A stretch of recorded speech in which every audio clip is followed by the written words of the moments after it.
46266. Magnificat by Julian May. Copyright 1996 by Staracon Productions, Incorporated. Read by Roy Avers. This book was originally created for audio cassette playback. Any announcements concerning cassettes do not apply to this recording. This version contains markers allowing direct access to major portions of the book. Library of Congress annotation. In this sequel to Diamond Mask, RC 40120, humans now enjoy membership in the galactic milieu and mingle with numerous races of the galaxy. But then ethnocentrism, encouraged by the rebel Mark Remillard, rears its ugly head. Mark's brother Jack, the Bodiless, and the young woman Diamond Mask must stop the anarchist's scheme. Strong Language and Violence, 1996. From the book jacket. Book 3 of the Galactic Milieu Trilogy. By the mid-21st century, humanity is beginning to enjoy membership in the Galactic Milieu, a confederation of exotic races spread throughout the galaxy. Human colonies are thriving on numerous planets. Life on Earth is peaceful and prosperous. More and more humans are being born with the metapsychic abilities that characterize the next step in human evolution. And it is not long before these gifted minds will at last achieve total unity. But xenophobia is deeply rooted in the human soul, and ethnocentrism all too often rears its ugly head. A growing corps of rebels plots to keep the people of Earth forever separate in the name of human individuality. At their head is a man obsessed with human superiority, Mark Remillard, scion of the family that almost single-handedly led humanity into the galactic milieu, and one of the most formidable metapsychics ever. Mark's goal is nothing less than the elevation of human metapsychics above all others, by way of artificial enhancement of mental faculties. His methods are unpalatable. His goal, a great generation of bodiless brains with gargantuan metapsychic powers, is horrific. And so Mark and his co-conspirators are forced to continue their work in secret, not only to implement the mental man scheme, but also to eventually take over the milieu by force. Only the very unity he fears and abhors can foil Mark's plans, and only his brother, Jack the Bodiless, and the young woman called Diamond Mask, and the awesome power of their combined minds, can hope to lead the meta-concert to destroy Mark, unify humanity, and pave the way for the golden age of the galactic milieu to begin. Magnificat is the third and final book in the Galactic Milieu Trilogy, an extraordinary epic saga of humanity on the threshold of a new age, and of the superhuman, yet still very human, men and women on the front lines of that monumental struggle. About the author. Julian May was born in Chicago in 1931.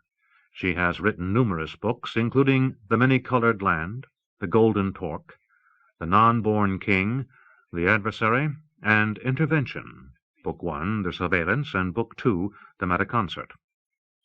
Julian May lives in the state of Washington. Other books by Julian May. The Galactic Milieu Trilogy, Jack the Bodiless, Diamond Mask. A Pliocene Companion. For Emmy and John Harris, Avec mes amitiés.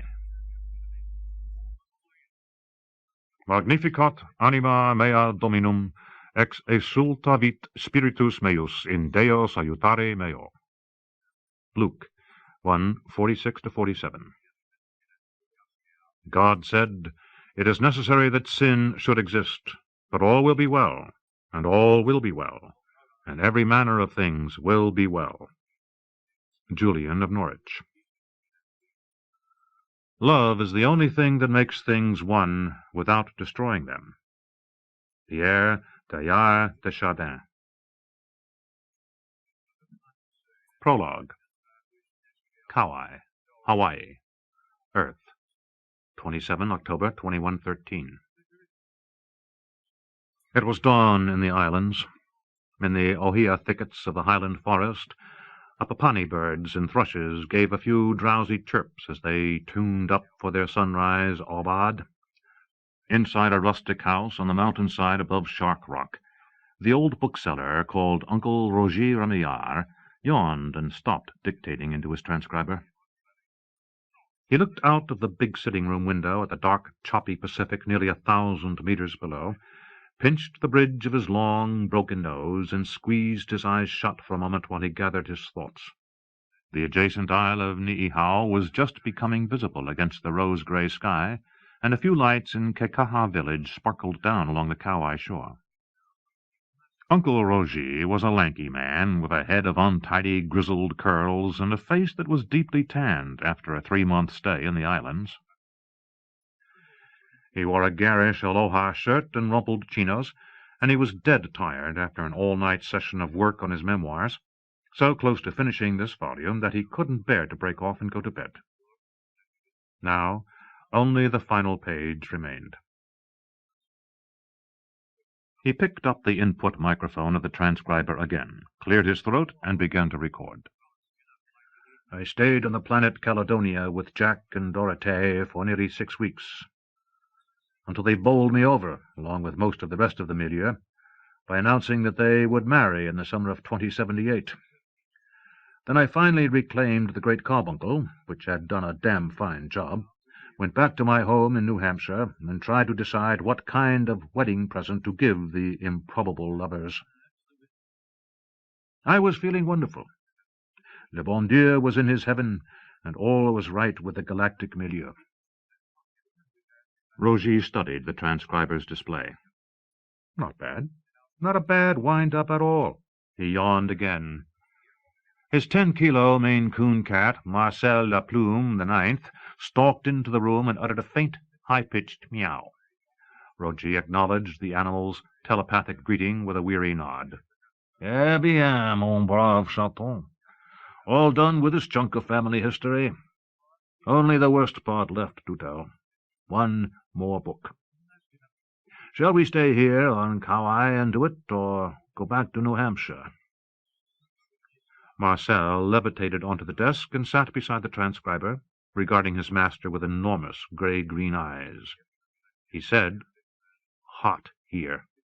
Go home. Roger chuckled. Hale Pohakumano was actually situated high enough to be spared the worst of the tropical heat and humidity, but the cat's shaggy gray-black pelt and big furry feet had been designed by nature for snowy northern climes, and even the joys of chasing geckos and picking fights with jungle cocks had finally paled for him.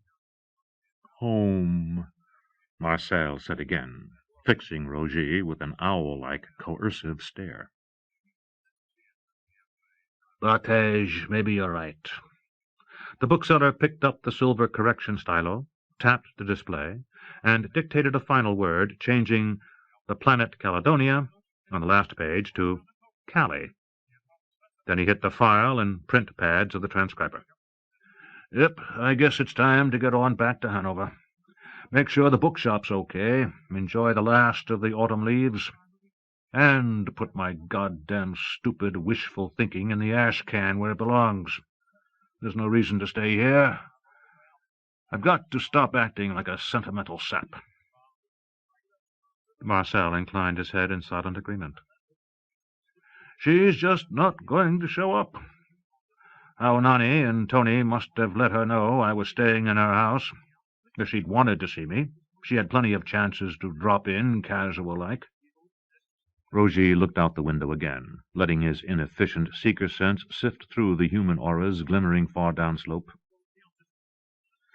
The residents and holiday-makers in Kekaha village were mostly still asleep, their minds unguarded so that even a metapsychic searcher as clumsy as he was could sort through their identities quickly. None of those minds belonged to Elaine Donovan, the woman he had loved and lost 139 years ago. The far-sensory search was a futile gesture, bien sûr, and he didn't bother to check out any of the other towns. Elaine was probably nowhere near the Hawaiian Islands, perhaps not even on the planet Earth. Borrowing her house while he wrote the penultimate volume of his memoirs, had been a bummer of an idea after all, even though the family ghost had colluded in it and mysteriously made all the arrangements. Rogie really had thought it wouldn't matter, sleeping in Elaine's bed, cooking in her kitchen, eating off the tableware she'd used, mooching around the garden of tropical flowers she had planted. But it had mattered. Rogie had seen her image on the Tri-D and in Durofilm newsprint rather often in recent years, for she was a distinguished patron of the arts, both human and exotic. The rejuvenation techniques of the galactic milieu had preserved her beauty. She retained the same silvery eyes, strawberry blonde hair, and striking features that had left him thunderstruck at their first meeting in 1974. He had no idea whether or not she still wore Bal à Versailles perfume. Long ago his pig-headed pride had made marriage impossible, and they had gone their separate ways. He had loved other women since their parting, but none of them were her equal. Elaine Donovan, the grandmother of Teresa Kendall, and the great-grandmother of Mark Remillard and his mutant younger brother Jack. The Hawaiian couple who served as caretakers for her house told Rogie that Elaine hadn't visited the place for over 3 years. But that wasn't unusual, they said. She was a busy woman. One day she'd returned to Hale Pohakumano. The transcriber machine gave a soft bleep and produced a neat stack of infinitely recyclable Plas pages. Like most people, Rogie still called the stuff paper. He riffled through the printout, skimming over Dorothea MacDonald's early life, the challenges she had overcome, her great triumph, her eventual recognition of a very unlikely soulmate. "Gotta go into that a tad more thoroughly," he said to himself. "Sekeke shows what a bizarre pair of saints they were. Little Diamond Mask and Jack the Bodiless." He thought about them, smiling as his eyes roved over the final page. But his reverie evaporated as he reached the last line. He was suddenly wide awake, with something horrid stirring deep in his gut. "No, God damn it! I can't get away with a happy ending. I'm supposed to be telling the whole truth about our family." He grabbed the mic, barked out a concluding sentence, then reprinted the page and read what he had produced. Pain tightened Rogie's face. He slammed the Durofilm sheet down on the desk, mouthed an obscenity in Kanakqua dialect, and sat with his head lowered for a moment before looking up toward the ceiling. "And you say you didn't have any idea who Fury was, mon fantôme?" Marcel the cat flinched, skinning his ears back, but he held his ground. Rosie wasn't talking to him, and he was used to his master's eccentric soliloquies. "You really didn't know the monster's identity?" the old man bellowed furiously at the empty air. "Well, why the hell not? You Lyelmik are supposed to be the almighty overlords of the galactic milieu, aren't you? If you didn't know, it's because you deliberately chose not to." There was silence, except for the dawn chorus of the birds. Muttering under his breath, Rogie pulled a key-ring from his pants pocket and lurched to his feet. A gleaming fob, resembling a small ball of red glass enclosed in a metal cage, caught the light from the desk lamp as he shook the bunch of old-fashioned keys provocatively. "Talk to me, ghost!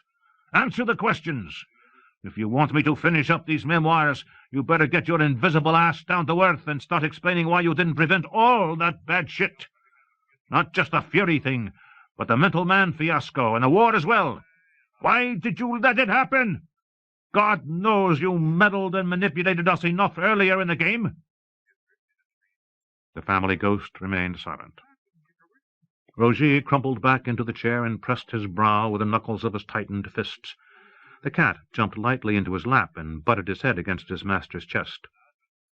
"Go home," Marcel said. "Le fantôme familier won't talk to me," the old man remarked sadly. He tugged at the cat's soft ears and scratched his chin. Marcel began to purr. Rogie's brief spate of wakefulness was fading, and he felt an overwhelming fatigue. "The great carbuncle always rousted the bastard out before. What the hell's the matter with him? He hasn't been around prompting me in weeks." He's busy, said a voice in his mind. Not feeling so good. He'll come back later on Kokua when you really need him. Who's that? Rogie croaked, starting up from the chair. It's me, brah. Malama. I got the word from your Lilmic's book, eh? Something you gotta do before you go mainland. Oh, shit! Haven't I had enough grief? Anakokolele Rogue. Try trust your Akamai Tutu. This gonna be plenty good for the kind memoirs. First thing you'll catch some moi. Then egg on over my place. The moi Lilmic whence in special visitors. It say they gon' clarify a few things, Lelda, for you write some more. Who the hell are these visitors? Come down in afternoon, find out. Now sleep. Aloha oe mo'apuna. Malama? Malama? Rogie spoke a last feeble epithet. Why was his Hawaiian friend being so damned mysterious? What was the family ghost up to now, using the kahuna woman as a go-between? Sleep, urged Marcel. He jumped down from the desk and headed out of the room, pausing to look back over his shoulder. Bon, the old man growled in surrender. Outside, the sky had turned to gold, and wild roosters were crowing in the ravines. Rogie turned off the desk lamp and the transcriber and shuffled after the cat. The key-ring with the great carbuncle, forgotten, lay on the desk, looking very ordinary except for a wan spark of light at the heart of the red fob, reminiscent of a similar, more sinister object buried in Spain. Rogie slept poorly, plagued by dreams of the fury monster and its homicidal minion, Hydra. Roused by the pillow alarm at 1400 hours, he slapped shave on his face, showered, put on fresh slacks and a more subdued shirt, and went out to the egg parked on the landing pad at the edge of the garden. Tony Opelu was trimming a hibiscus hedge with a brush zapper.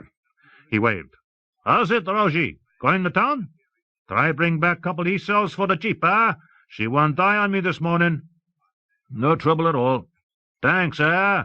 How's the book going?" "Just finished the chunk I was working on. I'll be taking off for the mainland tomorrow, leave you and Hawanani in peace. It's been a real pleasure being here, but I've got a hankering for home." "It happens," Tony conceded. "I'll leave a note for Elaine. Give her my best when you see her again." Rogie climbed into the ovoid rowcraft, lit up, and lofted slowly into the air under inertialess power. Rain clouds shrouded the uplands, but the lower slopes of Kauai were in full sunlight. He flew across Waimea Canyon, a spectacular gash in the land that Mark Twain had compared to a miniaturized version of the Grand Canyon of the Colorado. Beyond were dark lava cliffs, gullies carved in scarlet laterite soil, and lush green ridges with glittering streams and the occasional waterfall. He flew on manual, heading southeast, descending over lowland jungles that had once been flourishing cane fields. Some sugar was still grown on the island, but most of the local people now earned a living catering to tourists. There were also colonies of artists and writers on Kauai, enclaves of retired folks who scorned rejuvenation and intended to die in a paradisiacal setting, 2 cooperatives dedicated to the preservation of island culture that staged immersive pageants, and a few metapsychic practitioners who specialized in the huna magic of ancient Polynesia. Malama Johnson was one of those. Her picturesque house, deceptively modest on the outside, was in Kukui'ula Bay, a few kilometers west of the resort town of Poipu, not far from the place where John Remillard and Dorothea MacDonald had resided when they were on Earth. There were no other eggs on the pad behind Malama's place, but a sporty green Lotus ground car with a discreet national logo on the windscreen was parked in the shade of a silk oak tree next to her elderly Toyota pickup. Rogie disembarked from his rowcraft and tried far-sensing the interior of the house, but Malama had put up an opaque barrier to such spying, and his mind's ear heard her scolding him in the pidgin dialect that Hawaiians loved to use among their intimates. "What's the matter, you peephead? Forget all your manners or what? And come on by, wiki-wiki." With a shame-faced grin, he knocked on the rear screen door and came into the empty kitchen. "Aloha, Tutu." Malama Johnson called out in perfectly modulated standard English, "We're in the lanai, Roger. Come join us." He passed through the cool, beautifully appointed rooms to the shaded porch at the other end of the house. It was dim and fragrant, with a fine view of the sea. The stout kahuna woman bounced up and embraced him, kissing him on both cheeks.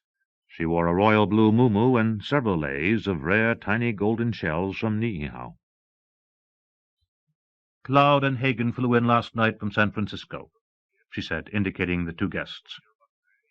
Roger swallowed his astonishment. "Hey, nice to see you again." The fair-haired young man and woman nodded at him, but remained seated in their rattan chairs, sipping from tall tumblers of iced fruit juice.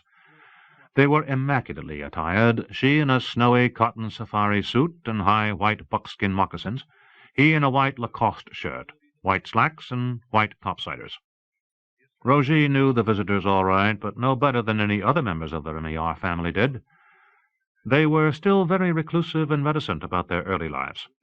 Their presence here on Kauai under these peculiar circumstances came as a considerable shock to the old man. He took a seat at Malama's urging. On the low koa wood table was a tray holding an untouched dish of pupus, Hawaiian snacks, and two beverage pitchers, one half empty and one that was full. Pouring from the latter, the kahuna offered a glass to Roger. The drink had a sizable percentage of rum, and he gulped it thankfully as he eyed the young people. They were in their early 30s. A remote smile touched the lips of Clyde Remillard as she looked out at the sea. Her brother Hagen was blank-faced, making no pretense of cordiality. Roger ventured an awkward attempt at heartiness. "So the family ghost put the arm on you two kids to collaborate in the memoirs, eh?" Hagen Remillard's reply was chill and formal, and every aspect of his mind was inviolably shielded.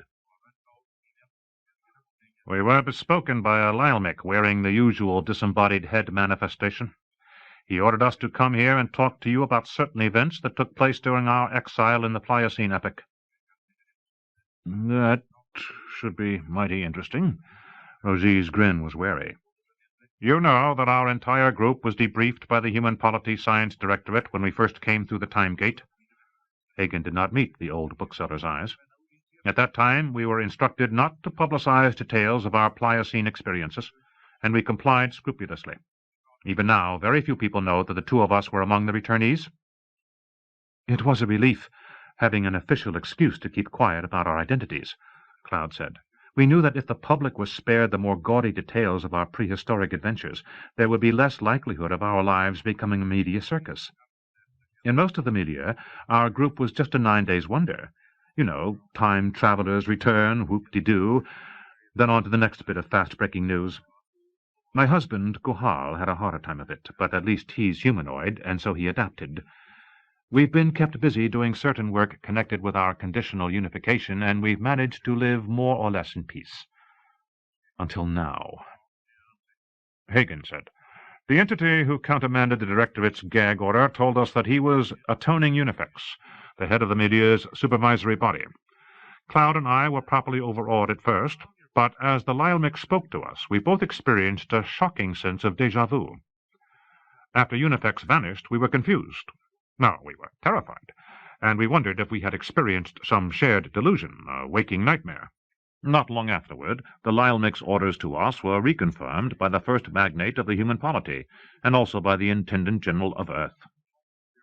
Both women took some pains to tell us what an extraordinary communication we'd been honored with." The young man's face was sardonic. That was a considerable understatement. "We agreed to come here and talk to you only after it became evident that we would be coerced if we refused," Clyde added. Her voice was low-pitched, but warm and without rancor. "We've had quite enough of that already in our lives." "Did you recognize Unifex, then?" Roger asked softly. "Do you know who he really is?" "I knew almost immediately," said Clyde. "I was always closer to him than my brother. The realization was shattering. Hagen didn't want to believe it." "Unifex is Mark Remillard," Roger said. "Your father." "Damn him!" Hagen exploded to his feet and began striding about the lanai like a caged catamount. We were so relieved when the time gate closed after us and the milieu authorities obliterated the site. Clyde and I and all the rest of us thought we were finally free. Papa was trapped 6 million years in the past along with that madman Aiken Drum, and he could never hurt us again." "He never meant to be cruel," Clyde murmured. Hagen rounded on her. "He never thought of us as thinking, feeling human beings at all. We were nothing but subjects in his grand experiment." He turned to Rogie and Malama. "Do you know what his gang of decrepit rebel survivors called him behind his back? Abaddon, the angel of the abyss. At the end, almost all of them repudiated him and his lunatic plan for Metal Man." "Papa gave it up too," Clyde insisted, "or he would never have sent us back through the time gate." Hagen's rage seemed suddenly extinguished, leaving hopelessness. He slumped back into his chair. "Now we discover that our father won out after all. Not only did he miraculously survive for 6 million years, but somehow he also managed to transmute himself into the overlord of the galactic milieu. God help us and our children." He lifted hate-filled eyes to Rogie and Malama. "God help all of you." "Unifex atoned," the Hawaiian woman said serenely. "During all those endless years he tried to make restitution for his crimes. He performed his penance not only in this galaxy, but in the other one, where the Tanu and Fervulag people came from. I know almost nothing about his Pliocene activities and his later accomplishments in Duat, but everything that he's done for the races of the Milky Way has been for the good. He founded the milieu and guided it every step of the way. Thanks to him, there are 6 coadjunate racial minds secure in unity, and thousands more nearly ready to join the Galactic Confederation." "Too bad he didn't do a better job shepherding his old home planet," Hagen said bitterly, "preventing natural disasters, plagues, famines, wars, to say nothing of the metapsychic rebellion. His Lyonic self just stood idly by while his earlier self nearly destroyed galactic civilization." Malama only smiled. "The greatest spatio-temporal nodalities are immutable, and the past, present, and future form a seamless whole. It is impossible to change history. Unifex acted as he must act, and yet his actions were and are freely done. Our own actions are free as well, contributing to and formulating the mystery of the great reality." Hagen gave a scornful laugh. "And God's in his heaven, and all's right with the world?" "Perhaps," Malama said. They sat in silence for several minutes. Then Hagen spoke again. "Something's just occurred to me. The Lyonic race is the closest thing to mental man that our galaxy has produced, but it's decadent and headed for extinction. What do you want to bet that Papa tried to modify Lyonic evolution just as he wanted to modify ours, and failed?" Rogie shrugged. "Nobody knows a damn thing about Lyonic history." "Maybe," the young man continued slowly. "Papa plans to return to his original scheme now that he's 6 million years wiser after the fact, and he has his original experimental subjects back in hand." "Don't talk like a fool," Clyde cried out to her brother. "The Galactic Concilium would never permit the Metal Man project to be revived, not even by the Arch-Lyonic himself." "Would you bet your life on it?" Hagen shot back at her. "Again?" "I can think of one sure way you two can help prevent it," Rogie said suddenly, "in the unlikely event that Hagen's right." "How?" the brother and sister demanded. "Tell me all you know about Mark's scheme, and I'll publish it in the 4th volume of my memoirs. The full story of Mental Man has never come out. Most of the details of the plan were suppressed by the Galactic Concilium, supposedly to preserve the tranquility and good order of the milieu." "You were on the brink of the metapsychic rebellion then, weren't you?" Clyde asked. "Right. Officially, the rebellion was fought to liberate humanity from the milieu and its unity. But the main reason Mark decided to declare war was because he was so pissed off at having his great dream condemned. He caused a monumental uproar when the Mental Man project was cancelled, charging that the exotic magnates and their loyalist human confederates were conspiring to deprive our race of a great genetic breakthrough. He said that the milieu was afraid humanity would become mentally superior to all the rest of creation, and the only solution was breaking away, as the rebel faction had advocated for so long. A lot of normals believed that the Mental Man Project would ensure that all their children would grow up to be metapsychic operants. But Mark and his people never did explain to the general public exactly how this miracle was going to be accomplished. "He didn't dare," Hagen muttered. "They would have lynched him." Cloud said, "It was years before Hagen and I finally discovered what Papa had planned. When our mother found out the truth, well, you know what happened." "No, I don't," Rosie said. "Not really. Tell me. Help me tell the story to the whole galactic milieu. That's got to be the reason why you two were sent here to talk to me. I don't understand why Unifex doesn't give me the information himself, but he must have his reasons." "It was his worst sin," Malama Johnson stated in her calm voice. "Worse than leading the rebellion into violent conflict and causing the deaths of all those people. Deep in his heart, Mark thought the war against the galactic milieu and its unity was justified, as his followers did. But the Mental Man Project was quite different. He knew it was wrong, and yet he couldn't resist the awful elegance of the concept, the opportunity to personally engineer a great leap forward in human mental and physical evolution." The three others stared at her wordlessly. "Don't you see, dear grandchildren?" Malama spread her hands, embracing all their minds in Huna healing. "Unifex is too ashamed to talk about it, even now." 1. From the Memoirs of Rogatien, Remillarad. I flew home to New England on Autovie the next day, sleeping most of the way with my cat curled up beside me on the rear banquette. Oddly enough, I didn't have bad dreams after the interview with Mark's son and daughter, for which I suppose I can thank Malama Johnson. God knows I would never be able to think of Mark or the family ghost in the same way again after the horrors that poor Cloud and Hagen disclosed to me back on Kauai. I woke up feeling fairly decent as the egg announced that we were nearly home and demanded further navigational instructions. We traced a leisurely holding pattern 1,200 meters above Hanover, New Hampshire. It was a lovely morning, and the old college town by the Connecticut River was at its most charming, spread out below like a patchwork quilt of bright colors thanks to the autumn foliage.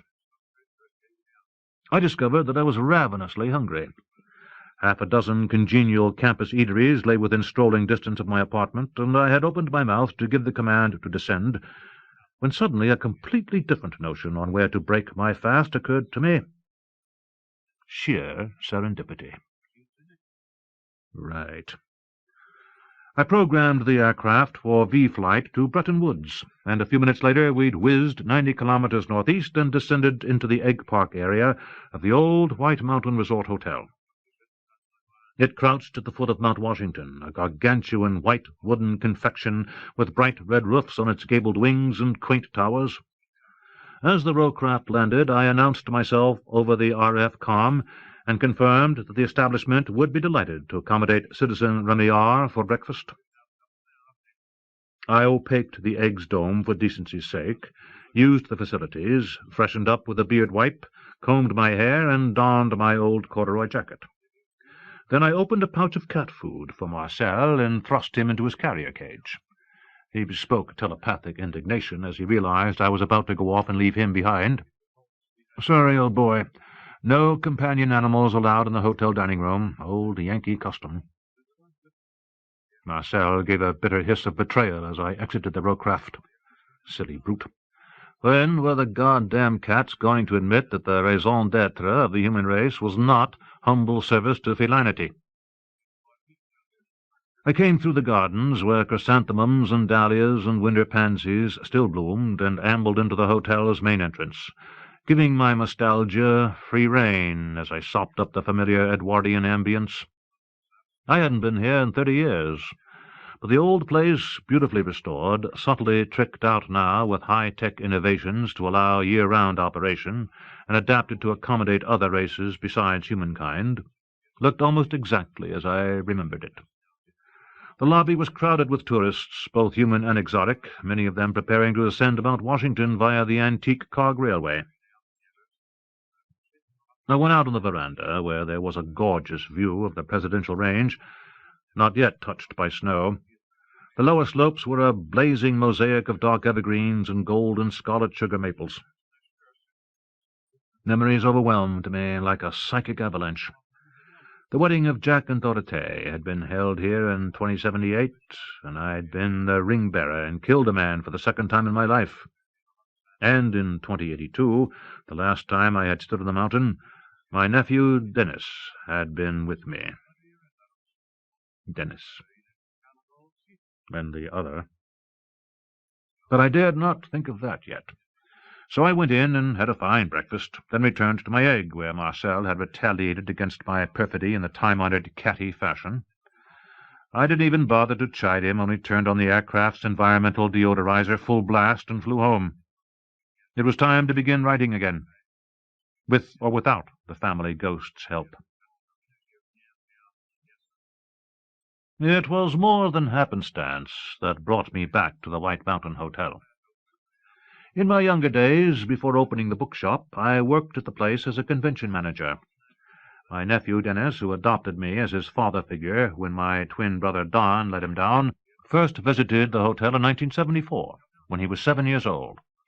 We rode the smoke-belching cog train to the summit of Mount Washington together, and it was there that the boy and I first met Elaine Donovan, and made the joyous discovery that there were other people on earth with operant higher mind powers besides ourselves. 15 years later, as I attended Mass in the Catholic chapel in nearby Bretton Woods, I heard my wretched brother's telepathic death scream. Even worse, I experienced Don's last burst of furious hatred for me, and also, mysteriously, for himself. At his funeral I received disquieting news from Dennis, who was then a professor at Dartmouth College in Hanover, and one of the most famous metapsychic researchers in the country. My nephew blamed himself for not preventing his father's death. Dennis also told me that Don had been murdered, and that I myself was in deadly danger. He urged me to come live near him, so that he could protect me and also help me to attain my full meta-potential. I didn't want to leave the White Mountain Hotel. I had a job that I was good at and thoroughly enjoyed, and nobody in the place knew I was a metapsychic operant, which suited me just dandy. In the end, however, Dennis did convince me to join him. I moved to Hanover and became an antiquarian bookseller, sole proprietor of the shop called the Eloquent Page. But from then on, the relationship between Dennis and me was more ambiguous and troubling. I loved my foster son dearly, but deep in my heart I was afraid of him and his tremendous mind powers, as I was also afraid of my own metafunctions. The fear was entirely irrational, rooted deep in my unconscious, and I never have managed to shake free of it. Like many geniuses, Dennis Remillard was a man of unexceptional appearance. He was fair and slightly built, with a manner that seemed gentle and self-effacing, unless you happened to look directly into his electric blue eyes and feel the strength of the coercive power lurking there. Whereupon you might be excused for thinking that your skeleton had suddenly liquefied and seeped out through your paralyzed toes. Dennis's intellectual achievements were even more prodigious than his metapsychic talents.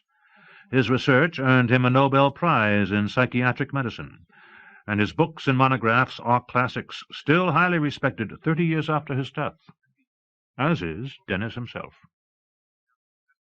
The 2013 Congress on Metapsychology was held at the White Mountain Hotel at his instigation, and its fateful climax was largely his doing. Prominent metas came to New Hampshire from all over the world for what was supposed to be their last annual convocation. They were a beleaguered minority in those early days of the 21st century, weary of being assailed and misunderstood by hostile normals, discouraged by the apparent inability of our race to live together in peace and fellowship, but still hopeful that they might somehow be able to use their higher mind powers for the good of all humanity. On the last night of the Congress, the operants were scheduled to dine at the spectacular Summit Chalet atop Mount Washington, and there they were also supposed to die. Other historians, in addition to myself, have told how the operant madman Kieran O'Connor conspired with Dennis's younger brother Victor to murder the Congress delegates. The failure of the plot has been ascribed by some people to fortuitous coincidence, by others to the aggressive use of metaconcerted mind power by numbers of the delegates under attack. In these memoirs I have told what actually happened. Some of the besieged operants did use their mind powers as weapons, but then, rallied by Dennis, they resisted the temptation to strike back mentally at their enemies. It was Dennis who integrated their minds, and the minds of countless other human beings of goodwill, both operant and non-operant, into a benevolent mental alliance that extended worldwide. That unique, loving metaconcert, foreshadowing the greater one forged by Jack and Dorothy in 2083, lasted only for a few moments. But it was sufficient. The planet Earth had shown the watching milieu that its immature, quarrelsome mind was worth saving. The sky above Mount Washington, and above every major population center in the world, filled with exotic starships, and the human race was inducted willy-nilly into a galactic confederation. I also had a hand in it, and so did a certain Lyelmick, but the great intervention would never have happened without my nephew Dennis. Et maintenant, la leçon touche à sa fin.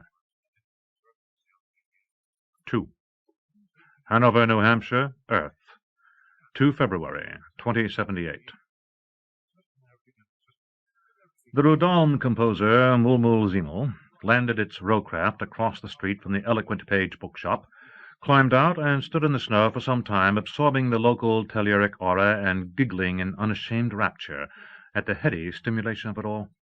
Earth and winter, the veritable heart-nest of the Remillard clan.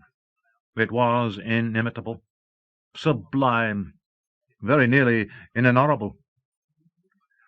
The hermaphroditic exotic had feared that Rogatien Remillard's place of work and residence would have been tarted up and modernized by now, 65 years after the Great Intervention. But no. There the exquisite old three-story building stood, federal-style clapboards gleaming in the thickening snowfall, windows cheerily alight — the upper ones had green shutters — and sloping metal roof softly blanketed. So evocative, so human. One might readily compose a worthy Rudolph on this enchanting scene alone. But, alas, if one expected to sell the work to the lucrative human polity market, as well as to one's own, more aesthetically sensitive, Guy race, the leitmotif required more interspecies appeal and pizzazz. The planet's sun had long since set. Increasing numbers of crystalline flakes danced in the frigid atmosphere, glistening as they drifted through the beams of street lights and the headlamps of passing ground cars. Melting grids were working full tilt to keep the sidewalks and streets clear for pedestrians and vehicles, but fresh snow was already thick on the bare branches of the trees and other unheated surfaces. It lay 9 cents deep on the little patch of frozen lawn in front of the bookshop, and whitened the concrete footing and the evergreen shrubs around the building's central vestibule steps. The Guy musician's tall, quasi-avian body was clad in a rented environmental suit, and its enormous yellow eyes peered out through a transparent protective visor. The creature found the nocturnal townscape to be almost unbearably ravishing, especially when savored through the plaaxed sensory circuit. But it now began to shiver and feel incipient chilblains in its feet and hypersensitive external genitalia. Turning up the suit's thermostat didn't seem to help.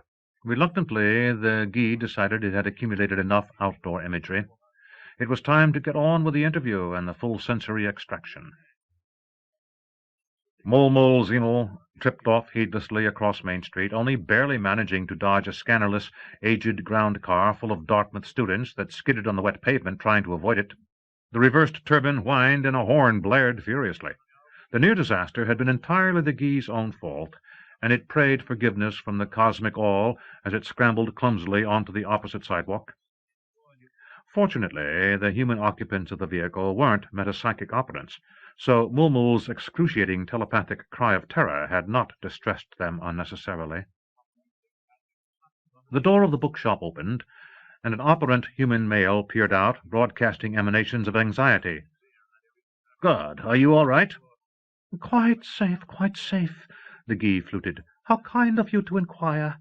It was so silly of me not to calculate the velocity of the approaching vehicle before attempting to cross the street, but I'd forgotten how fast you earthlings drive. "Well, come inside before we both freeze our bazoonis off," the man said rather tetchily. "I suppose you're the one Dorothée said was coming?" Yes, the dirigent most kindly— The Guy broke off, did a double-take, and shrieked in delight. It's you, Uncle Rogie! The bookseller sighed and shut the door behind the exotic visitor. "That's what everybody in town calls me. You might as well, too. Take off your things and come sit by the stove with me and my buddy. Tell us about this opera, or whatever it is you're writing." An antique cast-iron heating device and several chairs occupied one corner of the bookshop. There were also reading lamps and a small table with a coffee-making machine. Another male human, weakly metapsychic, like Rogie, was sitting there quaffing from a mug. His mind tone was amiable, and a species of small domestic animal rested on his lap. Mulmul hesitated. You're sure you won't mind if I divest? Some earthlings feel uncomfortable in the presence of unclothed members of my race. The bookseller laughed. "Hell, no, go right ahead. Me and Kyle need more than a buck-naked Guy to shock us. Just hang your suit on the clothes tree there and kick off your boots. I know you folks can't abide coffee, so I'm going to make you a hot toddy. You look like you need one." Rogie went off to the back of the shop, and Mulmul shyly undressed, shaking out its compressed philo plumage and untangling its testicular peduncles and accessory mammae. The rental agent at Anticosti Starport assured me that this garment would keep me comfortable in the coldest weather, the Guy remarked. But I fear it may be defective. My toes have turned quite blue with cold, and just look at my poor phallus. The second man seemed to choke slightly on his drink, but he recovered quickly and gave a sympathetic nod.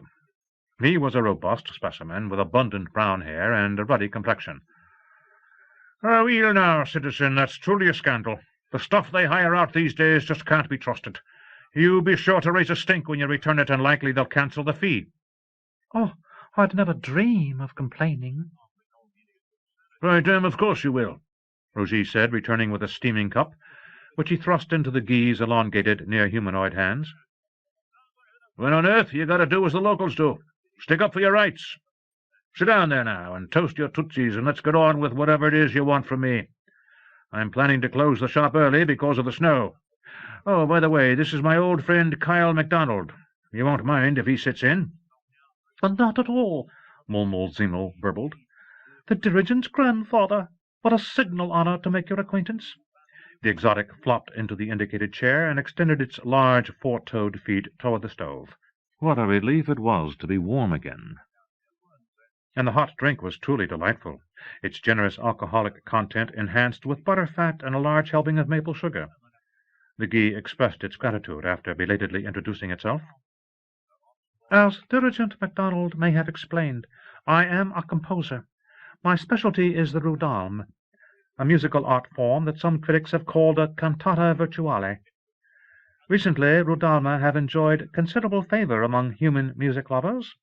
They are not true operatic works, but rather full-sensory impressions of a significant event or scene, virtually realized for operant attendees, accompanied by a Guy choir. "And you're doing the deliverance of Caledonia," Rogie said. Precisely. The inherent excitement of the event, together with the participation of distinguished beings such as John and Mark Remillard, make it what you humans deem unnatural for both Guy and human audiences. My granddaughter Dottie and a few other folk had a wee hand in saving Calais too, Kyle MacDonald put in, flashing a chilly smile. Yes, of course. Oh, dear, I didn't mean to imply otherwise. Most especially since Dirigent Dorothea MacDonald and the Caledonian geophysical team have been so cooperative in sharing their own memo-recall of the averted catastrophe. Unfortunately, I've been unable to secure the memories of John or Mark Remillard. They seem to be occupied with other affairs just now. The dirigent suggested that I come to you instead, Uncle Rogie, since you were there during the incident, and you enjoy such a close rapport with the heroic Remillard brothers. The old bookseller looked dubious. "What a singular challenge it must have been," the hermaphrodite caroled. "using meta-concentrated mind power to diffuse an ascending magmatic plume that threatened to destroy the colony." "Not a plume," said Roger. "A diatreme. Different kind of thing. With plumes you don't get diamonds in the eruption." The Guy's huge eyes glazed in ecstasy. "And what a climax that fantastic shower of gems will provide in virtual experience! I've viewed the media recordings of the event, of course, but you were a sensory witness." Roger shook his head. "Only viewed the blowout on monitor equipment in the observer's bunker. Still, it was quite a show." "If you would consent to share your impressions, you'll provide invaluable input on the entire sequence of events. The dirigent said that you did witness Mark Remillard's arrival on Caledonia, and you also persuaded him to intervene in the geophysical operation. That occasion is crucial to the exposition of my work." The Guy took something small from its feathered armpit orifice and held it out to Roger. The device looked something like a badminton shuttlecock with a narrow, spongy tip.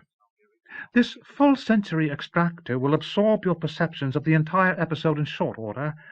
The process is quite painless. All we do is insert the soft end into your ear, and I ask you questions." "Now, just a damned minute, you!" Roger barked, starting up from his seat. "Nobody mind probes me. Nobody!" The Guy fell back in confusion. "But you won't coerce me either. I can put up a damn strong mind shield if I have to. And I don't care if Dorothée sent you or not. To hell with this virtual operetta or whatever it is, if it means fucking around in my brain pan."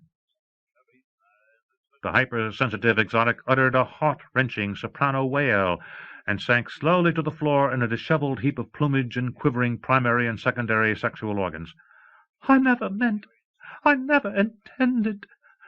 Oh, forgive me." The melodious voice coarsened to a rasp. The saucer eyes rolled up into the Guy's head, and it swooned away. "Now you've done it, you great clumsy gawk!"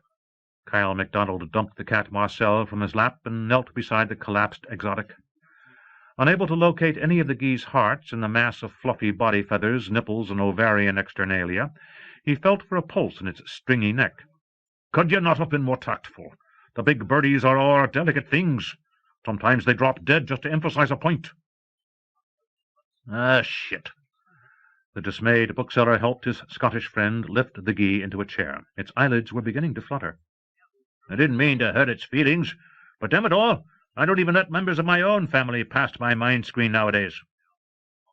It wasn't going to probe, ye steaming nit. Yon wee gadget just records memories as a man thinks 'em. There's no ferreting or forcing as with mechanical mind sifters. List, I think the critter's coming round." "Hey, I'm really sorry about that," Roger said to the exotic composer. "I didn't mean to knock you for a loop." Mulmulzimul opened its eyes and managed a tremulous smile. "You are quite blameless, dear Uncle Roger. We Guy have a psyche that is unfortunately a trifle fragile. One does realize objectively that overly emphatic discourse is commonplace among humans and not necessarily charged with mortal hostility, but—" "I misunderstood you," Roger said. He retrieved the fallen full-sensory extractor. "I'll be glad to do what you want if you promise to stick to matters concerning the diatreme." He gestured to Kyle. "My friend will make sure that your memory requests are on the up and up. Okay?" "Excellent!" The Guy bounced to its feet, miraculously recovered. Its pseudo-mammary areolae, which had gone waxy pale when it fainted, engorged to an enthusiastic cerise, and its intromittent organ became tumescent with anticipatory joy. "Just relax in your chair. Splendid. Let me help you with the extractor. Now, as I announce successive events, just close your eyes and try to relive them briefly in a daydream. Don't worry about the details. The device will capture them. Ready?" "I guess." Roger's expression was resigned. "Now." The Guy crouched in front of Roger and spoke with soft coercion. Kyle MacDonald, grinning fiendishly in the background, made twiddling motions with his fingers, parodying a symphonic conductor.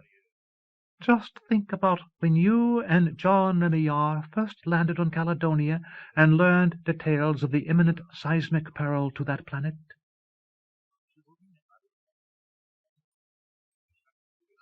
"Wake up, old son," said Kyle. "It's all over, and your fine feathered friend is gone, floating on cloud 9. It promised to send you a special presentation fleck of the Rudalm just as soon as the thing is produced."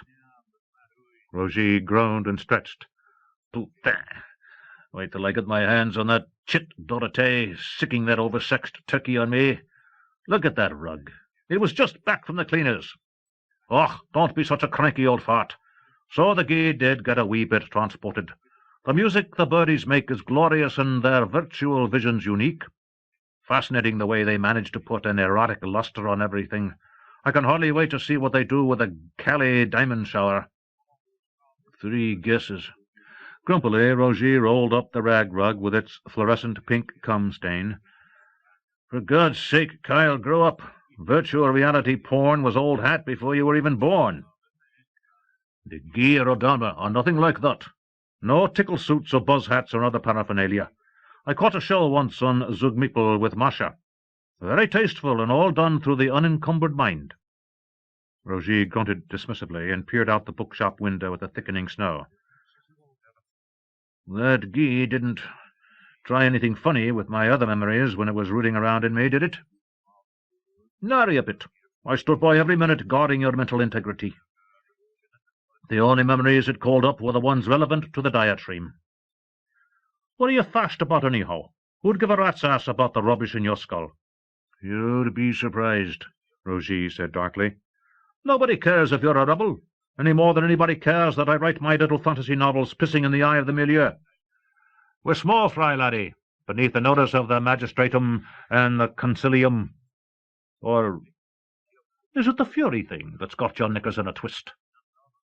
Roger whirled around and seized the lapels of the Scotsman's rough tweed jacket. "Now, you listen to me, Haggis Breath. I was shit-faced last week when I blabbed to you about that. You gotta swear you'll never tell a soul." Kyle MacDonald's eyes shifted. "Turn me loose, man. Are you daft? You and your fucking skeletons in the family closet." Roger let go of his friend, but he spoke quietly now and in deadly earnest. "I betrayed a family confidence when I shut my mouth off to you about fury. The Galactic Magistratum knows all about the bastard, including the fact that it's probably one of the Remillard dynasty, and so do the Lyonic supervisors. But they've sealed the evidence of the crimes and intend to keep quiet about them to save the reputations of the Remillard magnates. And I say that's a sin and a scandal. Why the cover-up? They want Paul and Anne and the other strong pro-unity members of the family to remain in office." "Oh, aye?" Kyle plucked his winter coat from the clothes tree and shrugged into it. "I don't see why we shouldn't put a spoke in their loyalist wheels and give a leg up to our rebel cause." "Don't talk like a simplistic asshole.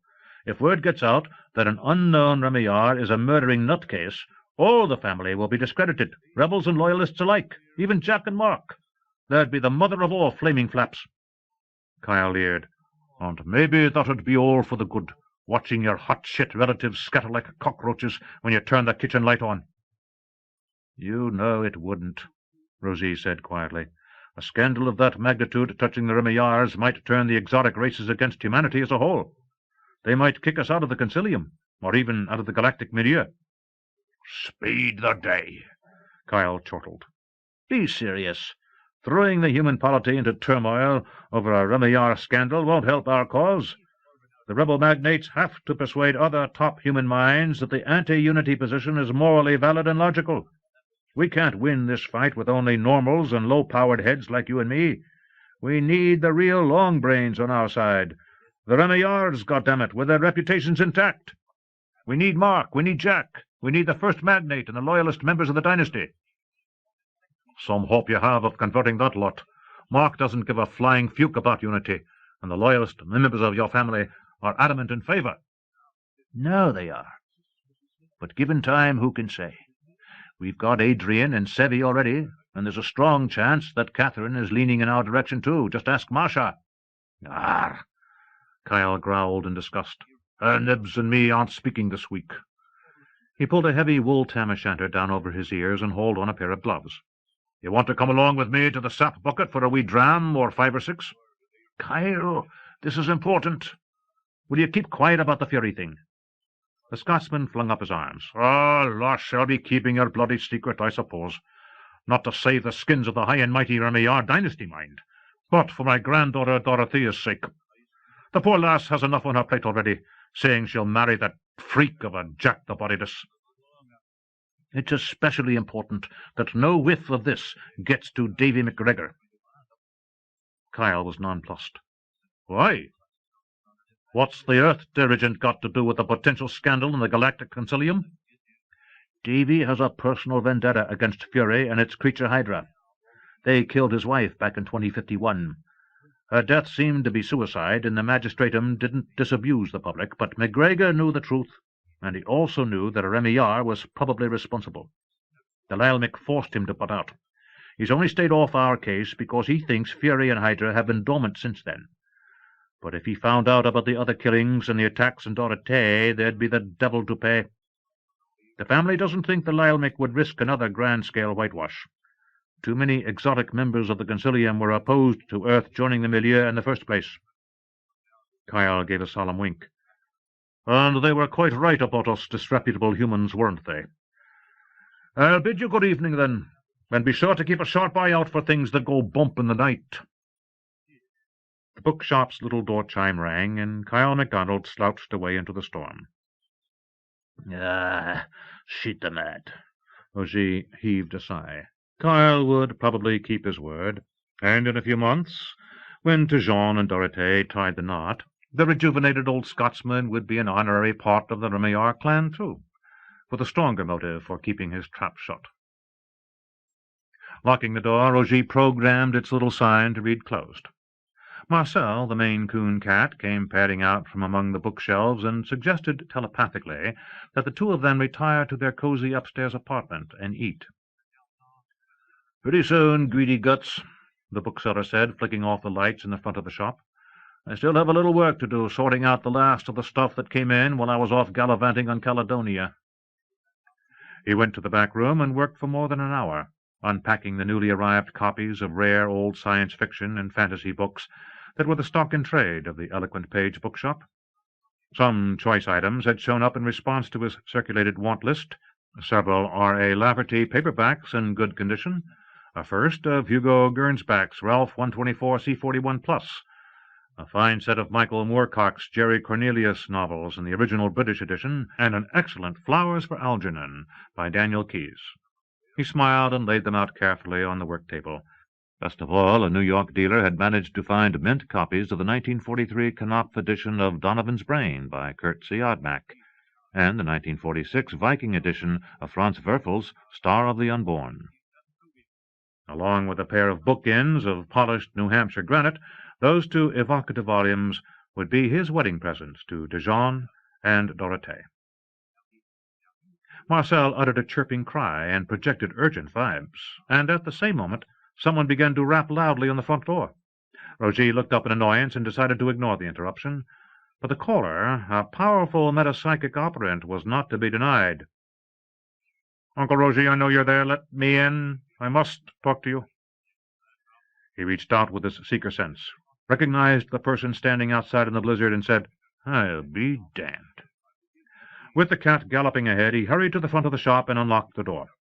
A tall figure, swathed from head to heels in a hooded gray woolen cape, came in, stamping slush from her boots. The storm was overwhelming the capacity of the sidewalk melting grids. "Annie, what in God's name are you doing out on a night like this? I thought you were still in Concilium Orb." "So do the other members of the family." The Reverend Anne Remillard, S.J., took off her cape and shook it over the entry mat. "I just egged in from Kourou Starport, and I'm here on Earth for only one reason, to talk to you. But first, I'm starving and desperately in need of a drink." "Why, sure. But how's about I tell Dennis and Lucille that you've arrived? With a little luck, we can nip around the corner and have a really decent dinner at their place. All I got is leftovers I was planning to nuke." I don't want to see Papa tonight." Anne's voice broke, and Roger saw to his amazement that there were tears in her eyes. Her mind was unassailable. "He's the one I must talk to you about, and you'd better brace yourself for bad news." "Let's go upstairs to my apartment, then," Rosie said gravely. "Is Dennis ill?" In a manner of speaking. The tears vanished, and Anne's fine-boned face, almost gaunt in the shadows of the darkened shop, became a grim mask. "I'm still not absolutely certain about this, but I think Papa is suffering from a dissociative mental disorder." "What in Christ's name is that?" "In layman's terms, a split personality. I may be mistaken. I hope to God you're the only one I dare talk to about this." "Annie, will you stop beating around the bush and tell me?" "Dennis is Fury," she said. 3. Seattle Metro, Orcas Island, Earth, 2 February 2078.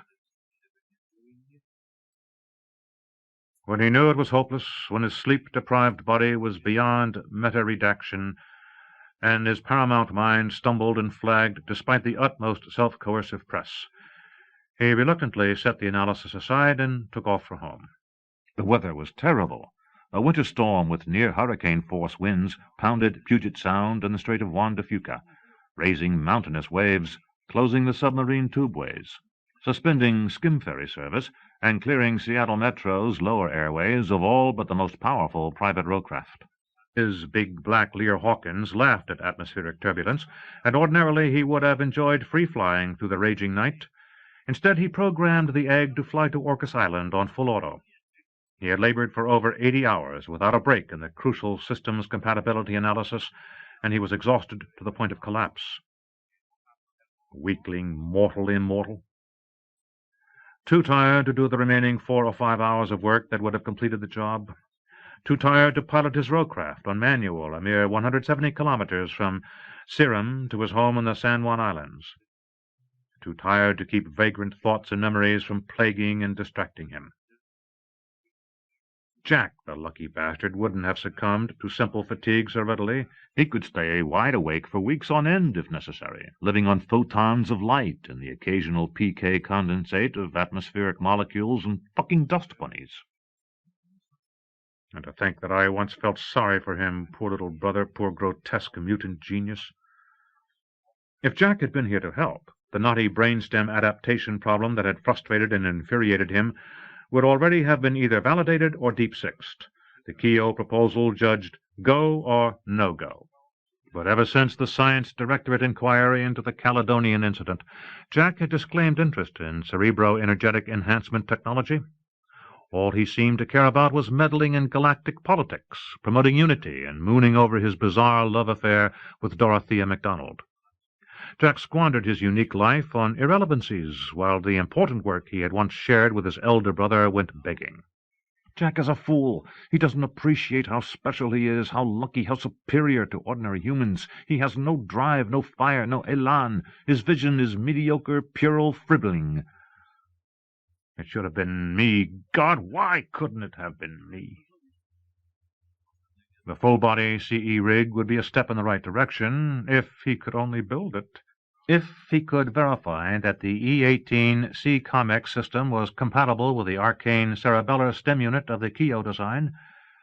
4 more hours of work with the simulator, and he'd know whether or not he would finally be able to lay his betraying flesh aside, setting his meta-creativity free to achieve its ultimate magnification. Finally free. Free as Jack the Bodiless, free as Alilmic, free as an angel, if the reactionaries don't hamstring me. The ethics of artificially enhanced mind powers still deeply perturbed the other 5 races of the galactic milieu. From the very beginning of CE research, the exotic members had expressed strong reservations about any form of brain boosting, an unprecedented human scientific innovation. His own work involving the creative metafaculty was even more suspect in exotic eyes than amplification of the other higher mind powers because of the potential for abuse. They said. Liars! But the inquiry had caught them out, forced them to confess the real reason for their opposition. The spectacular triumph of the CE-equipped geophysical team on the Scottish planet last November had finally drawn the debate from the cloistered concilium into the public arena of humanity. Numbers of other Earth colonies besides Caledonia were at risk from seismic disaster, and those worlds, some settled for over 50 years, could not readily be abandoned without wreaking enormous hardship. Now, with a CE remedy to crustal instability at hand, any attempt to outlaw the new technology would cause an uproar among humanity. The cat is out of the bag, and we're not putting it back just to soothe the vague qualms of jealous exotics. All the same, it was galling that he might have to keep the new full-body rig secret in order to forestall any renewed onslaught from the hand-wringers, who lately included both Jack and the first magnate of the human polity. I might have known Papa would oppose me. He has a vested interest in appeasing the exotics. But Jack... Immediately after the successful CE modification of the Caledonian diatreme, the Human Polity Science Directorate convened an inquiry intended to quell exotic misgivings. Serum's chief operating officer, Shigeru Morita, testified that the most powerful brain-boosting device, the E-18 helmet, could be utilized only by highly trained Grand Master-class metapsychic operants. It went without saying that the milieu's careful training and monitoring of all such gifted individuals should preclude any possibility of reckless or even criminal activity among them. The knottier question of whether high-end CE presented an unacceptable hazard to the operators remained open. There were certainly grave personal risks, but they seemed to be at an acceptable level compared to the benefits derived. Even the dirigent of Caledonia, who had nearly lost her life in the diatreme operation, concurred on that point. A majority of the science directors had been prepared to give Meta-Creative CE their unqualified stamp of approval, until fresh opposition surfaced from an unexpected direction. The first magnate of the human polity entered the dispute, as was his right ex officio, and testified to the real reason behind exotic apprehensions about CE.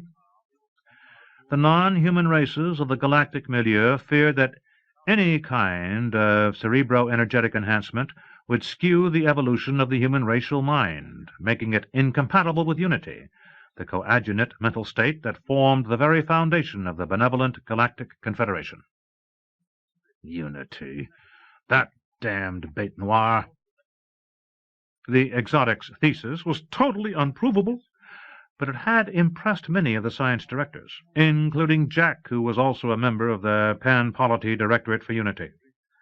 By a scant 3-vote margin, the Directorate decided that the E-18 CE helmets and other less powerful mind enhancers might continue in use without restriction. But the directors also overwhelmingly endorsed a motion calling for a floor debate at the next concilium session, proposing a moratorium on further meta-creative CE research. Paul Remillard, the first magnate of the human polity, and his son John went on record favoring the moratorium. Imbeciles! Creative CE had proven its vital importance. Could the same be said for unity? Thus far, the milieu had failed even to define the unity concept satisfactorily, and it remained a troubling abstraction to the majority of the human race.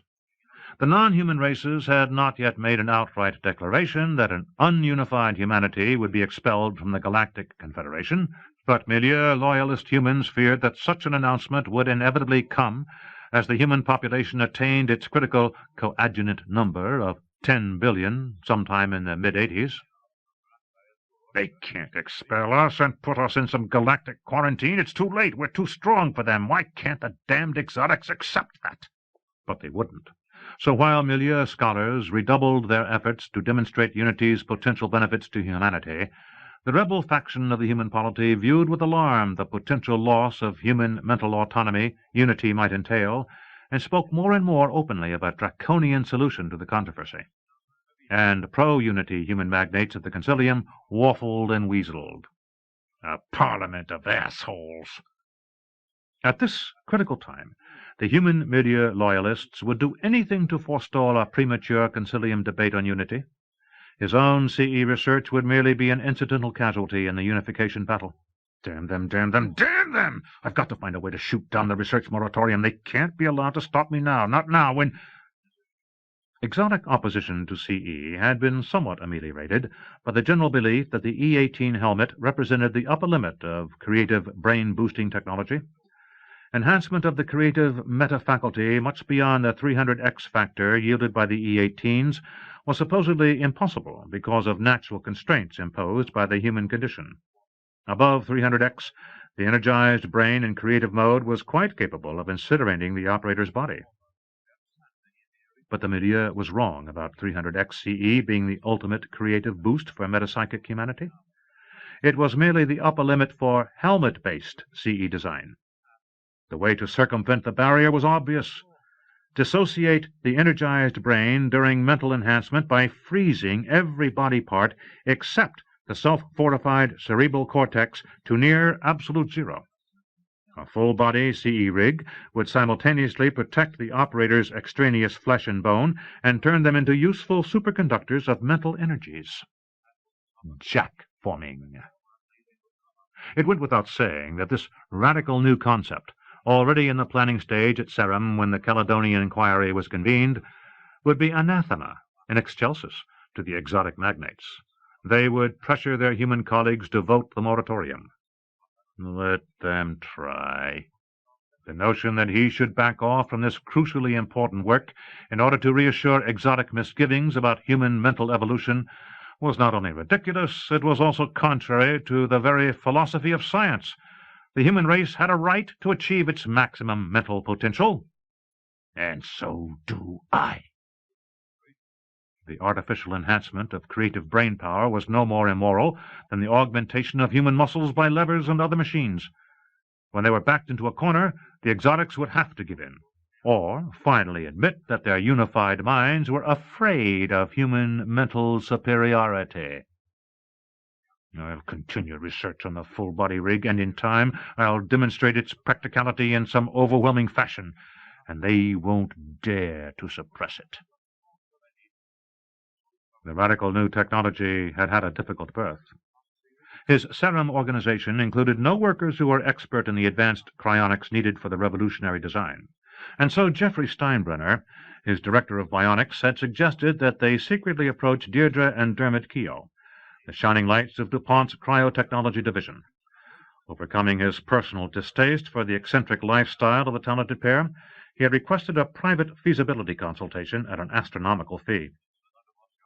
In a surprisingly short time, the brother and sister presented Serum with a credible barber chair, full-body CE rig proposal that was everything he had ever dreamt of, provided that it could be made compatible with the operating system of the E-18.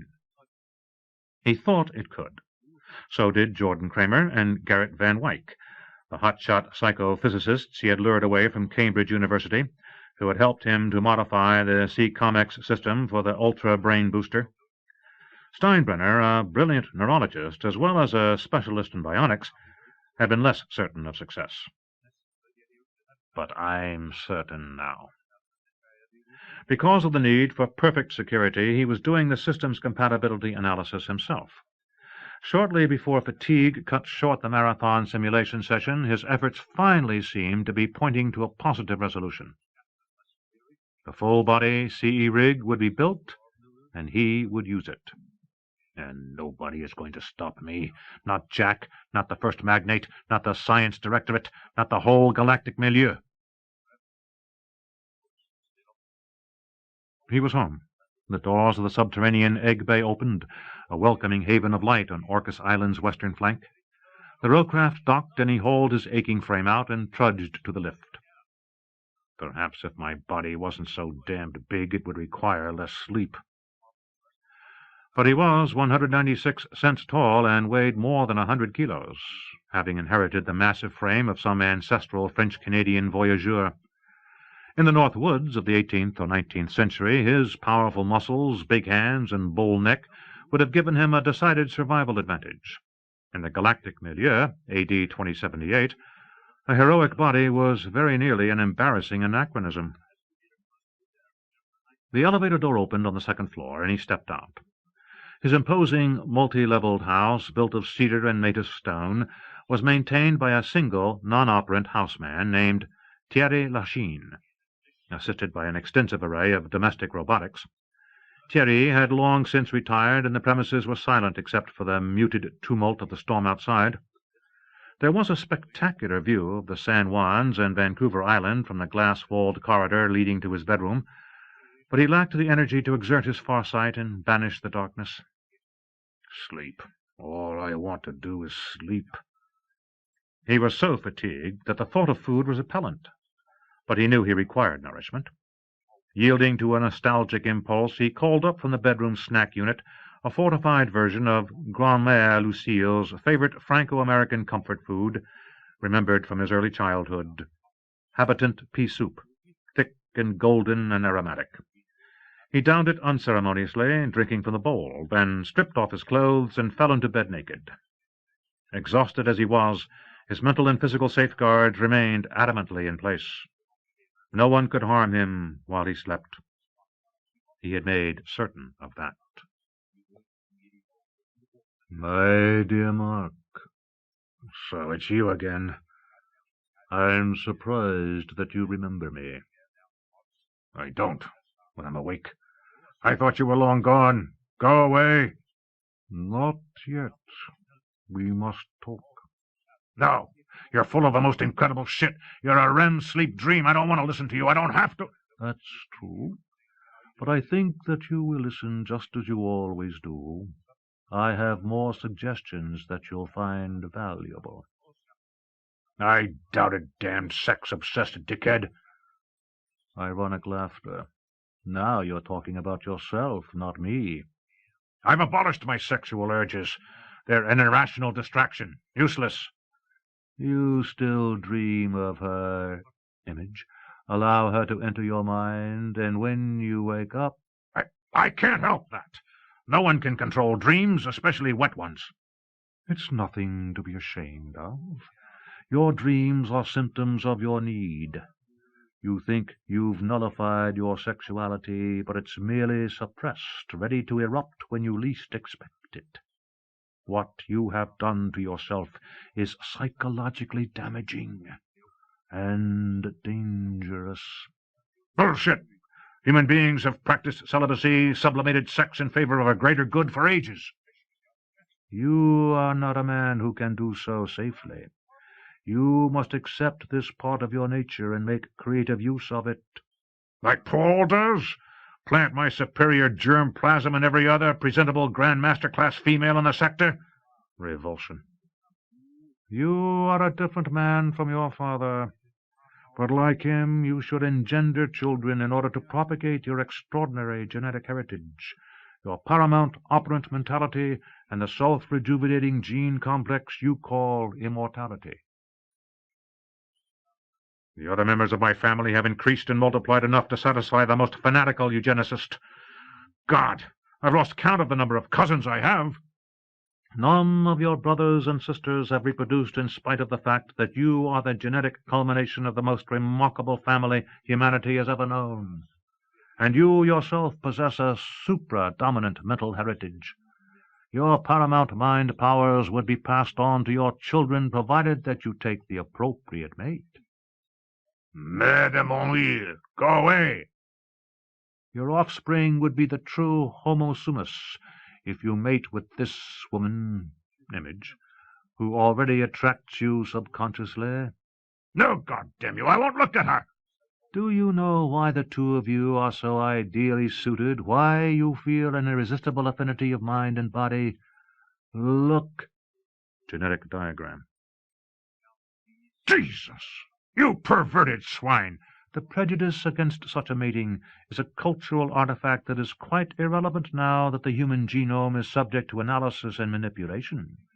Consider the redoubtable Deirdre and Dermot Keogh and their 6 magnificent children. Get out of my mind! Get out! Not until I leave you with one last morsel to ruminate over.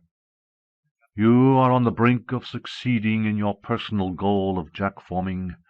In time you will be a star mind, with the uttermost secrets of the universe within your mental grasp. But unless you accede to my proposal, you will be all alone. It doesn't matter. It does. You are no lone wolf. You are a foredestined leader, a social being. New goals will present themselves to you, splendid visions requiring the assistance of like-minded entities loyal to you. Question? Listen. If you should beget even 2 offspring of increased homozygosity with this ideal woman, and do this, image, then you would be able to sire uncounted numbers of exceptional progeny. You would become the father of mental man. Mental man? A new race superior to any in the galaxy. I assure you that I speak the truth. It's nonsense. The milieu would never permit such a scheme. Besides, it wouldn't work. Laughter. It would. I could help you make it so, whether or not the milieu gave its approbation. To prove my goodwill, allow me to assist you with your little brain-stem compatibility problem. Profoundly esoteric image. My God! Of course! But, you tantalizing shit! I'll forget the solution when I wake up. By no means. You will remember this, and this alone, when you awake. The rest of our conversation will abide in your unconscious for the time being. Who are you? What do you want from me? You know who I am, what I am. My goals are your own. Au revoir. We'll speak again. 4. From the Memoirs of Rogatien, Remillarad. Anne's stunning announcement put my brain on hold.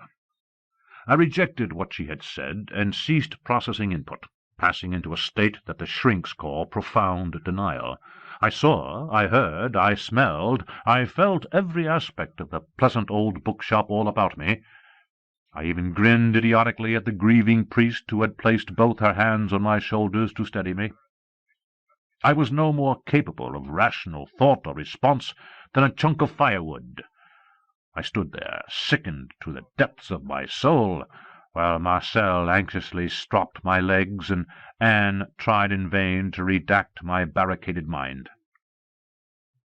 She finally took me by the hand and opened the door leading to the building's small lobby.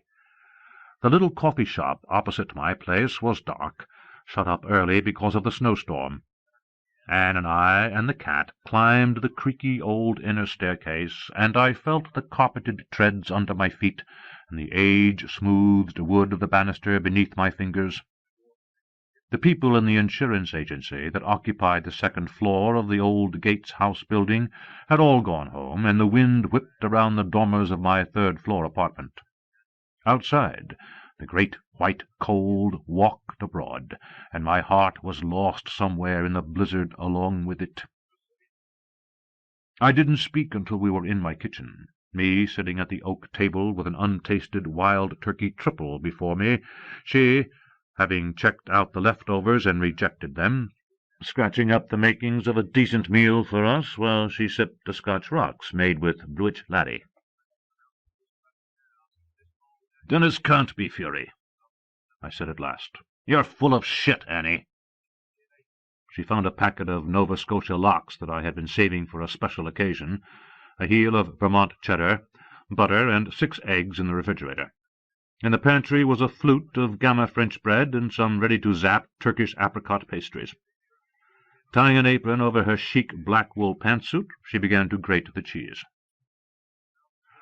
"I can't prove my contention, Uncle Roger, which puts me up the proverbial fecal watercourse without a paddle.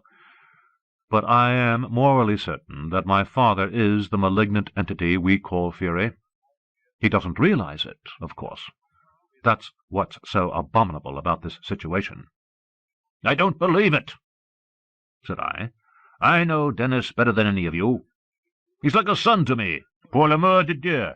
He bonded to me when he was only a few days old." "I have only circumstantial evidence to support my belief, but it's strong, very strong."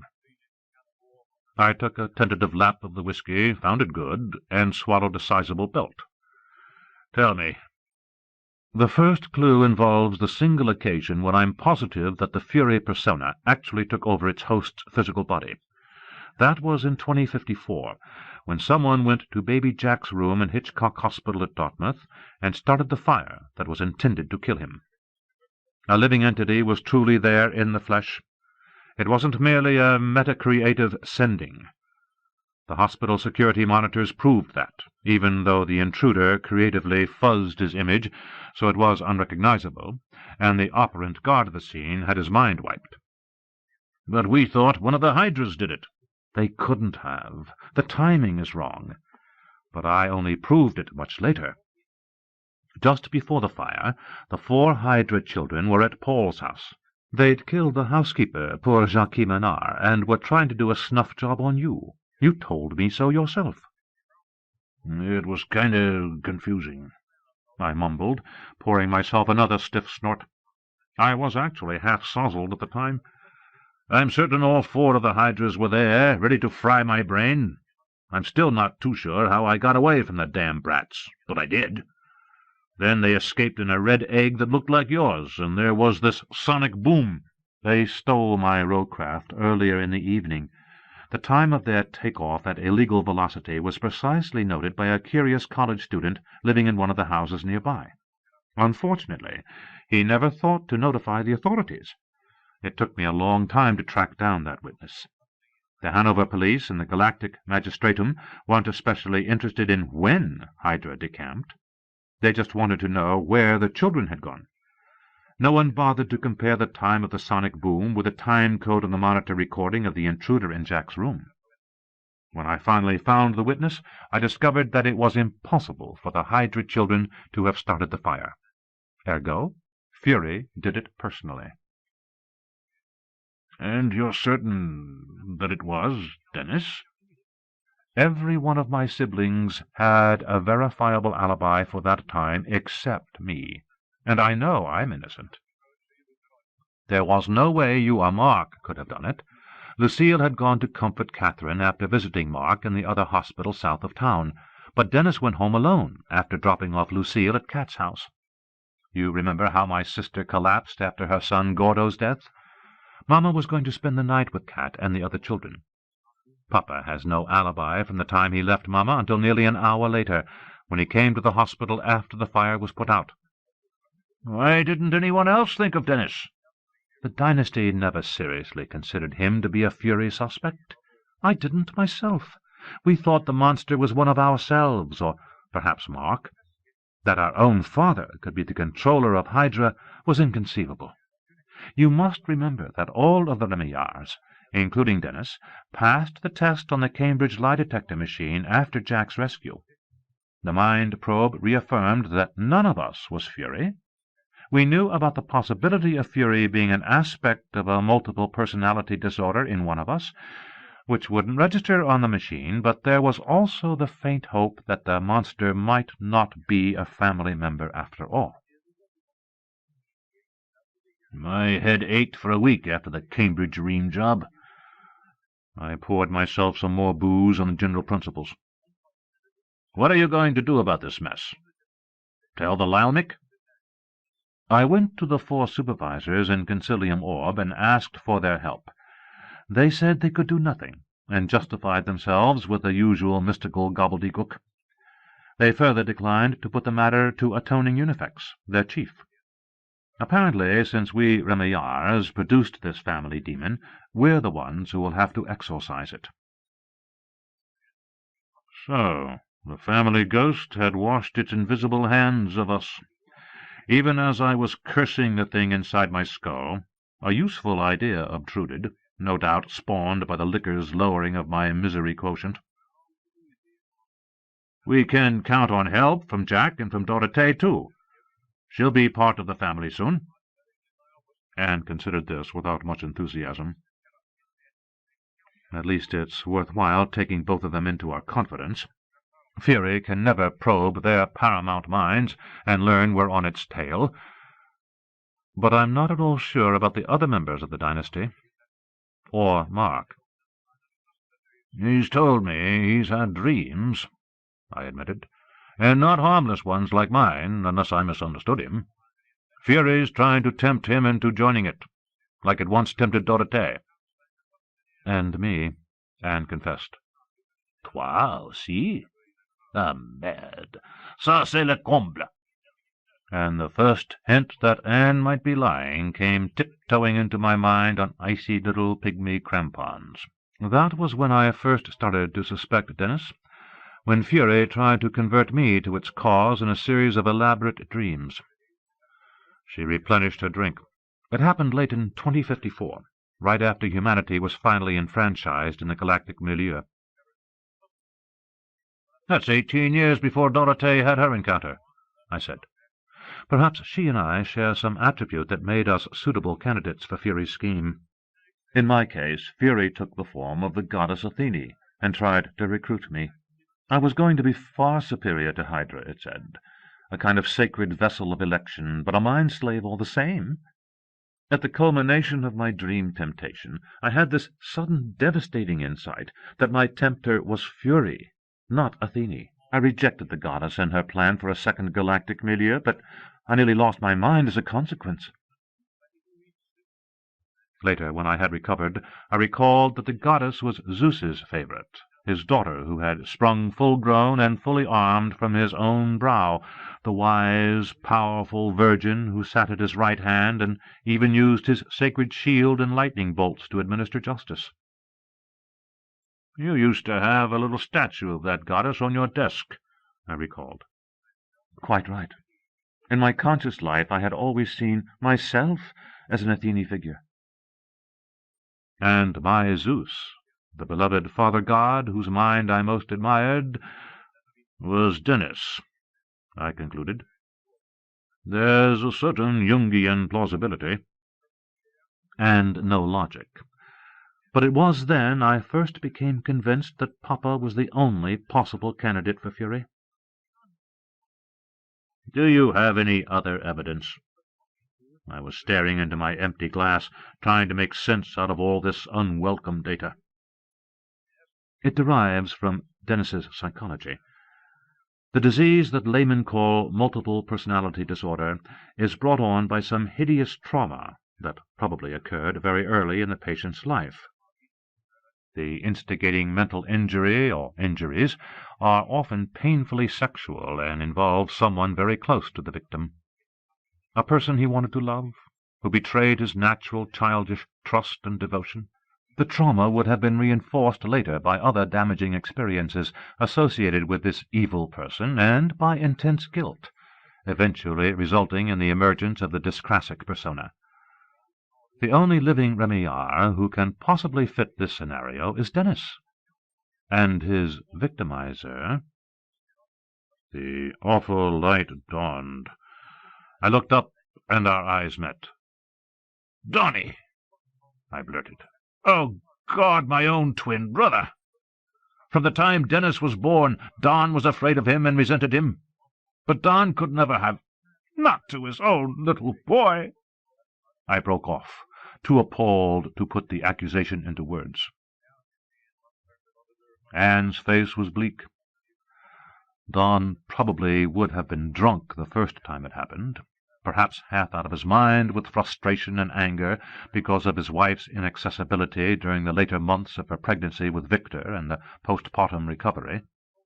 As I understand it, Donatien Remillard was an insecure man who never managed to come to grips with his metapsychic potential. He was self-centered, susceptible to attacks of depression, and physically aggressive. Near tears, I agreed. We were fraternal twins, not identical. Our temperaments were miles apart. He and Sonny. Don took her away from me. I don't think he really loved her at all. He wanted her because she'd been planning to marry me. She was his most valued possession. Under Anne's gentle questioning, I told her about my brother's early life and his oddball relationship to me. Then I shut up and tried to get hold of myself. Anne could still be mistaken. On the other hand, all this made a horrible kind of sense. Anne unwrapped the loaf of gamma bread and freshened it briefly in the microwave. She slivered the lox and put it in the IR oven to warm, set the table, poured us glasses of milk, and got butter sizzling in the omelette pan. She wasn't wearing her priestly rabat and dog collar. A small silver cross with a central cabochon of green jade hung from a thin chain on the breast of her white blouse. Her blonde hair was cut short, and she was thin to the point of being haggard, with a wan face and eyes that were deep-sunken and dark. I asked her how the split personality thing worked, how lunatic fury took over from quiet, unpretentious Dennis. "Every case is different," she said. "But this is the way Dennis's mental illness seems to manifest itself. Most of the time his core persona is in control, and he's himself, emeritus professor of metapsychology at Dartmouth College, Nobel laureate, respected theorist and writer, loving husband, your own dear foster son, papa to Phil and Maury and Sevy and me and Kat and Adrian and Paul. But sometimes there's no telling what sets it off. His dyscrasic personality seizes the ascendant and takes over his mind and body. His rational, everyday self is transformed into a thing so filled with pain and hatred that its only release seems to be in violence, murder, and megalomania. This second persona is completely separate from the core. Neither one knows the thoughts of the other. The abnormal persona seems to have goals diametrically opposite to those of the benevolent core. It may even have more powerful meta-faculties, drawing upon areas of Dennis's mind that are ordinarily latent. "Fury!" I cried. "It named itself Fury. I was right there when it was born. Inevitably, it said. I never understood what it meant by that." The dyscrasic aspect of Dennis calls itself Fury for an excellent reason. He had a classical education, and in Greek and Roman mythology the Erinyes, or Furies, were avenging spirits who tormented and destroyed those guilty of violating the natural order. "Sacre nom de chien," I muttered, letting the tears flow at last. I had all but accepted Anne's judgment on my poor foster son. She broke eggs into a bowl and began whisking them. "Can you think of any incidents in Papa's early life that might confirm my diagnosis?" I mopped my face with my handkerchief and reluctantly tried to cogitate. "I remember one time when Dennis was tiny, after I'd told Don and Sonny about his strong metabilities, and they both agreed to let me teach him how to use them. It must have been about 1970. Dennis would have been around 3. Don came home plastered and in the mood to play a nasty practical joke on me. He slipped LSD into some cocoa he gave me, but baby Dennis innocently blew the gaff, and Don was mad enough to shit bricks. He came at Dennis, ready to belt him or something, and the kid coerced him. It was spooky. One second Don was a bull on the rampage, and the next he was helpless and scared out of his mind. Dennis said, 'Papa won't ever hurt me,' and my brother just said, 'No.'" Perhaps the child had only recently learned to focus his coercion. What Dennis was really saying was, "Papa won't ever hurt me again." She seasoned the eggs with salt and pepper and tipped them into the pan. The hot butter smelt wonderfully nutty. She stirred with a fork, then added a small amount of grated cheese. A quick flip folded the omelette. When it was ready, she slid it onto a plate and gave it a last swipe of butter to make it shine. She cut it in half and sprinkled it with the warm, shredded smoked salmon. Anne spoke an abbreviated grace. Jesuits are ever practical, and we fell to. I was surprised I had an appetite, but she'd prepared the omelette perfectly, soft but not runny, with the cheese completely melted and the lox adding a perfect garnish.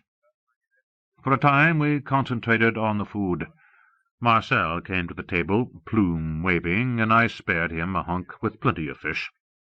Outside the double-glazed kitchen window, the snowstorm hissed and howled. "Victor," Anne said at length, "the second child of Don and Sonny, who grew up to be an overt monster, did you have any idea he might have been abused?" "Not at the time. Vic was born later that same year, 1970. He looked just like his papa, and Don was crazy about him. He wouldn't let me teach the little guy about operancy, wouldn't hardly let me near him. Don said he'd take care of this kid's education himself."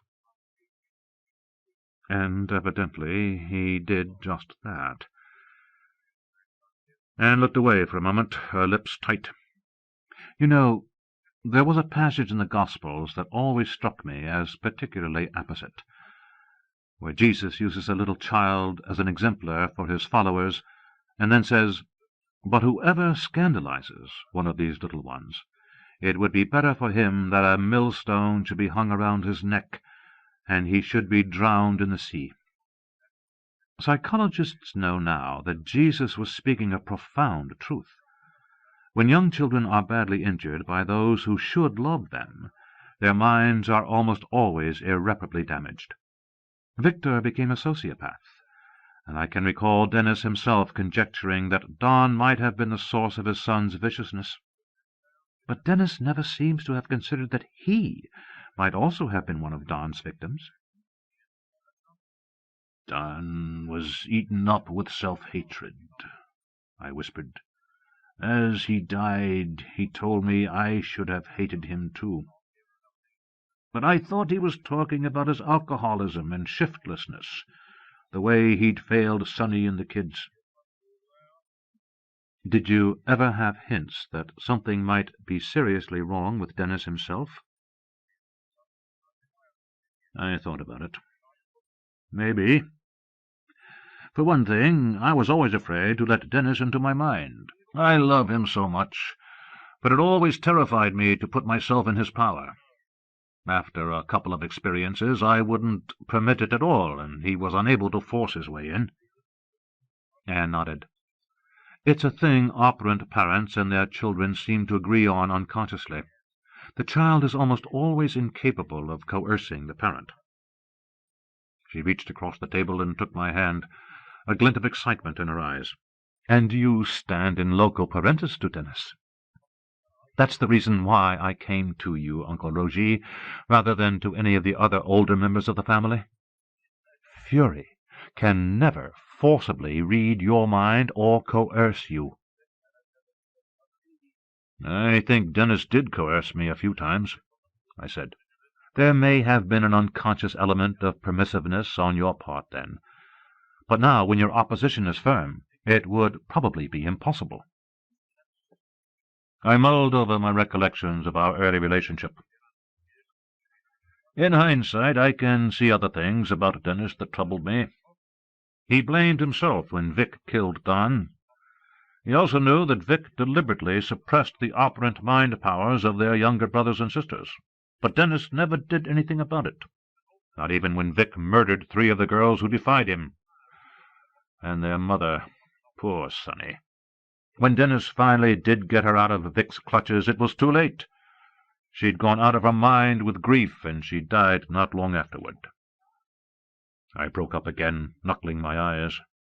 When I pulled myself together, I added, "The strangest thing of all was Dennis's insisting on keeping Vic alive when he was mind-zapped to a vegetative state. The bastard hung on for 26 years. Dennis said he kept him on the machines so he'd have time to repent his sins. That fucking chance. But not even Lucille was able to talk Dennis out of his foutu idée fixe. Every year on Good Friday, the dynasty had to join Dennis in meta-concert and pray for Vic. That last year, in 2040, Dennis even tried to rope me into the mind prayer. Thank God I was able to wiggle out." "Can you tell me any other details about Fury's birth? It's highly significant that the thing managed to take overt control of Dennis just as Victor died. This might suggest that Dennis's shadow persona unconsciously approved of Victor's crimes, or even abetted them. I think it's also important that fury was forced to manifest itself only after Victor was gone forever. I said, fury was all set to make me its slave when it was born, there at Vic's deathbed. I heard it say so. But another entity, a good one, showed up suddenly and saved me. Anne's eyes widened. Who could it have been? Dennis's core persona? I beat around the bush, deciding this wasn't an auspicious time to introduce her to the family ghost, then said, I guess Fury took the 5 fetuses instead of me and turned them into Hydra. Their seduction and manipulation is more complex than that, but I suspect you've got it in a nutshell. Anne got up and put the apricot pastries into the microwave. Have you been conscious of Fury attempting to invade you at other times? Not really. I've felt it lurking, and I've dreamt about it. But the dreams always seem to be real nightmares, if you get what I mean, and not coercion-inspired. The one other time I was strongly aware of Fury's presence was at Tijon's birth in 2052. The baby was having a hard time of it, and the monster tried to take advantage of the situation and get to him. Somehow I was able to help. Fury went away, and baby Jack was all right. But you recognized the entity, positively? Damn straight. I winced at the recollection. This may be very important. Anne studied me with uncomfortable intensity, and I felt the tentacles of her grand masterly coercive faculty fingering my good old bomb-proof mental shield.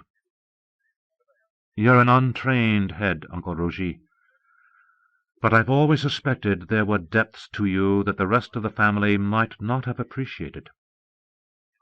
I gave her a cool look. Dennis always said my suboperant creative faculty might have a few surprises, but I wouldn't let him measure it, and I'm damned if I'll let you fossick around in my skull either, ma petite. She laughed rather uneasily, got the pastries, and set them before us. We ate and drank while she regrouped, and her next remarks were almost clinically objective. All bullshit aside, Rogie, if you were able to furnish details of Fury's metapsychic complexus, it might help immeasurably in the treatment of Dennis. Success would depend upon fine-tuning a coercive redactive course that would safely integrate the antisocial shadow persona with Dennis's benign core, his true self. I gave her the fisheye. But you'd have to mind-dream me to find this data you need? Essentially, yes. It might not be there, but there's a chance that Fury's birth made an exceptionally powerful engrammatic impression on you. Without any volition on your part, you could have stored the profile of the metafaculties Fury attempted to exert upon you, especially the coercion. The way young Dorothée stored the Hydra's mental profile? Exactly. Any therapy for Dennis would have to break through Fury's coercion before redactive healing could begin. You can see why your input could be extremely important. I'll consider it, I said ungraciously. But behind my screen I was thinking, what if she's wrong about Dennis? What if Anne herself is Fury? By letting my guard down, I could be making her a present of my metaphysical ass. I'm no genius and no paramount Grand Master, but this old Canuck isn't a fucking idiot either. Anne said, Dennis's core persona is completely innocent of the crimes committed by Fury, but he can never control or integrate Fury to harmlessness unassisted. I'll concede that your psychic reaming will probably be painful, but we members of the dynasty will have to gamble our lives and sanity attempting to treat Dennis in meta-concert. There's no certainty that the 7 of us will be able to succeed, especially with our own father." "You mean the parent-kid thing would get in the way?" "I'm afraid so. And there's something else. Remember the grandstand play that Fury wreaked on the database computer at Concilium Orb when it helped Hydra escape from Scotland? That piece of work demonstrates that the entity almost certainly has paramount metacreativity. This gives it a formidable weapon against any minds who dare threaten it." "You mean it could zap the lot of you to cinders with a mental laser if it thought you were out to kill it?" A question popped into my mind. "I wonder why it's held back using its mind as a weapon. It's always worked through Hydra, except for setting Jack's fire." "I have no idea. Perhaps it has something to do with the structure of Papa's disorder. Fury's metapsychic complexus may be distorted, limited in any number of ways. On the other hand, the forbearance may simply be strategic." I pushed my dessert plate away. In spite of my shock and dismay, I'd somehow managed to eat every morsel. I got up from the table and started a pot of coffee. "You know, Dennis has never had a really comprehensive metapsychic assay," I observed. "Just half-assed tests in the early days. He evaluated the bejesus out of his associates and subjects, except me, but he claimed he wasn't interested in the calibration of his own mind powers, just in their theoretical aspects. So he was never assayed using milieu technology.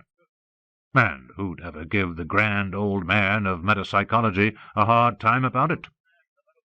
Another thing, by continuing to turn down being appointed a magnate of the Concilium, he neatly sidestepped the obligatory Lyelmic mind-sifting. For all we know, Dennis could be paramount in every damned one of his faculties." I considered the possibility. Anne leaned forward, turning the coercion on to me again. "This is why your own mental data on the Fury monster could be crucial, Uncle Roger."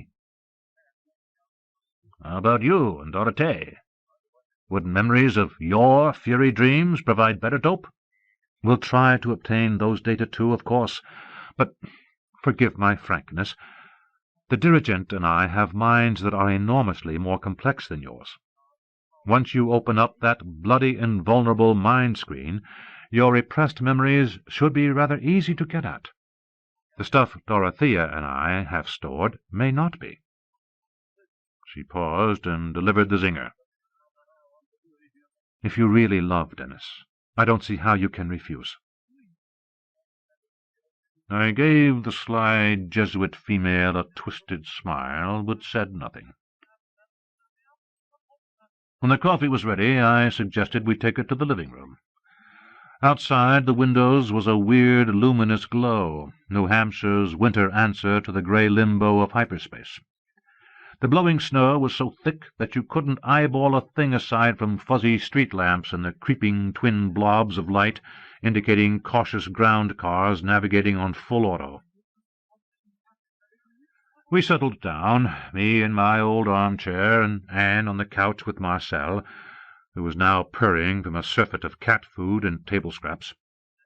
I had turned on the fire, programmed a John Coltrane album, and found some Rémy Martin to liven up the coffee. For quite a while we just sat.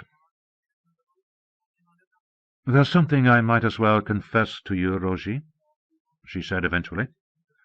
"I'm no metaconcert designer, but my best calculations show that my brothers and sister and I probably won't be able to crank the watts to overcome a paramount fury through coercive redaction, even if we do manage to work out the proper program." "There's Dijon," I pointed out, "and Dorothée, of course. Surely they'd be willing to join in the concert? 2 paramount minds would give you the edge you need." "I don't think we have the right to ask them to risk their lives. They're both so young." "Balls! They'd jump at the chance." "And what about Mark?" "I don't trust him. He's too self-centered, too—" She shook her head. "He's such an arrogant, calculating bastard. I guess I'm half afraid he'd side with Fury. Now that's the most ridiculous thing I ever heard. I'm not joking, Rogie.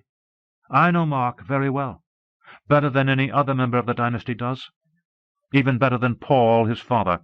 Mark's a monumental egotist with a deficient affect, and unless I miss my guess, one of these days he's going to cause the galactic milieu a shitload of trouble.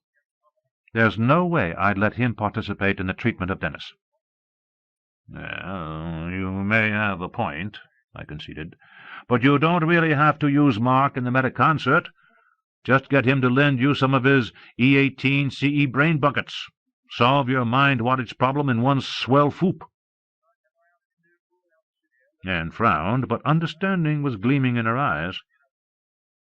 Are you suggesting that we use cerebro-energetic enhancement equipment in Papa's healing meta-concert? Why the hell not? Jack and the rest of them used those gonzo hats in creativity mode to chill the diatribe on Callie. Curing Dennis couldn't be any more humongous than that little caper. Dorothea nearly died from a dysregistic flashover during the Caledonia operation, Anne noted grimly, and none of the dynasty are experienced in the use of CE. I've always had my doubts about the safety of mechanical brain boosting, and so have Paul and Philip and Maury, to say nothing of the majority of the exotic magnates of the Concilium. Tout ça, say they foutaise. The dynasty can muzzle its precious principles until poor old Dennis is back online and fury-free. You could learn to use the CE hats. Other Grand Masterly operants have. I could tell Anne was weakening. I don't think Mark has ever considered augmenting coercion or redaction through his CE designs. There's been no practical application. Until now, I said. It could be your answer. With meta-concerted CE and help from Dijon and Dorothée, the dynasty could either cure Dennis or... I broke off, appalled at the direction in which my thoughts were heading. Or we could execute him, as a last resort, using the flip side of the healing metafaculty, and be rid of Fury that way. The creature has already been summarily condemned to death by Paul, just as the Hydras were. But a good part of Dennis's mind is innocent, I protested. You can't kill him. If there's no other course open to us, we can. She toyed with her coffee cup, rotating it in the saucer with one finger pushing the handle. Her face was devoid of expression. Both moral theology and the laws of the milieu would give us the right to execute Dennis if the first magnate deputized us. But with God's help, and yours, Uncle Roger, it will never come to that. We'll cure Dennis at the same time that we exterminate Fury. I didn't say anything for a long time.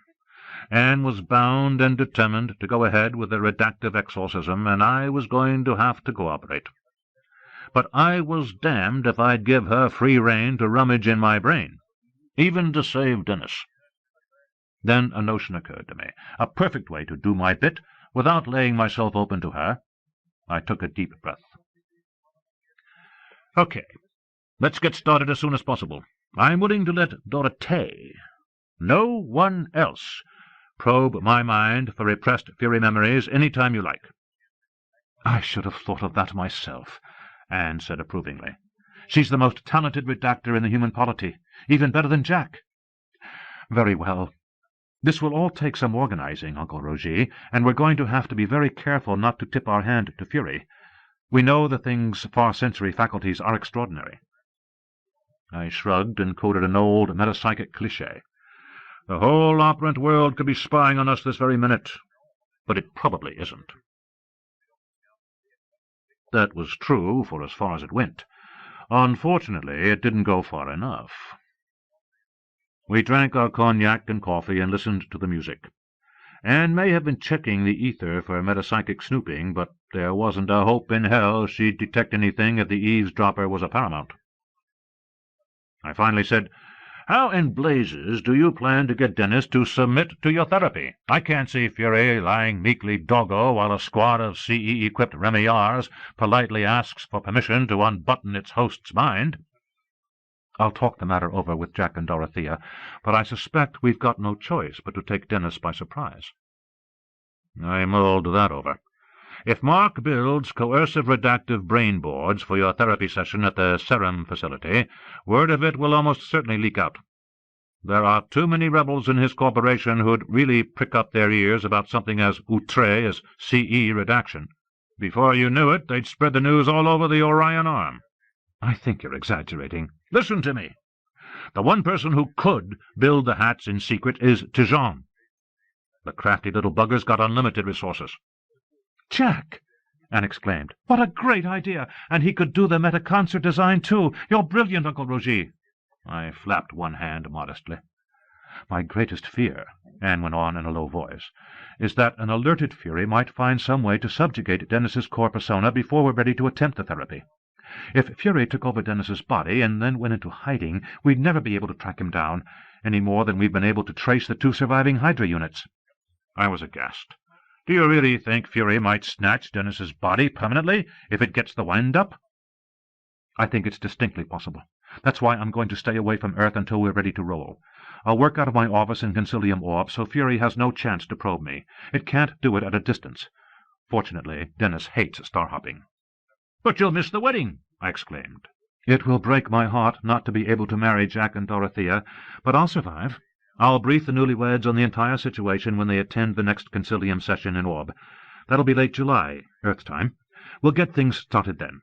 In the meantime, I don't intend to mention a word of this to the other members of the dynasty, and you won't either. No one in the family must know about the plan until Jack gets the modified CE equipment and the meta-concert program ready, and we're set to begin practice. You won't even tell the first magnate? Especially not Paul. Heaven only knows what tangent he'd fly off on if he discovered the truth and had months to brood about it. He might decide that a lot of us had an obligation to turn ourselves and Dennis in to the Galactic Magistratum, or Davy McGregor, just to make a grand gesture. He'd certainly insist on resigning the first magnateship, and that would jeopardize our pro-unity agenda. I kept my subversive opinions about that to myself. How long before you'd be ready to act? That will depend entirely upon Jack and Dorothea. Don't worry, Roger. You'll be safe enough from Fury probes if you don't get smashed and start shooting your mouth off. I cringed, remembering my indiscretion with Kyle MacDonald. It looked like I might have to forego overindulgence in bottled delights for the duration. Bon sang, c'est un matin, ça. We sat there for another hour or so, killing the rest of the cognac and listening to moody selections from my music fleck collection. Then I lent her spare pajamas and fixed up a bed for her in my little study, which doubled as a guest room, and we both retired, intending to sleep in until the foul weather was over. 5. Fleet Sector Base, Human Polity, Sector 12, Star 12-340-001, Nespelem. Planet 2, Okanagon. 16 Chewelah, 9 June, 2078. Are you ready, my dearest little one? Yes, I took over one of the unmanned maintenance craft from Chopaka Moon Base. I'm now in position docked against one of the meteor sweeper satellites. When the orb courier exits the hype into sea-space, I'll be well within meta-coercive range. Are you certain that your presence has not been detected? Give me credit. I've been working on the operation night and day for nearly a week. Please do not take that tone with me. I'm sorry. I've experienced a certain amount of emotional tension. But there is a high chance of success. My coercive power will be more than adequate to control the cerebro-energized pilot. But if the target herself should discover the source of the malfunction before the point of no return and abort the maneuver, she may not only survive, but also be able to identify me. I wish to hell Parney were here. If we could do the job in meta-concert, I'd feel more confident. Parnell has his own important work on Earth eliminating the other target, and this unique opportunity was not to be missed. You know how she has kept herself isolated in Orb out of our reach. I couldn't believe our luck when I discovered that she was coming to Okanagon on Unity Directorate business. Right. Well, this plan of mine is the most effective one I could come up with, but it's not a total lock-up. Even if she can't prevent the sneetch and splat, there's still a remote possibility that she'll pull some creative stunt, Image, and stave off death. You must not fail. This woman is a threat to my life as well as your own, and so is the other one that Parnell is coping with. You didn't tell us that. I am telling you now. But you are the invincible one. I was, and I will be again when both targets are dead. If the deaths are truly imperative, you should think again about letting Parney act alone. He's strong, but he's dangerously overconfident and too fond of bizarre stunts. He is not as intelligent as you, but his target is a laughably puny mentality, well within his capabilities. I'm not so sure about that. Remember how— Silence! Your new contentiousness disturbs me. Do not forget that without me you are nothing. You are an amputated limb. You are dead. Yes, forgive me, but I worry. Single units utilized in vital tasks such as these leave no margin for safety. Even the Hydra entire would be inadequate to deal with a metaconcert of 3 or more Grand Masters, or an alerted paramount mind. The probability of such a metaconcert forming during the current operation is vanishingly small, and no paramount can interfere unless you act with abysmal stupidity. But this brings up an important point. You promised that we would soon have help, new ones, subordinate minds to amplify Hydra's energy. And you will. Be patient, my darling. A long period of preparation was necessary, but now that phase of my great scheme is coming to fruition. Soon there will be 100 new ones working with you, and later there will be millions. Millions. And I will control them. You promised. If your love and loyalty do not falter, Hydra will rule the new ones and the second milieu, as I have said. But do not distract yourself from the task at hand. Eliminate this mortal threat to us both. Will you be able to continue your surveillance and assistance? I will try. You know that I am under certain constraints. Yes. Well, the time is getting short. I must withdraw. Farewell, my dearest Hydra child, my dearest Madeline. Goodbye, Fury. The commander-in-chief of the 12th Fleet and his fellow rebel, the dirigent of Okanagon, stood side by side in companionable silence on the observation deck of the Space Needle, awaiting the arrival of their mutual nemesis, the head of the Polity Directorate for Unity. Under different circumstances, Owen Blanchard would have enjoyed looking out over his bailiwick on a cloudless winter afternoon. The Pasayten High Plains region, where the sector base was situated, enjoyed a light breeze, and the air temperature was mild enough to make extra clothing unnecessary. Most of the facilities were underground, but the physical plant of the star base extended farther than the eye could see, a vast conglomeration of circular landing pads, landscaped artificial lakes, docking facilities, service buildings, and ground transport and supply stations. The peaceful galactic milieu had no warships, but a myriad of other superluminal craft belonging to 5 races were parked at the pad perimeters or trundling to or from the massive elevators that gave access to the infrastructure. Occasionally a starship took off or landed with majestic slowness.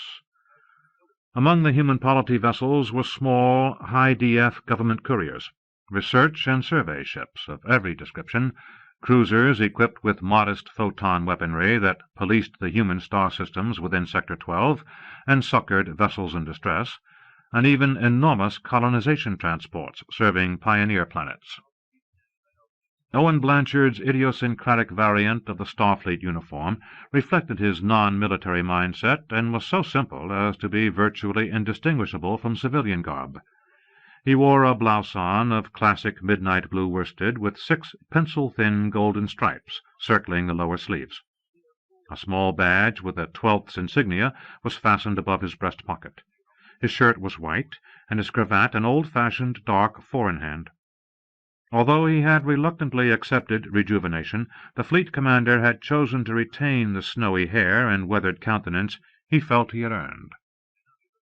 In his youth, prior to the Great Intervention, Owen Blanchard had been an outstanding concert violinist, but the non-human Symbiari proctors who supervised humanity throughout its long probation took note of his formidable intellect and higher mind powers, and denied him an artistic career. Instead, he was forced to become a dynamic field physicist. As the proctors revised the course of Owen's life for what they believed was the greater good of the galactic milieu, they unwittingly created one of the principal architects of the metapsychic rebellion. The frustrated musician became a brilliant designer of hyperspatial drive mechanisms. In time, Owen Blanchard was chosen to head the Human Polity's first Academy of Commercial Astrogation on the planet Assawampset. Later, after humanity was fully enfranchised in the milieu, he became Commander-in-Chief of the Polity's first sector fleet, the 12th, based on Okanagon. He had now held that position for 24 years, during which time the 13th Fleet was established on the planet Elysium and the 14th on Assawampset, but the 12th remained the Human Polity's largest and most important interstellar flotilla. In his leisure time, Owen Blanchard still played the violin, when he was not secretly working on ways and means of extricating his race from a galactic confederation dominated by exotic beings. As they waited, the rugged old man and the handsome younger woman idly exerted their farsight, watching a huge cosmic exploration vessel slowly descend for a rare landside docking. Ordinarily, such starships were serviced from one of the 3 orbital stations encircling Okanagon, rather than on the planetary surface. Owen told the dirigent that this particular explorer was scheduled to undergo a complete refit before heading out on an extended tour of potential human colonial worlds located in the Perseus spur of the Milky Way, 10,000 light-years distant. Following the scandal involving inadequate Crondac surveys of certain 12th Sector worlds, the Human Polity had insisted upon doing its own inspections before new colonies were established. The enormous starship was over 2 kilometers long, composed of dozens of disparate modules connected by a crazy network of struts. To dirigent Patricia Castelaine, who had been educated as a chemist, the craft looked more like a gigantic model of a polysaccharide molecule than an astro-carrier. Because of their size and peculiar shape, cosmic explorers lacked sigma shielding of their anti-gravity row-field envelope, a modification that was now mandatory on other fleet starships, and had to land hot. For safety's sake, and to spare the landing pad surface, the explorer descended into one of the large artificial lakes at the northern perimeter of the base. A great cloud of steam ballooned skyward as the burning purple row-field touched the water. Then the ship's generators shut down, and a minnow school of tugs popped out of lakeside bunkers and prepared to haul the explorer to its subterranean refitting bay. "I should be blasé by now," Patricia Castelaine remarked, "but the sight of one of those monstrous things hovering in the air still gives me the shivers. Look at it, a good-sized city full of scientists and their equipment, weighing millions of tons. But it floated down as lightly and silently as an autumn leaf. 100 years ago we would have called that a miracle. Now it's just another working example of dynamic field engineering, courtesy of the generous exotic races of the galactic milieu. On our own, we might not have developed dye-field technology for another century, if at all." "The point is moot," Owen said, a surprising bitterness in his voice. "We took off and ran with milieu science, and we left the non-humans in the dust. We're made of superior stuff, and we know it, and so do the exotics. But the human race is also flawed and immature, and therein lies the crux of our rebel dilemma. Are we better off inside the milieu or out of it?" "You know my answer, Owen, and I don't mind telling you that I'm getting damned sick and tired of the question." Patricia gave her long chestnut hair an emphatic flip. She was tall, dressed in a trouser suit of forest green faux leather, ornamented with trapunto work. Her blouse of ecru lace was pinned at the throat with an antique Spanish sardonyx cameo. "I think we're wasting time on philosophical debates and shilly-shallying," she said, "and so do most of the other young rebel magnates. The exotic races are holding us back, stifling us. The way the concilium is currently structured, the Human Polity is continually being reined in by exotic restrictions. The Krondaku are stodgy arch-conservatives. The Symbiari are jealous of us, and the Gi are a gang of sex-crazed Looney Tunes. But their combined voting bloc adds up to 4,400, while ours is only a tenth of that. Even if all the friendly Poltroyan magnates vote with us, we still have no chance to win any important floor fight. This unity controversy is the last straw. Secession is our only option." He smiled at her vehemence, and his reply was mild. Are we really ready to abandon the milieu for the sake of human sovereignty? I can tell you this for certain, Pat. If we tried to secede tomorrow, we'd fail. The exotic minds in meta-concert could overpower us, force us to retreat back to our own solar system, and keep us there in quarantine forever. I wonder if they'd really be able to do that, the dirigent said softly, turning away from him to look down at the crowded plaza below the Space Needle. Even if they took away our starships and other high technology, we'd still have our brains. We could build it all again. They'd never slaughter us outright. It's contrary to their damned unity ethic. Whatever means of mental or physical interdiction they used, we could eventually overcome. Perhaps, the fleet commander admitted, but it might take generations. We can't compromise on the unity question, she said urgently. We can't let the exotics force us into this pacifistic mental intercourse of theirs. We have a right to evolve in our own way, flaws and all. I agree. But they've said they won't coerce us into unity. No, they're more insidious than that, with their talk of mutual love and perfect civilization. They're setting a trap, reminding us how morally deficient we still are, promising cosmic harmony, an end to aggression, paradise in the here and now. She turned back to him, her expression stony. But the exotics are deceivers, Owen.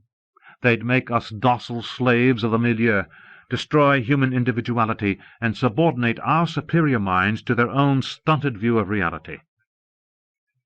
The fleet commander pretended to wince.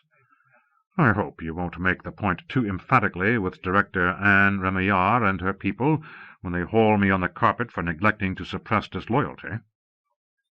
The dirigent of Okanagon smiled contritely. Well, maybe not this time around. I came here today hoping to make things easier for you and the fleet in Remillard's inquiry, not to stir up a fresh hornet's nest. I promise to be ever so mealy-mouthed and smarmy. That'll be the day. Owen consulted his wrist chronograph. The Directorate courier ship is due to break through the superficies into sea space just about now. It'll do a VIP docking right here at the Space Needle in less than 5 minutes. I really would appreciate your support, Pat. But remember, de la diplomatie, et encore la diplomatie, et toujours la diplomatie. She embraced him lightly and kissed his cheek. You betcha, mon cher commandant. Together we'll bedazzle the Inquisitors with our arsenal of good and worthy shit. We'll prove that rebellion equates with virtue, and that we don't really mean it when we skulk and plot and mutter about seceding from the galactic milieu. Owen threw back his head and roared with laughter. Seriously, Patricia said, my image is just as smutchy as yours in the eyes of the Concilium. I welcome this chance to defend Okanagon against critics who view us as a cesspool of sedition. I doubt that this inquiry will be that stringent. I have a feeling we're all going to be terribly decorous and nice. The Unity Directorate has no official mandate to purge rebel elements of the fleet. At worst, they can require that the operant officers submit to attitude readjustment courses.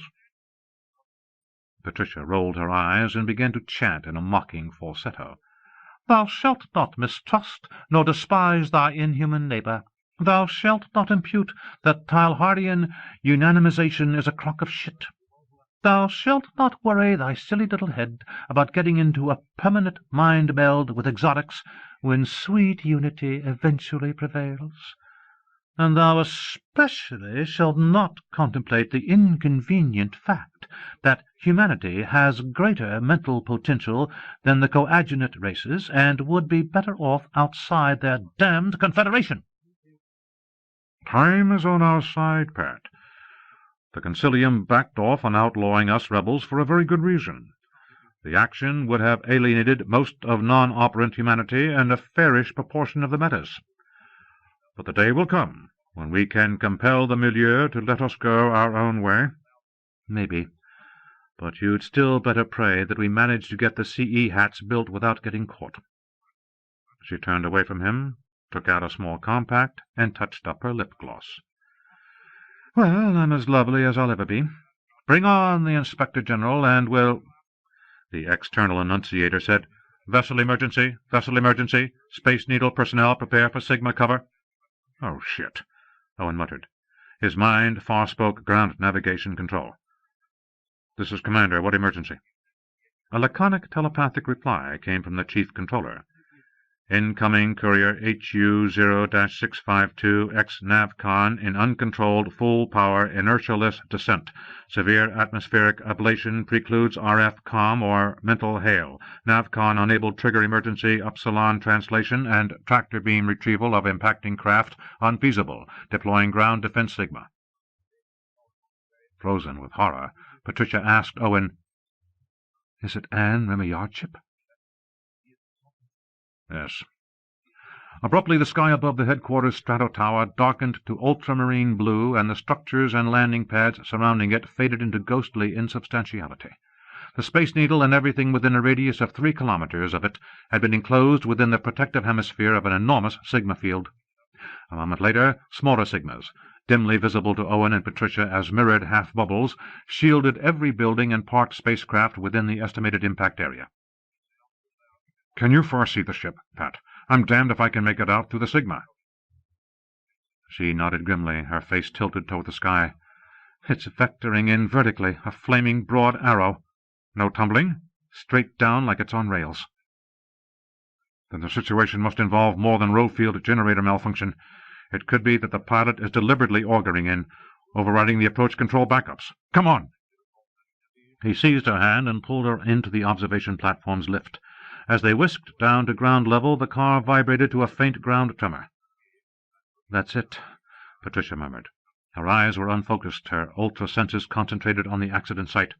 Ground control has cut the big Sigma. The debris is right at the bubble tangent, almost due east. There's no crater. The ship hit the shield and slid on down. The elevator door opened, and the two of them ran across the broad main lobby. Appalled humans and exotics, most of them in uniform, had gathered into small groups, listening to audible and telepathic announcements of the disaster. The fleet commander and the dirigent dashed outside. Sirens of emergency ground vehicles wailed in the distance. Because of the danger of residual ionization or anomalous dye fields shorting out their generators, rowcraft were prohibited from approaching the scene of a superluminal carrier crash until their safety could be assured. At the edge of the Needle's east plaza was a rank of staff eggs. Their drivers stood together, gaping at the thin column of smoke in the distance. Owen's coercion scattered the bystanders, and he hauled open the door to one of the rowcraft. "Breaking regulations," he said, "but to hell with it. The courier's burnt and blasted to bits. There's no danger of field suppression or explosion." Moments later, he and Patricia were in the air, hovering over the scene of the crash. They were the first ones to arrive. "My sweet lord," the dirigent whispered, "is that a body?" Then she cried, "There, do you see it?" Cursing, Owen Blanchard maneuvered the egg to set down as close as possible to the thing Patricia's farsight had indicated. They climbed out and stumbled through smoldering grass, littered with shattered cerametal and half-melted fragments of nameless detritus. The courier wreckage had fallen into a landscaped area near the edge of a pad. Some of the ornamental trees were still on fire. Others were blackened skeletons. What they found was incredible. The body of a woman, mutilated and frightfully burned, with lidless eyes wide open. The eyes moved. She was alive. Awestruck, Owen knelt beside her. "Unbelievable! Somehow she must have managed to generate a partial protective envelope." "It's the director," said Patricia. "I recognize her mental signature." Ground vehicles were approaching, and sirens blared. "The paramedics are almost here." "Anne!" Owen called. He dared not touch the woman's ruined corporeal shell, but his mind reached out to hers with coercive strength. "Can you tell us what happened?" Anne Remillard's last vestige of meta-creative screening winked out. Suddenly a rush of pain hit Owen and Patricia with a force that was almost physical. The victim's thoughts were broken, indecipherable. She seemed to be on the brink of death. Hastily, the dirigent added her own quotient of grand masterly redaction to Owen's powerful coercivity. Mentally conjoined in a rough meta-concert, they sustained the injured director's flickering life force until the medical crew arrived and swiftly connected her to their sophisticated machines. exerting all her willpower, and spoke telepathically. Dying. "It's all right," the chief medic reassured her. "You're going to live. The regen tank will take care of everything." Anne's mind said, "Good. I'm going down now." "That's right," another technician said. "Let go. No more fore-speech. No more thinking." But in the last minute before she lost consciousness, Anne Remillard transmitted a single thought to her rescuers. Hydra. "Hydra?" The paramedic was mystified. "What the hell does that mean?" Owen Blanchard and Patricia Castelaine exchanged glances. "It means trouble," the fleet commander said quietly. He turned away and began to walk back to his own rowcraft. "Come along, Pat. We'll have to notify the Galactic Magistratum and the First Magnate of the Human Polity." "You failed." "I warned you that she might save herself. But she'll be a floater for months, maybe as long as a year, incommunicado." "Can't you get to her and finish her off?" "Certainly not while she's on Okanagon. Castelaine and Blanchard must suspect that Hydra shot Anne down, even if the medics haven't a clue. All of the senior rebels know about Hydra and Fury, thanks to that damned Adrian Remillard. The dirigent has very good reasons to make certain that nothing else happens to Anne on her turf, and you can bet she'll be hot on my trail, too." "Is there a chance of ODO tracing the Hydra attack to your cover identity?" "I doubt it, but I'll be on the alert." "Contemplation. It would be a great setback if you should be forced to give up your influential position in the office of the dirigent of Okanagon, especially now when the rebel element is so strong in the planetary government. But you must not compromise your safety." "Don't worry. I'll get myself assigned to the crash investigation team. Castelaine will need someone from ODO liaising with the Galactic Magistratum.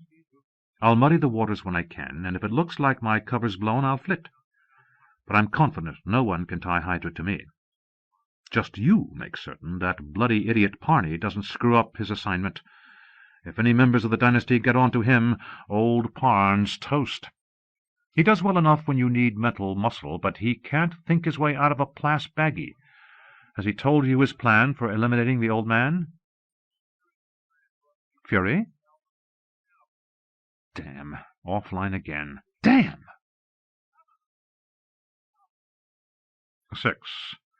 Sector 12, star 12-337-010. Grian. Planet 4, Caledonia. New Glasgow, Clyde Subcontinent. 25 on Seachdmhios, 10 June, 2078. Neil Abercrombie, executive assistant to the planetary dirigent of Caledonia, made no apology for stonewalling the distinguished caller on the subspace communicator. "I'm sure it's a very important matter, Director Remillard, and under ordinary circumstances I wouldn't hesitate to interrupt the dirigent. But she's deliberating an appeal of a capital sentence, the new, and you understand why I can't break in on her." The display showed the pleasant, rather ordinary face of a dark-haired man in his mid-20s.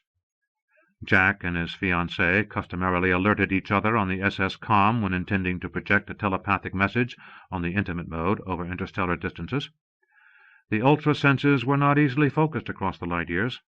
Even paramounts could do it only with difficulty unless the recipient of the message was alerted to tune in ahead of time. "I'll bespeak her later, then," Jack said.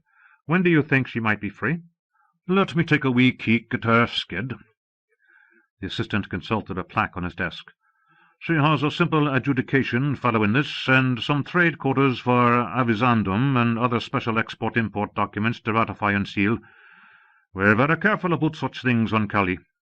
And then there's a penciled-in luncheon appointment with her dad if there's no early vote in the Assembly. If you bespeak her in about 45 minutes, she'll surely be available for a moment." "A moment? You're working her to death." "Aye," Neil admitted cheerfully. "Our dirigent lassies insisted on slaving night and day ever since the big blowout.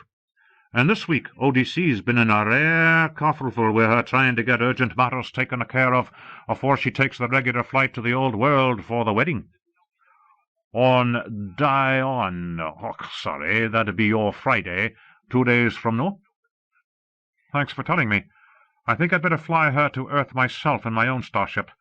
I'll make sure we bunny hop nice and slow so she has time to unwind before our big day. A fine idea. The staff here at ODC wanted to throw a Caledonia for her, but she wouldn't hear of it. It'd be grand if both of ye came back to Calais together for a bit later on, so's we could have a proper planetary bash. After the grief this world's had coping with the diatreme, we've onca need for a celebration. I promise we'll both come after the honeymoon, Jack Remillard said.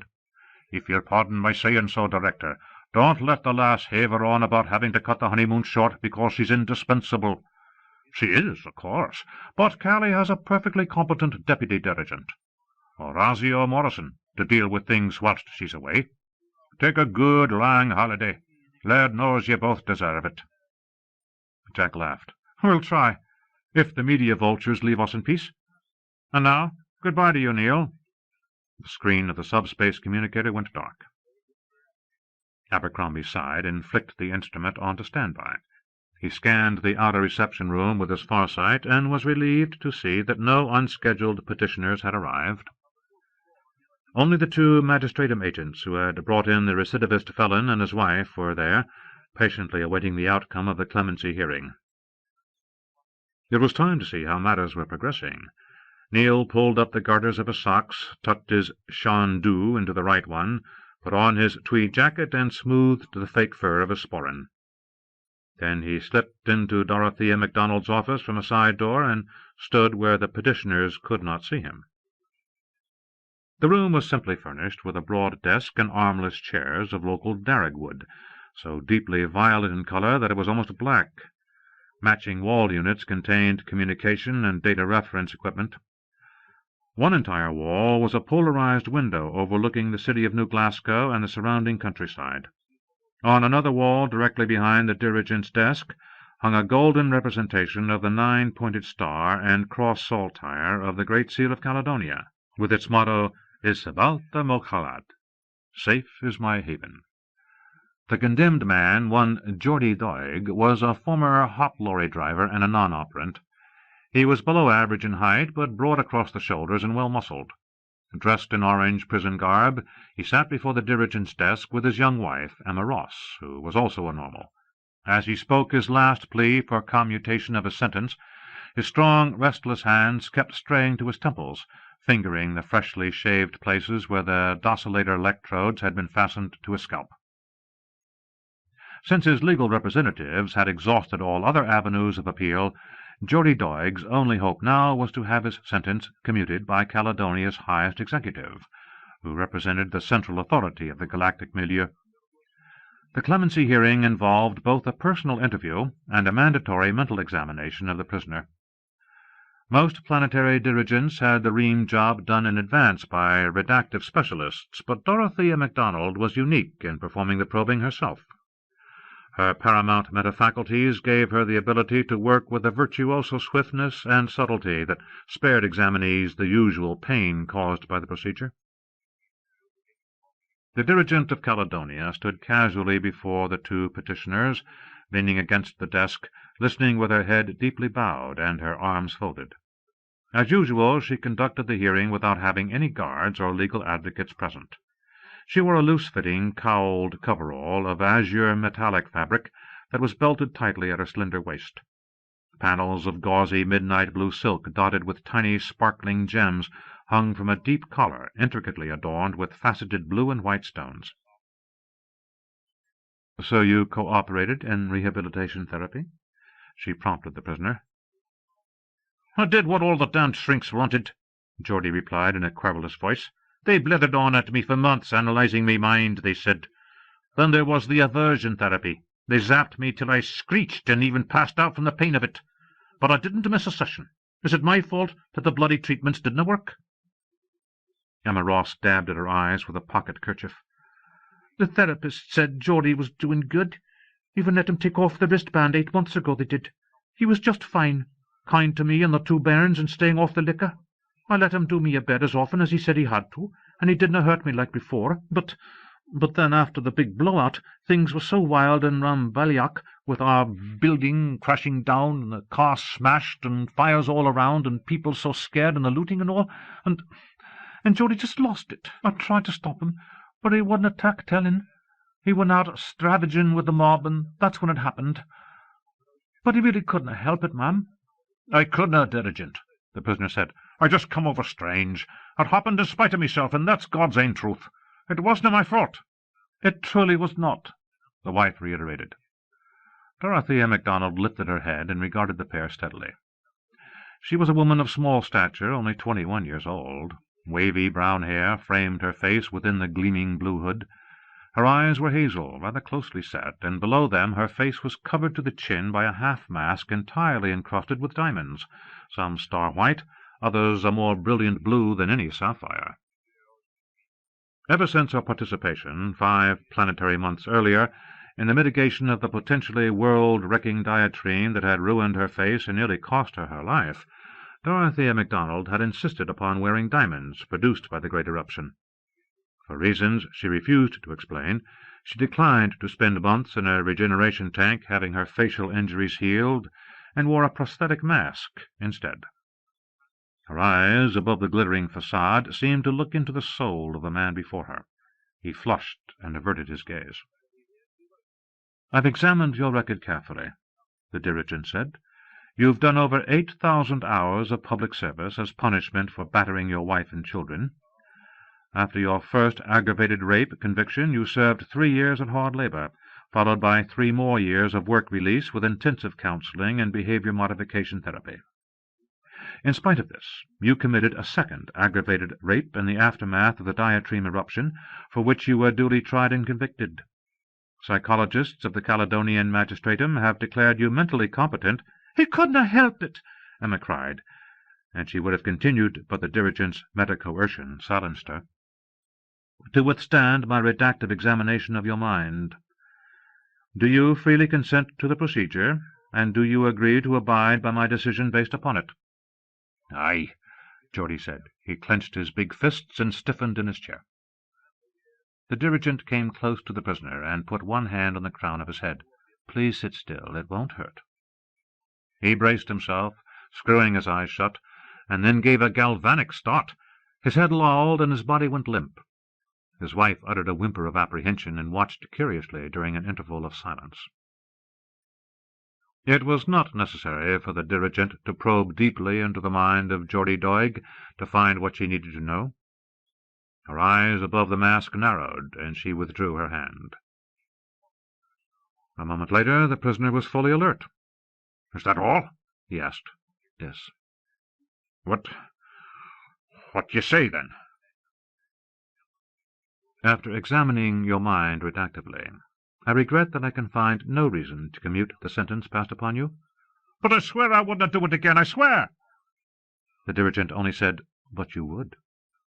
"Geordie!" Emma Ross wailed, and burst into hopeless tears. "Belt up, you silly kercog." "Hold your wheest, mon," Neil Abercrombie admonished the prisoner sternly. Geordie deflated. He threw a disgusted look at Emma. "Och, can't we just get on with it?" "If you wish," the dirigent said. "My assistant will escort your wife outside before you make your choice of sentence." "Aye, take her away." Geordie seemed impassive now, staring at the floor, while Neil led the distraught woman out the door. The dirigent took a reader plaque from her desk and handed it to the prisoner, speaking formally. "George William Doig, since you have been adjudged by a jury of your peers counterproductive to the ultimate harmony of the galactic milieu, you are offered the 3 options inscribed on the sentencing plaque you hold. 1. Permanent incarceration in the Caledonian Correctional Institution on Caithness Subcontinent. 2. Psychosurgical implant of a docilization unit and release to the custody of your wife, Emma Ross. 3. Euthanasia. Please make your choice now by touching one of the numerals firmly with your index finger."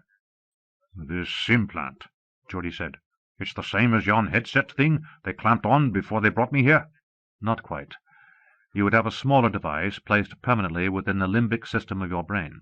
Its effects would be the same as those you experienced with a temporary docillator. You would feel easy-going and peaceful, without any inclination to perform independent actions.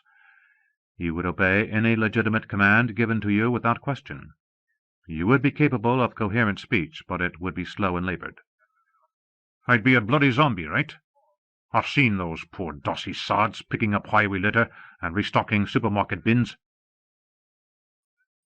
The eyes above the diamond mask were steady. Caledonia has only a few hundred docilates thus far.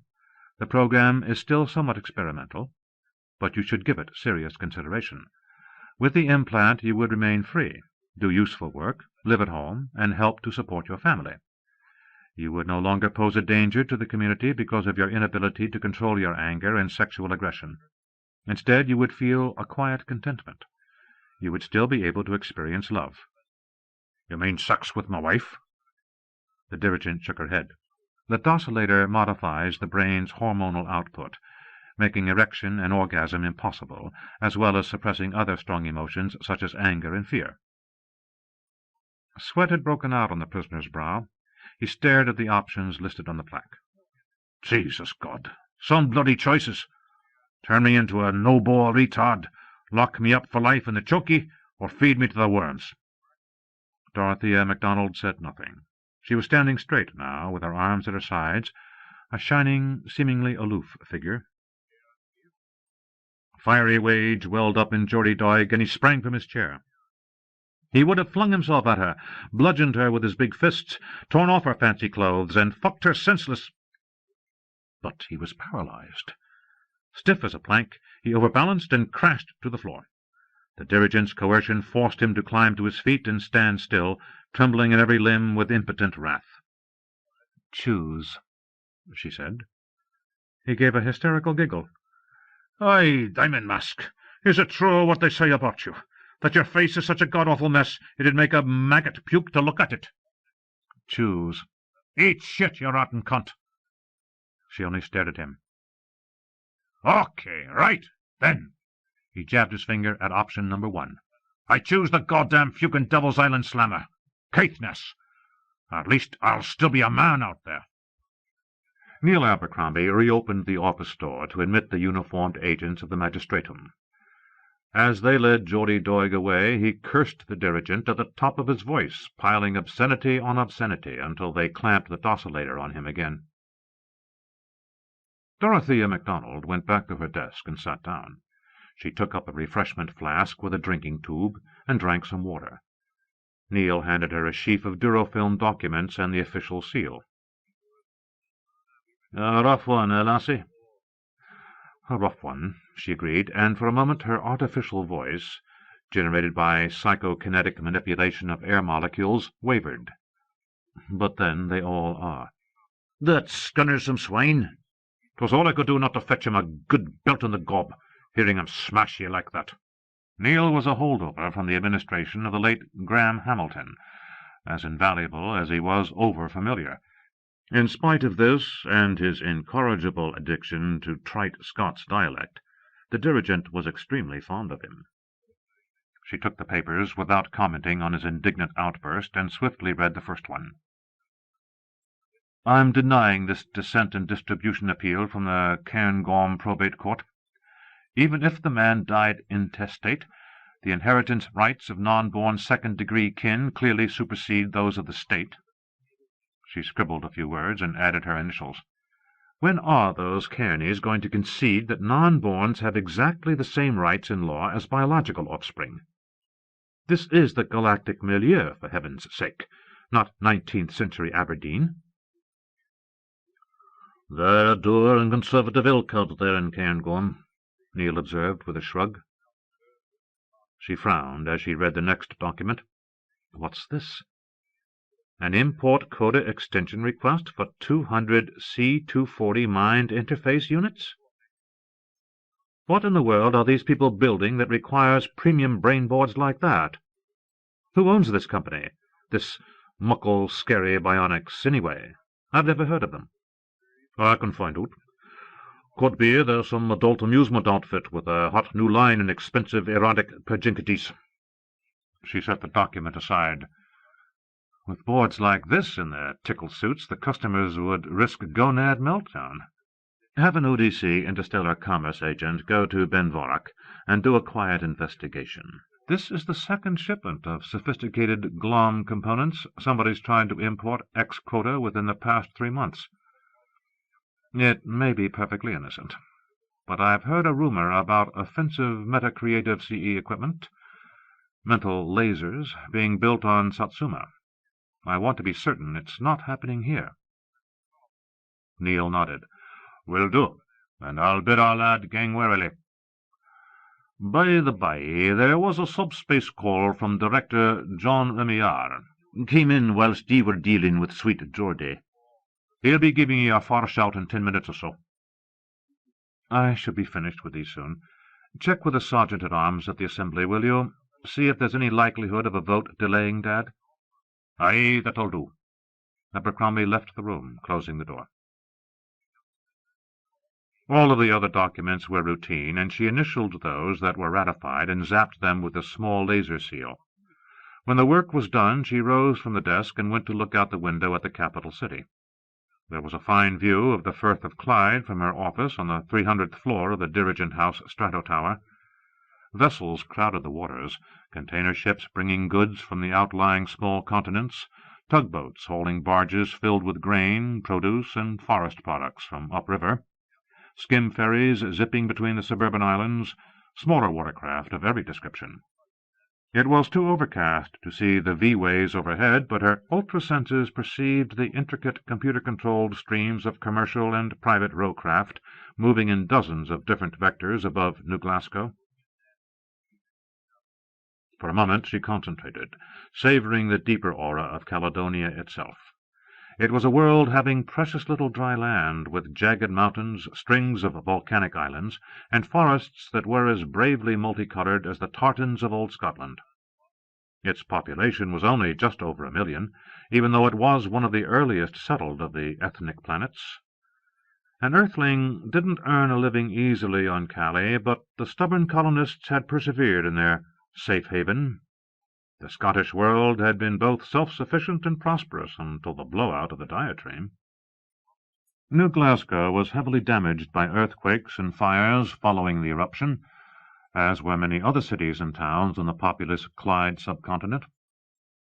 The Strato Towers, housing the government, the university, and the principal business offices, were buttressed by inertialess fields and had gone unscathed. But the older parts of the capital, the twisting lanes and closes along the waterfront that were crowded with quaint jerry-built structures dating back over 50 years, had been hard hit. Most of the devastated areas were lower working-class neighborhoods, long overdue for urban renewal for all that they were picturesque and evoked memories of the earliest days of Callie's colonization. Dorothea's late predecessor, Dirigent Graham Hamilton, had always had a soft spot in his heart for the rickety waterfront, with its flourishing grog shops, flea markets, resorts of dubious amusement, and ever-useful junkyards, and he'd balked at renovation. It would also have cost a lot of money, which the colony couldn't spare. Now, thanks to the diatribe and a subsequent influx of no-strings milieu disaster relief funding, New Glasgow could be tidied up without depleting the planetary treasury or raising taxes. There'd be a difficult interim, but reconstruction was well underway. The most serious problem involved the nearly 40,000 displaced residents who had been housed by the Human Polity Red Cross in temporary towns set up in the Clyde hinterlands. Despite the government's best efforts, most of these settlements were little more than collections of cheerless barracks, decent enough shelter from the weather, but sadly lacking in privacy. There was already grumbling that the milieu and the old world weren't doing enough to help the diatribe refugees, and politicians were exploiting the situation both on Caledonia and in the European intendancy back on Earth. Musing over her planet's problems, the dirigent wondered if it was really possible that criminal elements were manufacturing potentially lethal CE equipment somewhere on Calais. The Japanese ethnic world of Satsuma, located in a star system not far away, had a persistent problem with operant Yakuza mobsters, but there had never been organized crime on the Scottish planet. On the other hand, Ben Vorach, where the suspicious components were to be shipped, was the most remote and thinly populated of Caledonia's continental landmasses. BB had been her own childhood home, and she knew well enough that its steep glens and abandoned mine workings were capable of concealing any number of crooked enterprises. But a Scots mafia in embryo? What a stone-daft notion! There was a more chilling possibility, one that the lofty-minded, altruistic, exotic races of the milieu had scarcely yet begun to address.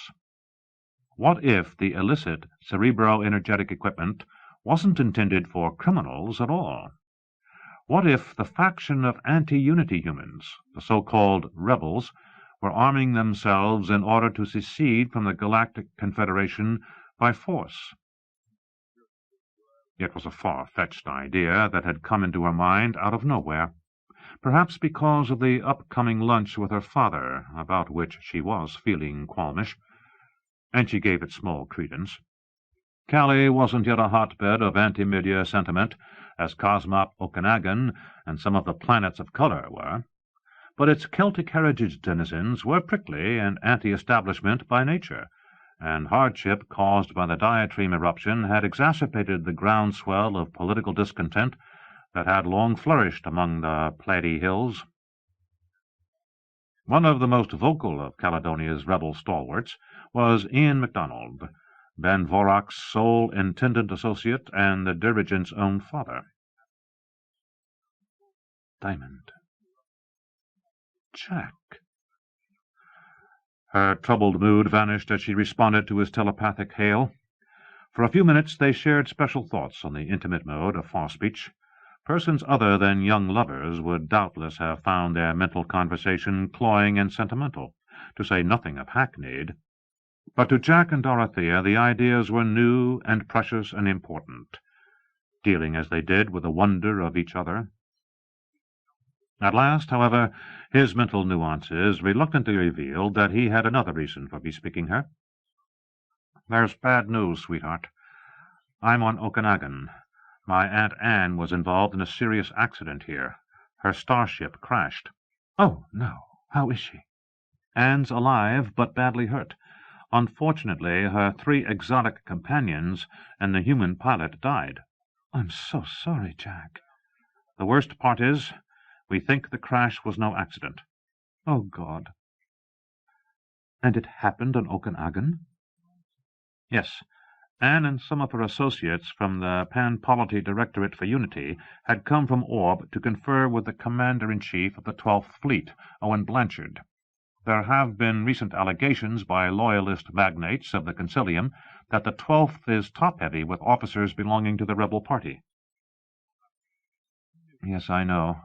And the allegations are true." "Anne and her colleagues were going to look into it. No big thing. She didn't want to get the spacers all torqued and testy. It was to be a discreet sampling of sentiment, to find out how the anti-unity misunderstandings that seem to be so prevalent in this sector might be corrected. In the case of the fleet, Anne had considered revising the curriculum at Chewelah Academy, plus instituting mandatory re-education of the commissioned officers. The Directorate discussed all this months ago." "What did Blanchard think of that idea? I've heard that he's one of the top rebel leaders. He and Anushka Goris were once lovers, you know. Some people say that the concept of an anti-milieu political party originated with the two of them." "Anne never talked to Blanchard. Her courier ship went down the very morning that the first conference was scheduled. There's no doubt that the pilot deliberately caused the disaster. He might have been a suicidal anti-unity fanatic. But there's another possibility. The ship was an express courier, and the pilot was a low-ranked adept-class operant wearing a conventional CE control helmet. The hat could have been sneeched, coercing him to fly the ship into the ground. The passengers had no inkling that anything was wrong until it was too late to do anything about it. Anne only survived because she spun a crude metacreative cocoon around herself at the last minute. It didn't protect her completely, but it did the job. She'll be in a regen tank for at least a year." "The poor woman. What will happen to the Unity Directorate? Anne was its prime mover. It won't be the same without her. Who will take over the chair? You?" "I don't think I'm right for the job, sweetheart. But never mind that. There's one last bit of info I haven't told you. Before Anne went switch-off, she made a last heroic effort and managed to bespeak a single intelligible word. Hydra. Oh, dear God. The Okanagon authorities notified the first magnate. When Papa found out about the Hydra thing, he told me, and I came zorching to Oki like a bat out of hell. Dirigent Castellane bent over backwards to cooperate with us and the magistrative investigators. Small wonder. Nobody's forgotten that earlier mystery accident on Okanagon that conveniently wiped out Pat's predecessor. And now the first magnate's pro-unity sister is nearly killed and talks about Hydra. A very suggestive coincidence, especially when one recalls the Alvarez flap 6 years ago. How could I forget? It happened the very night we first met, more or less face-to-face, at Mark's Halloween party. Yes, you wore that adorable clown suit, and I picked your giant brain like an overripe muskmelon. And you conceived the idiotic notion of going to Okanagon with Uncle Roger to interrogate Alvarez. It wasn't idiotic. I had good evidence that the man was a Hydra. Your idea was shit for brains, stupid, even though you were right about the Hydra. Fortunately, I found out about your scheme and had Alvarez framed with a felony hit-and-run charge to put him temporarily out of circulation, and beyond your reach. You what? Diamond, you were only 15 years old then. I couldn't let you endanger your life by playing clumsy detective games with a potential Hydra. Uncle Roger, that damned old stool pigeon, he told you. He did what he thought was best. What if the other Hydra units had been there, backing up Alvarez when you tried to interrogate him? They would have nailed you to the wall. Well, they weren't on Okanagon. They were on Earth, stalking me in Hawaii. Yes, chilling recollection.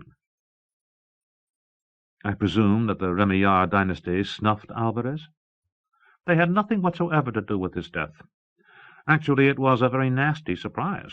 I had hoped to mind-ream him for information about the identities of the other Hydra units and Fury. After Alvarez died so mysteriously in his cell, Klondike evaluators from the Galactic Magistratum took over the phony hit-and-run investigation at the first magnate's request, allegedly because Alvarez held such a high position on the Okanagon dirigent's staff. The exotics managed to do superficial redactive examination of Patricia Castellane and her top people without their knowing it, but the lightweight probes failed to find proof that she or any of the others at Dirigent House on Okanagon were aware of the Hydra's real identity. They didn't find any other Hydras living on the planet either. The Lyelmic supervisors and the first magnate eventually put a lid on the entire Alvarez affair. I'm not surprised, but now it seems that there is at least one other Hydra hiding on Okanagon after all this time. We really don't have the foggiest notion why the pilot crashed the starship, or what Anne meant when she said Hydra. There's no way of questioning her until she comes out of the tank, and thank God for that. The last thing the dynasty needs now is public speculation about a new Hydra attack. Jack, you can't simply ignore the possibility. Of course not, but Paul intends to keep the Hydra angle of the case sub rosa. Only the inner circle of Castellane's bureaucracy and the fleet commander himself knew about Anne's upcoming visit. If one or more of them is a Hydra unit in disguise, we'll have the devil's own time proving it. There isn't enough evidence to justify an official inquiry of the planetary bigwigs, much less their full-scale mind-ream, and the law won't let us mount a fishing expedition. The Galactic Magistratum will continue to investigate the crash, but there'll be no Hydra hunt. I see. Another cover-up. For the good of the milieu, darling. Indubitably. The real question is, why did the Hydra want to kill Anne? She heads the Unity Directorate, and I told you that Fury has this daft notion of founding a second milieu with its own evil substitute for Unity. Diamond, dear Diamond, don't let your own terrible experiences with that monster color your right reason. Fury is only a single warped individual. It has just 2 Hydra units left to act as its agents. The Concilium would know if any larger fury-led cabal existed. The Lyelmic would know. There is no such group. There are the rebels. Their agenda bears no resemblance to Fury's, except that both want humanity out of the milieu. I've had the damned monster inside my mind, and I know how seductive it can be. Fury doesn't have to coerce large numbers of people or lead them openly. All it has to do is secretly exploit human weakness and perversity, and eliminate persons who threaten its scheme. Yes, Jack, everybody acknowledges that humanity is still far below the unified races in socio-political maturity. Compared to the exotics, Earthlings are still at the level of Genghis Khan and the Golden Horde. We still commit crimes, cheat, lie, connive, and try to better ourselves at the expense of the other guy. Believe me, I see it all from behind this desk. The dirigent is a combination ombudsman, judicial despot, and glorified nanny. And I love you. Don't be facetious. And don't patronize me. Never. I love you, and I also respect your judgment and your intuition. You're right about Fury being a potential menace to the milieu, and you're right about it being capable of manipulating humanity to its own ends.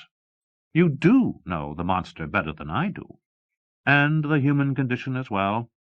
Don't say that, Jack. It's true. It's so easy for me to forget what being human is. My knowledge is all academic. What does Jack the Bodiless know about human weakness, human feeling, the emotions that sway the human heart? I try to understand, but I don't always succeed. You should know that better than anyone, darling. Don't be silly. Did I tell you that Mark thought it was absurd that a thing like me should fall in love and want to marry? He would. If anyone in your family is inhuman, it's Mark, not you. You'd better hope not, babe. I modeled my wedding tackle on his three-piece set. Jack, it's not funny. You know as well as I do that human nature is ultimately mental, not physical. You have the mind of a dear, genuine human being. I could never have loved you otherwise. And I do love you. Diamond, I want to be with you. I want to put all of these problems aside just for a little while and think only about us. It's selfish. It's not. Interval of mutual consolation. Jack, what will become of Anne? Will she be transported to Earth? Paul will arrange it. It seems heartless for us to go ahead with the big wedding. Nonsense. Anne would be the last one to want to put a damper on the festivities. Now, listen to me. I'm coming to Caledonia immediately. In 2 days, we'll fly to Earth in Scurra 2. Slowly. Yes, oh yes. It would be marvelous to have some quiet time with you, some learning time, some teaching time. I'll be with you before you know it. Goodbye, my dearest Diamond. Nigan Mogal. Goodbye, Jack. A Chiraid Gungame. Intendant Associate Ian MacDonald picked at his poached salmon and champit patties, his dark brow furrowed in an obstinate scowl. I still think I should stay home. There's not only assembly business, but the harvest is on back at the air farm, and Gavin and Hugh have their hands full and call me every other day with this crisis or that. There are equipment problems and 2 new flitter pilots who aren't up to snuff, and the wee plants are drifting far to the north this season, beyond the Goblin Isles. I want you to give me away at the wedding, Dad. He snorted. As if you ever belonged to anybody but your own self, Dorry MacDonald. Her eyes softened. You know what I mean. I want you there beside me, affirming my marriage, and playing those bloody pipes of yours for the sword dance after. Aye, well, there'll be plenty of Remillards about who could do the honours at the altar, he muttered, that Uncle Roger you're so fond of. Your granddad Kyle for a that, if you're bound to have a kilty relation stirring up a ruckus. It wouldn't be the same, and you know it. Kyle can no more play the pipes than Roger can. The dirigent lifted a specially prepared container of pureed food, deftly inserted its tube into a hidden orifice behind the chin-piece of her diamond mask, and ate. Her pseudo-voice continued to speak as clearly as ever. "I know you're still sulking because Jack and I are getting married on Earth instead of here on Calais, but it wouldn't have been practical having the ceremony here, not with things still all in a flutter from the diatribe. St. Andy's Cathedral is a pile of rubble." "Ben Vorak wasn't touched, as you know very well. We could have had the wedding at St. Maggie's in Grampian Town, where you were christened, and put up 40 or 50 Remillards at the farm, and heaven knows how many magnates of the Concilium and other distinguished human and exotic guests that Jack will have invited, to say nothing of the odd MacDonald who may have a notion to attend, and a few friends and associates of my own." She shook her head, and her eyes flashed. "Be realistic, Dad. Grampian Town has one flea-bag hotel and 2 pubs with tatty rooms on top."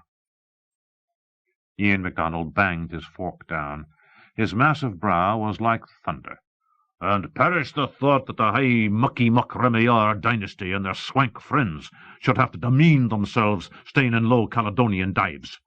Never mind what's right and proper for a father to do for his own lassie's marriage. We'll let the stinking rich Remillards pay all the bills and do exactly as they please, because they're the first family of metapsychology and darlings of the media and fawning lapdogs of the Fucking Lylemic." There were murmurs and snickers from people at the tables nearby. The Intendant Assembly dining room was packed with legislators, senior staff members, and lobbyists, and a lot of them undoubtedly shared the rebellious inclinations of Ian MacDonald. The dirigent suppressed her mortification and broadcast vibes of fond tolerance to let the operant diners, at least, know that she was unfazed by her father's tirade. Why did normals love to make scenes?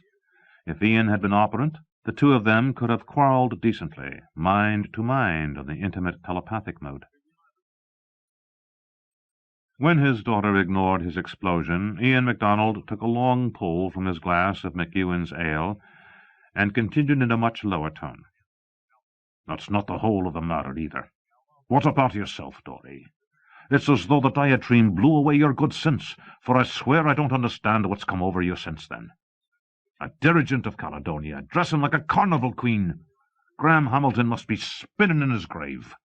And your poor face. Don't tell me you couldn't have it fixed if you wanted to. By God, your own paramount redaction would do the job without any regen tank if you bade it. It breaks my heart to see you looking like that, eating invalid slop, without even a tongue to speak with or lips to kiss." "Dad, we had this out before. If you really can't bear the sight of me as I am, I'll let you see me otherwise." He gasped, for suddenly the diamond mask blurred and seemed to vanish. Her face was as it had been before, heart-shaped and solemn within the gem-studded blue lame hood, with plain features and a mouth with a secretive little smile. "Any time you wish, Dad, it'll be my old face you see when you look at me. I've made it so in your mind." The muscles of Ian's strong jaw worked, and he was dismayed to feel his eyes growing moist. "But not your real face." "No," she said, and he saw the glittering covering rematerialize. "Why, Dory?" His rasping whisper was heartbroken. "In God's name, why? Is it because of him, somehow?" She was serene. "You've no right to ask me that, Dad, nor to ask the other question trembling on the tip of your tongue. I love Jack. That's all you need to know. And he loves me." "Does he love you the way you are behind the mask?" Ian hissed. "A face is also a mask," she said, "and no more the real Dorothea MacDonald than the prosthesis is. Let me prove it." He gave a low cry of horror and gaped at the sight across the table, feeling his gorge rise. Once again the diamond mask beneath his daughter's calm hazel eyes had faded away, but this time Ian saw hideously scarred flesh, clinging to a noseless skull. The ghastly injury was visible only for a moment, before sparkling blue and white gems hid it again. "Is that the true me?" her pseudo-voice asked gently. Ian had covered his eyes with one hand. "No, lass, no." His shoulders shook. "I'm sorry. I'm a pig-headed fool with no right to question your judgment. You must live your life as you see fit, and marry your uncanny Jack if that's your choice." She reached across the table, touching his arm. "Will you come to Earth with Janet and Ellen, and give me away to him at the wedding?" He raised his head. "I will." The dirigent got up from her chair. Her father was such a brawny man, and she so small, that even with him seated, their eyes were nearly on a level when she stood at his side. "I'll see you there, then," she said. Her masked face came close to his, and he felt the cool hardness of the diamonds brush his cheek. "Goodbye, Dad." She walked away, nodding to acquaintances and colleagues and exchanging brief telepathic greetings with some of them. Then her shining blue figure passed through the dining-room door and was gone. Ian MacDonald tossed down the last of the ale, keyed the table-com, and demanded that the waitron bring more drink. He swept the room with a defiant glare. Nobody looked at him. They were all suddenly busy with conversations of their own, or attentive to their plates. Ian grunted, then bent to his meal and finished the salmon and potatoes and peas and bread. It would have been a sin to let the good food go to waste. 7. From the Memoirs of Rogatien Remillarad. A week before Jack and Dorothée were to be married, the best man forspoke me and said he was egging into New Hampshire from his place in the Pacific Northwest to do a little fishing before the festivities. Would I like to join him?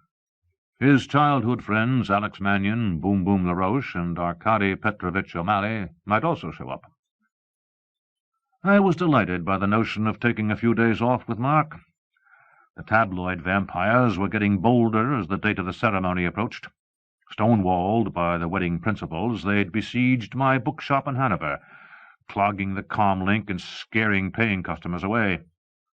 It was enough to drive a man to drink, but I was maintaining an unwanted sobriety just then, as well as spending a lot of time looking over my mental shoulder. The attack on Anne by Hydra might have mystified the rest of the Remillard family, but I had a pretty fair notion what was behind it. Somehow Fury had found out that Anne was hot on its trail. It had decided to eliminate the threat before she could set up Dennis's exorcism. I figured the monster must have told Madeline and Parnell, the surviving Hydra units, to kill Anne. They'd made a damned good try, probably by performing some kind of mind-fuck on the pilot of her starship. Hell, the guy was even wearing a control helmet. Mark had told me years ago that Hydra had almost killed him that way by coercing him to crash his CE-controlled motorcycle. It seems the brain boards of those infernal hats create a wide-open door to coercive mischief.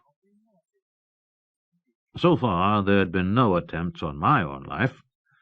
If Anne was right about the parent-child mental constraints, and if Fury abided by them, which was by no means a sure thing, then the monster wouldn't be able to hurt me through its own mind power. I was still vulnerable to Hydra, though, and I knew I wouldn't be safe until I told Jack and Dorothée everything that Anne had told me. Unfortunately, the young lovers had already taken off from Caledonia on a shallow catenary voyage when I learned about Anne's crash. In those days, communication with a ship in hyperspace was a difficult and involved matter, undertaken only in the gravest emergencies, and had no guarantee of privacy. I couldn't risk it. Jack and Dorothée weren't scheduled to show up in New Hampshire until the last minute, the afternoon before the wedding. Then their time would be taken up by a whirl of clothes fittings, the rehearsal and the rehearsal dinner. So it looked like I was going to have to find a way to break the bad news to the kids on the day of the ceremony itself, before they took off for their honeymoon on the Hawaiian island of Kauai. Dandy. What a great little wedding present that would be. It was definitely time to go fly fishing with Mark and forget. At that time I didn't own an egg, so I threw my tackle in my old non-gravomagnetic Volvo wagon and headed up to Pittsburgh Township at the far northern end of the state. There, deep in the restored primeval woodlands west of Indian Stream, was the big lakeside cabin that Victor Remillard had built before the Great Intervention. The family had taken over White Moose Lodge after Vic was decommissioned, and the place was so pretty and the fishing and snowmobiling so good that it had no lingering evil associations.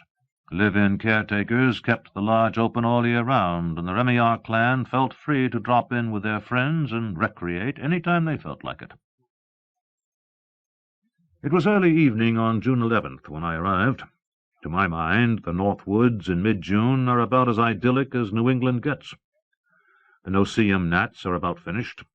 The mosquitoes aren't yet up to strength, and the more benign hatches of insect life that brook trout fancy are on the wing. I pulled up in the lodge's parking area next to a couple of modest vehicles that I presumed belonged to the staff.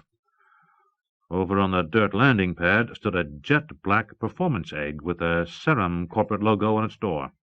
Mark had arrived, but his boyhood pals, Boom Boom, Alex, and Archie, apparently had not. Guy LaRoche worked for the human division of the Galactic Magistratum down in Concord, and had his sights set on the top cop position. Alexis Mannion had become the premier authority on the relationship of mental lattices to dynamic fields, and his work at Cambridge University had already begun to attract the attention of the Nobel Committee. Arkady Petrovich O'Malley was exotic liaison chief of the 12th Fleet, based on Okanagon. In spite of their high-powered heads and exalted positions, all three men were ideal fishing buddies, unpretentious and ready to laugh at an old man's raunchy jokes. They were also sympathetic to my rebel leanings, and concerned about the way the exotic races continued to limit human freedom. I shut down my Volvo's whiny old turbine, climbed out, and stretched the kinks out of my bones. It wasn't dark yet. Night takes its own sweet time falling in New Hampshire as the summer solstice approaches. The pines and hemlocks were silhouetted against a greeny blue sky, and a loon warbled its spooky love song out on the lake. The still air smelt of conifer resin and fried pork sausage and the wild roses that had been planted near the rambling log house. A chipmunk chipped, and song sparrows sang farewell to the day. The only evidence of the famous albino moose herd for which the place had been named was a fresh pile of olive-sized droppings that I almost stepped in as I unloaded the car. A quick look through the lodge's kitchen wall revealed Norm and Suzanne Isbrandt, the current caretaker couple, eating the aforementioned sausages for supper. Out on the lake, the resident brook trout were already rising in anticipation of the evening hatch. The mayflies weren't out yet, but there were a few caddises winging around. In the distance I perceived a fancy float tube, gliding with suspicious speed toward Porcupine Cove, nearly a clom away on the lake's northern side. Naughty, naughty! The operant fisherman was using PK, not his swim fins, to get into casting position. He had suppressed his aura, as the most powerful metas do routinely, but even my myopic farsight had no trouble identifying him. The husky shoulders and hatless head of black curly hair belonged to Mark Remillard. He said, "Bonsoir, Oncle Roger." I said, "Hi, Mark. How's the lake looking?" "Fair," he said, in the typical deprecating understatement that has characterized fly fishermen for 200 years. No matter what kind of luck you're having, it's gauche to be emphatic about it. Fishing is never fantastic, and it never sucks. It's middling, or a mite slow. If the trout are hitting on the back cast, or otherwise virtually leaping into your net, the sport may be characterized as halfway decent. I watched as my great-grandnephew guided his U-shaped float into position, cocked his arm, and made a perfect 30-meter cast. Show off. He was using an ancient, perfectly preserved No. 4 split cane rod from Partridge of Redditch, together with the newest top-of-the-line model Donner A.G. reel. No sooner had his elk-hair caddis dry fly fluttered to the water than a big brookie hammered it. Mark played the creature for a few minutes, then brought it to his net and carefully set it free. The trout had been what I, wedded to obsolete systems of weights and measures, would have called a hell of a scrappy 2-pounder. Languidly, I said, "Nice fish." Mark said, "Quit jabbering and get out here on the water." Dusk is the best time of day for lake angling, especially if you are an operant and can see in the dark. We heads don't talk much about these little blessings to short-brained folks. I had no intention of joining Mark over in the cove. Fly fishing is something you do in solitude, even if you go out with a buddy. There'd be time enough afterward in the lodge for us to gossip and tell lies about who caught and released the biggest and feistiest trout. When the actual fishing is over, one is finally permitted to pull out all the stops. I put on my chest-high secoprene waders and cussed when I discovered I'd left the belt at home. But what the hell? My belly boat had 3 support bladders, and the chances of all of them deflating at once were nil. A wader belt was a necessity when you fished fast rivers, where even a good swimmer could drown if he fell into the drink and his waders filled with water and dragged him down. But a little bitty dead-calm lake like this was safe as houses, right? Well, I'm still here to tell the tale, but it was a mighty close shave. Since Mark was fishing his precious bamboo, I decided to use my Orvis zipster with a miniature Hardy flyweight reel and a thread-like No. 1 line. The streams of New Hampshire, being mostly quite small, lively little brookies, 20 cents or so in length, are the usual thing you catch. If you use ultralight tackle, these nanoids are fine sport, fighting as fiercely as a Montana rainbow. Our larger fish mostly live in lakes, and unless you are, as I was, a snot out to prove something, you use heavier tackle when you try for heavier fish. The zero-weight outfit is so light that any kind of breeze makes casting almost impossible unless you cheat and use your PK faculty. Tonight, however, conditions on the quiet lake were perfect. Contrary to what you might think, it's quite possible for a skilled angler to land a monster with a well-made zipster rig such as my Orvis. If I managed to bring in any kind of decent fish, I'd ace Mark on piscatorial points no matter how big a hog he pulled in with a heavier partridge. Chortling in anticipation, I put on my vest and my brown tilly hat with the flies stuck in it, gathered the rest of my stuff, and set off along the path that paralleled the southern lake shore. Mark would watch me with his paramount far senses, but I'd stay as far away from him as possible so I wouldn't have to see that maddening one-sided smile of his when I had my inevitable break-offs. Fishing with ultralight tackle means that you lose more fish than you net, but therein lies the challenge and the fun. When I reached a suitable put-in spot, I pinched the inflators on the float tube, put on my flippers, and voila, I was ready to go. Lots of anglers, Mark included, prefer open-fronted floats because they're convenient to get into. I like my classic donut belly boat with a high backrest because it's easier to maneuver in the water. It's a medium bitch to get yourself settled into, though. The cloth sling you sit in takes up most of the central opening, and it's a tight and awkward fit to step into the thing with fins on. If you're a beanpole like me, you just put the tube on over your head, push it down until the sling hits your rump, and fasten the tween-leg strap. With your rod clamped ever so gently in your teeth, you grip the tube's side handles like a duchess lifting her skirt to curtsy to the queen, and wade into the water backwards in the approved frogman fashion. Then you sit down and enjoy bliss.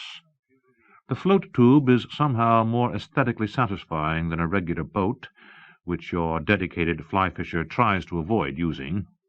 You ride waist-deep in the water, finning suddenly, close to fish who don't seem to realize that you aren't one of the gang.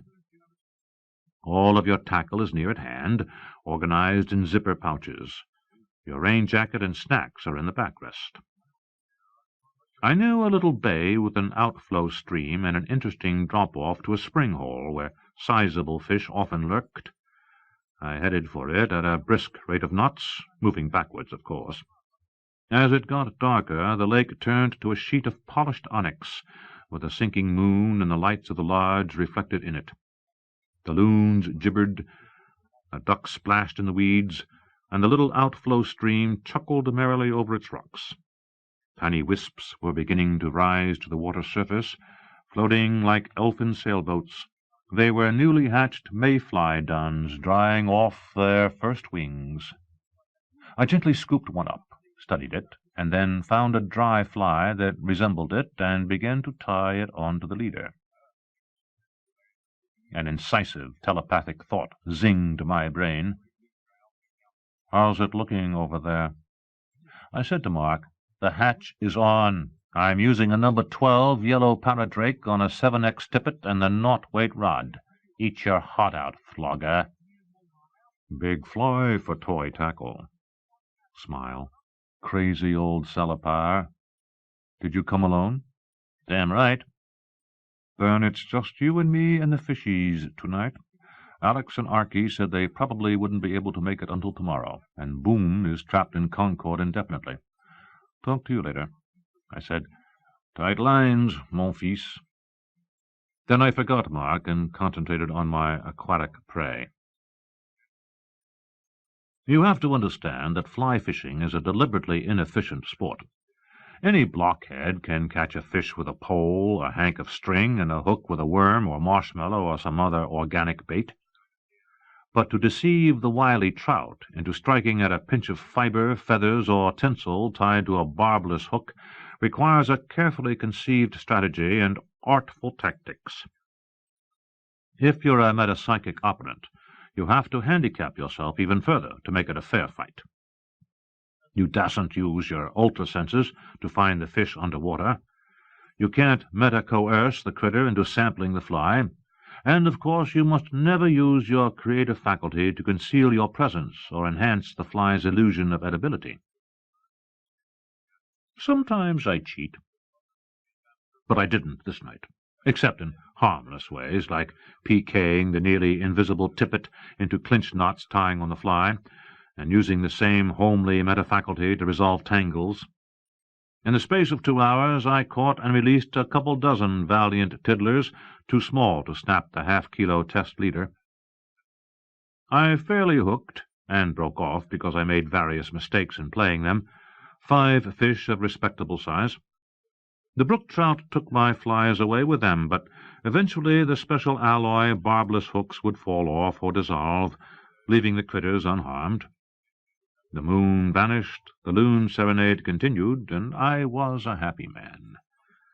When the hatch came to an end, the duns that had survived greedy fish flew away to rest in the bushes. Fully mature ephemerids that had hatched a few days earlier now spun giddily in their mating dance overhead. Fertilized females bounced along the water surface laying their eggs, while the males dropped from the sky, dead of a surfeit of ecstasy. Eventually Mark got hungry and decided to pack it in. I told him I'd stay just a tad longer, fishing the spinners. And, of course, it had to happen. No sooner had Mark disappeared inside the lodge than I finally hooked the big one. I had taken note of this fish over an hour ago, cruising well out of range in shallowish water on the right side of the spring hole. It was taking spent mayflies with majestic precision, gulp, gulp, gulp, pause for a number of minutes to ruminate, gulp, gulp, gulp, time out for really serious contemplation. My mind's eye could study the stately fish without compromising angler's honor, since I wasn't casting to it. It looked like the granddaddy of all brookies, a real mossback, dark greenish-blue above and silvery white below, with pale, wiggly markings up around the dorsal fin and blue-ringed yellow and pink spots on the flanks. I didn't paddle the belly boat over and try for him earlier, because I was afraid he'd spook. Besides, with every feeding pass, he got a little closer. I was willing to wait, playing my game with smaller fry. Finally, he condescended to head my way, drawn by a shower of dying insects. I hastily tied on a rusty spinner. Gulp, gulp. I cast, and my fly settled like a whisper a meter in front of the trout's above-water snout. I gave the spinner a tiny, seductive twitch. Gulp. Gotcha! I set the tiny hook in the monster brookie's tough jaw and mentally howled out a prayer. S'il vous plaît, mon Dieu Jésus. No mistakes this time. The fish streaked off, making my little reel squeal like a tortured mouse. He dove to the bottom of the spring-hole. The line went dead slack. God, had I lost him already? No fair peeking. I lifted the rod high, reeled in with delicate caution, and met resistance. There was a vibration as the trout shook his head and darted off a short distance, but the rod, not the fragile leader, took the strain. Then the line went limp again. Had the fish broken off, or was he coming toward me? It took all my willpower not to look. I cranked in line like a madman, but the dinky reel was too slow on the uptake. Somewhere underwater the brookie was wagging his great head again. If I didn't tighten the line soon, I'd surely lose him. I took hold of the line and began stripping in slack cautiously with my free left hand, catching each fresh loop with my right index finger while simultaneously gripping the rod. It's not classy fly fishing, but it works, provided the damned fish doesn't zoom away all of a sudden and half take your finger off, catching it in a bird's nest of snarled line. Taut at last. I held my lunker ever so gently while I got the coils of loose line back on the reel. He exploded in fury. Zee went the reel, and away he ran again. He pulled me and the float tube out into deep water. Then he jumped, a tactic that had already lost me 3 or 4 decent fish that evening, but this time I was ready, bowing the rod to the fish in the approved fashion. He splashed back and sounded again, but he was definitely weakening. I began the end game, reeling in as much line as I could when he was quiet, but allowing him to run short distances when he wanted to. Gradually he came closer and closer to the float tube. It was full dark, with only stars to illuminate the water, but my night sight saw him darting and pausing near the surface. He had to be 125 cents long and weigh over 4 kilos, a very respectable size indeed for a brook trout. Coaxing him in, I held my breath and prayed that he wouldn't take me by surprise at the last minute and snap the cobweb tippet. I even spoke to him telepathically, a totally useless ploy since a trout has a cerebrum smaller than its eyeball, reassuring him that I would set him free as soon as I got him into the net and removed the hook with forceps. I had the net in the water now, moving it slowly so the fish wouldn't panic when I eased the meshes around him. My entire attention was fixed on my prize as I brought him close to the left side of the float tube. The net moved up to take him from behind. He turned, saw the net, and laughed. I swear that my mind's ear heard him, and the laughter was completely human. Incredulous, I tracked him with my foresight as he dove straight down, hauling line from my screaming reel, then reversed and rocketed toward the surface again, directly underneath my float tube. Snout first, he struck the mesh sling I sat in and delivered a fearful blow to my testicles. I yelled. Great balls of fire popped in front of my eyes, and I dropped the rod. The sudden, excruciating pain was so distracting that I failed to notice that the quick-release buckle of the float's tween-legs strap had popped open. I began to slide deeper into the water, too agonized to think straight. Coldness flooded around my armpits, down my body, and into my aching groin. I gripped my crotch and cursed, trying to redact away the pain. The laughter in my mind intensified. I seemed to see the great trout, now scarcely a meter away from me on the left.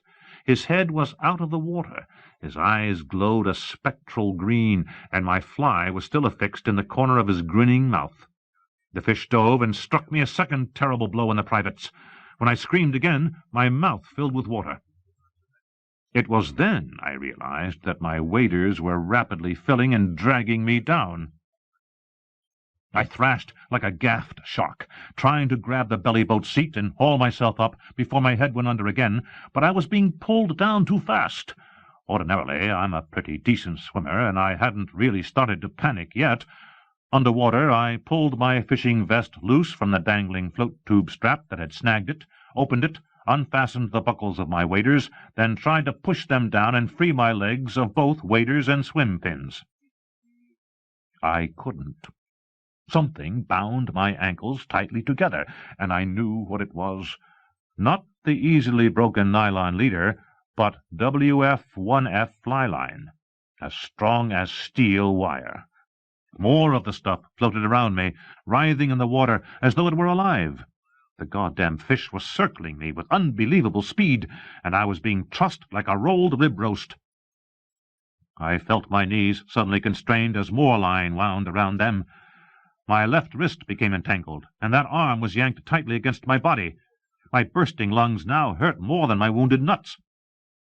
Again I had a vision of the homicidal trout, and heard it laugh. But the voice was that of a man.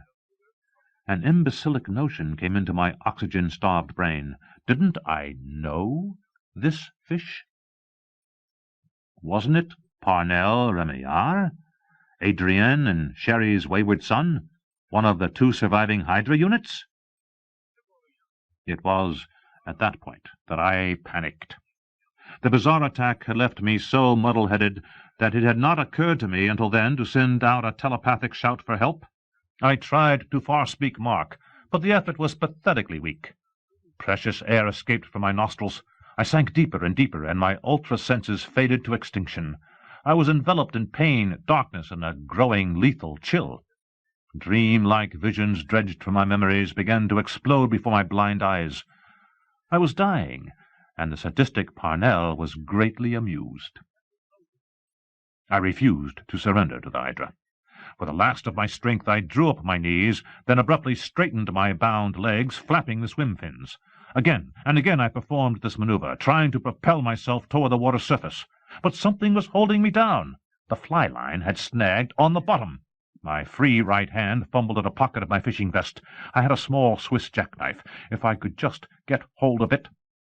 I was rocked by a third savage blow, this time to the abdomen. My lungs expelled the remaining hoard of air. I stopped struggling and drifted, knowing Parnell had finished me. Fury's secret was safe. Oddly, I could see again, but the vision was detached, evidence that the terminal excorporeal excursion had begun. My body was suspended near the bottom of the spring-hole in about 5 meters of inky water, tethered to the broken branch of a sunken log by a few turns of line. The fly-rod lay in the mud amidst waving weeds. There was no sign of the trout.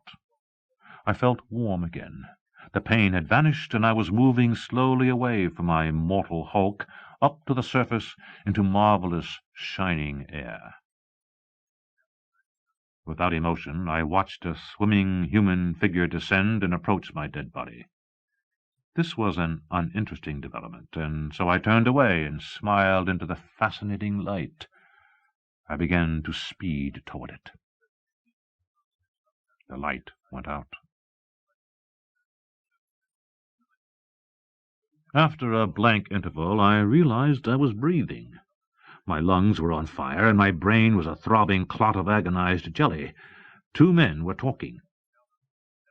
"He's coming around. His heart's steady, and from what I can tell, his brain function is back in the normal range." "Thank God." "Oh, he's a damned tough old Canuck. Hard to kill. I don't think I could have saved him without your redactive course. Even in extremis, his mind was shut up tight against me. I'll bring him to the lodge in a few minutes. You'd better go on ahead. Get the egg ready and tell the hospital in Colebrook that we'll be flying him in." I heard departing footsteps squodging in the mud. My eyes still refused to open. Unearthly laughter rang out, and for an instant I convulsed in terror, stiffening in the arms that held me. But it was only the damned loons cackling. I groaned in relief, then mumbled, "Gonna be sick."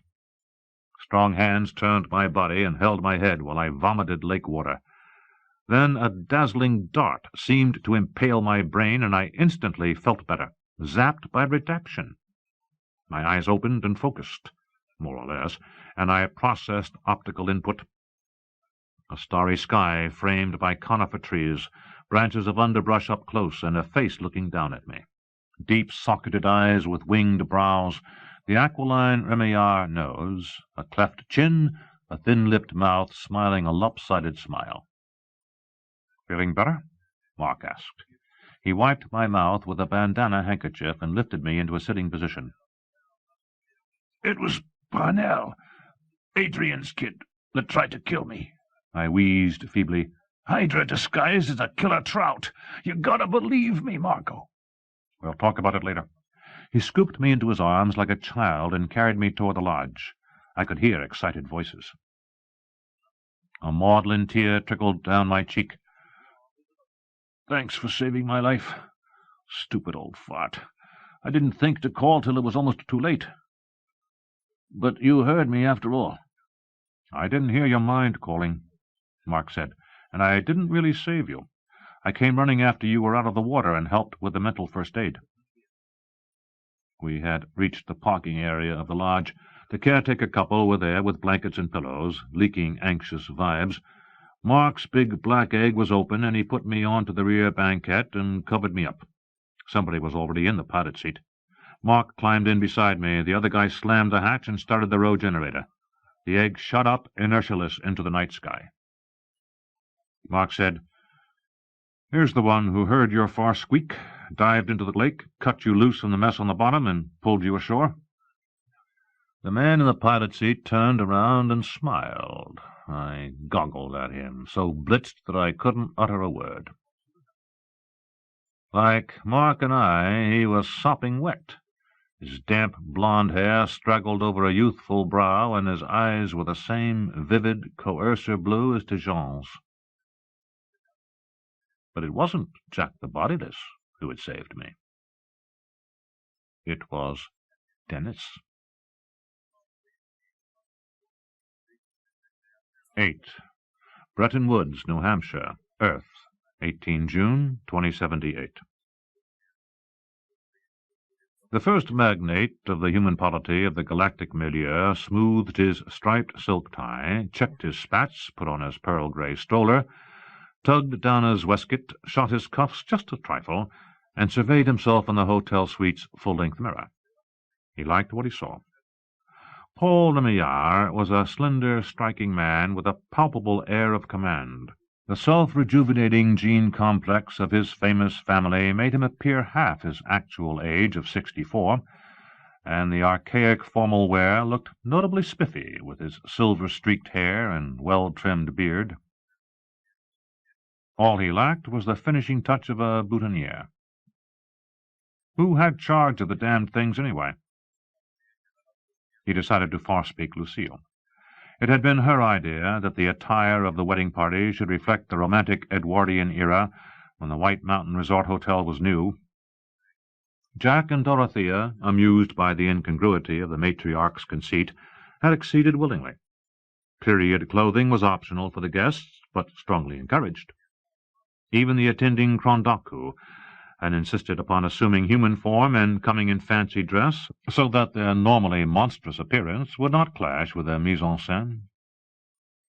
Paul sent out a far-spoken hail on Lucille Cartier's intimate telepathic mode. "Mama, where do I pick up flour for my buttonhole?" "Good afternoon, dear. My goodness, aren't you the dapper Bouvardier?"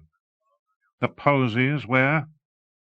"Flowers for gentlemen in Mark and Jack's suite. Just trot over, pick yours up. I'm in conference with catering staff. Your papa soothing Ian MacDonald's wounded Scottish pride. I suppose it really wasn't too wise of me to suggest he forego kilt for English-style 1905 soup and fish. We'll meet you, Roosevelt Parlor, 1 hour. Relax, dear. I have everything in hand." "Super."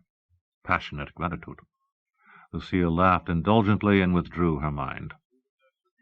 Paul thanked God that his mother had volunteered to oversee the nuptial arrangements.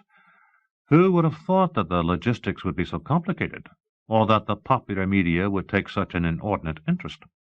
Other children of the prolific Remillard dynasty, including Paul's second son Luke, had tied the knot without attracting any special attention.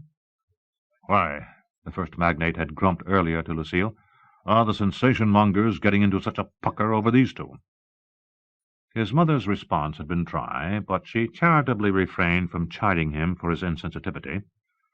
"Dorothea and Jack are milieu heroes, Paul, dear. Don't tell me you've been too preoccupied with your official duties to notice.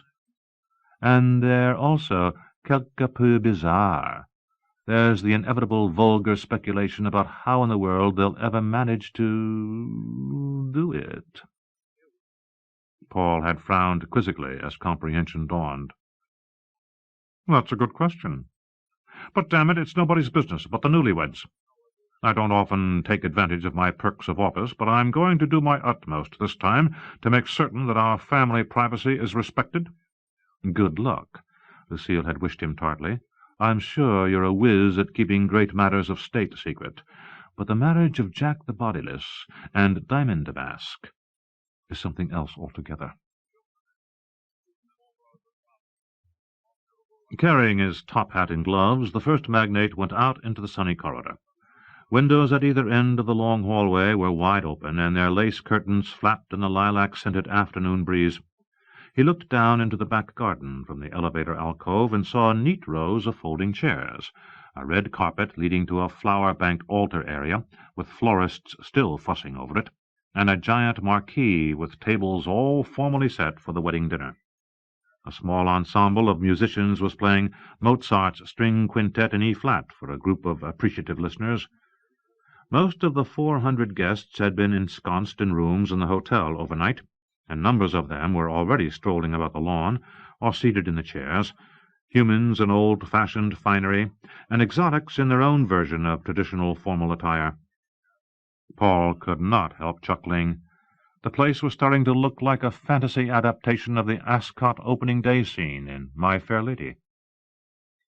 The door to one of the other hotel suites opened, and two gorgeous beings emerged.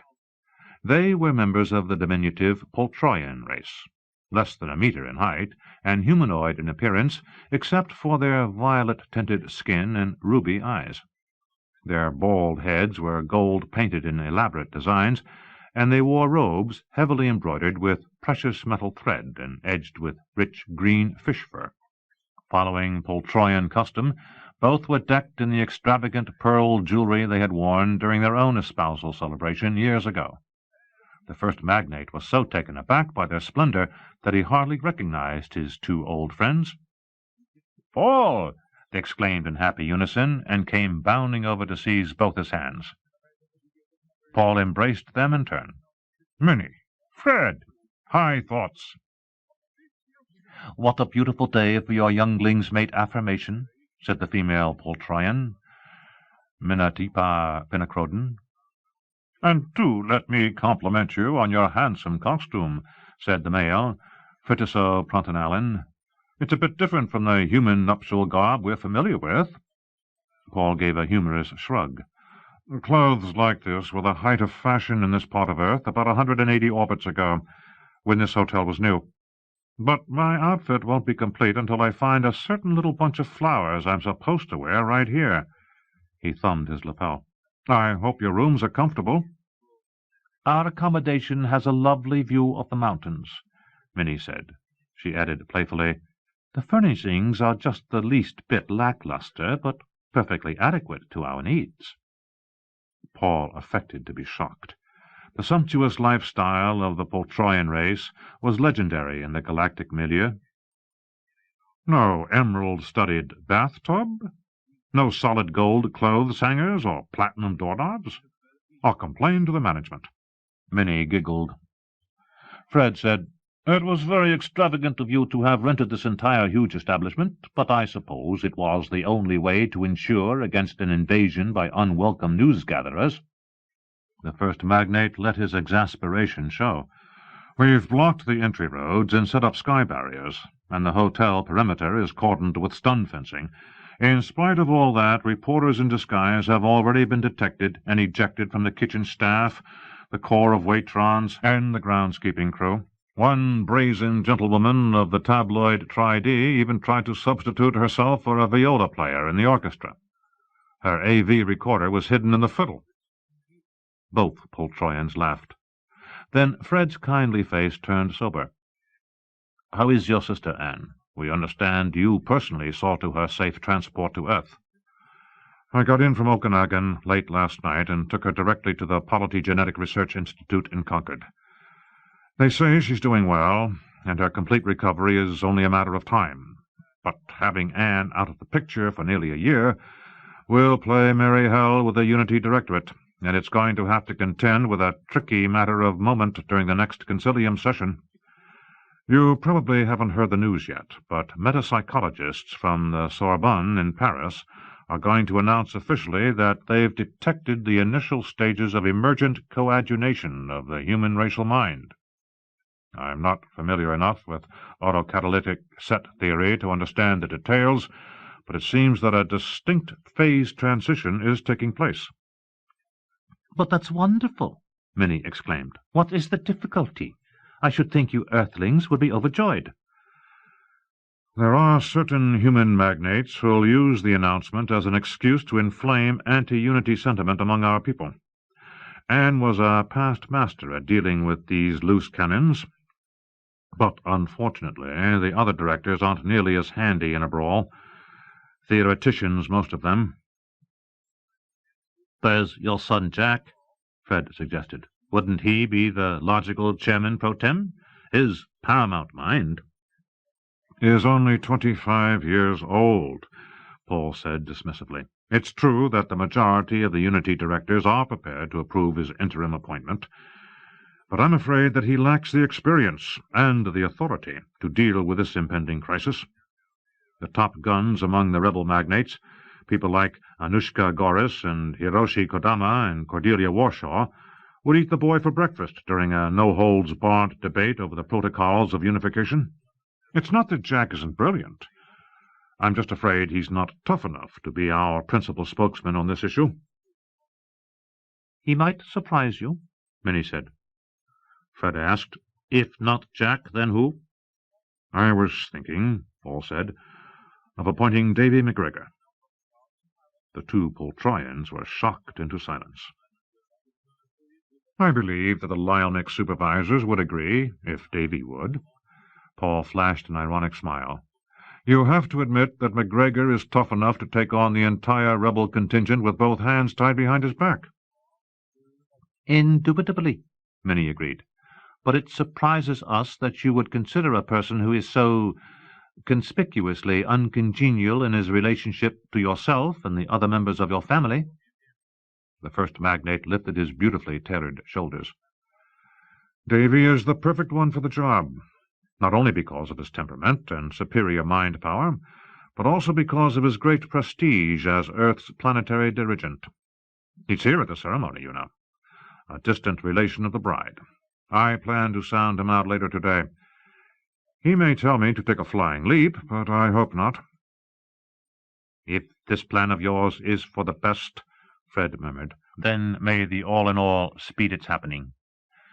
He added telepathically, "Paul, my dear old friend, can you afford to risk it? Deliberately bringing McGregor into close association with Remillards enhances possibility of his discovering that Fury plus Hydra creature are still alive and active."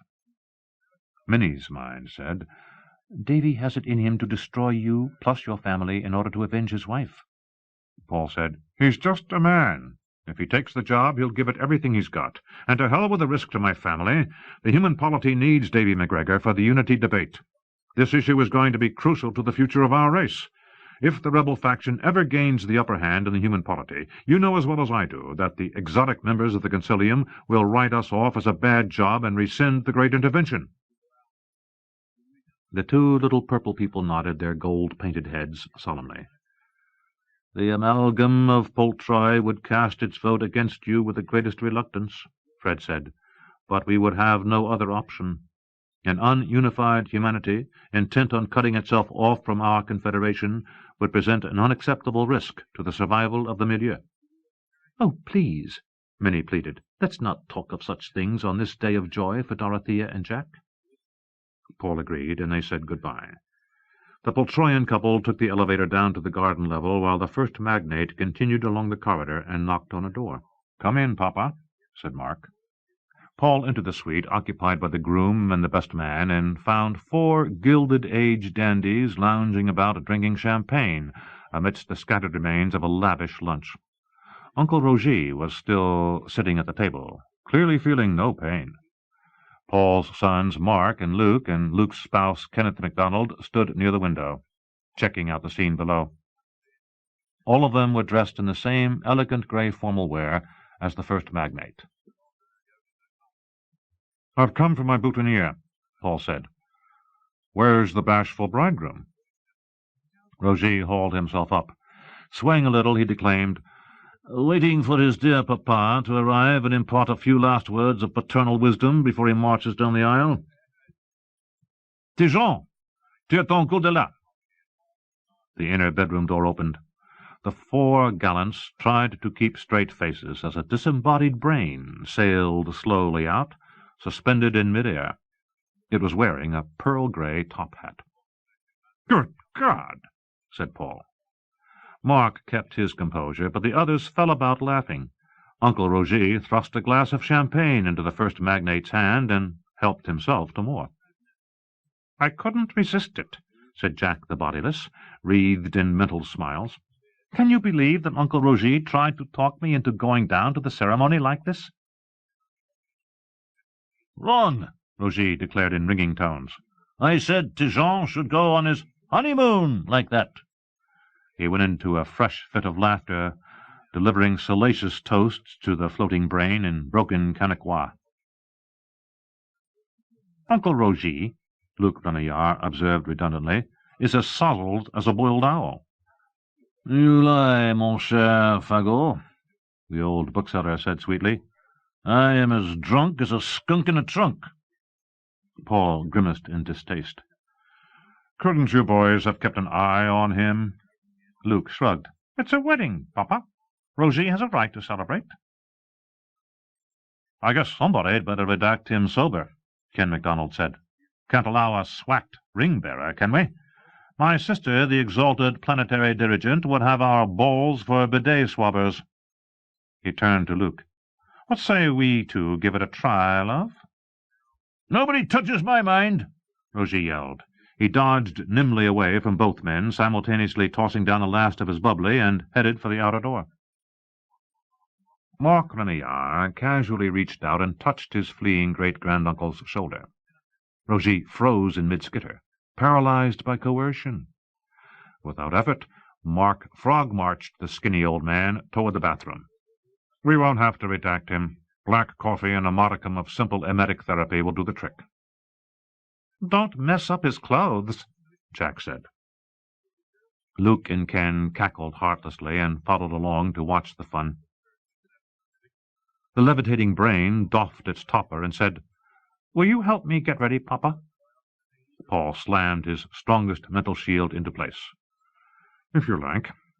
Uneasily he followed the thing that was his youngest son into the bedroom and shut the door behind them, muffling the pitiful off-stage noises. "I have a confession to make," Jack said. "Oh?" Paul pretended to inspect the groom's clothing, which was laid out neatly on the antique colonial bed. "I'm responsible for Uncle Roger's over-imbibing.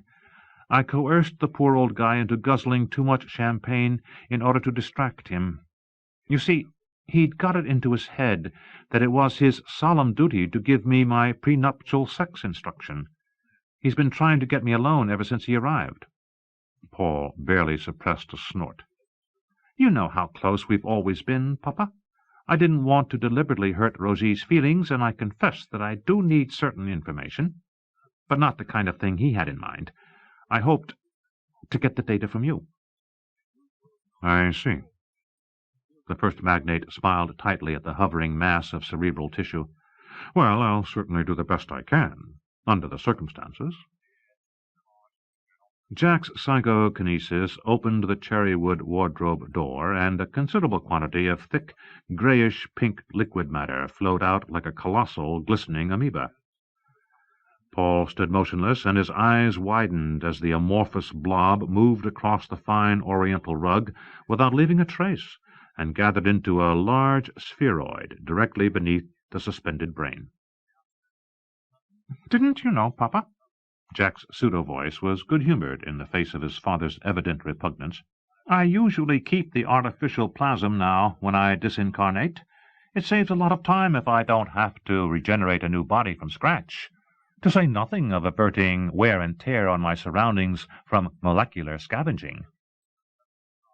Paul hadn't known. If truth be told, he had not lived with his mutant son, or otherwise shared the ordinary day-to-day domestic intimacies with him for over 20 years. When John Remillard was 5 years old, the widowed first magnate had given him and his older siblings into the care of the grandparents, Dennis and Lucille. Paul's work, which took him to every human-colonized planet in the galactic milieu, to Concilium Orb, and to hundreds of exotic worlds as well, had made any kind of normal family life impossible for him. In later years, when the first magnate's heavy responsibilities finally eased, he discovered that his meager parental instincts were almost completely atrophied. His children matured into adulthood without him. Paul had convinced himself that he loved his offspring dearly, except, of course, for the prodigal Madeline, who was hiding God knew where, plotting God knew what. His relations with his 4 other children were amiable but rather formal, but that could hardly be helped, since they saw one another so seldom. The oldest, Mark, was the most estranged of the lot, a quirky, self-centered genius who neglected his duties as a magnate of the Concilium in favor of dubious researches into the cerebro-energetic enhancement of the human brain. Marie, the second-born, a quiet and circumspect woman who often seemed embarrassed by the antics of her more colorful brothers, was a professor of history at Dartmouth College, who wrote popular Gothic novels under a pseudonym. She had recently moved into the old farm out on Trescott Road, where Dennis and Lucille had lived before returning to their original home on South Street. Luc Remillard had completely overcome the physical disabilities of his youth, and now enjoyed robust good health. He and his life partner, Ken MacDonald, were consulting metapsychologists at the Research Institute, headed by Paul's older sister, Catherine. And then there was Jack the Bodiless. The soupy bowl of organic matter slowly elongated and rose, becoming a misty, turbulent column. The upper part engulfed the floating brain, and the vapor swirled eerily, generating a faint, not unpleasant odor that Paul's perfect memo-recall recognized as the scent of a very young baby. Within moments, the reincarnation intensified to the point that the ectoplasm assumed substantial human form. Beginning at the feet and continuing up the legs to the trunk and arms, it solidified into an accurate representation of living human flesh. All that was lacking were the scars, blemishes, and other irregularities of natural bodies. The head and face appeared last of all, and John Remillard finally stood before his father like a normal man. He was of medium height, having dark, wavy hair, blue eyes with a disturbing luminosity, and the high-bridged nose and square jaw characteristic of most of his family. He struck a statuesque pose and smiled shyly. This body design is something completely different from the usual run. Usually I only do a detailed job on my head and arms because clothing hides the rest. How do I look? Paul kept his voice level. Fine, son. Are the sex organs proportional? I modeled them on Mark's, but he's 23 cents taller than I am and outweighs me by more than 20 kilos. They're appropriate for your build, Paul said heartily. They're perfect. You're perfect. You look like a goddamn Apollo Belvedere without the fig leaf. Jack began to dress. A funny thing about me and Mark, I suppose he's my closest male friend, besides being my older brother. Intellectually, we're ideal colleagues. When we work together, our minds sometimes slip into meta-concert with no effort at all, like a pair of musicians playing an intricate duet in precise tempo. But he tried to talk me out of becoming a sexual entity. He thinks it's a waste of time and vital energies. He called me a fool for wanting to experience that part of human nature. Sometimes, Paul said briskly, Mark is a paramount grand masterly ass. Just you wait. One of these days he'll fall head over heels and make a fucking idiot of himself. Jack laughed as he slipped into his shirt and installed the cufflinks and studs. I sincerely hope so. But his celibate mindset left me with a nice personal problem. Up until now, the bodies I've fashioned for myself have been little more than hollow shells activated by my creativity and piquet. Their rudimentary internal organs merely imitated natural function to enhance the overall realistic aspect. I never bothered with things such as extracephalic endocrine glands at all. I didn't know. Paul sat down on the edge of the bed. Jack began to put on his stockings and garters. This particular body took me quite a while to design. It's still far from being a faithful replica of the real thing, but it does have a fairly complete set of sensory equipment, nerves and blood vessels. The male organs are as perfectly constructed as I could manage to make them, and the gonads produce the appropriate hormones. I got most of the function data I needed from reference materials, including Dennis's book on operant sexuality. But I still have to fine-tune the imaginative programs for male erotic stimuli response, and for that I need help. Would you say that your brain structures and sensory network are typically human? Reasonably so. I asked because normal human sex is largely mental. The data you seem to require are concerned with integrating the ancient limbic system of your brain, the part responsible for the sex drive and emotion, with the more highly evolved neocortex that thinks and exercises imagination. My reductive metability is not in the same class as Mark's or your Uncle Severin's, but I'm willing to give it a shot. I'm afraid I haven't made my needs clear, Papa. Actually, the integration process you mentioned is already well established in me. So are the hormonal patterns, the mechanisms for erection and ejaculation, and the pleasure pathways. But I'm still lacking in libidinous spontaneity. What I need help with are the more subtle aspects of eroticism in both the male and female. My new body reacts to physical stimulation, but not to imaginative images or fantasies. I'm still incompletely human. Paul frowned to cover his apprehension. Surely this creature didn't expect him to— I'd like my first act of intercourse with my wife to be as transcendent as possible for both of us, as Uncle Rogier's was with Elaine Donovan. When he told me about their experience, I knew I'd somehow have to find a way to emulate it with my own lover. Paul's silvery brows shot up. Rogier? Transcendent? Well, I'll be damned. The old roue never compared notes with me. Rogier also told me that he fell in love at first sight, Jack added quietly, and he's never stopped loving Elaine, even though he's tried to put her out of his mind.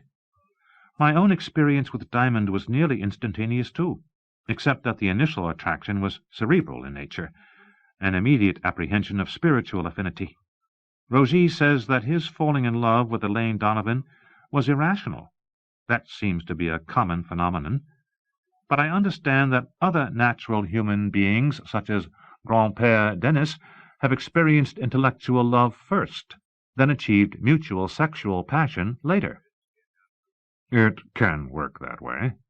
I wouldn't know from personal experience. Would it be tasteless or impertinent of me to ask how you and Mama fell in love? Paul stared straight ahead.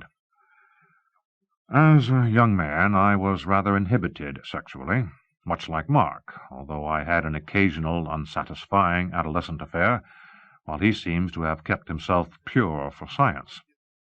Jack grinned. I first saw Teresa on the stage at the Metropolitan Opera in New York in 2036. I was 22, a wet behind-the-ears politician with an excessive meta-quotient and a fine reputation for running rings around the Sembiari proctors. She was only 19, and that night she made her debut singing the title role in Lucia di Lammermoor. At the end of the opera, the audience got to its feet and screamed and stomped and applauded for nearly 15 minutes. I knew Superstar was born, but she was more than that to me. When I first heard that extraordinary voice of hers, I was overcome. Do you mean libidinously stimulated? Paul winced. Let's just say that it took all my self-redaction to keep my poor body under control. It was my first experience with an aphrodisiac, and the magic was all in Teresa's voice. Dennis claimed it had something to do with her incredible creativity. I don't know about that. I did know that I'd die if I couldn't have her. And so you were married? 5 months later, right there on the stage at the Met. The next 4 years were the happiest of my life. We had Mark, Marie, and Madeleine, 3 magnificent operant children. Then Luke was born with terrible physical deformities, and there were other babies with lethal genetic traits that were stillborn or aborted. It was a terrible time for Teresa. She lost her voice, and her entire personality changed. Tests showed that your mother's germ plasm had mutated, probably sometime just before the birth of our 3rd normal child in 2040. But Madeleine wasn't normal. There was nothing wrong with her genes, Paul said tersely. Jack now stared at his pair of antique lace-up shoes and spats in momentary bafflement. "Better put the pants on first," Paul suggested. "The spats go over the shoes and button up the sides with the strap underneath." Neither of them spoke for some time. Then, "Papa, why did you and Mamma stop loving each other? Was it because she tricked you into conceiving me and made you a party to a crime against the proctorship repro statutes?" "Not really. I forgave her that. We had drifted apart long before because she no longer aroused me. Our falling in love was irrational, and so was the falling out. Perhaps what we had together wasn't real love at all, at least not for me. Perhaps what I felt for her was only sexual magnetism, a kind of enchantment. I never tried to analyze it deliberately at the time. One doesn't do that." "But you've thought about it since?" "Oh, yes. At this late date, I've come to believe that true love has to be more clear-sighted and unselfish than I ever was with your mother. If I'd really loved her, I would have been more accepting when she changed. I would have tried to evolve myself. Instead, when Teresa's erotic appeal faded, there seemed to be nothing I could do to save the marriage. I found myself attracted to other women, never to a singer, though. There were all kinds of new aphrodisiacs, a lovely face, perfect breasts, an alluring body, eyes with a provocative light in them, tantalizing movements, the promise of sexual excitement that certain women can't help projecting. My God, Jack, there must be 1,000 reasons why a man is attracted to one woman and not another. Each of my women has been appealing in a different way." "Your women? But you didn't love any of them." "I enjoyed having sex with them." "And your enjoyment wasn't diminished by the knowledge that you were betraying your wife and the religious values you'd been brought up in?" Paul exploded. "God damn it, Jack, don't you judge me." "Papa, I'm not. I'm only trying to understand. But it seems so illogical." The first magnate's anger drained away, leaving only distaste and a terrible pity for this innocent, cerebral being, this prochronistic atom just a few steps below the sexless Lyelmic on evolution's ladder, still determined to sample the forbidden fruit. "And who," Paul asked himself, "am I supposed to represent in this weird little biblical scenario?" He stared at the floor. "Sex is often illogical, just as your brother Mark maintains. It's part of our animal nature. But it's also evolved into more than that. We don't just do it in order to reproduce. We do it for solace and the relief of nervous tension and fun and even for the hell of it. Sometimes sex is only mindless fucking, but it can also be sacramental." He paused. "At least that's what they say." "I'd like sex to be that way for Diamond and me. Perhaps not every time, because that would make it too solemn, but numinosity should definitely be a part of it. How does the old marriage prayer put it? 'With my body I thee worship'?" The first magnate laughed without humor. He still had not met his son's eyes. "The wedding vows also say that the bride and groom are supposed to forsake all others until death parts them. But that's an ideal some people can never live up to. I couldn't, after I stopped loving your mother. The basis for erotic attraction is obscure and capricious, and it can vary over the years. I know I've hurt a lot of my sexual partners by rejecting them, particularly Teresa. But I didn't act callously in cold blood. I'm truly sorry that your mother's heart was broken, but I couldn't stay with her when our love ended, and I don't consider myself culpable in the matter of her death. I don't either, Papa. You know my reputation as a galaxy-class womanizer. I'm not proud of it. Objectively, I realize that promiscuity and an unwillingness to commit to a stable sexual union are psychological flaws. But it's the way I am. I need sex, and I'll have it, and I'll do my best not to be deliberately cruel to my partners. And that's that. Jack finished fastening his spats. I think I know why most metapsychic operants are monogamous, he said. Opening one's mind to a lover at the start of a relationship either strengthens the mutual attraction or destroys it rather quickly when incompatibilities become obvious. In theory, Paul said, that's true. But a marriage or a love affair can never be a linear system. They're chaotic harmonies, like all of biological nature. Both lovers have to adapt continually to each other's changing needs to keep the truth and beauty alive. But that's not easy, especially when there's important work to do, and you must agree that my work is important. Jack said nothing. He had moved in front of the mirror to attack the tricky knotting of a silk cravat. Psychokinetic manipulation would have done the job in a trice, but like all well-bred operants, Jack felt that the casual use of that faculty, while he was embodied, would be déclassé. Paul lifted his head and spoke calmly. Can you understand me when I say that the sexual part of my life is completely irrelevant to what's most meaningful to me, to my real passion? Jack nodded slowly. Your true love is the galactic milieu, isn't it? Not any human being. Not even yourself. I've dedicated my life to the milieu, and the consensus seems to be that I've been a good first magnate. I'm damned proud of what I've accomplished. But Jack waited.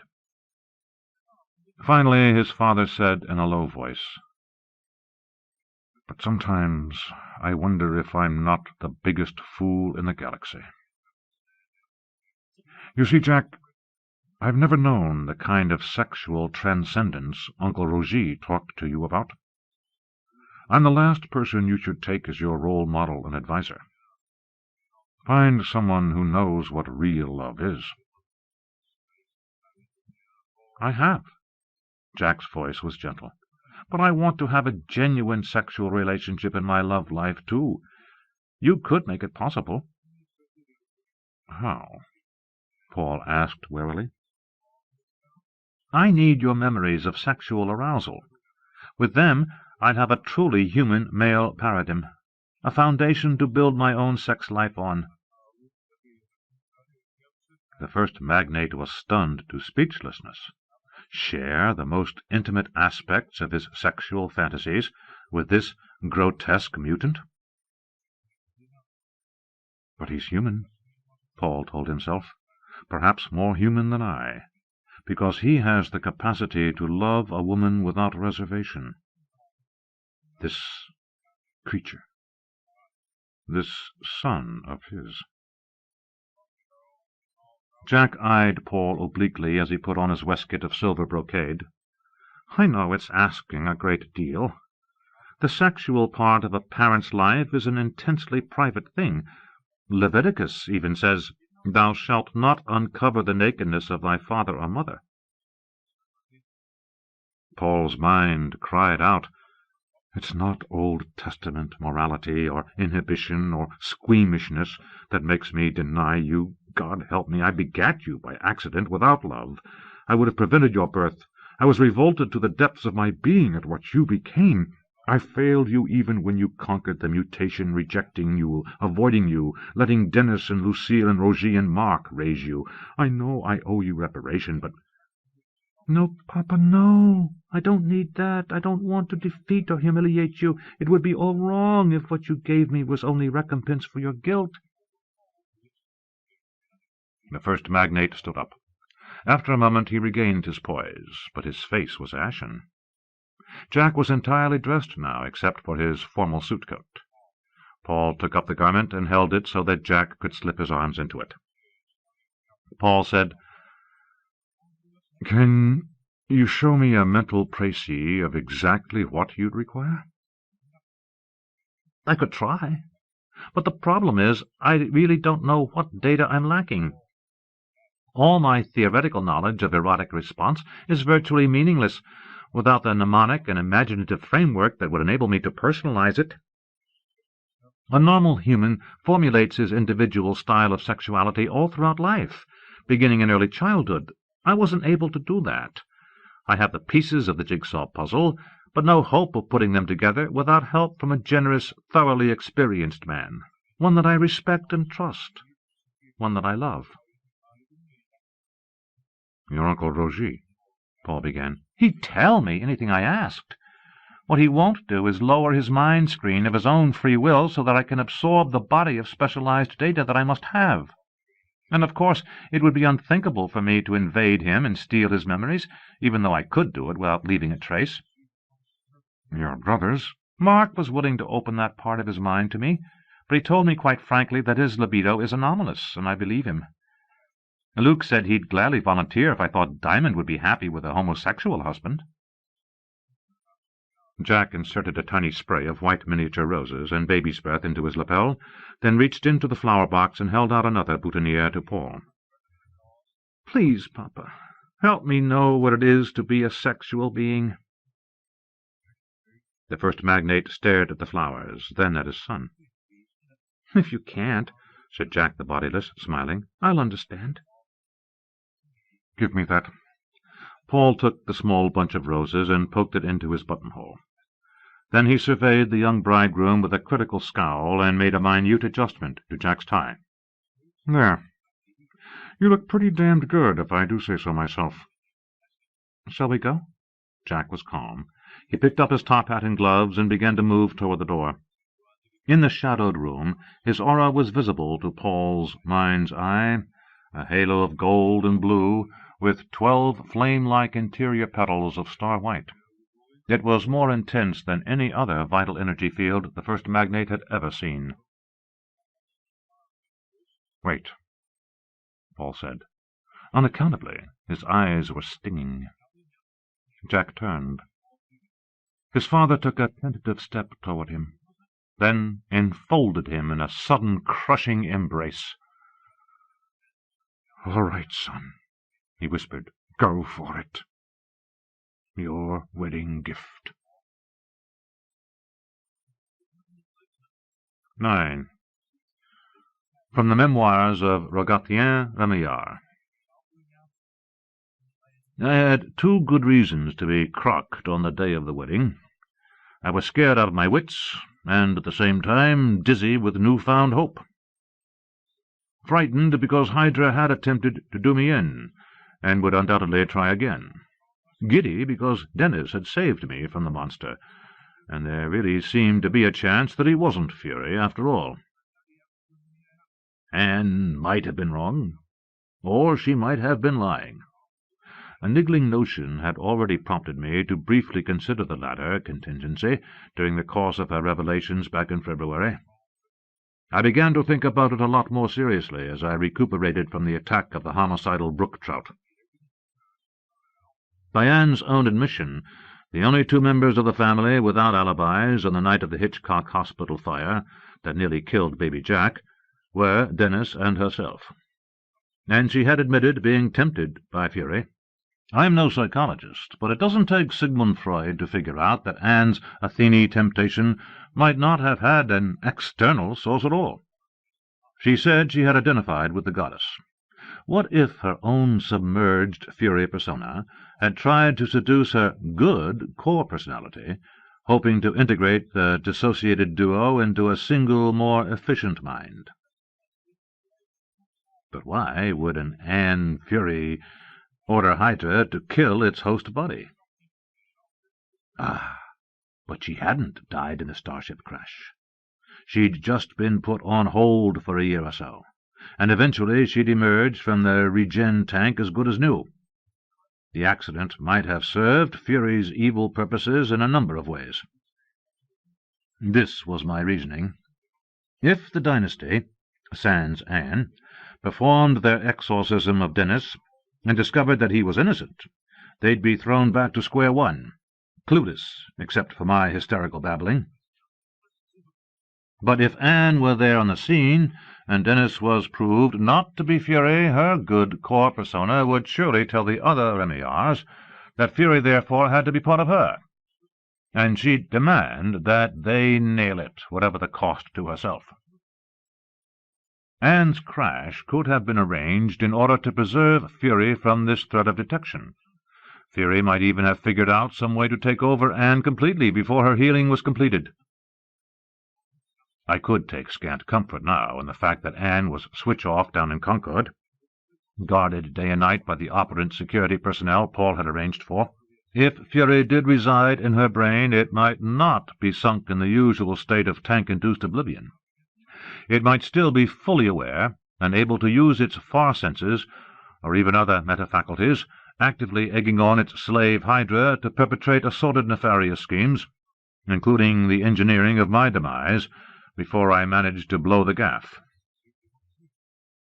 As I lay in Upper Connecticut Valley Hospital, getting checked out after the drowning attempt, I knew that I would have to transmit to Jack and Dorothée not one improbable piece of unsavory intelligence, but two. And to do it, I'd have to keep out of Hydra's clutches at least until the day of the wedding ceremony, a week away. Mark certainly would have been able to protect me, but God only knew how he'd react to my assertion that either Anne or Dennis was certainly Fury. Most likely he'd just laugh. He was highly skeptical about my fish story. He also doubted that Anne's crash in Okanagon had involved a Hydra, and too wrapped up in his own private affairs to humor a drunken old geezer afraid of boogeymen under the bed.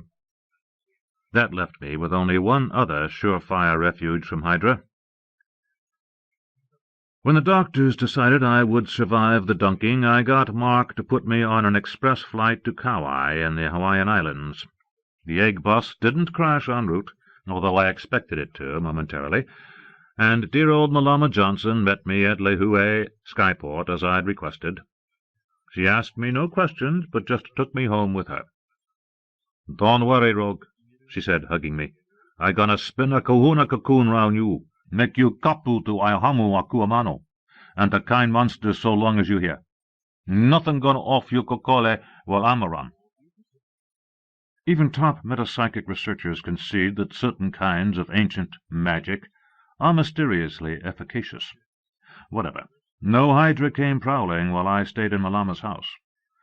After an interval of peaceful tropical days, punctuated with mango coolers and mai tais, we both flew back to the White Mountain Hotel in New Hampshire in time for the rehearsal on the eve of Dorothée and Jack's nuptials. When I was a young man, it would have been inconceivable for a wedding party to have a 133-year-old ring-bearer, or a roly-poly Hawaiian flower girl who was definitely of a certain age. Nowadays the roles might still be filled by children, according to the old custom, but one is just as likely to see a superannuated relative like me, an amiable ex-spouse or special friend, human or non, or even a beloved companion animal carrying rings and flowers. Malama was serene and regal at the rehearsal in a green and white muumuu with antique shell-lace. I had a bad case of the heebie-jeebies until she calmed me with her loving coercion, whereupon I acquitted myself like a champ. When the practice session was over, Malama said that she had scanned the hotel premises and detected no lurking fiends. She told me I was now on my own, kissed me aloha, and went off to party with Tom Spotted Owl, the president of Dartmouth College, and his wife Socorro Ortega. I wanted to believe I was safe, but I couldn't shake the realization that neither Mark nor Dennis had managed to detect the presence of Hydra up at White Moose Lodge, which meant that the thing must be a crackerjack at mental disguise. It could be in the hotel, biding its time before taking another shot at me. What to do? There was only one reasonable course of action. I went down to the hotel bar and got shit-faced. Then, enveloped in a comforting haze of Kentucky corn-squeezings, I shuffled off to my bed in the suite I shared with Mark and slept like the proverbial log. Damn good thing, too, considering what was going to happen to me the next day. When Mark and the others finished wreaking their wicked will on me in the bathroom of the groom's suite, I was rendered sober enough to be freshly terrified, but on second thought it seemed unlikely that Hydra would try to scrag me hereabouts, surrounded as I was by most of the mental stalwarts of the Remillard dynasty, along with a mob of guests that included nearly 100 magnates of the Concilium and enough heavyweight Grand Master operants to stagger the earth in its orbit. I still had my trusty flask tucked in my hip pocket, but I decided to hold off drinking until after the ceremony. Once I had cornered Tijon and Dorothée and unburdened myself, Hydra's motive for killing me would be negated, and I'd have real cause for celebration. If the rumors were correct, Paul had laid on beaucoup cases of Taittinger Blanc de Blanc 71 to toast the happy couple. A magnum of that would go a long way toward restoring my usual sunny disposition.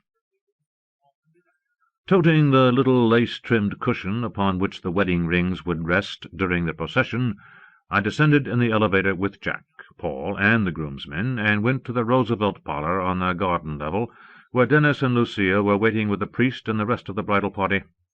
Only Dorothée herself was missing, and I was still skittish enough to be alarmed. "Where's the bride?" I whispered to Marie Remillard. "She's all right, isn't she?" Mentally, Tijon's sister indicated an inner door of the parlor and said, "Of course she's all right. It's an old tradition for the bride not to let the groom see her just before the ceremony. She's waiting in the next room with Malama. Praying, actually. I certainly would, under the circumstances." We were a decorative bunch, except for Ian and Kyle MacDonald, who wore full Scottish fig, including Balmoral bonnets with rakish feathers, kilts, fancy shirts with lacy jabots at the neck, and black velvet Prince Charlie coatees with square jewelled buttons. The gents were a muted symphony in dove grey. Tijon's suit was a bit darker than those of the others, and he was the only one wearing a silver brocade waistcoat. The priest, a genial Jesuit named George Duval, who had been Jack's favourite teacher at Brébeuf Academy, had managed to find an antique black cassock, one of those funny little clerical hats with a pompon on top, and a white linen surplice edged with fine old lace. He had been talking with Dennis when the groom's party arrived, and now he took a minute or two to shrive us all so our souls would be squeaky clean for the upcoming ceremony. All I had on my conscience were a few venial sins of frivolous fornication, plus an uncharitable wish to do Mark and Luke grievous bodily harm, because of the cruel way they'd sobered me up. The ladies were a pastel chorus of Gibson girls, swanning grandly about in the latest mode of 1905. I discovered, not by peeking, see below, that none of them went so far as to wear authentic corsetry, which would have compressed their waists to near lethal waspishness, but otherwise their outfits were typical of the romantic Edwardian era, and amazingly attractive. Because the wearers were still self-conscious about the impression they'd make, their minds involuntarily leaked subliminal details of couture that were fairly easy to pick up. I found it amusing to do so, rather than listen to Lucille's hectoring as she organized the procession. The three bridesmaids were Dorothee's foster sister, Ellen Gunn, an old school chum named Cicely Duncan, and Jack's elder sister, Marie. They wore high-collared princess gowns of fine batiste linen, form-fitting to the hips, with swinging gored skirts and long, narrow sleeves. The light-weight fabric had multitudinous tucks, simulated hand embroidery, and innumerable inserts of white pointe de Paris and Cluny lace. Marie and Cicely were in pale apple-blossom pink, while young Ellen Gunn, the non-born maid of honour, had a gown of dusty rose. Their hair was upswept, augmented with wiglets, and crowned with huge mushroom-shaped straw hats, gussied up with ribbons and masses of pink and white flowers. The bride and groom had chosen to have their grandparents, as well as their surviving parents, as part of the procession. Marcia MacGregor Goris, Dorothee's formidable rebel grandmother, wore a dress and semi-fitted coat of pale apricot linen, edged and inserted with natural pointe de Venise lace. Her auburn hair was topped by a hat heaped with silken daisies, wallflowers, and poppies. Lucille, the self-appointed mistress of ceremonies, was awesomely chic in a gown and fitted directoire jacket of reseda green silk with tiny gold buttons. A dark, softly curled wig replaced her usual French bob and bangs, and she wore a towering chapeau wound about with folds of ecru and moss-green chiffon, and decked with satin foliage, silk mignonettes, velvet pansies, and a single enormous lavender rose. She carried a folded green parasol, which she used like a marshal's baton as she got us all properly lined up. The bride's stepmother, Ian's second wife, Janet Finlay, had chosen a rather simple honey-coloured batiste princess dress in a style similar to that of the bridesmaids, with champagne lace inserts and trim. Her hat, in contrast, was a huge confection piled with creamy ostrich plumes and fake aigrettes. Over her shoulders she wore a taffeta sash of the Farquharson tartan, Finlay being a sept of that clan, fastened with a canary diamond brooch handmade by the bride. Paul's sister, Catherine, was standing in for Jack's deceased mother, Teresa Kendall. Cat was also a close friend of Dorothée, who had been her student at the Metapsychic Institute. Her tailleur, which went wonderfully well with her blonde hair, was periwinkle blue silk, with a lace-trimmed cutaway coat, embroidered in ivory and navy. The saucy brim of her hat was upturned on one side, confining a mass of light blue plumes and azure satin rosettes. I gawked at the monumental assemblage of historically correct feminine headgear, and asked Lucille, "Aren't those big hats awfully heavy?" "Of course not," she snapped. "Do you think the women of 1905 held their chins up with psychokinesis?" She raked me with her eyes from top hat to spats. "Well, you seem to be compos mentis and properly dressed. Do you have the rings?" I fished out a tiny white velvet box, opened it, and showed her two starkly plain golden bands about half a cent in width. "Good." She made me hold out the pillow, then poked a depression in its center and tipped the rings into it. "See that you don't drop them, and stay close to Mark when it's time for him to pass them over. Oh, by the way, Brother Duval's wife, the deaconess, couldn't make it, so you'll be assisting him as acolyte during the Mass." I opened my mouth to protest. After all, the last time I'd been an altar boy was in 1957. But Lucille turned to the others and announced, "We're almost ready, everyone. I'll just go out in the garden for a final check and cue the musicians, and then we'll begin." She was off in a swirl of long petticoats and embroidered silk hosiery. I peeked outside with my farsight and saw that most of the 400 guests were in their seats, the humans and the exotics, the Edwardian and the galactic, the friends and relatives of the bride and groom happily mingled in the modern casual fashion, leaving only the front rows empty for the wedding party. Lucille reappeared. The orchestra struck up the solemn Trumpet Voluntary by Angus Hayakawa McGillivray, and the slow parade began. Brother Duval led the way. Then came the grandparents, Kyle and Marcia, Dennis and Lucille. The groomsmen, Luke Remillard and Kenneth MacDonald. Mark, the best man, walking alone, as was symbolically apropos. The groom stepped out next, Paul on his left hand, and sweet-faced Catherine on his right. When Jack was safely on his way up the aisle and the bridesmaids were poised to begin their march, Janet Finlay opened the mystery door, and out came Malama with Dorothea MacDonald. All brides are beautiful, but this one was smashing. She'd designed the outfit herself, and would have stitched it up as well if the press of her official duties hadn't made it impossible. The gown was shining white silk with a high neck.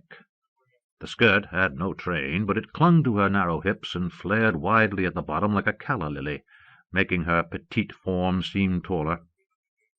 The lace that covered the bodice and was appliqued over the sleeves and skirt had been lavishly re-embroidered with Caledonian seed pearls. Tiny diamonds from that planet flashed among them. Over the bride's left shoulder, fastened by a pearl brooch with a single huge central diamond she had cut and faceted herself, was a long sash of MacDonald of the Isles tartan, matching her father's kilt. Dorothea's veil was almost like a Spanish mantilla, densely figured white lace that hid her entire face and extended nearly to the floor behind her. Over it she wore a narrow tiara of pearls.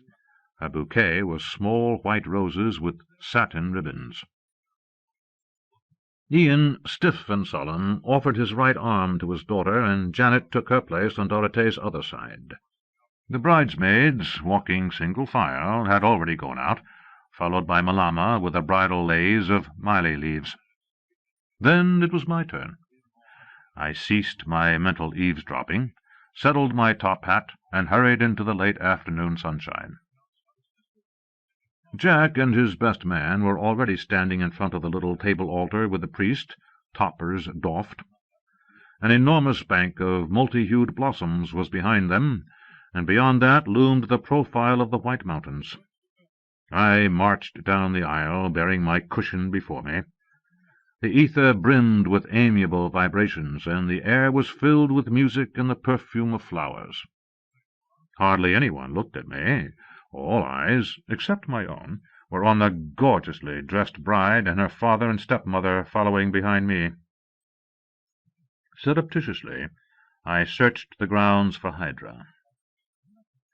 The guests all seemed to be kosher, as were the musicians and the orchestra. My seeker sense roved to the adjacent marquee over on the left, where the food and drink were going to be served after the ceremony. Most of the waitrons were standing quietly outside, watching the spectacle. He was right in the midst of them, arms folded across his burly chest, a triumphant smile on his face. I saw him for only an instant before I was forced to wheel about and take my place with the other attendants. As the priest spoke his first words of greeting, and Ian MacDonald gave his daughter's arm to Jack, I far-spoke Mark on the intimate mode, nearly incoherent with fear and desperation. "He's here! He's here! The goddamn bastard is right here!"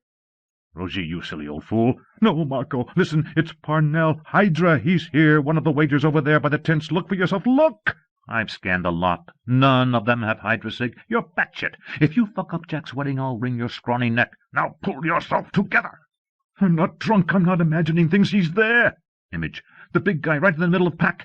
"There's no one like that standing there. Every one of those waitrons is non-operant and harmless." "Marco, shut up, or I'll zap your brain to oatmeal, I swear, Uncle Rosie, and work you like a puppet." "I'll ask Malama to help me." "You won't take frappadang, espèce de toi, and you won't harass Jack and Dorothea either. I'm putting a block into you. There! Now, for God's sake, behave yourself." He'd muted my far speech with his paramount coercion. The block would dissolve all by itself eventually, but until it did, I would be unable to converse telepathically with anyone except him. Softer music was playing. Ian and Janet had withdrawn to their seats, along with Paul and Catherine. The attendants now also moved back, leaving Jack and Dorothea side by side on a prie-dieu as Brother Duval began the nuptial mass. Mark's coercion forced me over to the left side of the outdoor sanctuary, where there was a little kneeler for the server and a stand with carafes of water and red wine and a crystal bowl of unconsecrated communion wafers. I sank down, numb and resigned to my fate. With my back to the marquee, I'd be spared the sight of Hydra waiting for me with that damned grin on his face. Fortunately, there was nothing for me to do in the first part of the ceremony. The priest concluded the brief opening rites and began the liturgy of the word with a powerful quotation from the Song of Songs. "My beloved lifts up his voice and says to me, 'Come then, my love, my lovely one, come. For lo, the winter is past, the rains are over and gone, the flowers are all in bloom, and the voice of the turtle-dove is heard in our land. My little bird, hiding in the clefts of the rock, show me your face, and let me hear your voice, for your speech is sweet, and your face is beautiful. Your eyes behind your veil are soft, your breasts are two fawns that feed among the lilies. Till the day break and the shadows flee away, I will go unto the mountains of myrrh, to the hill of frankincense.' Thus says the bride, 'My beloved is mine, and I am his. Awake, north wind, Come, wind of the south, breathe over my garden and scatter its fragrance. Welcome my beloved, and let him taste its precious fruits.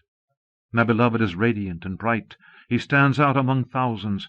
His locks are black as the raven. His eyes are like doves beside running waters. His lips are red blossoms. His body carved ivory, adorned with sapphires. Such is my beloved, and such my friend. And he says to me, Set me like a seal on your heart, for love is strong as death, and jealousy relentless as hell. The brilliance of love is a flash of fire, a flame of the Lord himself. This love that no flood can quench, that no torrent can drown. This is the word of the Lord. We all stood for the familiar Gospel according to John. Jesus said to his disciples, As the Father has loved me, so I have loved you. Remain in my love. If you keep my commandments, you will remain in my love, just as I have kept my Father's commandments and remain in his love. I have told you this so that my own joy may be in you and your joy complete. This is my commandment. Love one another, as I have loved you. No persons have a greater love than those who lay down their lives for their friends. Ça ira, Saint Jean le Désincarné, Sainte Dorothée Masque des Diamants, priez pour nous. The nuptial rite itself began. The witnessing attendants, including me, left their places and stood on either side of the bride and groom, who had joined hands. Malama draped the long strands of fragrant maile leaves around their necks. The priest made a little speech that began with Dearly Beloved. Then Jean and Dorothée began to pronounce their vows. Mark said to me, Now, the rings, damn it, to me. I proffered the pillow. Mark handed one ring to his brother and gave the other to the bride. Faintly I heard the couple speaking. Dorothea, my wife, take this ring as a sign of my love and fidelity. John, my husband, take this ring as a sign of my love and fidelity. Both of them prayed together. Father of light, you brought us together, you helped our love grow, and at this moment you are with us in a special way. We ask that you stay by our side in the days to come. Protect us from harm, and give us courage to face whatever difficulties lie ahead of us. I no longer heard them. Stupefied with fear, I had barricaded myself inside my own cranium. Like a robot, I went through the proper motions as the witnesses once again withdrew, and the priest celebrated the liturgy of the Eucharist with my wooden assistance. In my battened-down state, all my far senses were useless. Several times I attempted to peer over my shoulder at the marquis to see if the monster was still there, but my neck muscles refused to obey me. After the consecration, the bride and groom recited the Lord's Prayer, and the priest delivered the nuptial blessing, ending with, Let us offer each other the sign of peace and love. Jack lifted Dorothee's veil to kiss her. I heard a soft gasp from the operants present, drowned almost instantly by the orchestra beginning Jesu, Joy of Man's Desiring. The diamond mask was gone, and the promise of the Song of Songs was fulfilled momentarily in the bride's face. Jack kissed Dorothée on the lips, then lowered her veil again. Brother Duval, a non-operant who had not been privy to the transfiguration, came forward beaming. He embraced the couple, shook hands with me, and went down to the seats to extend the sign of peace to the wedding party. Mark, or somebody, made certain that I performed the rest of my altar-boy duties with precision. I even assisted the priest in giving communion to all the guests, exotics included. Weird, isn't it, that bread is the one foodstuff that all entities in the galactic milieu can extract nourishment from? All entities with bodies, that is. The Mass was nearly over. Brother Duval blessed the bride and groom and all the people, who responded with loud applause. I was expecting a recessional march from the orchestra, and so was almost everyone else. But something entirely different was on tap. Ian MacDonald seemed to materialize out of nowhere, splendid and barbaric in his Highland garb, playing a rousing bagpipe tune from the Orkney Wedding and Sunrise by Sir Peter Maxwell Davis. The big Caledonian led the recession with a priest close behind him, and then came Jack and Dorothée. She had thrown her veil back, and the lower part of her face was a blaze of diamonds. Malama and I followed the newlyweds. I had my little satin pillow clutched in one hand and a glassy smile on my chops.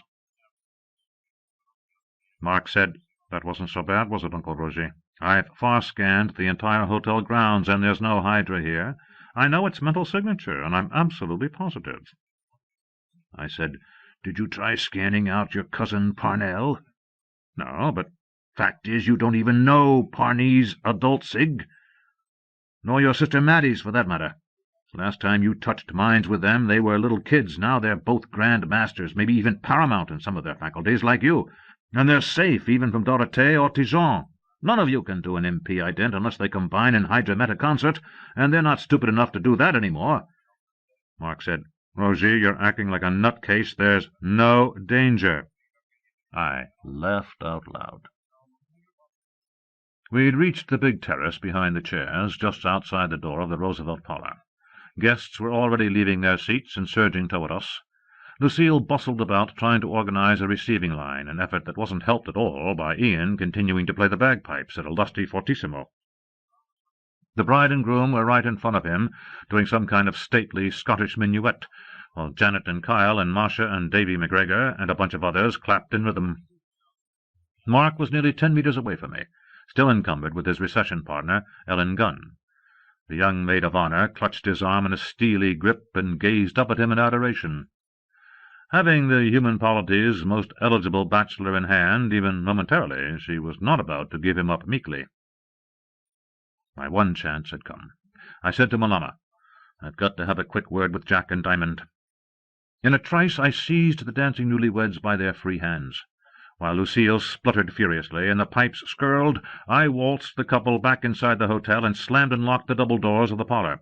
They laughed and thought it was some kind of prank until they saw my face. Then both of them sobered. Dorothée said anxiously, "Uncle Roger, what is it?" I sagged into a handy chair. People were pounding on the doors, yoo-hooing and laughing and calling out arch witticisms. "I wish there was another way to do this," I said, "but there isn't. Read my mind, for God's sake, as quick as you can. Then laissez le foutu bon temps rouler." With that, I cancelled my mind screen and opened the relevant thoughts about Fury's identity to them. The sense of liberation I felt after they'd drained me was overwhelming. Leaving the poor lovers stunned and incredulous, the bashing on the outer door and yelling was approaching riotous dimensions, I fled into the corridor of the hotel's lower level, intent on summoning an egg limo and getting the hell out of there. They could send me my piece of wedding cake via UPS. As luck would have it, I passed the open entry of the Cave Lounge on my way to the main staircase. Given my state of imminent mental collapse, it was a dim and appealing sanctuary, and I said to myself, why the hell not? I'd survived the wedding ordeal and successfully passed on the crucial intelligence to Dijon and Dorothée. Who was now more deserving of an altered mood than moi? I lurched inside, draped myself over a bar stool, and took off my slightly mashed top hat. The place seemed deserted. "Hello?" I croaked. "Are you open?" From somewhere in back a soothing voice replied, "I'll be right there, sir." It was very dark in the bar, and almost quiet. The bridal couple had evidently unlocked the door of the parlor and escaped, and the tumult had subsided. The orchestra was playing in a sentimental mood. I heaved a great sigh, ran a shaky hand through my sweaty silver curls, and let my eyes close. Safe. I'd told the great secret, and now the dynasty would have to take responsibility for the fates of Dennis and Anne. The matter was out of my hands. "What will you have, sir?" Still bemused, I heard the disembodied voice of the barkeep. "Wild turkey, double, straight up." "Right away." I felt myself drifting away on a tide of overwhelming release. No more worry, no more fear. The sensation was almost as delightful as the terminal excorporeal excursion I'd experienced while drowning. Limp as a dish-rag, I rested my eyes, breathed deeply, and enjoyed Duke Ellington's music. I heard the faint sound of a glass being set down before me. Was it a nice ceremony, sir? I cracked an eyelid wide enough to let me home in on the 101 proof elixir of life. Peachy. Just peachy. Im bibo, ergo sum. The bartender went away, his footsteps tapping on the stone flags of the floor. I heard him moving some chairs around over by the entrance to the lounge. Then the sound of music cut off abruptly, and it got darker. He'd closed the doors. I straightened, finally back among the living, and turned toward him to ask for a refill. Parnell Remillard was standing there. "I'm in a lot of trouble because of you, Uncle Rosie," he said casually. "But before I get the hell out of here, I figure I might as well even the score, just for my own personal satisfaction." I tried to yell, and my vocal cords came unstrung. I tried to far-speak a warning to Mark, but the grim smile on the Hydra's face told me that my telepathic ability had also been coercively squelched. He took a single step toward me, still disguised in his Waitron's outfit. His eyes were dead. And so, I realized in a shocked instant, was he. Whatever had once been human in Adrian and Cherie's lost son had died long ago, surrendered to his almighty God and controller, Fury. Parnell's mind was self-aware, the vital lattices still animated his body, and his aura burned bloody crimson, but he was a dead man by some awful choice of his own. He had died even before he was born. I slid off the bar stool. He was less than 3 meters away, poised momentarily to enjoy my terror. "No, not a creative shit this time, old man," he said in a friendly fashion. "Too bad I can't drain your life force properly, but I'll give you a few good lessons in pain before I break your neck with my bare hands. They'll find your drunken bod at the foot of the lobby stairs. A tragic accident. And so inconsiderate of the old lush to spoil the wedding reception." I squeezed my eyes shut and tuned the Hydra out. There was only one thing that might save me now, and it would require every bit of concentration I could muster. As a young man, I'd experimented with yogic exercises called pranic spirals. The in spiral was supposed to help concentrate the mind's creativity, and the out spiral did the opposite. I'd only half believed in the archaic discipline then, as I'd only half believed in the entire concept of metapsychic power. But the out spiral thing had twice saved my bacon, surprising the hell out of me. Perhaps there was a chance I could surprise Parney, too. I am not normally operant in creativity, but every normal human being possesses a considerable latent store of the meta-faculty, and I prayed I could extract enough energy from my mind and body to defend myself against the Hydra. With my eyes still tightly shut, I lifted my arms and spread my feet, assuming the posture I'd called Leonardo's X-Man. Parney let out a coarse guffaw. "You trying to surrender or something? Too late for that, asshole." Ignoring him, I summoned my body's creative power, bending the vital lattices pervading me, squeezing them like a sponge until the essential life force began to pool and glow golden hot in the region of my heart, my center. I urged that energy clot into motion, making it trace a flat spiral through the middle of my body, first downward, curving through my solar plexus, then back up to my trachea and the thymal remnant. I opened my eyes. A swelling radiance illuminated the dark room, not Parnell's bloody aura, but a new, clear, amber light moving inside my thorax. I had become as transparent as glass, a kind of human lantern. The Hydra froze in its tracks, dead eyes wide, unbelieving. I made the golden comet of life energy accelerate in its spiral path. It dove downward to my spleen, traversed the suprarenals, left my body for an instant, and then swung back through the thyroid gland in my throat. "What the fuck?" I barely heard Parnell's astonished shout. Every bit of my willpower was focused on keeping that shining ball of gold within its controlled outspiral. It illuminated the root chakra at my tailbone and grew, soaring up in an ever-expanding blaze to my thalamus, dazzling my eyes, racing faster and faster, touching the left elbow of my upraised arm, the left knee, and the right, my right elbow, the crown of my head, left hand, left foot, right foot. Yes, Hydra, it's for you. A part of my life. As the golden ball of energy spiraled into my right hand, I lowered my arm and pointed my finger straight at Parnell Remillard's distorted face. Every nerve in my body seemed to discharge in an orgasmic explosion that momentarily stunned me witless and left me blind. Image. Transparent skull, sunlit from within, jaws wide before dissolving jewel bones in centripetal whirl, crumble, chiming, golden corona, devouring red flame ball, fading to white ash. I felt myself tumbling down to the flagstones, meeting them so softly and painlessly that I might have been a scarecrow stuffed with feathers. My ears rang with a colossal reverberation. There was a peculiar wooden clatter. I fought to stay conscious, won the contest, hoisted myself up on hands and knees, opened my eyes. The Hydra was gone.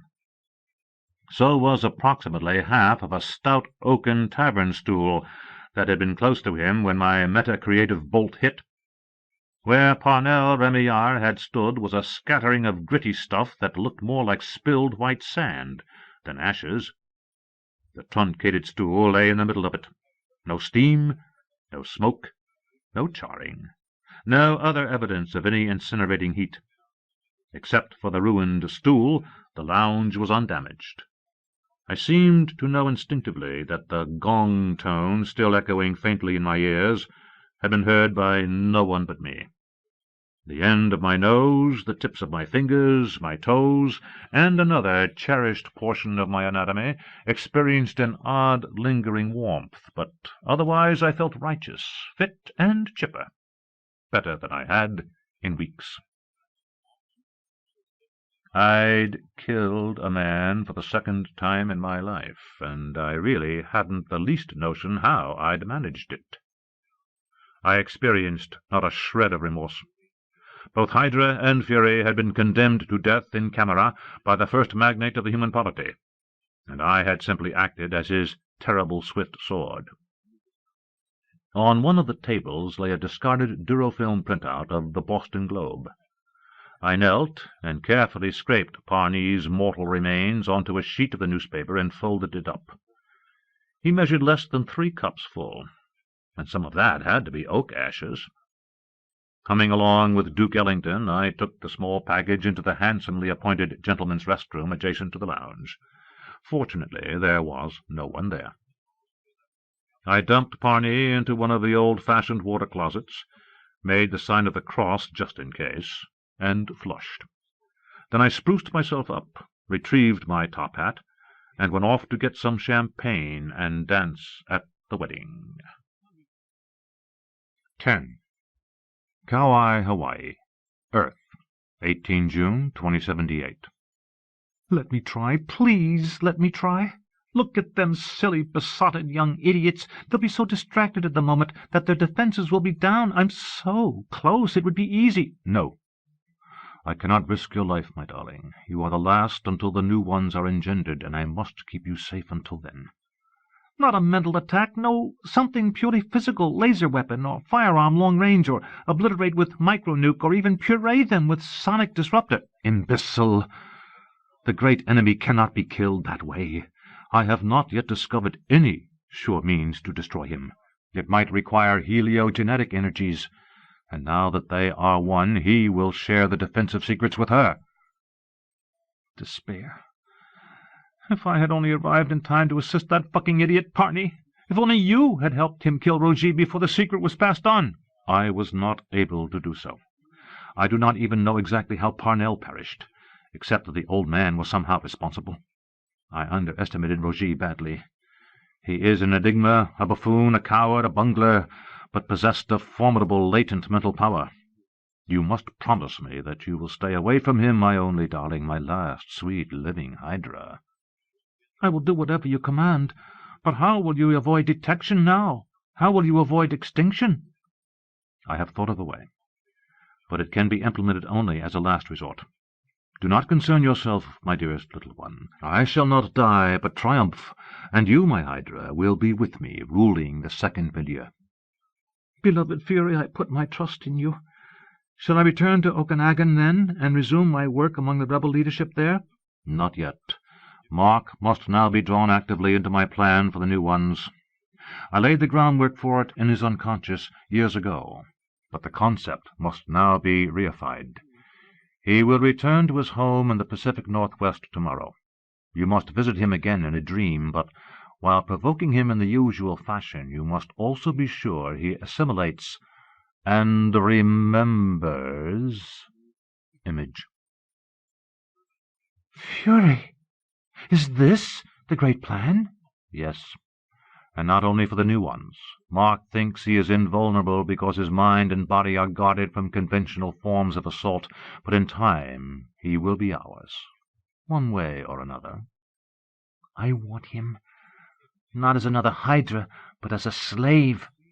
"His place in our future is not clear to me. Use all your skill in coercive allurement, and your wish may be fulfilled. Soon you'll leave Okanagon and begin new important work on the planet Astrakhan. Seduce Mark in his dreams, and then wait for my instructions. Farewell now, my beloved hydra, my sweet Madeline." "Goodbye, dear Fury."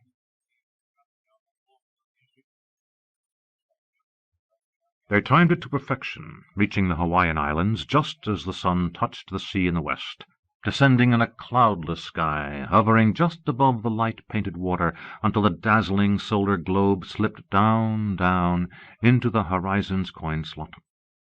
And as the last bit of it vanished, green flash. "Wonderful!" she exclaimed, bouncing up and down in her seat like a delighted child. "Make a wish," Jack said. Dorothea squeezed her eyes comically shut, then popped them open. Her mind smiled. "Do I have to tell?" "Not if you want the wish to come true." So she kept silent, knowing that he would never come into her mind without her explicit invitation. Her wish was, "Let me love him more."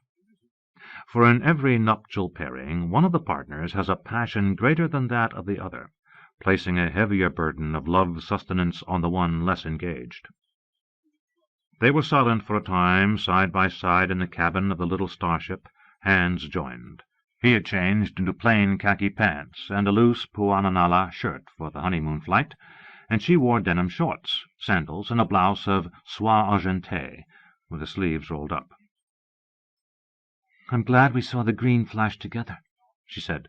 "It's bound to be a good omen, and we Scots are very keen on such things.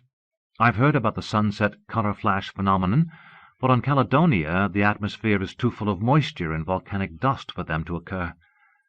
When I came to Kauai before, I was too distracted by other things to think of watching for it." Jack put his arms around her and held her tightly.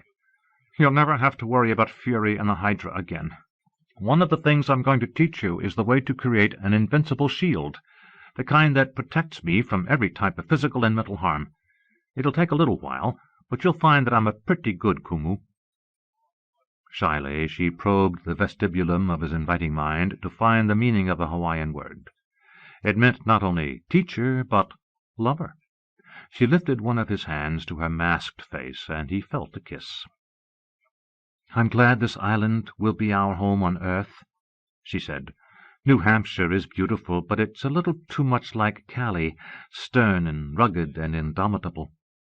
Not that I don't love my planet and expect you to love it too, but it'll be good to have a gentler place to come to now and then, when things become especially difficult." And they will, their minds conceded. As the pressures of our work distract us, as the rebellion intensifies, and as the deadly paradox of fury is forced toward a final resolution. "Damn that Rosie," Jack said in a low voice. Why did he have to pick our wedding day to spring his nasty surprise? Did you notice that I redacted you to keep you from becoming too upset?" She uttered a sly laugh. "No more than you noticed that I redacted you for the same reason. Poor old Uncle Roger. He didn't set out deliberately to spoil things. It was really the first chance he had to talk to us privately."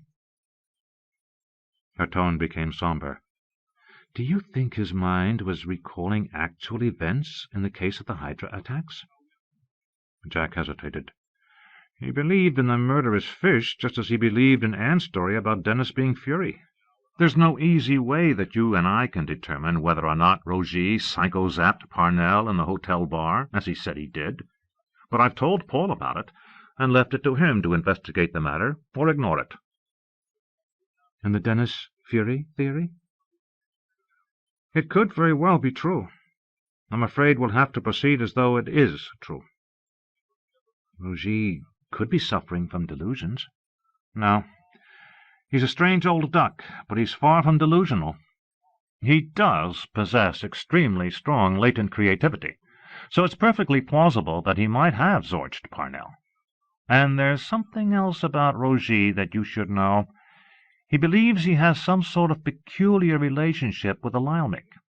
Both Mark and Dennis have commented on it in passing, disbelievingly, of course. But I think Roger may be telling the truth. There's the great carbuncle, for instance. For years he's joked that the Lyelmik gave it to him. Did you deep-scan the thing when he lent it to you for good luck during the diatreme event?" "Why, no." "I did. And right at the center of the red diamond sphere is a sizable molecular anomaly that could be an infinitesimal natural flaw, but is more likely an artifact. The carbuncle is some kind of machine, maybe a subspace transmitter, maybe much more.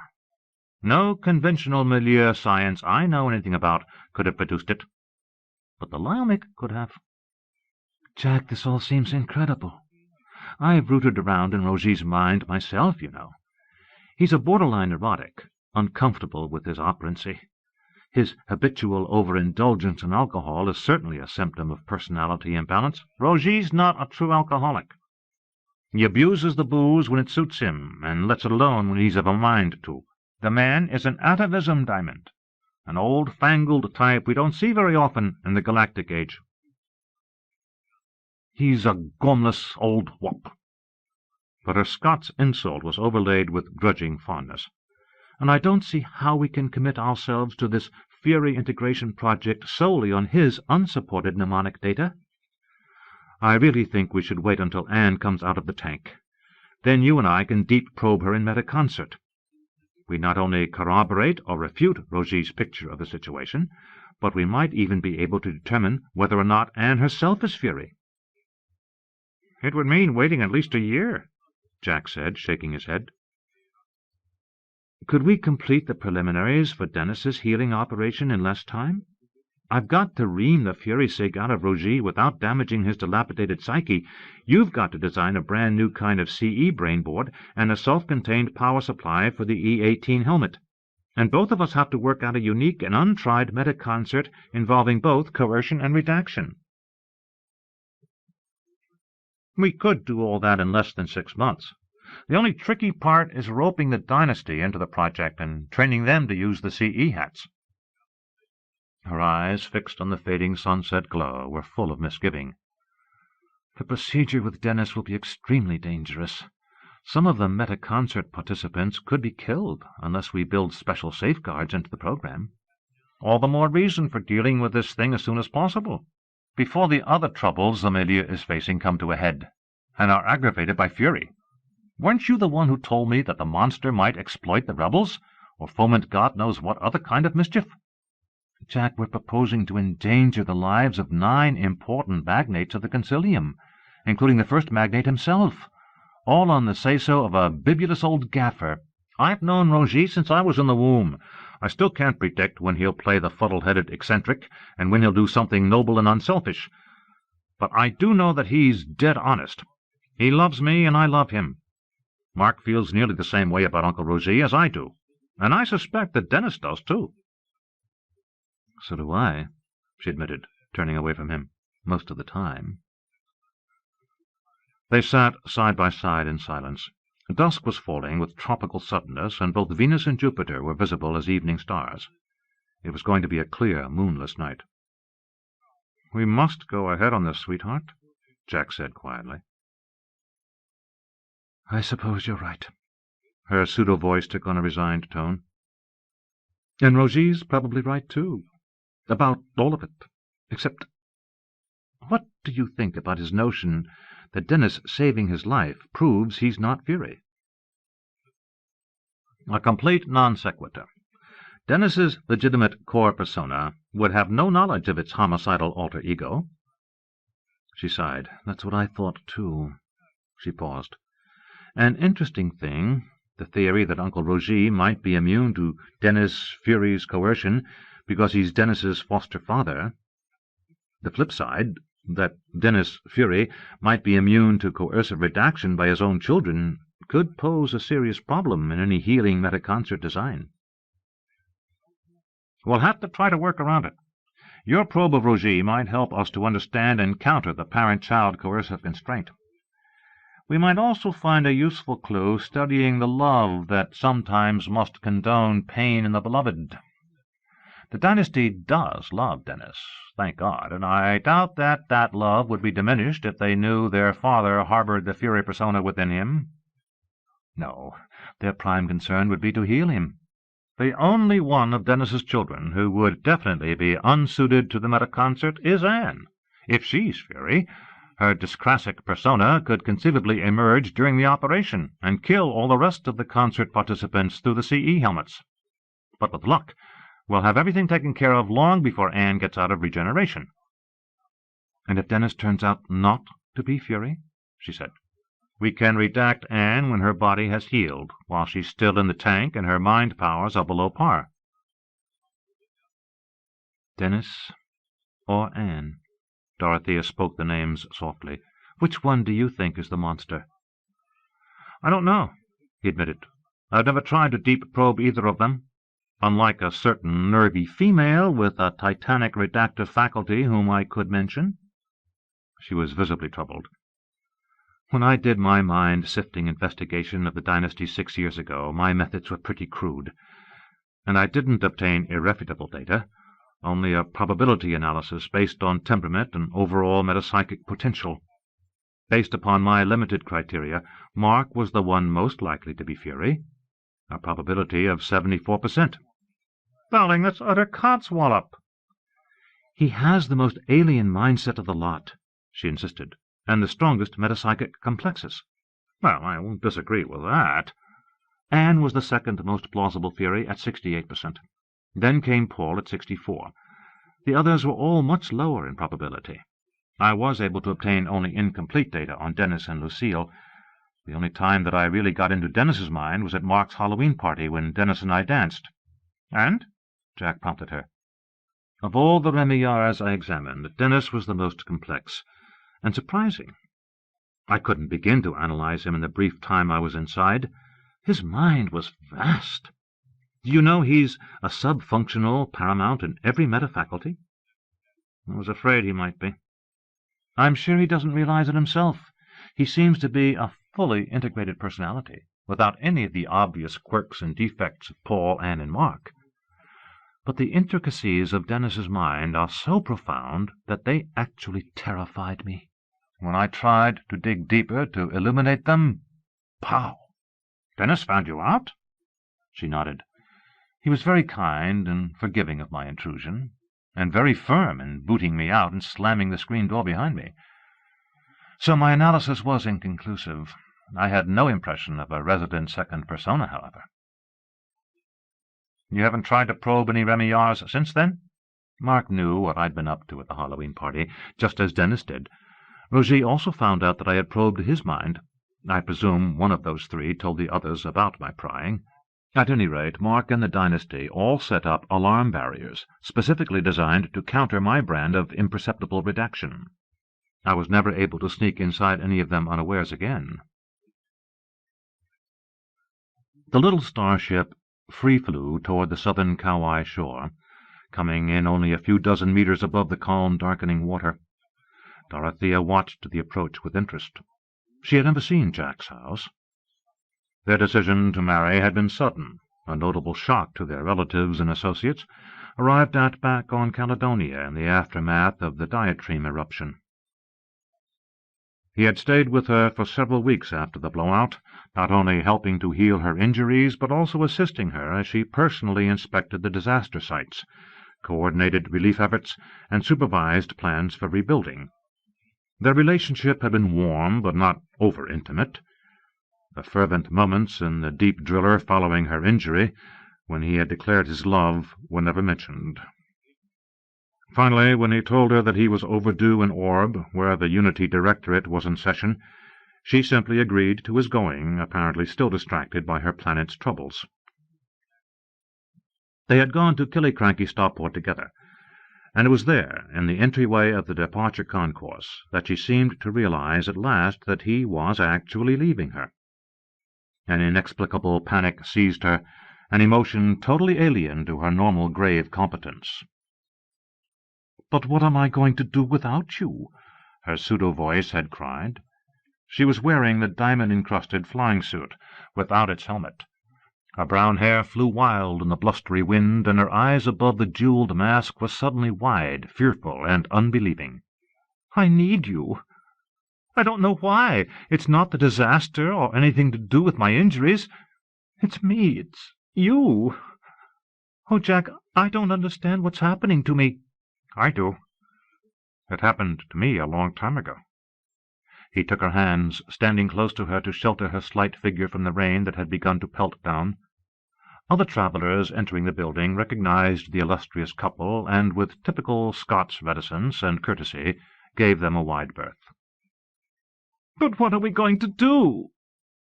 she asked him desperately.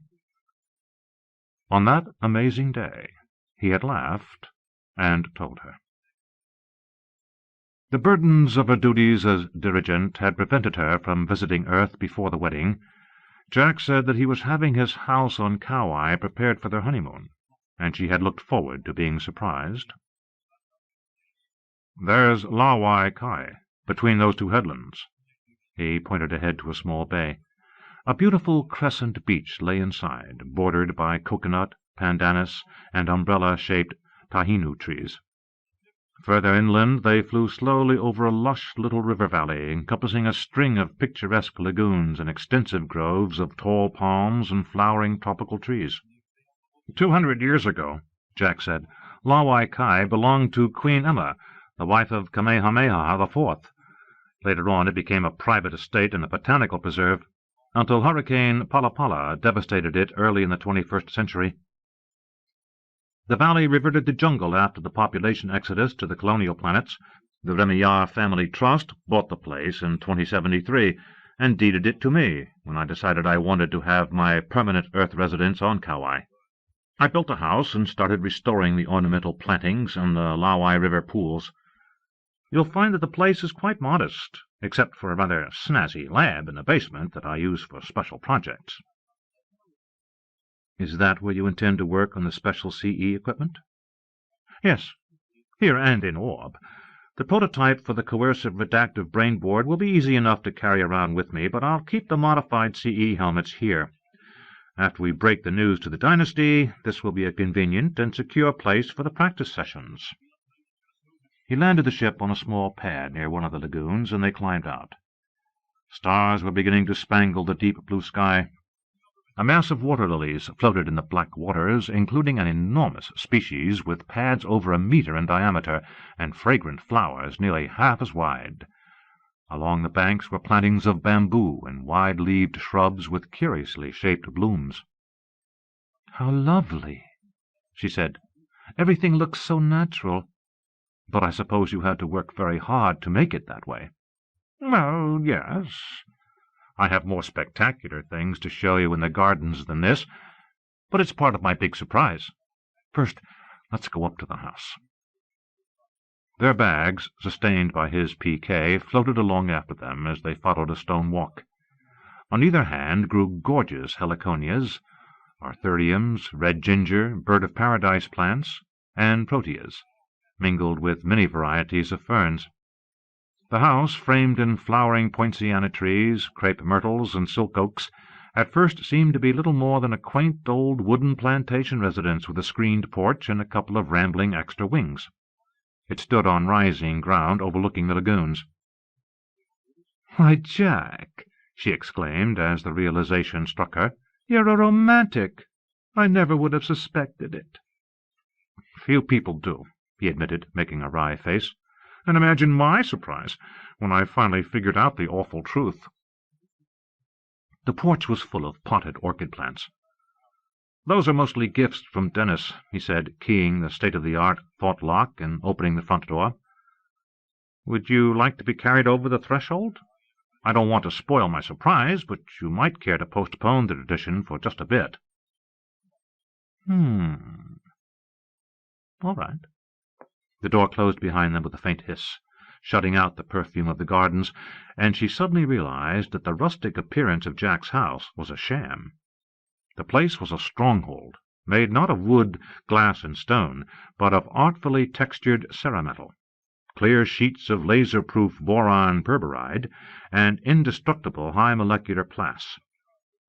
The air was cool, filtered, and humidity-controlled. In the tiny front hallway was a wall control station for programming aerial and terrestrial alarm systems and a double-ply Sigma shield. "Good heavens," she murmured. "Is all this for Fury and Hydra?" "Among others. I prefer to talk about it later. This is the living room." He stood aside politely so she could enter first. She did, and stood speechless. Table lamps and standards had switched on automatically, giving soft illumination. The place was about 9 meters square, with tall windows along the side overlooking the back garden. Hung on the walls in museum-style shadow boxes were a precious tapa cloth from Tonga, a 19th-century Hawaiian quilt, and an intricate featherwork cloak of modern vintage. Carvings, masks, bowls, fiber art constructions, and framed collections of shells from all over the South Pacific were wall-mounted, displayed in niches, or scattered about on tables or on the polished teakwood floor. There were scores of paintings, including one by Paul Gauguin, 3 by Madge Tennant, and a set of exquisite native bird studies by Marion Berger. In the place of honor above the fireplace, subtly lit, was a James Goldenberg portrait of Teresa Kauai Kendall, costumed as the Queen of the Night in The Magic Flute. Several old Chinese rosewood cabinets had been modified to hold a stereo, a tri-D, and impressive communications and reference equipment. There was also a tall case full of paged books. Near the room's center, a crystal container that resembled a globular fishbowl rested on a lauhala floor mat. The furnishings, of native woods, rattan, and quietly colored hand-screened fabric, looked brand new and rather homely, considering the awesome collection of artwork surrounding them. "This room and the lab in the basement used to be all there was to the house," Jack said, "but I've made some additions, kitchen and indoor dining area through there in the south wing." She nodded. It went without saying that a naked brain had no need of the usual domestic amenities. They inspected the new rooms briefly. Both were small and cheerfully appointed. The kitchen was equipped with every conceivable labor-saving device, including an automatic food delivery system. As they returned to the living room, she pointed to the mysterious empty fishbowl. "I hope that's not the bedroom." "Not while you're in residence," he said, grinning. "I think we'll use it for a flower vase instead. The new sleeping chamber is across the hall.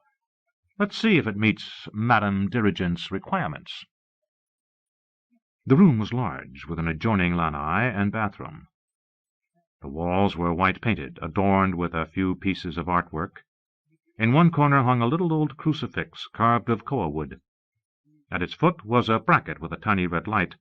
The bed was of fancifully wrought brass, covered with an intricate green and white patchwork quilt in the classic Hawaiian style that had been Malama's wedding present. Gauzy draperies hung at the tall jalousied windows and the French doors leading to the lanai. The other furniture was sparse, a lovely old mahogany chest of drawers and a framed mirror, a couple of ladder-back chairs, and a pair of pickled pine nightstands with glass-shaded lamps. "These things are only temporary," he said. "I wanted you to decorate this room in your own way, and the rest of the house as well, if you like." "It's quite lovely the way it is. I'll just add a few things here and there. We can play turnabout when we fix up our house in Caledonia." He hesitated. "Would you like to see the laboratory?" "Tomorrow," she said gently. "It's been a very long day." He opened the sliding doors to a walk-in closet. "If you don't mind, I've got us some special things to wear, and then my surprise." He turned, his face composed, but his mind radiating nervous hope. "The weather is going to be perfect. I thought we might spend our first night in a grass shack I've built out on Pu'ukiloia, one of the promontories beside the bay. It's very pretty there. The air is cool, and you can hear surf beating on the rocks, and there are special flowers." He shook out a folded piece of soft golden cloth, imprinted with a scarlet pattern. "I know how you love to make clothing. I thought I'd try it too. This is a pa'u, a kind of Hawaiian sarong, the traditional women's garment of the old islands. I made it from the bark of the wauke, the paper mulberry tree." Her eyes lit up as she took it. "It's marvelous, as soft as silk. Thank you, Jack." "I have a malo for myself cut from the same length of copper cloth." He gestured toward the bathroom door. "If you'd like to get ready, I'll see to a few things and then come back and take you to the shack." She nodded. He scanned her masked face anxiously. "It's all right, isn't it, Diamond?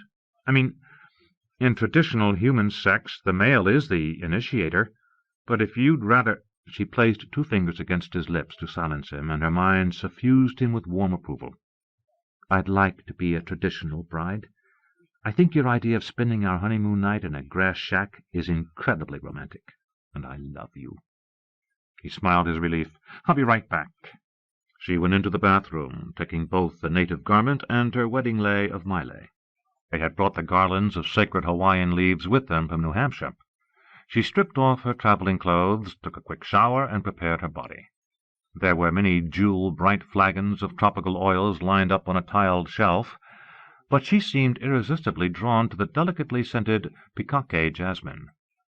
After the anointing, she wound the pa'u around herself in the way that Jack's mind had indicated, and studied the effect in the full-length mirror. "My hair should be longer," she thought. Well, why not? On this night above all, they could defy the conventions of correct, operant behavior and please themselves. She made the hair grow until it cascaded down nearly to her hips, brown and shining and slightly waved, concealing the sides of the diamond mask. For good measure, she augmented her small breasts just a bit, and enhanced her eyelashes. Then she was ready. When she went out into the bedroom, Jack had not yet returned. She dimmed the night lights almost to extinction, and stood for a moment before the crucifix, where the tiny votive light cast eerie shadows on the carved face of Christ. "Help us," she prayed. "Send a real angel to watch over Jack and me and bless our marriage. It's going to be so hard, Lord, being separated for so much of the time. Our minds can bridge interstellar space, but not our bodies. We're human, and we need to be more than soulmates, both of us." They would be together only when the concilium was in session, or on the rare occasions when their duties otherwise permitted it. From this bright beginning they would learn more and more about each other, while their devotion either grew stronger or faded. Jack the Bodiless and Diamond Mask, 2 grotesquely atypical human persons who had improbably found love. They would have no children. Even though Jack's male organs were functional, not even his paramount creativity was capable of fashioning the intricate DNA strands that would make his sperm germinal. Nor could such DNA be derived from his brain cells for a quasi-clonal nuclear transfer through artificial means, not without having their baby share the bodiless fate of its mutant father. They had discussed this and other intimate matters during the voyage from Caledonia to Earth. Jack had also informed her then that he lacked the self-redacting immortality gene complex that characterized other members of his famous family. His naked, self-sustaining brain, favored as it was with near godlike mental capabilities, was nevertheless genetically programmed to age and eventually die, just as a normal human body would. No one held out much hope that genetic engineering would provide a way to rejuvenate him, any more than it could provide him with germplasm. He was unique, a being less evolved than the insubstantial Lyelmic, but more advanced than the human race. "If he dies, so will I," she thought. "Without him I have no real life. His love is the stronger, but I need him more." The bedroom door opened. He came in, wearing the golden kappa loincloth and his own Malay garland. Draped over his left arm were dozens of fragile leis made of pikake buds, while his right arm bore heavier chains of white dendrobium orchids. Before she could question him, he hung the ivory jasmine solemnly about her neck, lifting her hair to let the scented flowers touch her skin. "I wed thee again, my sweet Diamond," he said, "in the old way of these islands." Tears welled up in her eyes. She took the orchid leis and adorned him. "And I wed thee, dear Jack, forever." At a gesture of his hand, the doors leading to the lanai flew open. He drew her outside into the open air, onto a patio surrounded by pale flowering shrubs. Overhead the sky was black, scattered with uncountable stars. "You have ravished my heart, my sister, my bride. You have pierced my soul with a single glance. My sister, my spouse, is a garden enclosed, a fountain sealed up. The rarest of perfumes are hers, and the well of living water." She whispered, "Awake, north wind. Come, wind of the south. Breathe over my garden, and scatter its fragrance. Welcome my beloved, and let him taste its precious fruits." Hand in hand they went up and out. The stars were so many that they silvered the leaves of the trees, reflected in the lily pools, and caused the poinciana trees to cast faint shadows on the frosted grass. The trees' blossoms, which would be flame-bright in sunlight, were the colour of polished jet under the stars. A wind from the sea rattled the leaves of the hollows and cocoa palms down along the beach. Waves, surging under the invisible moon's pull of the tide, hissed as they lapped the sand. He drew her higher into the air, up the bluff on the western side of the bay, above a dark lava reef where the surf creamed, past ravines with liana-hung trees. She smelled a new fragrance borne on the rising wind, saw a great tangle of heavy stems scattered with huge white blossoms. The thicket covered the entire tip of the promontory, except for an open space at its centre, where the land was highest. A small thatched hut stood on the eminence within the living curtain wall. They drifted down, their feet touching the ground near the seaward mass of tangled plants, which reached to nearly twice Jack's height. She saw now that the thick, twining stems were studded with sharp spines. Spectacular white flowers, nearly as wide as dinner plates and intricate in form, seemed to open wider even as she looked at them. Her mind posed a wordless question, and Jack replied. "Night-blooming cereus. They last only 12 hours. "And they have thorns," she said, "to guard us and to remind us." He lifted her into his arms and carried her toward the little hut. It stood on low stilts, with a crude door made of framed matting and wide window openings that could be closed by unrolling lengths of woven dried grass. A fat candle in a hurricane lantern burned on a bamboo table that held food and drink. The bed was a simple platform covered with a thick kappa bed. It had coverings of the same soft, natural fabric. They undressed each other slowly, carefully setting aside the leis. He kissed her forehead, her eyelids, and the adamant gems sealing off her lower face. She guided his hands to her tender breasts, reaching down to caress him, feeling him grow. Their minds opened to each other, and she saw the aching pleasure glowing within him, matching her own melting neural fires. His arousal was more than mere physical stimulation. The desire for her, fully nurtured by imagination, swelled into an urgent hunger. He lifted her onto the bed, speaking her name. "Diamond, I want you. I want your dear self more than anything in the world." And the wanting is real, my darling, finally real, just as we hoped. I'm human. I'm a man. He began to kiss her entire body. You did find it, the part of you that was missing? Oh, Jack, thank God, thank God. As his lips and tongue savoured the sweet anointing, her mind cried out in pure ecstasy. Then he was in her, breaking the maidenhead with a delicious brief stab of pain, filling her, moving slowly so they could first know the simple ignition of their human flesh. Then would come the special things they had planned for each other, the love-making fantasies that non-operant couples could only dream about. Tendrils of her long hair awakened the nerves in his skin, her small form moulded to his in perfect rhythm, breasts crushed against his pectorals. Their nipples had become erect conduits of vital energy. She let hers expand and seek his smaller mammally, like creatures with minds of their own, intent on some outrageous conjunction. Yes, the breast-to-breast merging was possible. It happened, and they shouted together as the fresh source of sexual pleasure fed their passion. He kissed the hollow of her throat, the lobes of her ears. "The mask," she said, her voice strangely muffled. "Darling, take it off. Now." It never occurred to him to hesitate. With a single powerful movement he pulled the thing from the anchor studs embedded in the bones of her face and flung it away. Its faceted gems caught the candlelight and sprayed the ceiling thatch with tiny rainbows. She smiled. "I knew it." His whisper was triumphant. "I knew it. Only for you. Kiss me, my dearest love." "Your lips, my wife, drip wild honey. Honey and milk are beneath your tongue. I am come into my garden, my sister, my bride. I gather myrrh and balsam and drink sweet wine." The third neural pathway formed as their mouths united. They fell away together into thundering incandescence. Complete. 11. Concord, Human Polity Capital, Earth, 19 June 2078. The Weather Reporting Unit in David Somerled McGregor's apartment command post was a high-tech marvel.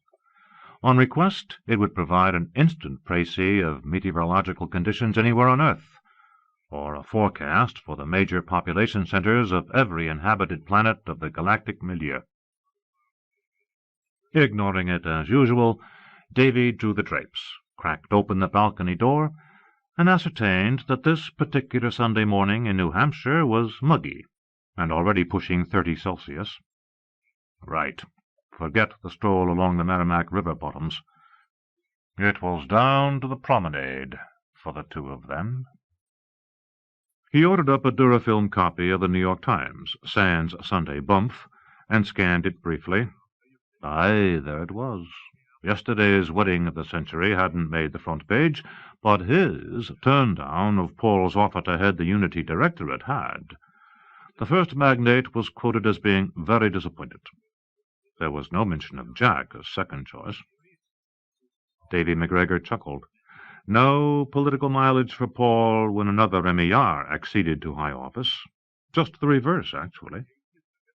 He folded the news, tucked it under his arm, and gave a sharp whistle as he headed for the elevator door. When nothing happened, he called out in a raspy voice, "Hamish, come! Get a move on, ye lazy old bugger!" The measured clicking of toenails on the tiles of the black hallway and a throaty rumbling noise announced Torridon's Zodiac Hamiltonian, an aged Scottish terrier. The dog shot a challenging glance at his master. "Impatient?" he inquired loftily. "Damn right," snapped David Somerled McGregor, planetary dirigent of Earth, "and wanting breakfast, you slug-a-bed dinky brute. So get your bones into yon lift, or I'll leave you behind." He stepped into the small private elevator that served his flat, the only special perk he had requested when he decided to move his private quarters out of Dirigent House and into Cynophile Tower. "Maybe I don't want to go out today," said Hamish, suddenly sitting down on the wrong side of the elevator door. They glowered at each other through dark eyes hedged by wiry black brows. The faces of man and beast had nearly identical stubborn expressions. The old Scotty's muzzle was steel grey, and so were Davy's face-framing Dundreary side-whiskers, even though he had been twice rejuvenated. He was a rangy, slightly stooped figure, dressed in jeans, a maroon mesh polo shirt, and loafers without socks. "Too bloody bad." The dirigent hit the down pad. "You'll just have to miss your Sunday banger, then." The door began to slide shut. "Today is Sunday." The little black dog streaked into the elevator and settled at his master's heel. Davy smiled with dour satisfaction. "Silly tyke, I thought that'd rouse ye." Hamish gave that comment the disdain it deserved, and in a moment they stepped out onto the promenade floor of Cynophile Tower. The residence was only 2 years old, and it had proved extremely popular with dog-loving legislators and bureaucrats in the capital. Every apartment had a private exercise run, but most tenants and their animals preferred the social atmosphere and natural beauty of the extensive indoor promenade. Joggers and strollers moved along designated pathways among the trees, accompanied by four-footed companions. The dogs could play fetch in the open meadows, amble through gardens where interesting things were buried, or romp in fountains and pools. Some areas featured realistic mechanical prey to entertain terriers and other hunting breeds, and there were real sheep that allowed themselves to be herded. If a dog fight or other inappropriate activity broke out, operant human monitors, adept in creature coercion, restored public decorum. Mobile sanitation modules, resembling large turtles, kept everything exquisitely clean. Après sport, and when other necessary business had been taken care of, canines and their humans could relax and take refreshment at one of the 5 informal eating establishments. The promenade also had doggy boutiques, grooming salons, and a well-appointed veterinary clinic. "Run," Hamish requested, tail wagging madly. "Look for vermin, please." Davy said, "Off with you, laddie. I'm still tired out from dancing at the wedding yesterday. I'll order food for us and read the paper at Charlie's place while you have your exercise." The Scotty dashed off, and Davy McGregor headed for his favourite eatery. Its umbrella-shaded tables were ranged along the shore of a pleasant artificial lake. An ornamental fence kept recreating water dogs and the wily hybrid geese they chased, who happily chased the dogs in return, at bay. Some of the restaurant patrons nodded to the dirigent, but the majority politely ignored the chief executive of Earth. He was about to sit down when someone called out to him on his intimate far-speech mode. "Care to join me, Davy?" He saw Cornelia Warshaw, née Warzowska, smiling at him from a table half-screened by pots of blooming fuchsias. Her comical Polish lowland sheepdog, Ignacy, caught sight of him and said, "Friend of master, hello, come." Davy ambled over and greeted the pair of them. "It's been a while, Cordelia. You look smashing. And how's the P.O. in?" "Full of the devil as usual, but he makes me laugh, so he earns his keep." She was a tiny woman, nearly as old as Davy himself, but much more extensively rejuvenated and cosmetically enhanced. Her ash-blonde hair was styled in a modish page-boy cut, and she wore a short summer walking suit of iris lumishine with a white silk singlet. White patent-leather cothurni called attention to her excellent legs. Cordelia Warshaw was no longer the Intendant General of Earth. Her open avowal of the rebel cause had cost her the office in the election of 2076, but she was still an influential Intendant Associate for Europe, a magnate of the Concilium, and a visiting fellow in cultural anthropology at Oxford's Jesus College. She and Davy had been platonic friends for over 50 years. Her medium-sized, shaggy dog grinned as the two humans exchanged casual chit-chat. The Polski of Jarek Nizini had twinkling dark eyes that peered through a thick fringe of biscuit-colored hair. His mind said to Davy, "Sit, eat. Fresh strawberry blintzes, like master." "Well—" the dirigent hesitated. A male waitron appeared with a second-place setting and a menu. "Have your breakfast with me," Cordelia invited, indicating her empty plate. "The blintzes are very good today. I'm going to have some more because a certain greedy rascal ate most of mine." "Save you from—" image of bloated fat Cordelia, said the P.O.N. "Toichuku, but Pierre Dossier," she scolded. "Go find Hamish. Go play." Flashing another black-lipped smile, the sheepdog said, "Friend is nice male. You have explicit image. Fun. Tail a wave, he trotted off. Davy burst out laughing at the outraged expression on Cordelia's face. He sat down and ordered the blintzes, a pot of spider-leg tea, and a dish of canine crunchies No. 3, with a grilled frankfurter garniture, for Hamish. "I knew you'd moved into the tower," Davy said. "I'm surprised we haven't run into each other here before. But I suppose you were in England while the Assembly was on recess." "Yes, helping to cook up a fresh batch of ammunition for the anti-unity push at the next concilium session with Valerie Goris and the rest of the Oxbridge outlaw gang." Her tone was satirical, but the mental overlay of her words was deadly serious, with an invitation to discuss the matter further. The tea arrived, saving Davy from having to respond immediately. When the brew was satisfactory, he added milk and sugar, sampled it, and sat back with a sigh. "So our meeting here this morning wasn't just a happy coincidence." "No," she admitted. Her eyes flicked to the newspaper he had laid on the table. "It's a direct consequence of that." Davy's smile became glacial. "My turning down Paul's invitation to head the Unity Directorate doesn't mean I've gone over to your side, Cordy." She cocked her head quizzically. "No. The Times article reported you declined because of philosophical reasons. And I know you, Davy McGregor. You've been half a rebel for years, and not just because of milieu pussyfooting over Margaret's murder. You're not blinded by the glories of the galactic milieu like Paul Remillard and his Koretsky dynasty." "No, I'm just an Earthman, plain and simple, and I intend to stay that way." He stirred the tea and stared into it, scowling. "I'm afraid of Unity's possible effect on the mind of humanity, and I'd be overjoyed to see us out of the milieu. But I'm damned if I'd ever resort to force in order to resolve the issue." The waitrain came up with their food, and they were silent until he had gone away. Cordelia delicately cut up one of the cheese-stuffed rolled pancakes and ladled strawberry sauce over it. "Whether you're with us or not," she said carefully, "we'd like you to reconsider your refusal of the first magnate's offer." "What? Woman, are you bloody daft?" His vehement thought blast didn't faze her. While she consumed the blintz with evident relish, her mind said, "As head of the Polity Directorate, you would be privy to every aspect of the Unity controversy. You'd know the anti-rebel strategy of the exotics and the human loyalists, the planetary trouble spots that most concern them, the schemes they plan to implement as our population approaches its coadjutant number. In time, you'd certainly uncover the truth about the unification process itself." "Cordy, you're incredible. You want me to be a rebel spy inside the most sensitive concilium body, simultaneously promoting unity and trying to undermine it." "No.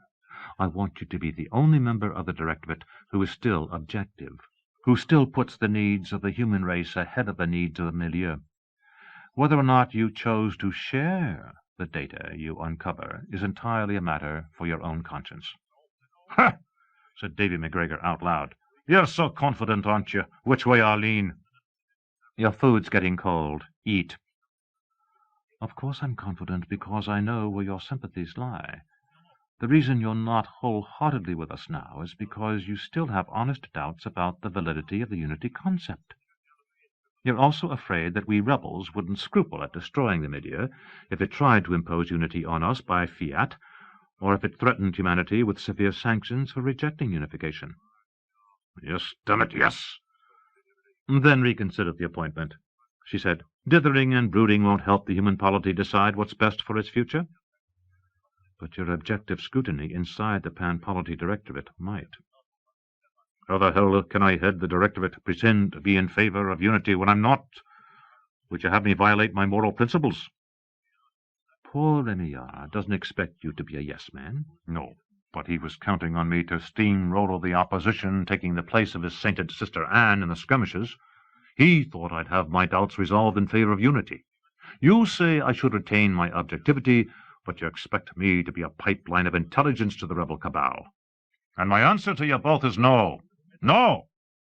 He pushed away from the table, rose, and signaled the waitress with his credit card. "I can't stay after all. Give me a doggy bag for the Tykes crunchies." "Certainly, Dirigent." The man went off to fetch one. Hamish came trotting up in response to a far-spoken command, and sat at Davy's heel.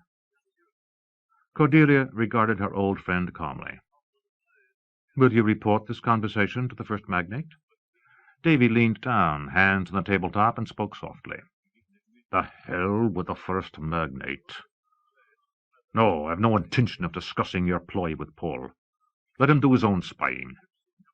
But here's a wee bit of sensitive data to share with your fellow connivers. The Fury Monster's back, and so is its stooge Hydra. And I'm going to see both of them polished off, no matter what Remillards get caught in the crossfire, rebels or loyalists. You have my word on it." Cordelia said nothing. The waitron came up with the bag, and Davy dumped Hamish's meal into it. "As for unity," he said, "I'm keeping my mind open. I'll neither oppose it nor promote it. Tell your Fucking Oxbridge associates they'll get no joy from me, but neither will Paul Remillard." The dirigent of Earth, Scottish terrier at heel, strode off in the direction of the elevators. After a few moments, a hairy, broadly smiling head rose up across the table from Cordelia Warshaw. She gave a rueful laugh. "So, Ignacy, have you come to console your master for her abject failure as a diplomatist?" The Polski of Jarek Nizini said, "Blintzes for me." "I might have known." Cordelia Warshaw put Davy McGregor's plate on the ground. Then, after a moment, she also set down her own. At a table not far away, the 4 Lyalmik supervisors rose, summoned their dogs, and set off down a tan-bark track toward the shady bone garden, where they would await the arrival of atoning unifex. They had done as their superior had instructed, observing the small drama of Cordelia and Davy from a safe distance, and now they mused over its significance. "The event, though interesting, was clearly neither cuspate nor nodal," said homologous Trend. "One is mystified," said Noetic Concordance, who walked beside him, "at Unifex's insistence that we come here to observe it in person. It has been eons since it required us to physically excurse from Concilium Orb." "Even more bewildering," said Eupathic Impulse, "was its request that we wear these awkward human bodies once again, rather than simply watching the proceedings invisibly. One might have thought that the usefulness of a tangible disguise had expired some time ago." "One does not lightly question the dictates of atoning unifex," Asymptotic Essence remarked rather prissily. Her straight black hair was cut in a fringe above her brows and done up in a chignon, held with carved ivory wood sticks. She wore a striking cheongsam of sky blue.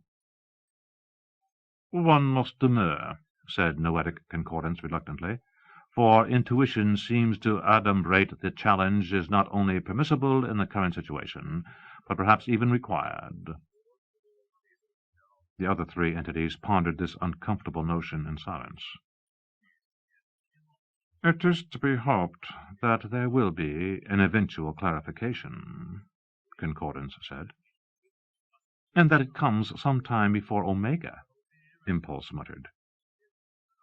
The forms that temporarily housed the negligible Lyalmic material substance represented 4 different human races.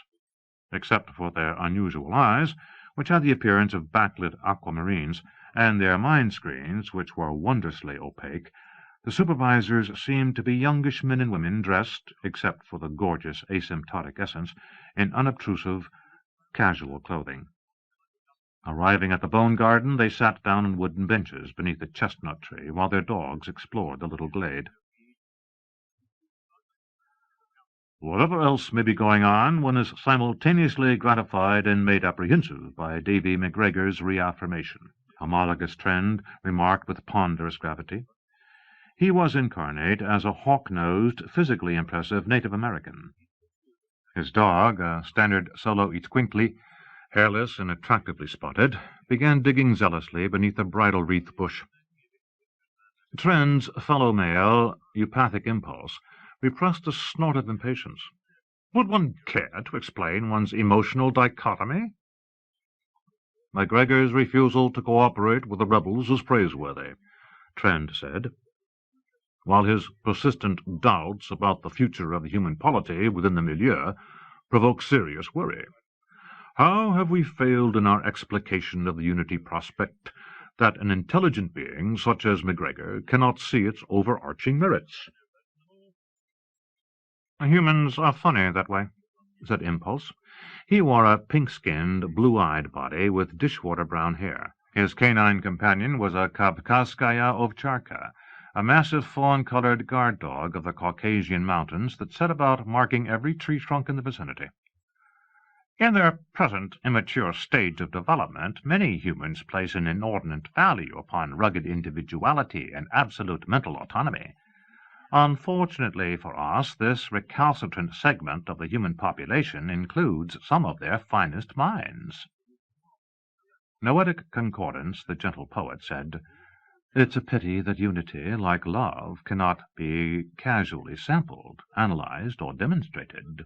Its manifest benefits can be perceived easily enough in the other coadjunate races," Asymptotic Essence pointed out with a touch of asperity, "provided one has mental eyes to see with." She snapped her enameled fingers and delivered a reproving coercive tap to her Chinese Shar-Pei puppy, which was poised to pounce upon the tail of Noetic Concordance's dignified Azawak gazehound. The copper features of homologous trend clouded with melancholy. One must ask whether humanity is merely obtuse when it fails to appreciate unity's exemplars, or whether the race is perhaps fundamentally incompatible with the ultimate form of socialization. "They're bloody-minded, for sure," said Eupathic Impulse. "Only the dear little Poltroyans are deemed fully congenial entities by humankind," Concordance noted.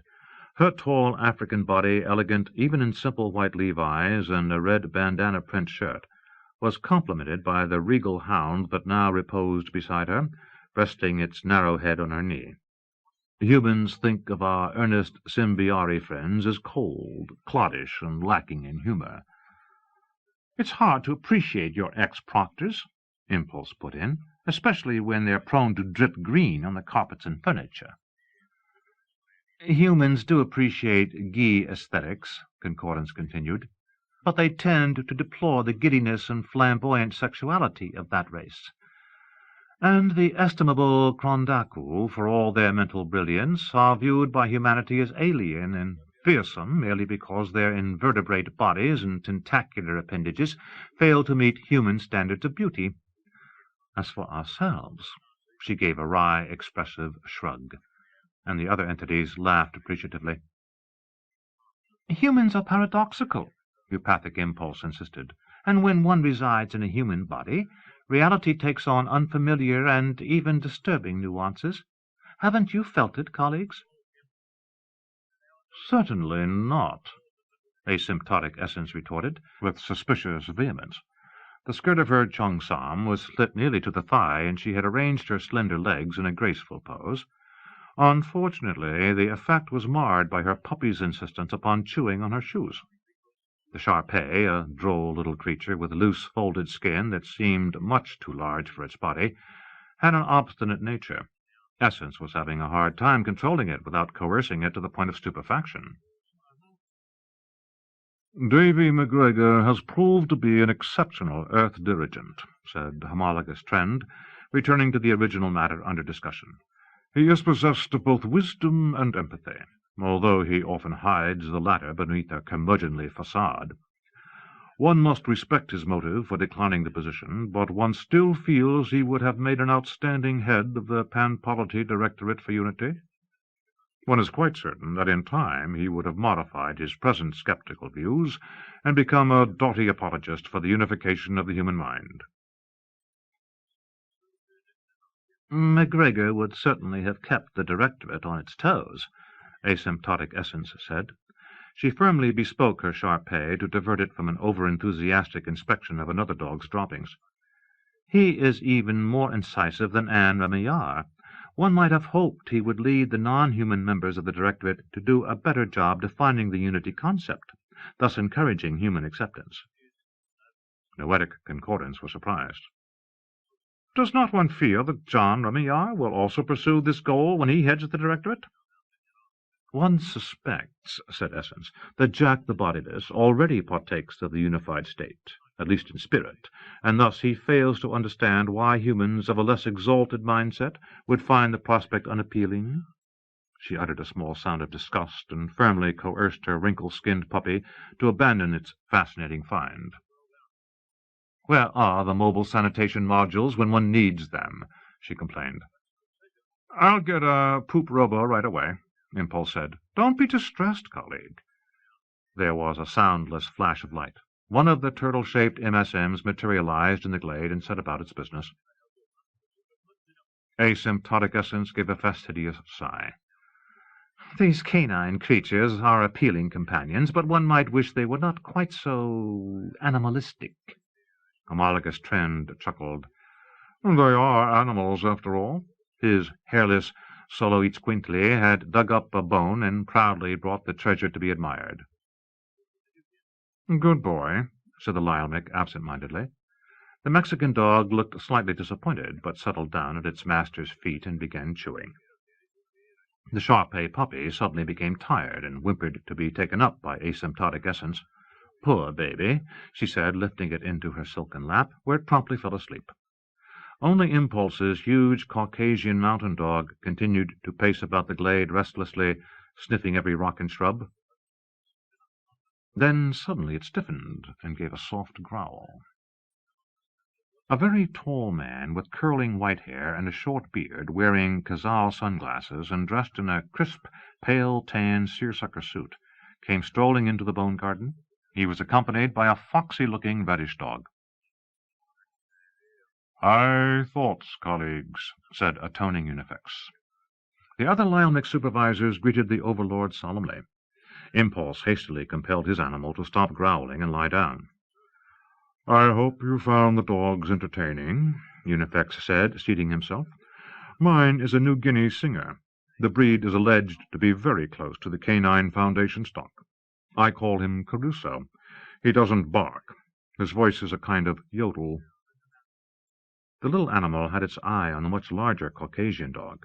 Its body stiffened, and the hairs along its spine rose ominously. Unifex laughed. "Keep your beast under coercion, Impulse. Caruso gets feisty if he thinks I'm likely to be attacked. We've bonded, you see." "Fascinating," said Impulse. He patted his own dog, and it subsided after giving his hand a quick lick. "Caruso really does love you, Unifex." Noetic Concordance was awestruck after a brief examination of the New Guinea canine's mind. "That's amazing. I must confess I have detected the beginning of a similar devotion to me in my own Ozawa hound. I thought at first I was imagining things." "What's her name?" Unifex inquired. "Name?" Concordance was taken aback. "But that would imply personhood." "Yes." The overlord waited. I shall call her Samira," said the poet suddenly, stroking the dog's silken ears and smiling. The other three supervisors gasped at her daring. "Don't be silly," Unifex reproved them. "Even though these animals aren't completely sapient, they're certainly persons. They want your approval and love. Give it to them. It's good practice." "For what?" Eupathic Impulse asked apprehensively, but the overlord did not reply. Asymptotic Essence cradled her sleeping puppy. "One admits to being astonished at the warm emotions provoked by these creatures. This immature specimen is a continuing nuisance, and yet one cannot help but feel tenderness when it surrenders itself, completely trusting. One wonders if a human maternal parent might experience a similar satisfaction caring for our own dependent, pestiferous young." "Oh, a human mother would feel even happier," Unifex assured her. "Even human fathers get all mushy about sleeping babies." "Would you like a summary of the meeting between Davy McGregor and Cordelia Warshaw?" Eupathic Impulse inquired. When the overlord nodded, he presented the data.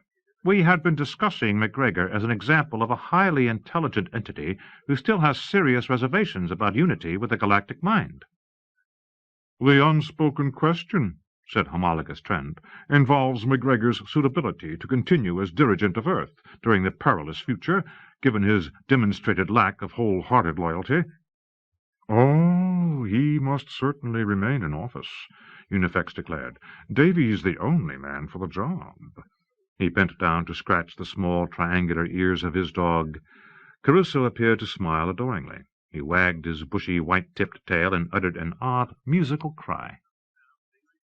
Noetic Concordance said, "Now that the first evidence of their mental coagination has been detected by the humans themselves, the unity controversy is bound to escalate.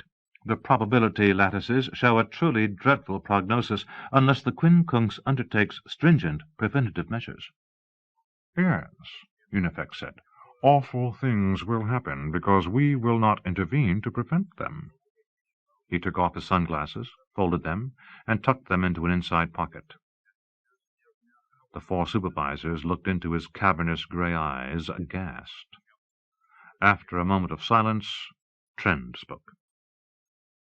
"Will the milieu survive?" "One may hope so. The impending disaster is as inevitable as it is necessary." "Surely not," cried the scandalized asymptotic essence. "By the prime entelechy, one demands that you clarify that statement." But Unifex only said, "We have such high hopes for humanity.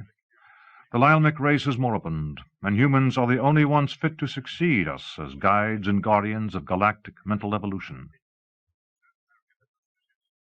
"We have accepted this asseveration of yours with reluctance, even though the truth of it is arguable," Eupathic Impulse said. "However, the necessity for a hostile confrontation between humanity and the coaginate milieu is a hell of a lot tougher to swallow." Unifex inclined his head in appreciation of the supervisor's use of idiom. "One knows for certainty that humanity will not soon accept unification as an evolutionary inevitability, as the other races did. Left to itself, the human mind would not fully coaginate until some 12 galactic millenaries had gone by, at which time we Lyalmic would have already passed into extinction, with a concomitant decay of the milieu social structure and a distinct possibility of spontaneous dissolution. To prevent this fatal calamity, it is necessary that we allow the predicted events to take place, introducing the per cruciate progressive principle into the probability equation." Data. "Ah," said the four supervisors. The Overlord's voice was quiet, almost weary. "Again and again in human history, this principle has paradoxically accelerated and enhanced evolution, and not only physical advancement, but also mental and moral growth. There is even an apposite human proverb: things will get a hell of a lot worse before they get better." "Is one certain," Essence asked, "that the conflict will have a felicitous outcome?"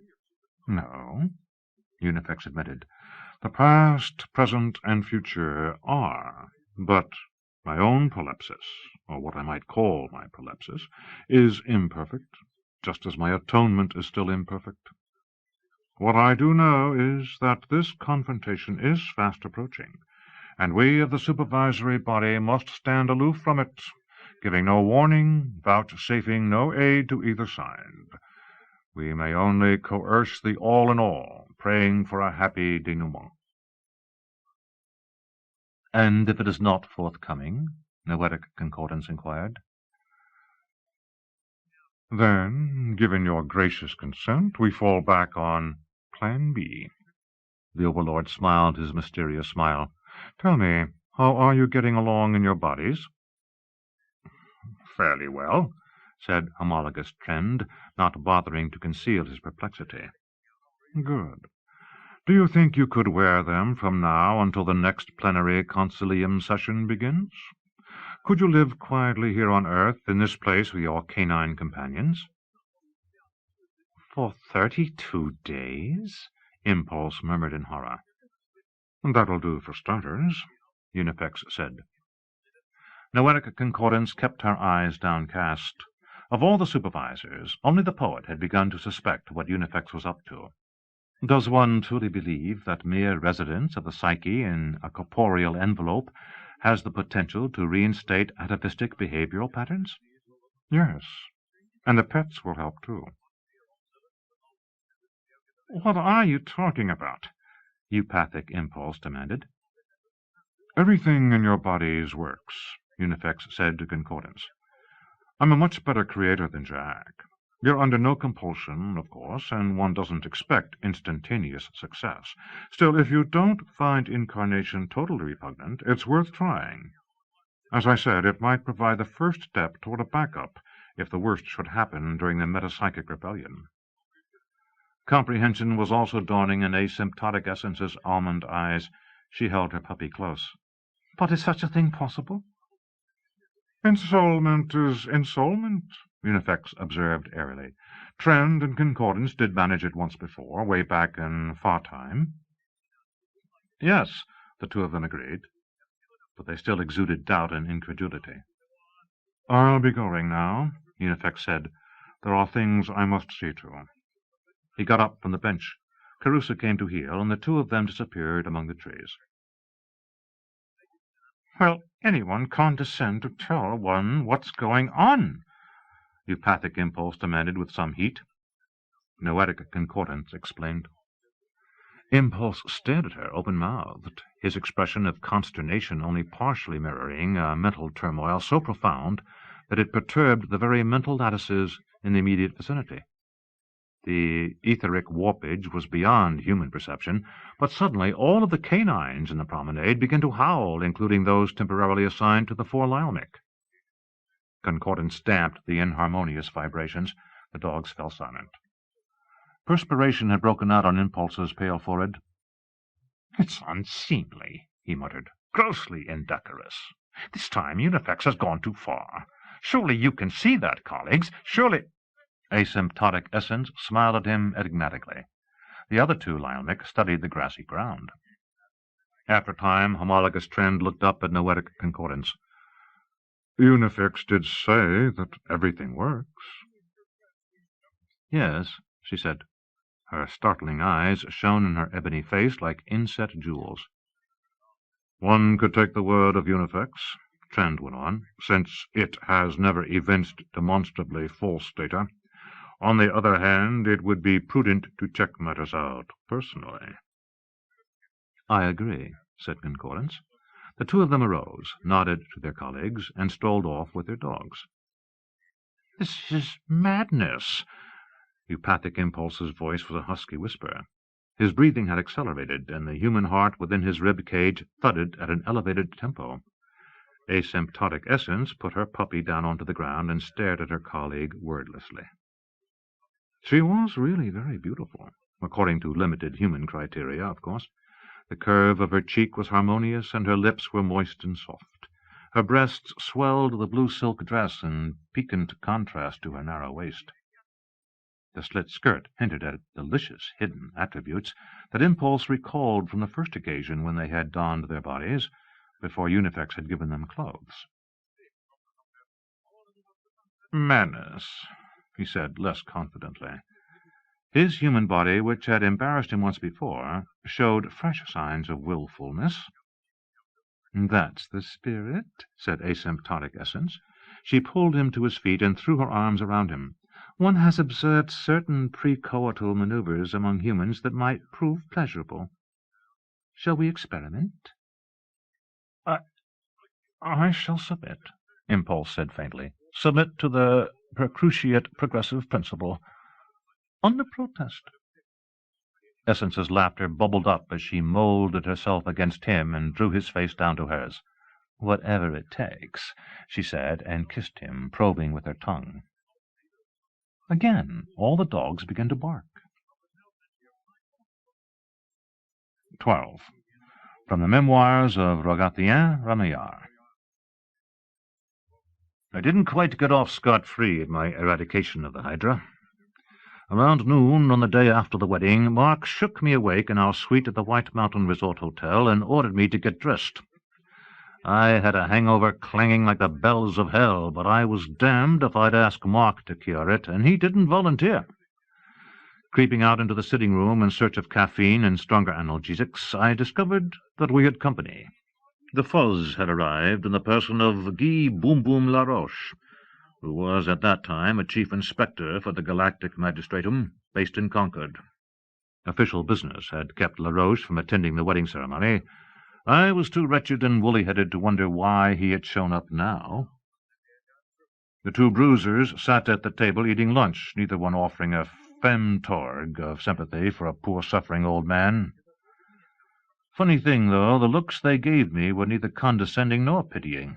In fact, both their minds leaked intimations of puzzlement, touched with something very close to awe. In my misery, I didn't give a hoot, nor did I bother to speak. The coffee on the sideboard was hot and strong. I chug-a-lugged a liter of it black, which soothed my pounding head not a whit. Then I called up a double Bloody Maria with extra Tabasco sauce from the sweets bar and sat myself down at the table with extreme care, so that my throbbing skull would not accidentally part company with the first cervical vertebra. While the healing potion was scorching its way toward my stomach, I caught sight of Exhibit A, a mutilated oak tavern stool. Whoops. Instant recall. "Yes," said Mark with ominous gravity. "And Boom Boom recovered white ash from the crevices in the hotel barroom floor. An off-the-record forensic analysis confirms that the stuff is human body residue, consonant with incineration at a couple of 1,000 degrees Celsius." "But how did you manage it, Uncle Roger?" Laroche asked softly. He had on civilian clothes, and his sincere, ugly, cute kisser with the soulful eyes made you want to trust him with your life. He was a top-notch interrogator, and the scourge of upper-echelon operant crooks. "You zapped your victim in a rather special way. No scorch marks anywhere in the room, no gaseous or particulate traces in the furnishings, just the ashes and the bar stool neatly cut in half. That means you must have dispersed the energy of combustion and the residual chemical odds and ends into the dynamic field lattices via a sexternal aperture. We never suspected you of such meta-creative finesse." "I didn't do a friggin' thing." I feebly clawed apart a sourdough roll and slapped butter on it. It was the only food on the table I could contemplate without ralphing. "Don't lie," Mark said evenly. "You were so pleased with yourself last night and so smashed on champagne that you would have babbled about killing the Hydra to the entire wedding reception if I hadn't reinstalled the mind block. You told me, and you told Jack and Dorothea, and they told Paul, and Paul asked Boom Boom to get the truth of the matter. Now tell us exactly what happened."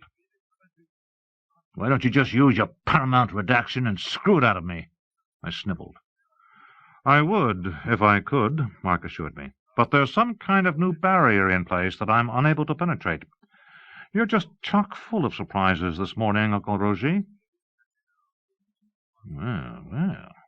Had the Hydra pulled a fast one? Or was there some other reason Mark was suddenly unable to pry open my conch? Thinking was too painful. Boom Boom said, "Will you give me permission to examine your mind?" Just in time, I stopped myself from laughing in his face. In my present condition, it might have been fatal. I told him, "Go ahead and arrest me, tout gros connard, toi. Then you'll have a legal right to ream my mind as much as you please." The two of them just stared at me. "Huh, I thought so. You've got no probable cause except my drunken boasting. No body, no weapon, no nothing." Boom Boom showed me one of his dazzling, understanding smiles. His teeth were enormous and white as sugar cubes. "Now, Uncle Roger, be sensible. You've already confessed the killing to Mark, Jack, and Dorothea." "You know I was sozzled last night. The confession's useless. Now that I'm sober, I recant." I drank some more of the Bloody Maria. "You can't prove the ashes are from Parnell Remillard either, can you?"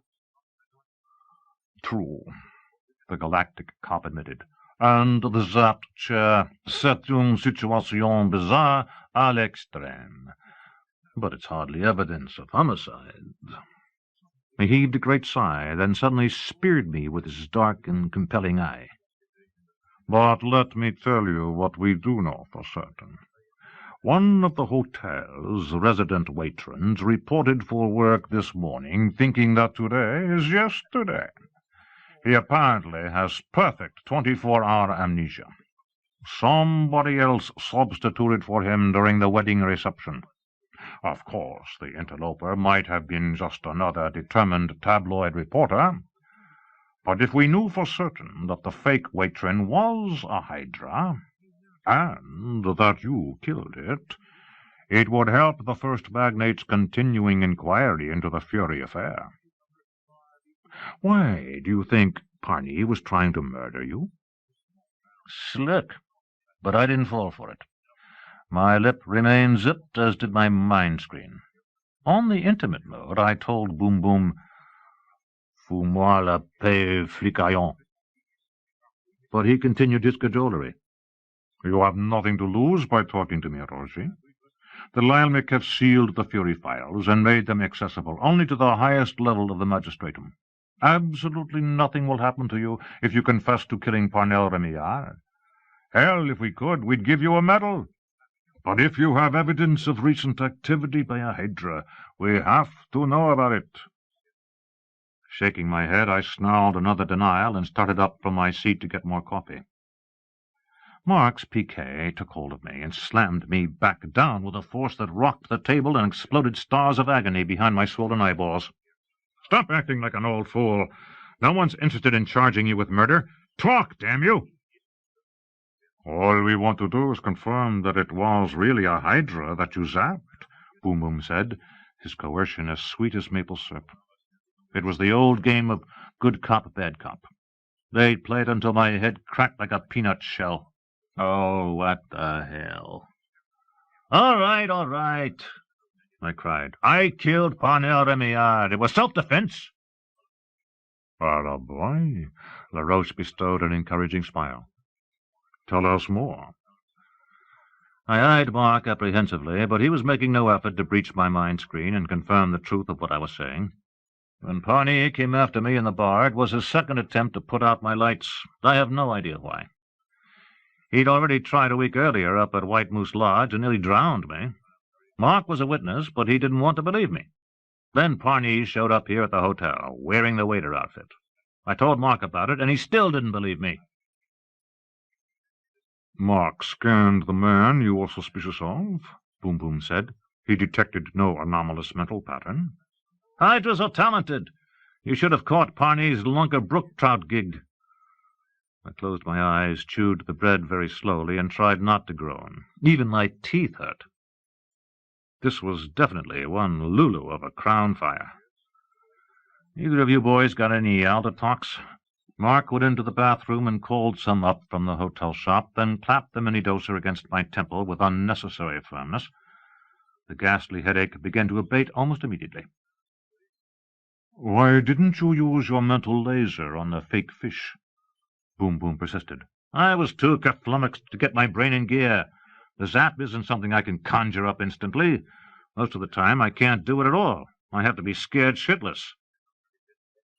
And you're certain that the person who attacked you in the lake and the man who threatened you in the hotel bar were the same? Your identification of Parnell is positive? I knew him as a kid. It was Parney. He wanted me to recognize him, the vicious bastard. Have you ever killed anyone this way before? No.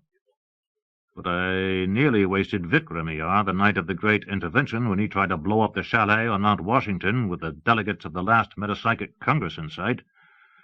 Worse luck, my mind zap only put the fucker into a coma for 26 years. LaRoche gaped at me. You were responsible for that? I shrugged, precipitating another small explosion of pain behind my eyes. The Aldatox shot was fighting the good fight, but the hangover still wasn't out for the count. Boom Boom continued the interrogation for another half hour, going over and over the details. I was frank about everything except the Hydra's motive for wanting me dead. Then Mark far-spoke the first magnate, who was at his home down in Concord, and passed along the news. He also asked if Boom Boom should bring me in for a mechanical mind ream. Fortunately, Paul decided that nothing was to be gained by subjecting me to the Cambridge machine ordeal. Surprise, surprise. He believed my story. Paul said he would break the news to his brother Adrian about the death of his prodigal son. Boom Boom promised to have the forensics lab send what was left of the ash sample to the first magnate, who could pass it on to the bereaved parents. The secret dossier on Fury and Hydra was eventually amended by Chief Inspector Guy Laroche to read that Parnell Remillard was probably deceased. This left the Fury monster with a single remaining confederate, Paul's younger daughter, Madeline, Mark's sister. In late July, just after their honeymoon and shortly before they were scheduled to travel to Orb for the concilium session, Dorothée and Jack came secretly to Hanover, meta-creatively disguised, and stayed in my apartment above the bookshop.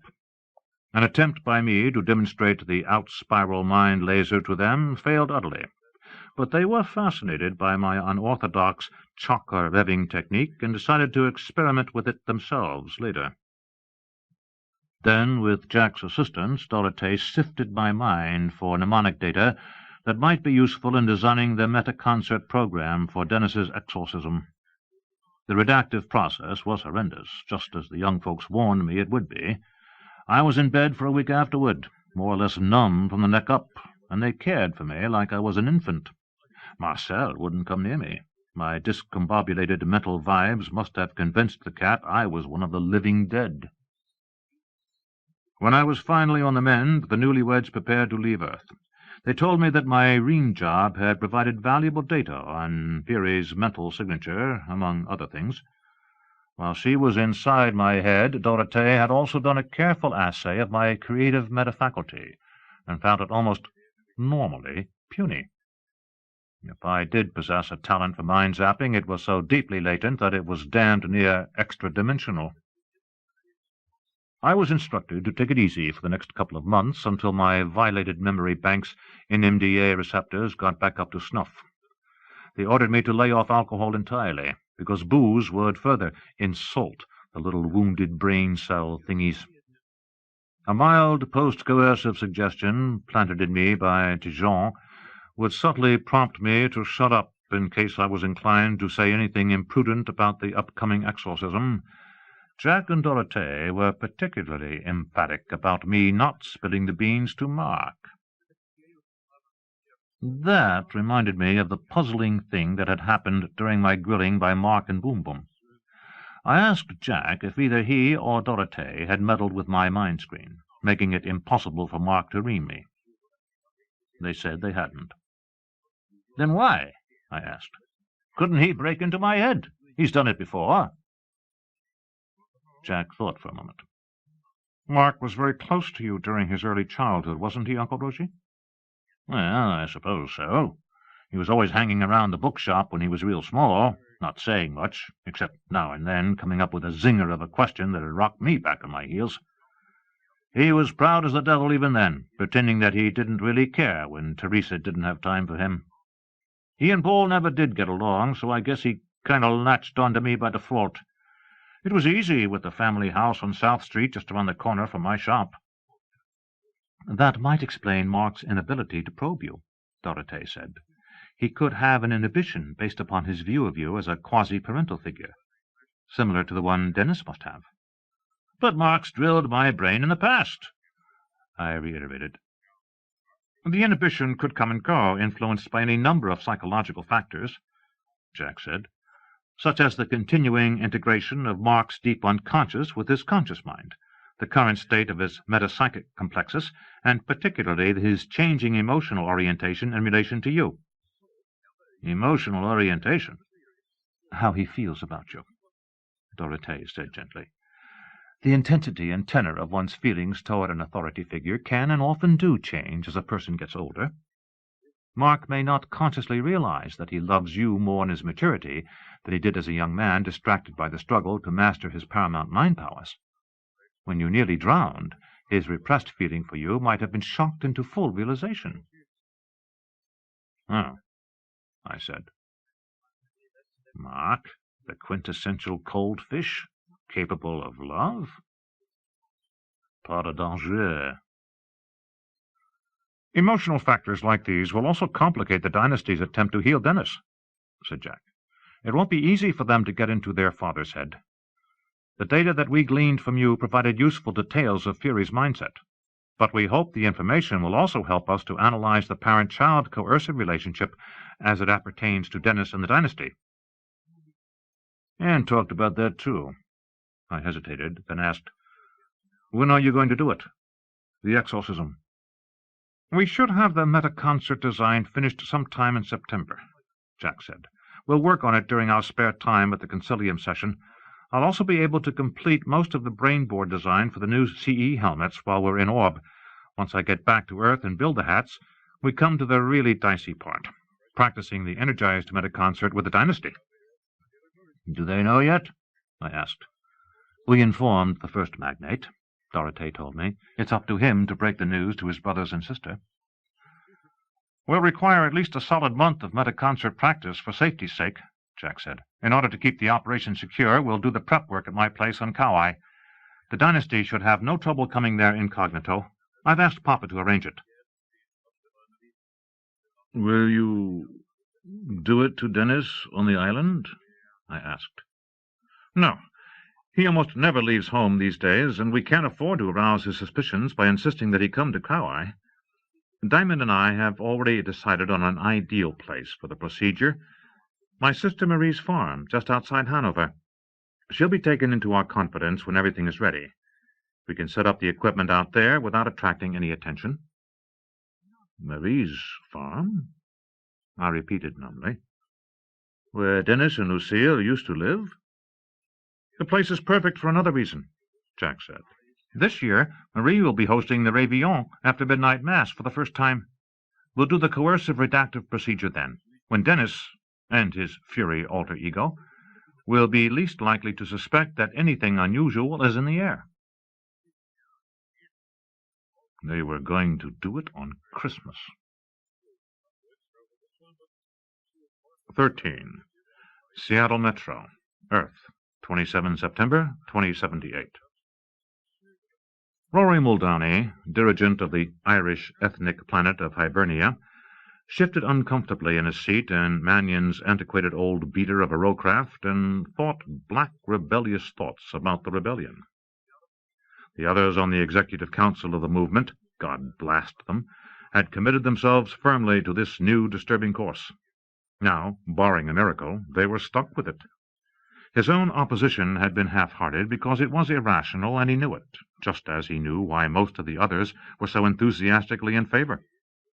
He hadn't dared to tell them the real reason why he opposed their choice for a new leader. They were determined to have one, and all that remained was to see if the candidate was willing to accept. Muldowney's florid face twisted in a bitter little smile. And if Mark did accept, he thought, then wouldn't I give my soul to see the look on the face of Paul Remillard? May the devil roast the prick off him when he finds out what his darling son has done. The egg said, ETA 5 minutes, Serum Navcon, and began the descent from the ionosphere. It was nearly midnight. Display CU terrain proper Serum planet, Alexis Mannion commanded. Proper CU option unavailable, said the rowcraft. Shall I show 3K overview analog? Go, said Alex. His passengers were leaning forward to study the chart that had come up on the navigation unit display. Sorry, folks, no real-world picture of Mark's bailiwick. It seems that he's beefed up security since I was here a couple of years ago. How intriguing, said Hiroshi Kodama. His gaze was unfocused as he exerted his ultrasenses. It is also quite impossible to perceive Serum with farsight. Although the surrounding region is quite clear, I conjecture that some device such as an S-450 fuzzer is in operation. Here's a howdy-do, Alex sang softly. He posed a rhetorical question. Now, what do you suppose Mark is hiding down there? Something valuable, Cordelia Warshaw suggested. Something illegal, said Rory Muldowney, who knew all about such things. The screen showed a labeled chart of an industrial park, at least 120 hectares in extent. The South Fork of the Snoqualmie River ran through it, and more than a dozen sizable buildings were scattered among groves of evergreen trees. "That is Serum," Professor Anagoras exclaimed. "All that? Why, it's enormous. Bigger than IDFS. I never dreamt that Mark Remillard had such resources at his command." "I suppose this is just one more branch of the dynasty's far-flung commercial empire," Patricia Castelaine remarked. Alex Mannion shook his head. "Not by a long shot. Mark might have had a bit of help from the family trust back in 2072, setting the thing up. But he's been independent of the Remco conglomerate structure for over 5 years. Serum is Mark's private fief. It turns a tidy profit, manufacturing conventional mental interface systems, besides providing him with almost unlimited facilities for his more unorthodox enterprises." "I'll bet there are some lovely fish in that little river down there," Rory said. "Rainbow trout," Alex confirmed. "Mark bought this particular site for Serum so he could go fly fishing right outside the back door of his lab when he needed a break." Rory gave a snort. Professor Goris seemed bemused by the huge establishment shown on the display. "I had not realized that commercial CE was so lucrative." "Better say expensive and be done with it, Anushka," Patricia Castelaine said. "It would be splendid to have Mark Remillard lending his paramount metafaculties and charismatic presence to our rebellion, but even better to have his lovely E-18 hats and brainboard components for free if it turns out that we have to fight our way out of the milieu." Hiroshi Kodama said, "Good point, Pat. Satsuma's geophysical modification unit has already coughed up more than $450 million for Serum equipment. I dare say Okanagon has spent even more." $600 million thus far," Castelaine admitted, "and we've budgeted another 100 megabucks for the next fiscal year. Poor old Oki is just coming up part of the seams. Nothing as spectacular as the Caledonian diatreme, thank God, but enough all-around crustal instability to keep us hopping. I don't know how we find enough spare time and money to foment rebellion on the side." "At least," Hiroshi said, "you don't have Yakuza gangsters to cope with in addition to the earthquakes." "Rope your local rascals into our grand cause," Rory Muldowney said, tipping his colleague a wink. "You might just find them to be very helpful in the procurement of certain vital commodities." Hiroshi received the suggestion in cold silence. "Now there's a real Irish proposal for you," Patricia drawled. Rory's face purpled with indignation. "And what's that supposed to mean, Madam Dirigent?" "Read my mind, Mr. Dirigent, and recall your ethnic history, to say nothing of certain major suppliers of the toys in your basement." "Then why shouldn't I get the stuff wherever I can, if it helps the cause in the long run? Rebellion's not for the squeamish." Children, said Cordelia Warshaw. "Let's save our energies for the conversion of Mark Remillard." "We must still decide who will be our spokesman tonight," Professor Goris said. The 5 other minds immediately responded, "You, Anushka." "Oh, no," she protested. "I am not at all suitable. I have been thinking how unfortunate it is that Adrian declined to accompany us on this mission. He would have been the ideal one to approach his nephew. I still recall his prophetic comment about Mark and our rebel movement made so many years ago." "You are the appropriate spokesman," Hiroshi Kodama said. "It's fitting that the present head of our cause should offer the leadership to the chosen successor." "But what if he declines? Coercion is my weakest metafaculty." "There's not a head in the galaxy who could coerce Mark," Alex said. "We'll persuade him to join us by demonstrating that it's in his best interest, or we won't persuade him at all." Rory Muldowney said, "Never fear, Anushka. If we're bound and determined to have the man, he's ripe for the plucking. After his narrow squeak with the Polity Science Directorate at the last concilium session, the only way he'll be able to continue his research is with the backing of the rebel bloc. The vote defeating the moratorium this time was a flamin' fluke. It won't happen again unless the party lends a helping hand. Mark's only chance lies in keeping opposition to his work bottled up in committee, and we can deliver the votes to ensure that. So, just put it to him plainly. The bastard's a natural rebel anyway. He belongs in our sight. Unspoken was Rory's additional thought, but not as our leader. The professor appealed to Alexis Mannion. But surely you would be the better choice to make the proposal to Mark. You have known him since you were schoolboys. No one really knows Mark Remillard, said Alex starkly.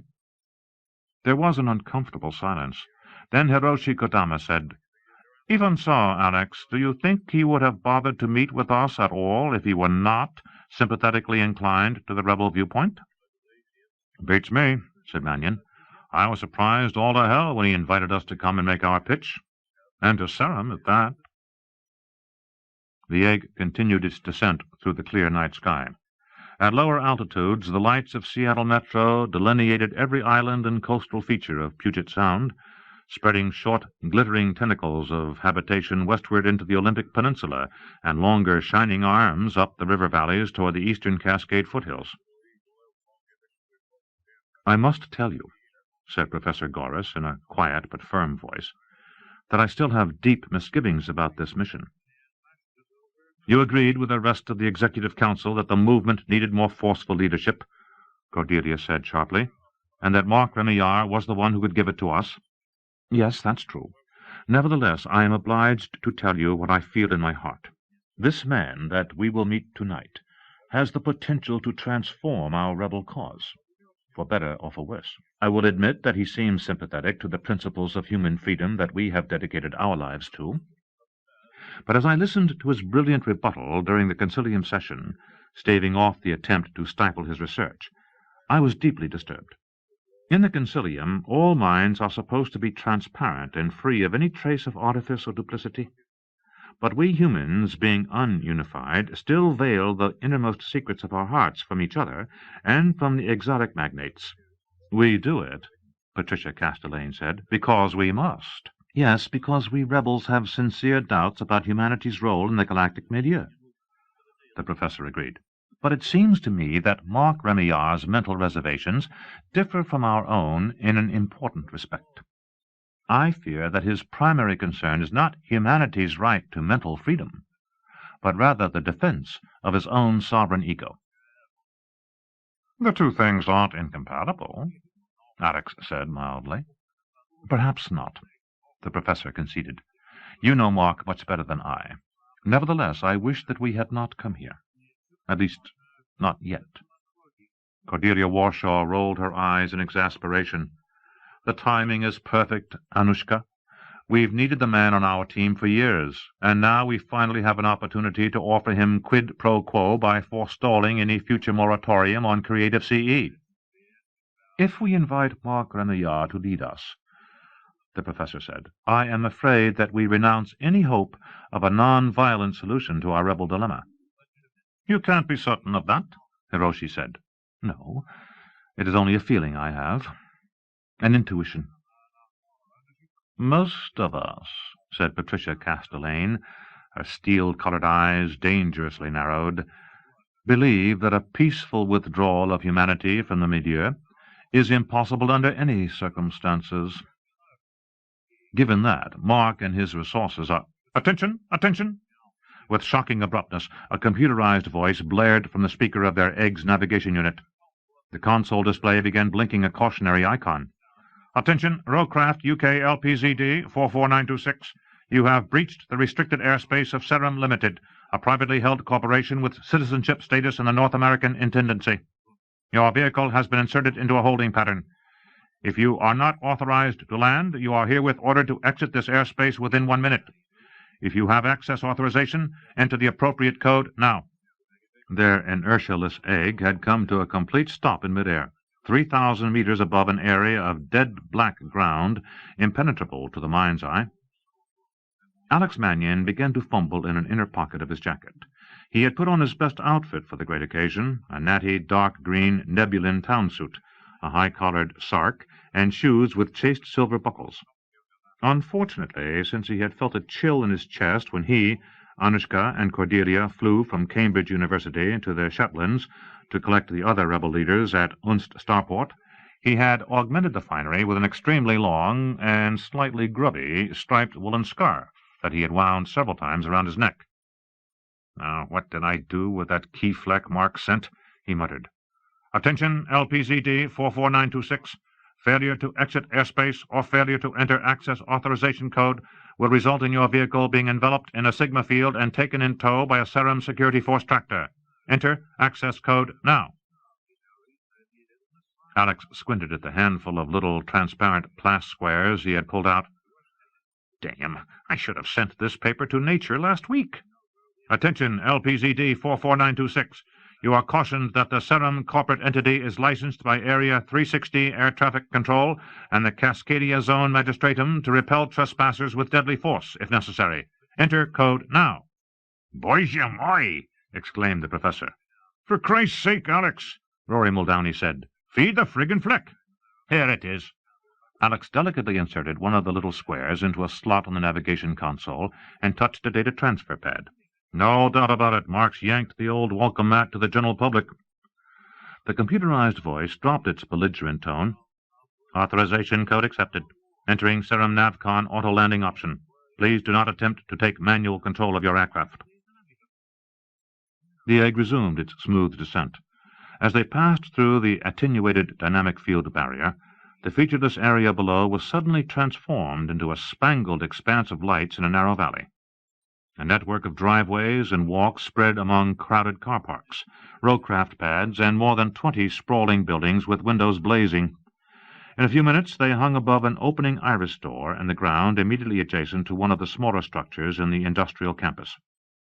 Most of the Serum buildings were beautifully constructed of natural materials that harmonized with the landscaping, but this one was a nearly featureless monolithic cube, some 30 meters on a side, lacking doors and windows. The egg descended into the underground docking area, and all of its systems shut down. The overhead door closed, and the rowcraft began to move through a dim tunnel on a conveyor. Hiroshi said, "There's a very hefty internal Sigma field permeating this entire area." "This cubic building is new," Alex noted. "My old bud's definitely up to something." "Well, at least we won't have to worry about security at our meeting with the man," Rory Muldowney said. "Mark's private offices in the main executive block are perfectly thought-proof," said Alex. "I suspect he's meeting us in this high-tech fortress for another reason altogether." "What could that be?" the professor asked uneasily. "We'll find out pretty soon," said Patricia Castelaine. "We've arrived." Their craft had come to a halt in a parking bay, and its hatch rolled open. They had been conveyed into a reception dock with wood-paneled walls and a carpeted floor. Brass urns held ornamental foliage plants, and in spot-lit niches were pieces of Dale Chihuly glass sculpture and ancient wooden dance masks of some Pacific Coast native tribe. The battered old Mitsubishi egg that Alex refused to part with looked woefully out of place compared to the luxurious executive flying machines parked in the bays on either side of it. The dock appeared to be deserted.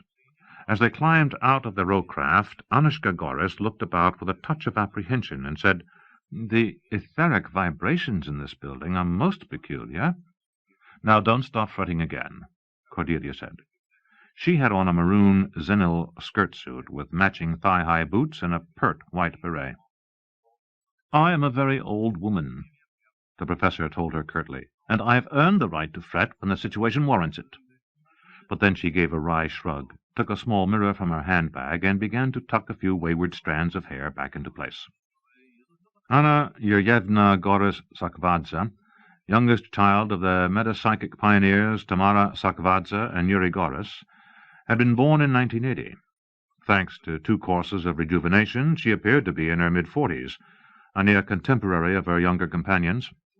Her blunt features were softened by lustrous auburn hair confined in a fashionable coil at the nape of her neck.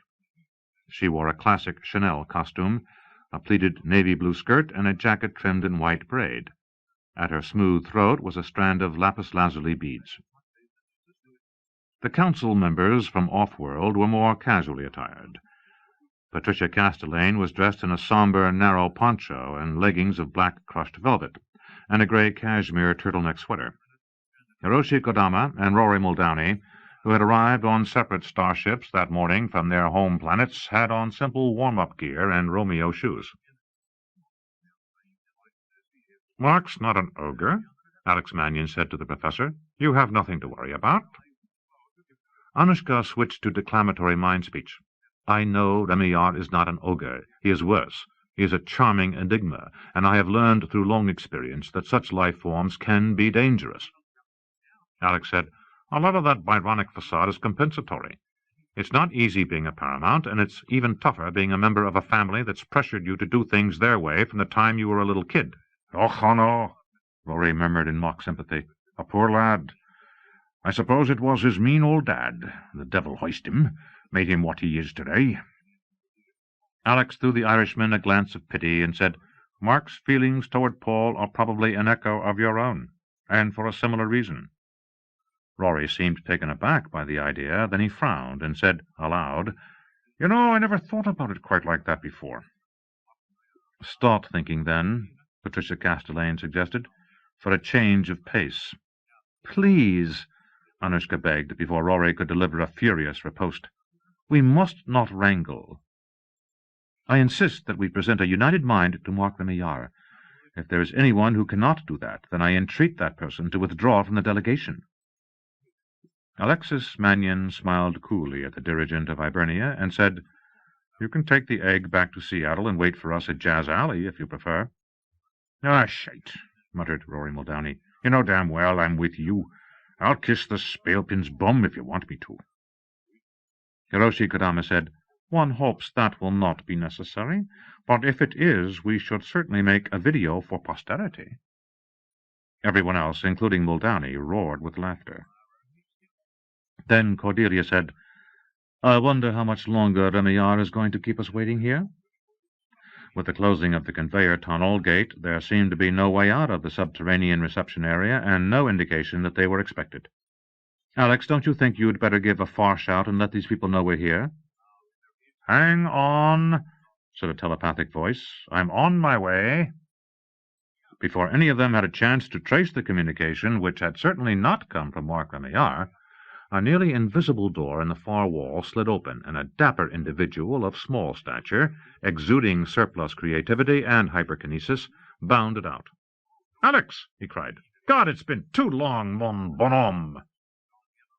As a youth, Peter Paul d'Alembert, Jr. had been the ingenious enabler who always found ways to implement the extravagant schemes cooked up by Mark, Alex, and their other bosom pal, Boom Boom LaRoche.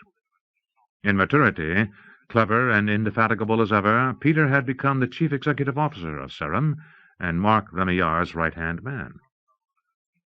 Alex greeted d'Alembert with restraint and introduced his rebel colleagues. "May I present Professor Anna Goris, chairman of Cambridge University's Institute for Dynamic Field Studies, Cordelia Warshaw, intendant associate for Europe and visiting fellow in cultural xenology at Oxford, Patricia Castelaine, planetary dirigent of Okanagon, Hiroshi Kodama, planetary dirigent of Satsuma, Rory Muldowney, planetary dirigent of Hibernia."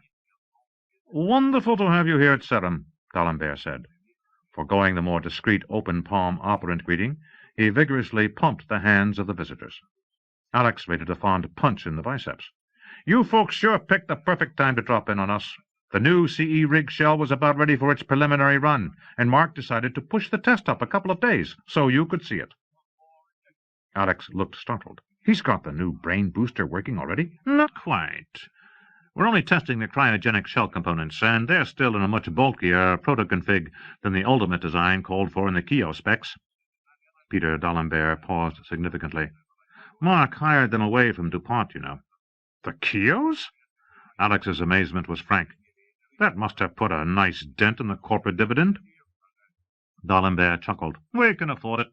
Having the Keos personally in charge of the shell project probably halved this first phase of development.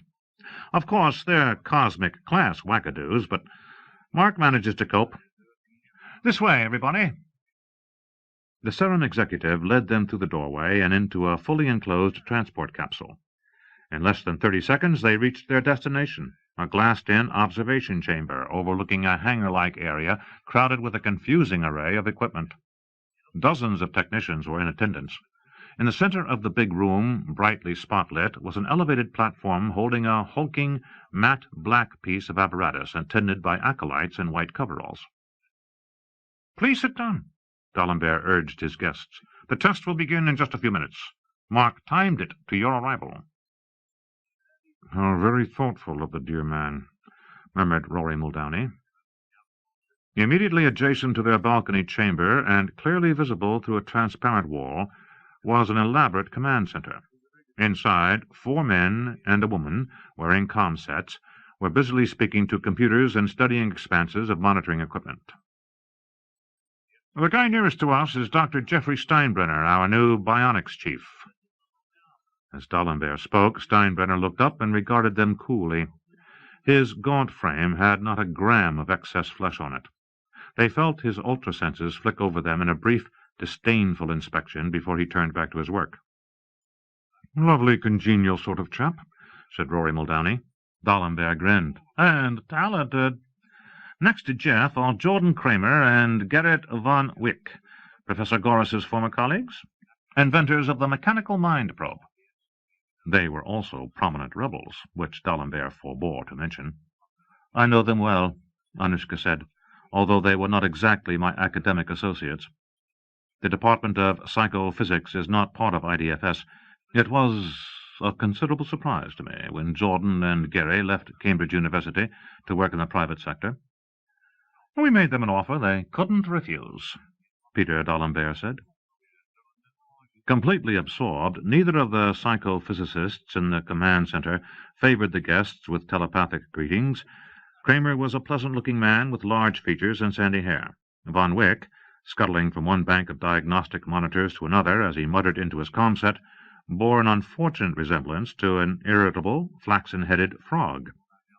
It was possible for the visitors to far sense what the people in the command center were saying, but their comments were so loaded with dismaying technical jargon that they were nearly unfathomable. "I suppose those are the precious Keos," said Patricia Castelaine, indicating the 2 other workers. A young man and woman of strikingly similar appearance, handsome and ginger-haired, were engrossed in the displays and the consoles before them. "Wait until you meet them," D'Alembert said. "You'll want to keep your mind screen at max if you know what's good for you. Looks like we're just about ready to begin." On the main floor below, a tall, splendidly muscled figure had emerged from a side corridor and was striding purposefully toward the central platform where technicians waited. He was attired from neck to toe in a tight black suit studded with monitoring receptacles and having a neck-ring seal. As he climbed onto the platform, he raised a gloved hand in casual salute to the visitors in the observation booth. Their far side showed a face with lofty cheekbones and a high-bridged nose, framed by jet-black curly hair. Gray eyes, compelling and luminous, were set deeply into shadowed orbits. The mouth was wide, lifted in an attractive, one-sided smile. Mark Remillard said, "Good of you all to come." Even in those few brief words, his mental voice had an extraordinary effect, projecting warmth, kindliness, and an overwhelming, almost seraphic authority. Rory Muldowney found himself wondering how he could ever have tarred the man with the same brush as his Raquel father. Why, he was magnificent. He was an ideal candidate for leader of the metapsychic rebellion. He was a paramount Grand Master in meta-coercion. Anushka Gorris also found herself battling to resist Mark Remillard's magnetism. "Get a grip on yourself, old woman," she thought. "Remember what happened at the last concilium session? Are you going to let this enchanter bamboozle you again? Chestno je slovo. Ya mu je tog ne spushu." A few months earlier, Mark Remillard had formally addressed the galactic governing body for the first time since his scandalous accession speech in 2063.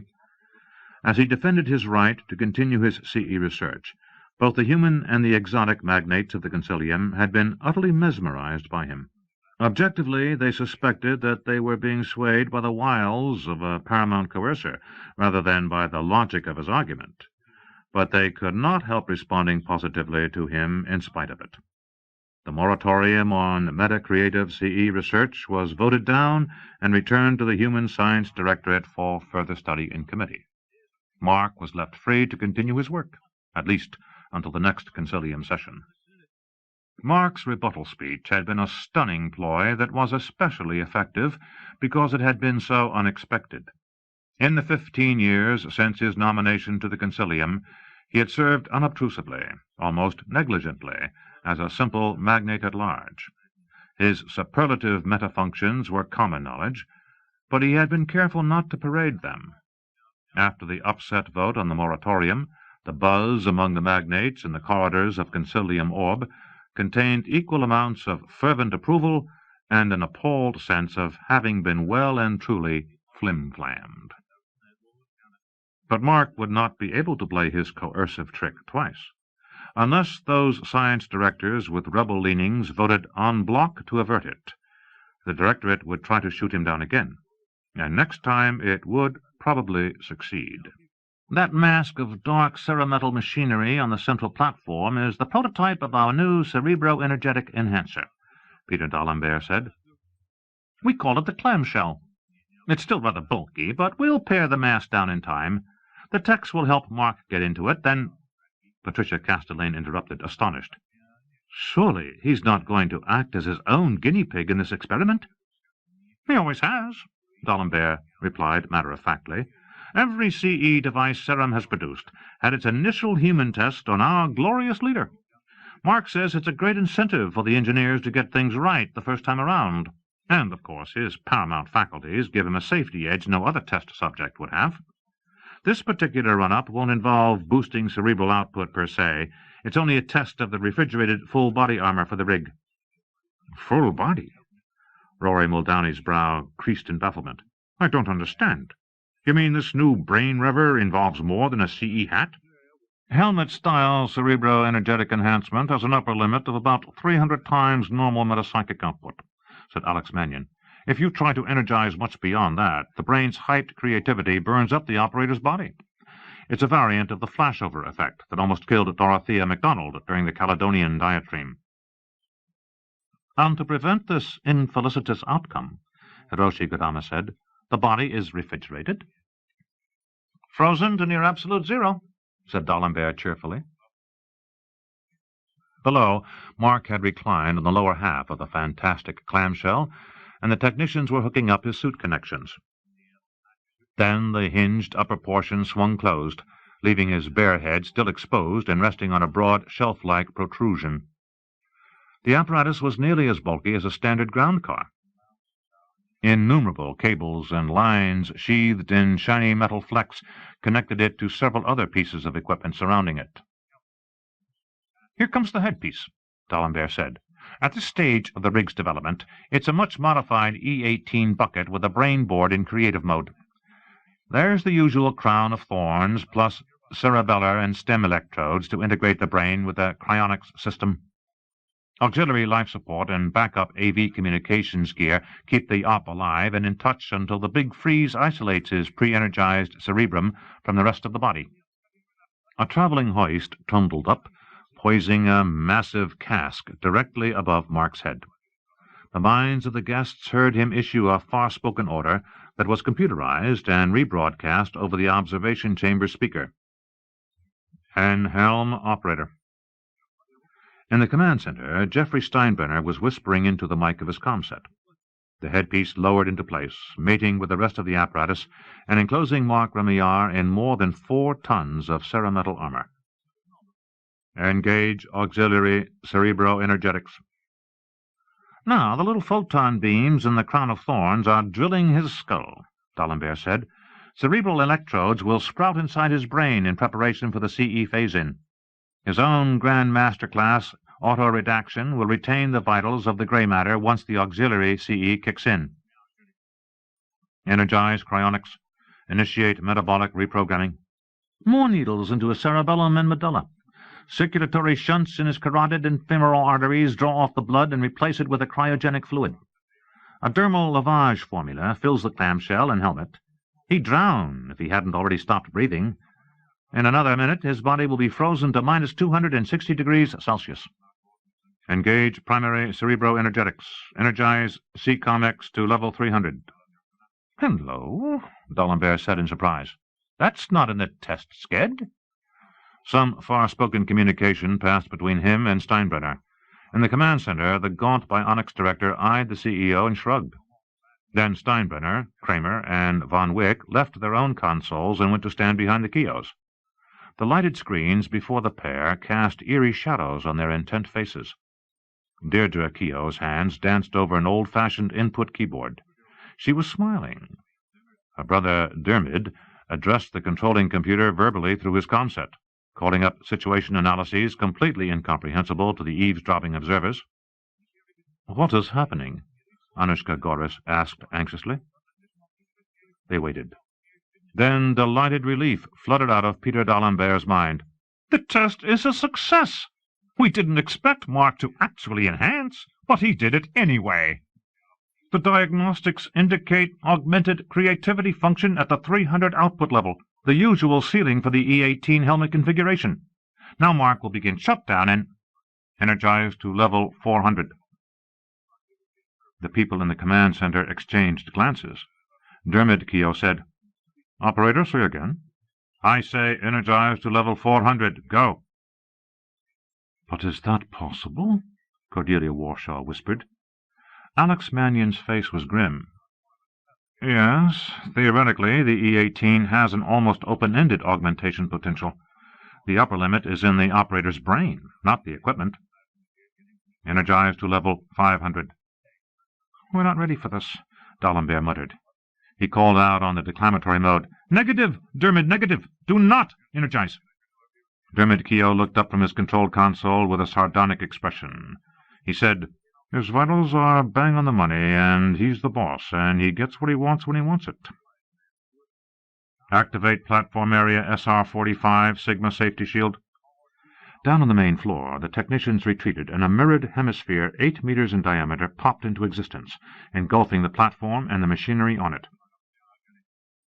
"Energize to level 600.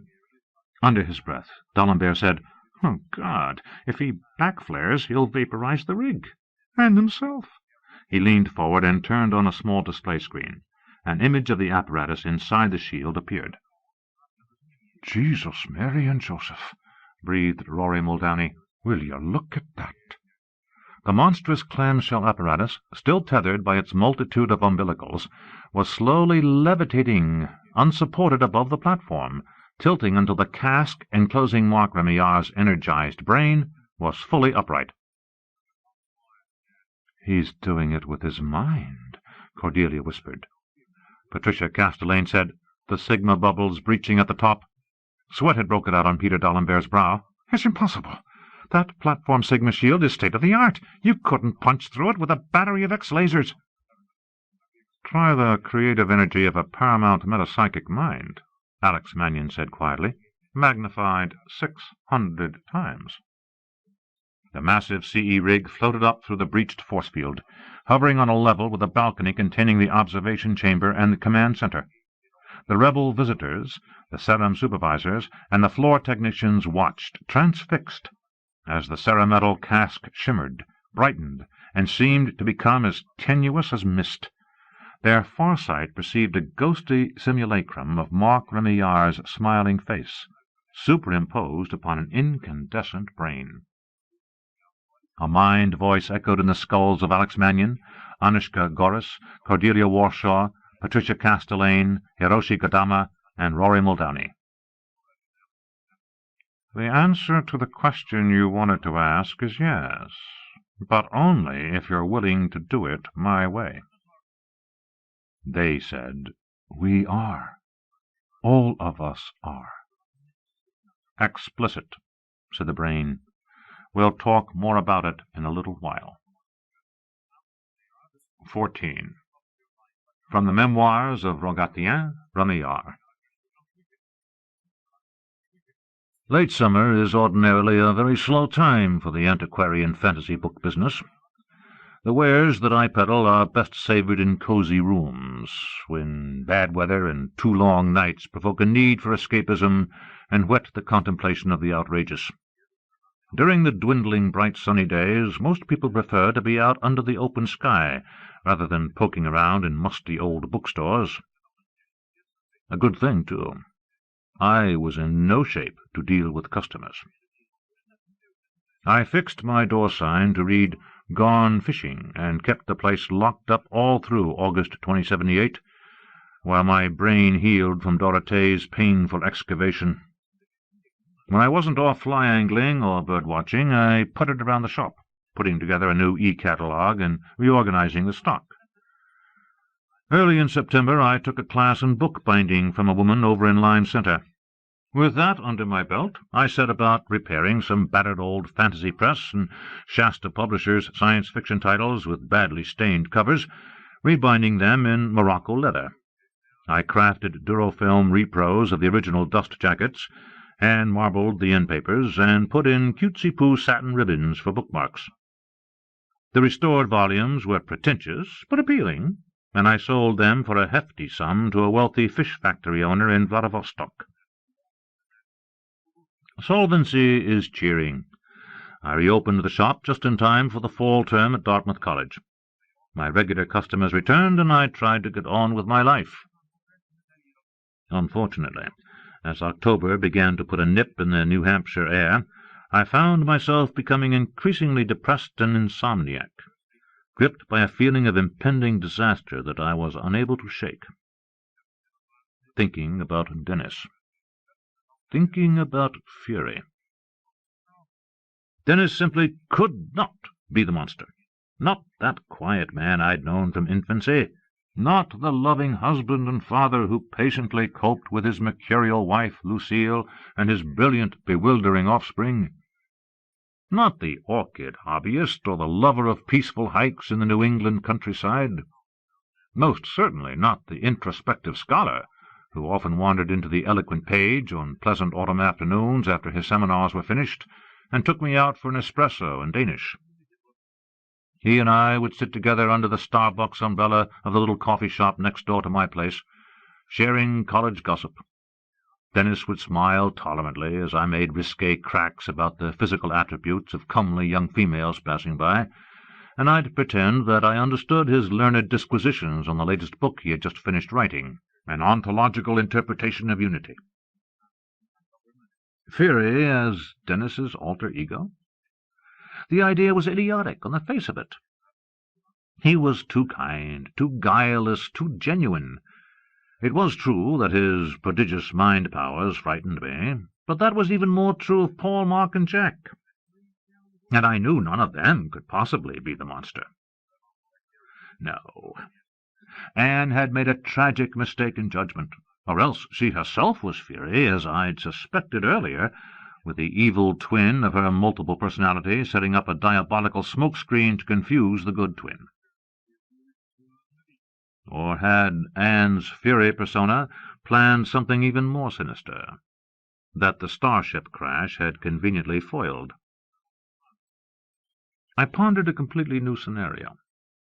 If Anne hadn't nearly died on Okanagon, she would be one of the dynasty participants in Dennis's upcoming metaconcerted redaction. The very essence of metaconcert was openness, self-surrender, mutual trust. But if Anne was Fury, she would have had a unique opportunity to betray that trust. All of the concert participants would be wearing CE helmets that left their minds especially vulnerable to invasion by a malignant coercer. Anne might have intended to seize control and coerce her siblings, Jack, Dorothée, and Dennis too, into becoming her slaves. New hydras. This fresh hypothesis of mine presumed there had been a breach between Fury and the original hydras. Parnell and Madeline might not have tamely accepted the idea of being supplanted by 9 more powerful minds. They might have tried to kill Anne, Fury, to prevent it. They might have tried to kill me when Anne survived in order to prevent me from further muddying the waters. Or, just for the hell of it. Shit. It was all too convoluted for my addled old mind to process. Fury might not be Anne either. The thing could be someone none of us had ever suspected. But not Dennis. I was positive of that now. Absolutely certain. All the same, I still couldn't shake the black depression, knowing what lay ahead. Tigeon and Dorothée were already well along, concocting the metaconcert that would tear Dennis's mind apart, whether he was Fury or not. The mental suffering I had endured under Dorothee's probing would be insignificant compared to the agony that the dynasty was going to inflict on my dear foster son. Perhaps for nothing, if the real Fury was floating oblivious in a regeneration tank down in Concord.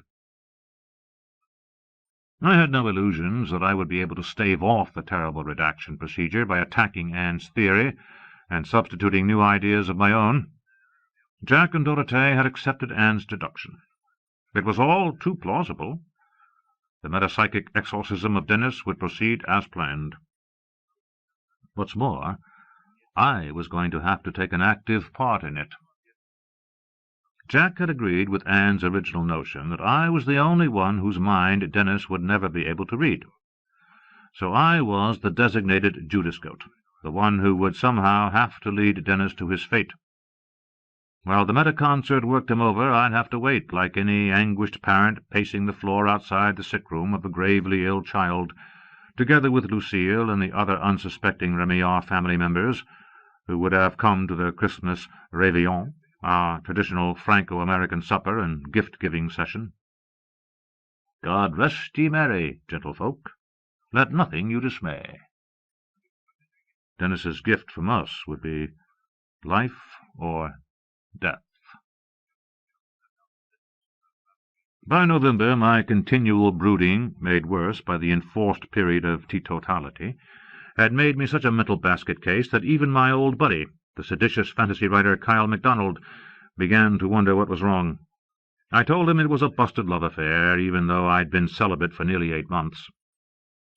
"Larry, what you need is a distraction," Kyle decided. "Let me see what I can do." 2 days later, on a rainy Thursday afternoon, his egg landed on the pad behind my place, and he came stomping in the shop's back door with a big, shit-eating grin on his face. "Pack your bags and fix up the moggy with food and water for the weekend," he commanded. "There's a 3-day interdisciplinary symposium on the perils of unity being held in Lyon over the Armistice Day holiday weekend. I'm tired of staying home alone while her nibs goes off gallivanting, so I'm going to France with her and Sally Lapidus. And so are you." "France? Now, wait just a damned minute." But he paid no attention to my protests and went around putting out lights and locking the shop and programming the closed sign. "Get your old bones hopping, and don't keep Masha waiting outside in the egg, or we'll both find our balls in the ringer. Schlepping you along on this wee trip was just as much her idea as it was mine." His wife, Mary MacGregor Goris, was a noted metapsychologist, a rebel stalwart, and Davy MacGregor's favourite niece, by no means a female to cross lightly. She and Kyle periodically fought like fiends and vowed to go their separate ways, but their indomitable Celtic sex drives invariably brought them back together again. "What the hell makes you think I'd have a good time at some meeting of rebel eggheads?" I whined querulously, trying to resist MacDonald as he herded me upstairs to my apartment, while Marcel the cat trailed in our wake, meowing anxiously. The kilty bastard wasn't quite as tall as I was, but he was a hell of a lot stronger. "The symposium is only an excuse to get out of town, dummy. While the 2 lassies do their panel discussions and other tosh and taradiddle, you and I will sightsee and drink and then show up for the nightly parties. There are always parties." "But it's so far away." "Not in my new formula egg. A few hours flying and we'll be there in time for a late nosh. You'll love the restaurants in Lyon. La Pyramide, Georges Blanc, Paul Bocuse, La Mairie. We can swill great Burgundy and eat real coq au vin and truffle soup and breaded tripe.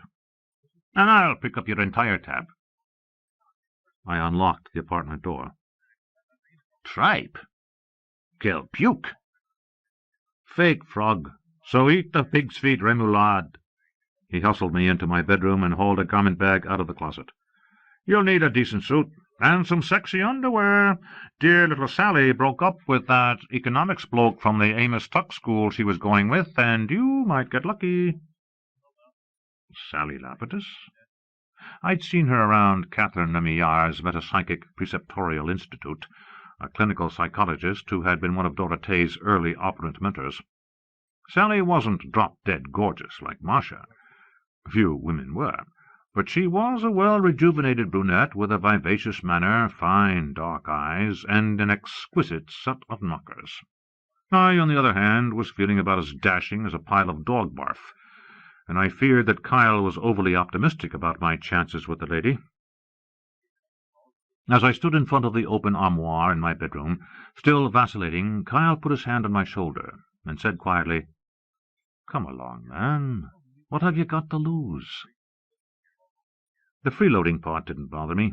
I'd cooked Kyle enough scratch suppers when he and Marcia were on the outs, and he was currently flying high on the profits from his latest satire, Revenge of the Weakly Interacting Massive Particles.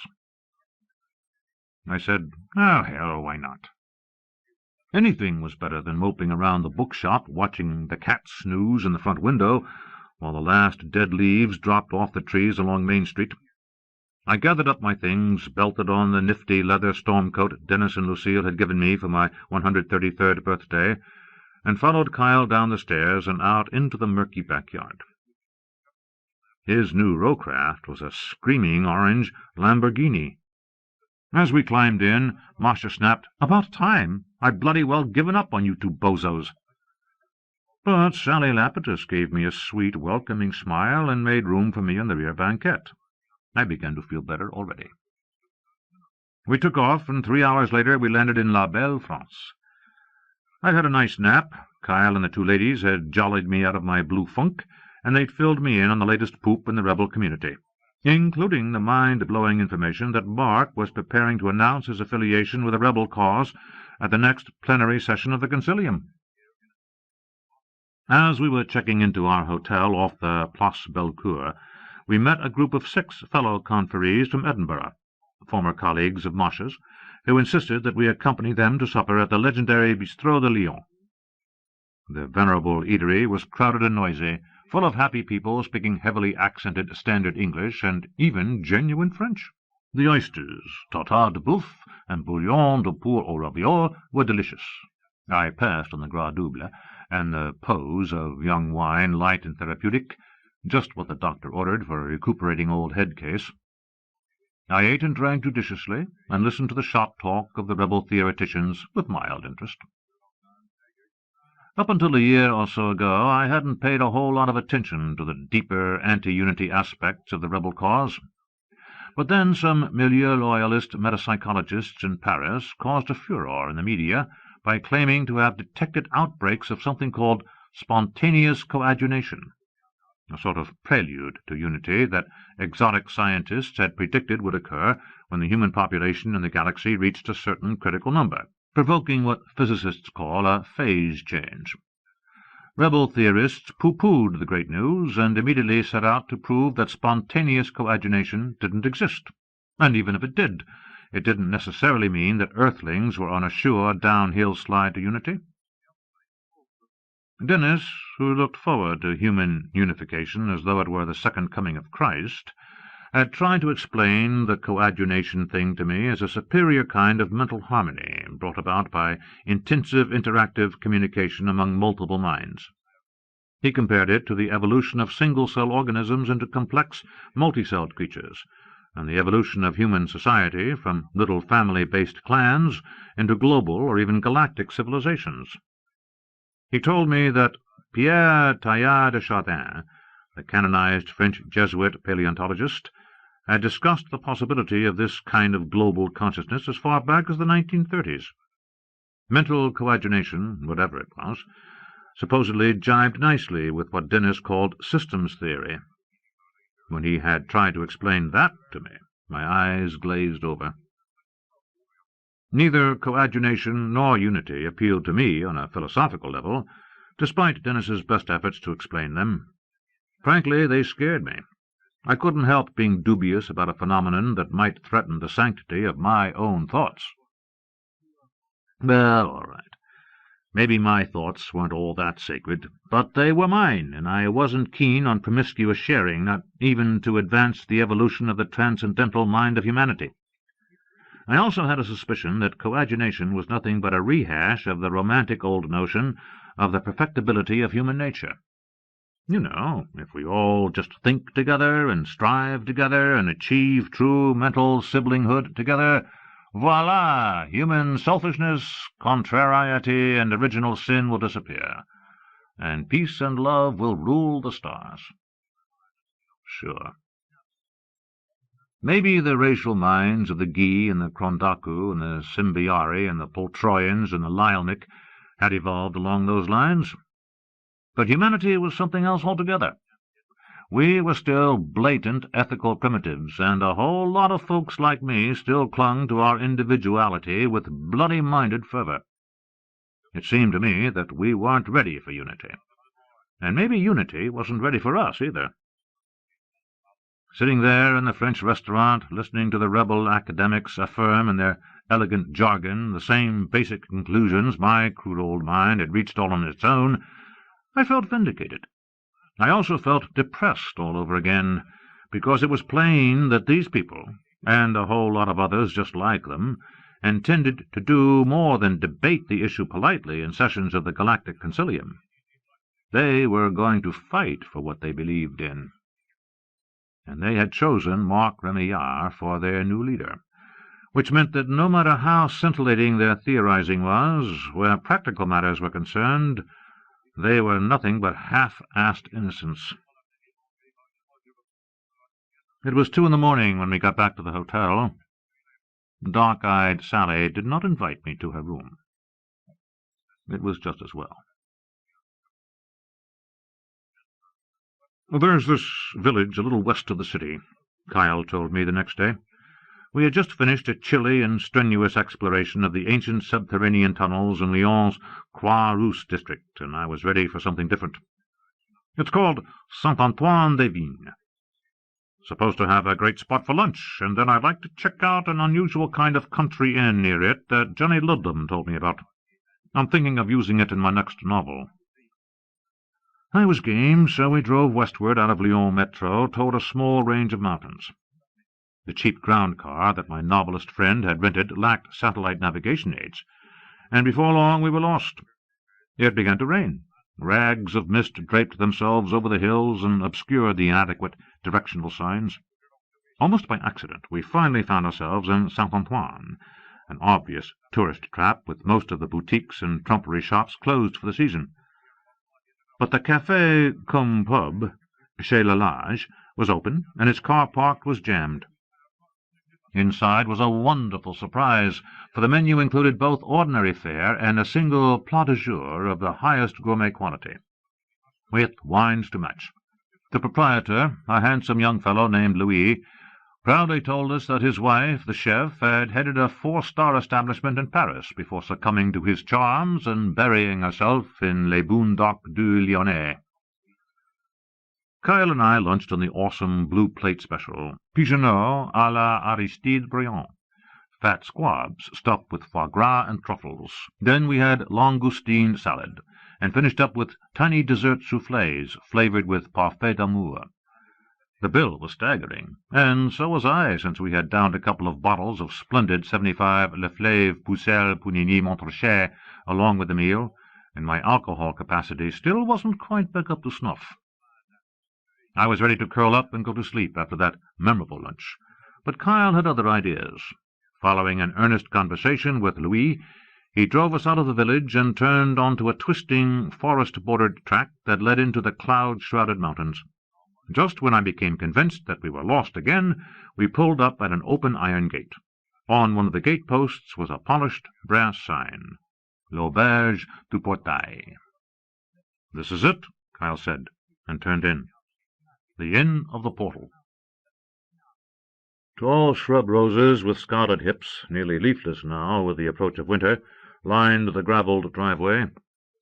At the end of it, looming out of the mist, were 3 substantial buildings with balconies and mansard roofs, connected by covered arcades. They were poised above a series of landscaped terraces, and on a clear day the front rooms of the auberge would have commanded a fine view of the Rhone Valley. We drove into a parking area paved with flagstones. The main entrance to the inn had tall oaken doors shielded by a porte-cochere. In the courtyard of the right wing was a rose garden, forlorn in the rain. Beyond that, tucked among pines and leafless mulberry trees, stood a quaint cottage with dark shutters and half-timbering.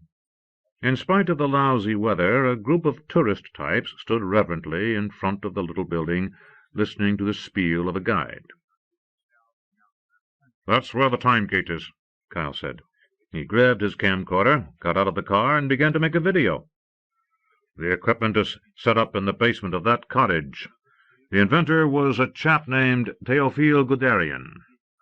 He lived there until he died in 2041. His widow, Angélique, is supposed to have made a fortune shipping off well-heeled dafties and adventurers to exile in the Pliocene epoch, 6 million years in the past. Too bad we can't get inside the cottage to look over the machinery. It's off-limits except to the actual time-travelers and the operating techs. We'll be able to pick up some literature in the office, though." Timegate. I stood beside him on the puddled flagstones, my jaw hanging open. "Say, I think I remember hearing about this place years ago. I'd forgotten all about it." "L'Auberge du Portail is the site of the only known temporal singularity in the galaxy. Guderian's gadgetry won't work anyplace else." Kyle did a slow 360-degree pan of the scene, finishing the shot by zooming in on the cottage. "Milieu authorities try to keep it hushed up, and there's a stiff fine if you publicize it in the vulgar media. If I do decide to use the place in my fantasy novel, I'll have to disguise the locale. The European intendancy is mad as hell that they haven't been able to shut the auberge down, but they've tried for years without getting anywhere. The Pliocene exile serves a useful purpose, you see, siphoning off malcontents. I've heard that Davy McGregor himself has given Madame Guderian permission to stay in business. Come on, let's tag along on the tour." We hurried across the rose garden and joined the group that was slowly circling the cottage. It included humans, Poltroyans, and even a couple of Symbiari. The green leakies seemed to be enjoying the rain. "A period before the Great Ice Age, when the hominid ancestors of humanity were small bipedal apes, less than a meter in height," said the nice-looking female tour guide. "At that time, this part of France enjoyed a subtropical climate. Its open, grassy savannas and woodlands swarmed with wild horses, antelopes, elephants, and many other species of wildlife. The predators included saber-toothed tigers." "How about T-Rex?" one of the human tourists interrupted. "Dinosaurs were extinct by the time of the Pliocene epoch," the guide said patiently, "but there were giant crocodiles in the estuaries of the Atlantic rivers, and some authorities believe that plesiosaurs still inhabited the shallow parts of the sea." I gawked unashamed as she continued her lecture on the flora and fauna of 6 million years ago, making prehistoric France sound like a Garden of Eden theme park. Kyle whispered to me that the clients of the auberge paid their extremely stiff fare, took a quickie course in wilderness survival, and stepped through the time gate into a brave old world. As we trailed along some distance behind the others, I said to Kyle that the Pliocene exile sounded like heaven, and I was strongly tempted to get a ticket to ride. "Me too," he grinned wolfishly. "Only trouble is, the time gate's a one-way proposition. Whatever returns through the singularity arrives 6 million years old." "Tabarnouche!" I groaned. "I knew there had to be a catch in it someplace." "And no one really knows what the time-travelers find when they arrive in the past. Could be that they all live happily ever after like noble savages. On the other hand, even Eden had a snake, and name me one earthly paradise that wasn't fuked up sooner or later by human folly." He was right, of course. We seem to carry the Lord of the Flies along with us wherever we go. I heaved a sigh on behalf of Paradise Lost. The tour broke up in front of the auberge office, a small building separate from the inn proper. We rubberneckers were not permitted to mingle with the paying clientele, but there was a small selection of descriptive book plaques about the place for sale in the office, as well as comprehensive application forms for prospective time-travellers. I bought one of the plaques and took a form just for the hell of it, even though I discovered quickly that no operant metapsychics were permitted to pass through the time gate, only normals. On the drive back to Lyon, Kyle and I joked about the fun a couple of overgrown adolescents like us might have had, living in a primitive world without rules or responsibilities. Back at the hotel, we hung out in the bar until Marcia and Sally came back from the symposium, and then we all got dressed to the teeth and went out to wine and dine at La Pyramide. Kyle didn't even flinch when the 4-figure check arrived. After dinner there was a raucous party in the suite of some German psychophysicists. I got bombed on schnapps and turned maudlin, which caused Sally Lapidus to bid me a sub-zero good night when I sidled up to her with lascivious intent, whereupon my old down-and-drag-ass mood swung back with a vengeance. I don't recall too much more of the weekend, except that all the fun had gone out of it. It wasn't until nearly a year later, long after the redactive debacle, that Kyle told me how I had wept on his shoulder after Sally's rejection, begging him to take me back to Madame Guderian's Auberge du Portail, so I could fly away to the Pliocene exile and forget about perfidious women, mysterious mind monsters, and the metapsychic rebellion. 15. Hanover, New Hampshire, Earth, 24 to 25 December 2078. Lucille Cartier studied herself critically in the dressing-table mirror, and used psychokinesis to push the wings of her dark brown bangs slightly upward. The new touch of silver at the temples was definitely appropriate for a matriarch with 39 great-great-grandchildren. She was glad, however, that none of them, and none of their parents, dearly loved though they were, would be at the Réveillon this year. It was to be a mercifully small affair, including only the dynasty and a handful of adult grandchildren. Later on Christmas Day there would be more inclusive holiday gatherings. She and Dennis would drop in on the ones being held in Hanover, then end up at Adrian and Sherry's house down in the Loudon Hills for Christmas dinner. Poking through her jewelry box, Lucille decided that a necklace of cherry-sized Caledonian pearls linked by narrow wrought gold chains would set off her chic black wool dress to perfection. "Let me fasten the clasp," said Dennis, coming up behind her. "Thank you." She turned toward his smiling face, and their lips touched, all that was needed to kindle the familiar, sweet, sexual blaze in both of their bodies after 83 years of marriage. "Tu es ravissant, ma biche," he whispered, "comme toujours." They held one another for a moment, then reluctantly broke apart. She asked him, "Is it still snowing?" He could have used his farsight, but instead he stepped to the bedroom window and looked outside. The ornamental lamps in front of the library were indistinct amber glows. "Coming down smartly. It's genuine old-fashioned New England Christmas weather." "I'm glad." She had put on the matching pearl earrings. "This will be the first time in ages we've had Paul with us at the Réveillon. And the other children, except for poor Anne." "Anne will be well again in just a few more months. Next Christmas she'll be celebrating midnight mass for us herself. She wouldn't want you to worry about her and spoil the occasion." "No, of course not." "It's nearly 23:30. If we want to be sure of a seat, we'd better get started. Is Roger stopping by?" "He said he'd meet us at the church." They went downstairs. The big house was quiet, except for the ticking of the grandfather clock in the front hall.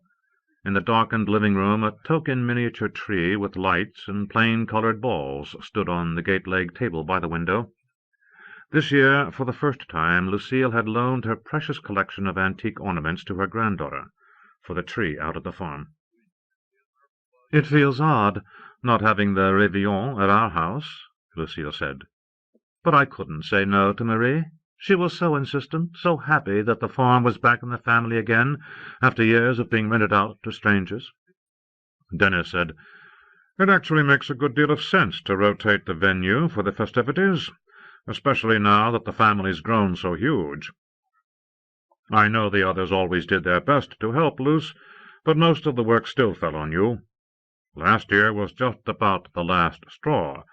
89 people. I never minded. But I'm beginning to realize that I've been terribly selfish, refusing to pass the tradition on to the young. Rejuvenation made me forget what it means to grow old.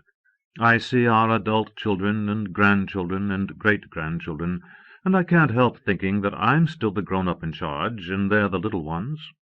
But they're not. And I'm not. He laughed quietly. Thank heaven. No, it's really not funny at all. Old people have always tried to cling to power. We automatically assume that our greater experience equates with wisdom. And we rejuvenated old people think we've earned the right to be top dogs forever.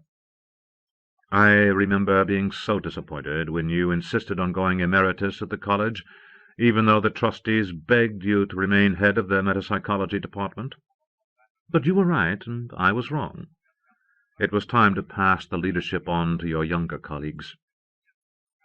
Dennis put his arms around her. Rejuvenation causes problems, and so will our family's immortality genes. But I expect we'll sort things out eventually. You don't really have to worry about the human polity becoming a stagnant gerontocracy like the Lyelmic 21 worlds. She clung to him, glad of the physical warmth. Her eyes were fixed on the small Christmas tree. I don't want to live forever, Dennis. It's unnatural. Young people are the ones who revel in the notion of immortality, not the old. There have been times lately when I felt so deadly tired, not physically, but emotionally. The thought of just casting everything to the winds and letting go can be extremely appealing. I know. Abruptly she asked, "Do you think the rebellion will escalate into a war?" I don't know, Luce. I pray it won't come to that. Do you realize that Catherine is almost ready to declare for the rebels? I could have wept. First Adrian, then Sevi, and now Cat. Dennis sighed. She told me about her decision a month or so ago. It was Mark's conversion that tipped the scales for her. I've given up being shocked by Mark's enormities. But Cat has always been so sane and sensible.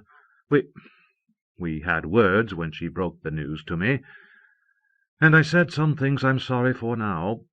But I couldn't help it. Doesn't she realize that the rebels are serious about breaking away from the milieu by force?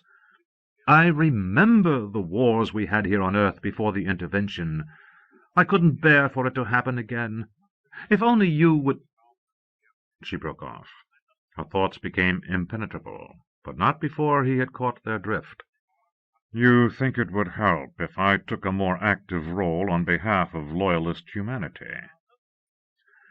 If I became a public champion of unity, like Paul and Anne and Jack?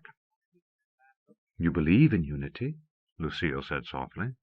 You've assured me that it's good, that it won't destroy our individuality as the rebel metapsychologists maintain it will. You're the premier authority on mental science, and your new book will certainly help the unity cause.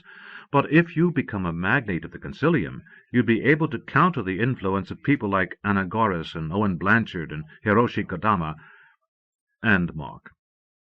He'll make a difference in the thrust of the rebel movement, Dennis admitted, his face tightening.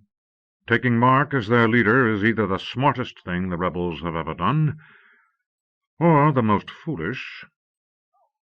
You could run rings around Mark and concilium debate. You know you could.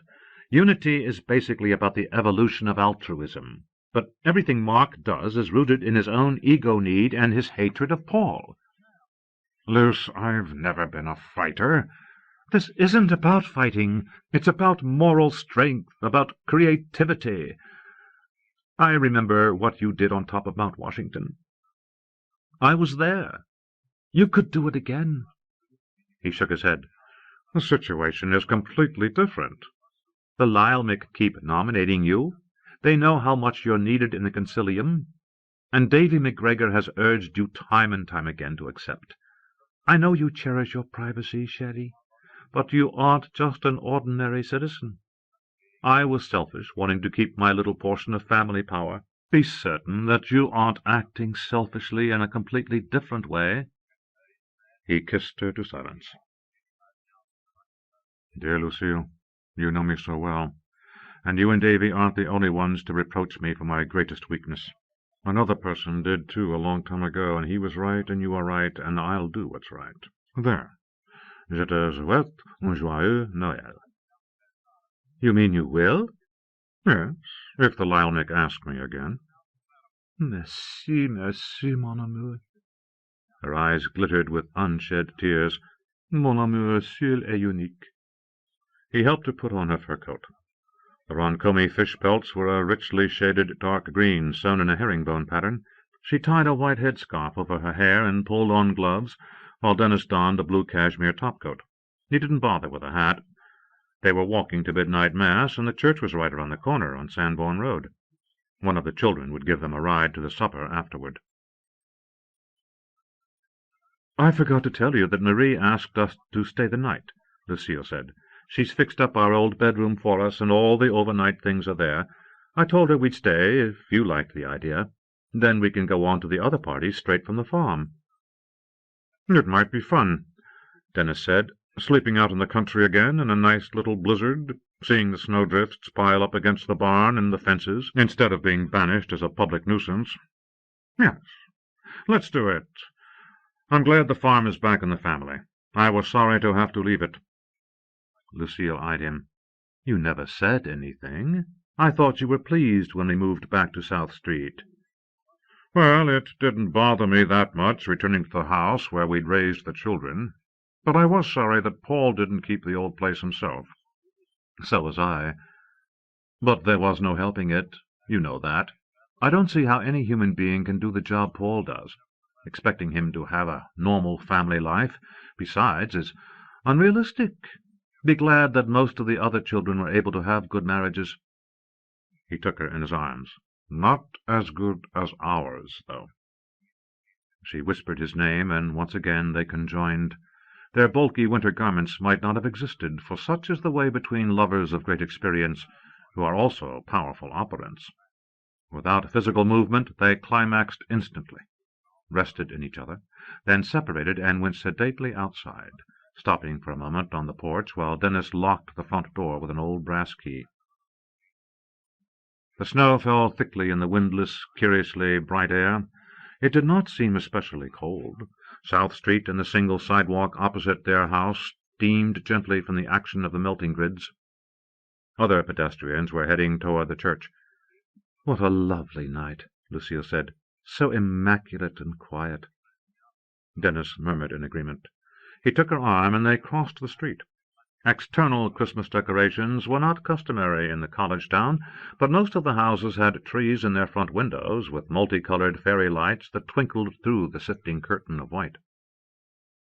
The church parking area was full, and cars were lined along both sides of Sanborn Road. The eggs of out-of-towners had been banished to the big lot behind the college football field across Lebanon Street. The church was a striking old building of mortared fieldstone and cut granite, almost a parody of the English perpendicular architectural style. Its boxy tower had recently been fitted out with a new muted carillon that was playing Henry Wadsworth Longfellow's carol. Dennis and Lucille went inside. The choir was singing along with the chiming bells. Lucille said, "I haven't heard that song in years. Sentimental lyrics, certainly, but perhaps also uncannily apropos for our troubled times. When did Longfellow flourish, anyhow?" Dennis said, "Middle 19th century. I suppose he was referring to the turmoil of the war between the states. Plus ça change, plus c'est la même chose." Lucille said, "I see Phil and Aurélie and Maurice and Cecilia there, and Catherine there, and Sherry and Adrian and Uncle Roger there. No Paul, no Severin. I hope they haven't been delayed, but it would be just like them to come in after the sermon. It's rather crowded. Do you want to sit with any of the children? We could ask an usher to squeeze us in." Dennis said, "I think not. We'll have plenty of time to be with them later on. Let's just be selfish for once and sit here in the last pew and sing along with the carolers and pretend it's our first midnight mass together." Philip Remillard. They just came in. Maurice Remillard. I saw. I don't think our wives or the others have noticed yet. Thank God they're not coming over to mind talk before Mass starts. I don't think I could bear it, Phil. This is monstrous. How could we ever have agreed to do it on Christmas? Philip. It provides the perfect opportunity. Papa will be completely unsuspecting, and we're as ready now as we'll ever be. Maurice. Ready? I suppose so. Practicing with those abominable CE helmets was a damned unsettling experience. Philip. I'm glad I wasn't the only one to think so. I wasn't unsettled. I was appalled. Maurice. We take our higher mind powers for granted, and those of us who are sane come to an accommodation with them eventually, but with CE, that adaptation is utterly demolished. Suddenly, one or more of the metafaculties is amplified to a godlike degree. It's wonderful, it's terrible, it's addictive, it's a satanic thrill. You don't want to go back to the lower level of cerebral function where you were before. Philip. You too? You felt it too? Maurice. Oh, yes. Philip. Mad. Maurice. Yes, indeed. Philip. You know what we're going to have to do, don't you? Maurice. We're going to have to convince the Concilium to ban CE outright. The exotics were right after all. Its dangers far outweigh any potential advantages. Philip. We've been incredibly naive, thinking mainly about the personal hazard to the CE operators. So few magnates of the Concilium have had personal experience with CE. Perhaps the exotics' continual harping on CE's potential for obstructing unity distracted us from the black heart of the matter. Our racial mind has adapted only with great difficulty to the growing presence of Homo superior in its midst, but it can't adapt to having part of its mind aspire to Homo sumus. We aren't angels, Maury.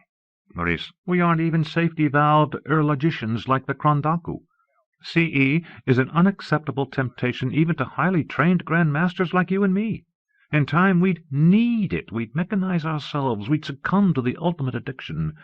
Humanity will have to take another road, one that's higher and slower and safer than CE, refining the meta-concert technique itself, linking hundreds or thousands or billions of minds together in a cooperative synergistic structure, each contributing its natural allotment of mental energy to the greater whole. That's the way it should be. That's the way it must be. Philip. In time, but not yet. We have no choice but to use CE against Fury. Jack and Dorothea are right about its ambitions being galactic, and God knows what damage to the milieu it's already done.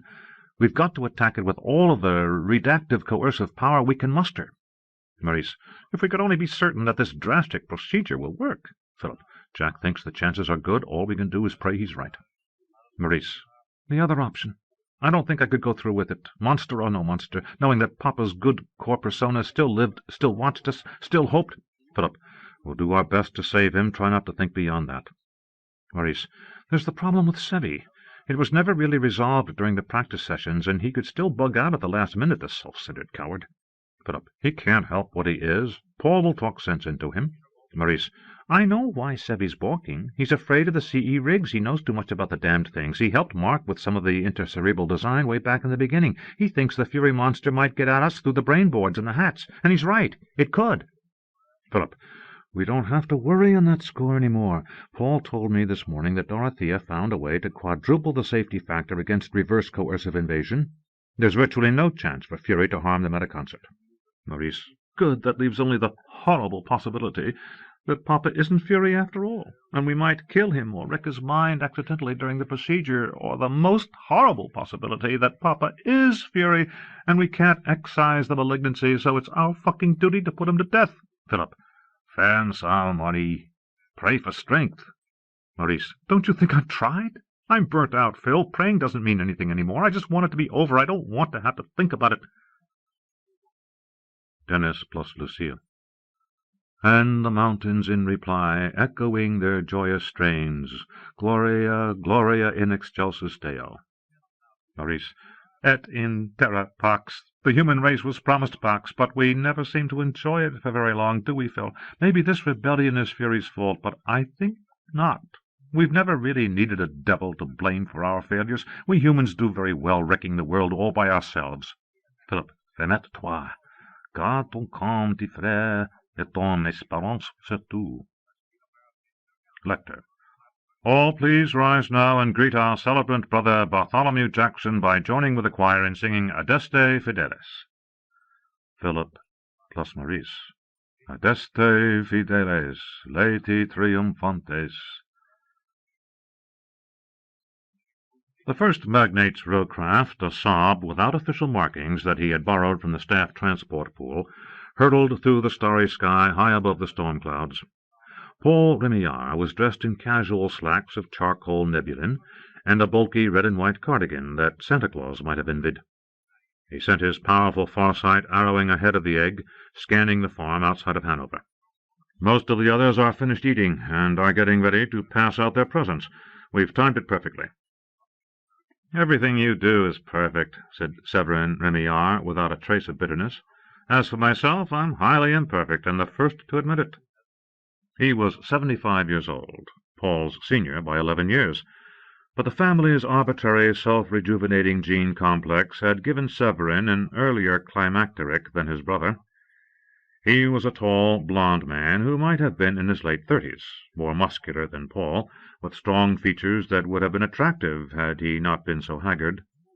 A deep vertical crease was drawn between eyes that had turned bloodshot with fatigue, and his mouth was a taut line. He had on a down vest, a blue-plaid flannel shirt over a bronze polo neck, and heavy whipcord pants stuffed into timberline boots. Paul said, "You have nothing to worry about, Sevy. You are more than competent in the CE practice sessions. This flop sweat you're experiencing is distressing, but it can be overcome if you'll just let me do it." "No," Severin said. "I'm telling you for the last time that I can't participate in the metaconcert operation. I've tried to psych myself out of this stupid negatory mind swamp I've fallen into, but it's no good. I'm no good. Stop talking like an idiot. Let me into your brain, and I'll banish whatever horrors are eating you with a quick Band-Aid fix. Later, after we've taken care of Papa, Cat and I will do a permanent redact job on you." "Tranquilizing me isn't the point, Paul. I'm not just yellow-bellied. I'm a weak link in the structure, a danger to all the others in the metaconcert. You don't understand." Back in Concord, faced with Severin's sudden panicky recalcitrance, the first magnate had been obliged to coerce his brother into accompanying him to Hanover. But there was no way that he could force Severin to assist in their father's healing. "You can't let us down now, at the last minute," Paul remonstrated. "You've got a strong, grand, masterly redactive faculty that's a vital component of the program." "You don't need me," Severin insisted. "The concert design is more coercive than redactive anyway, and with the CE hats it generates gigawatts of mind power. My God, at full Zorch you could probably coerce the whole damned population of New Hampshire to dance a jig in the snow in their birthday suits, and still have enough mental energy left to shrink Papa twice over." "Not if he's a sub-operant paramount in redaction, and Jack thinks he almost certainly is." "Look, Image, how your absence would fuck up our attempt to integrate dual personae. We must have your input." "Postpone the operation and find somebody to take my place. Both Luke and Ken MacDonald are trustworthy and strong in redaction. Train them up and plug them in." The first magnate exploded. "Damn it, Sevy, we're ready now. We've spent 4 tough weeks perfecting the metaconcert using the 8 of us. It's been a bitch setting this thing up without arousing anyone's suspicions, and we can't start all over now because of your cold feet. We can't risk Papa finding out. We've got to go ahead." The pinched face of the retired neurologist had begun to shine with greasy perspiration. Severin pulled out a handkerchief and swabbed his brow. He shrugged off his down vest and fiddled with the air vents on his side of the rowcraft cabin. "I tried to tell you it might be psychologically impossible for me to function in this metaconcert, but you kept shouldering my objections aside. You convinced everyone that I was just afraid of risking my own skin, but that's not the problem at all." "Then what the fuck is it?" Severin's head was bowed. "I'm vulnerable to fury in a way you never even suspected. I've never told anyone. Shit. I can't even articulate the engram now. Just take a look at this." Image. The memory was more than 30 years old. In a shadowy sick room, Dennis and his 7 adult children and their brave spouses and reluctant old Uncle Roger gathered around a bed where a comatose figure lay. The patient was a ruggedly handsome man with dark, curling hair. He bore an uncanny resemblance to Paul's son, Mark, but he was not Mark. The first magnate was incredulous as the meaning of the vision became clear. "Victor? You think that Papa's dissociative persona is actually his dead brother Victor? That's preposterous. You can't tell me you're afraid of a ghost." "I know. My fear seems irrational to you." Severin spoke slowly, in an oddly pitched, strained tone. as though he were pulling each word past some dense mental obstruction. "But you never knew Vic when he was in full control of his faculties." "I did.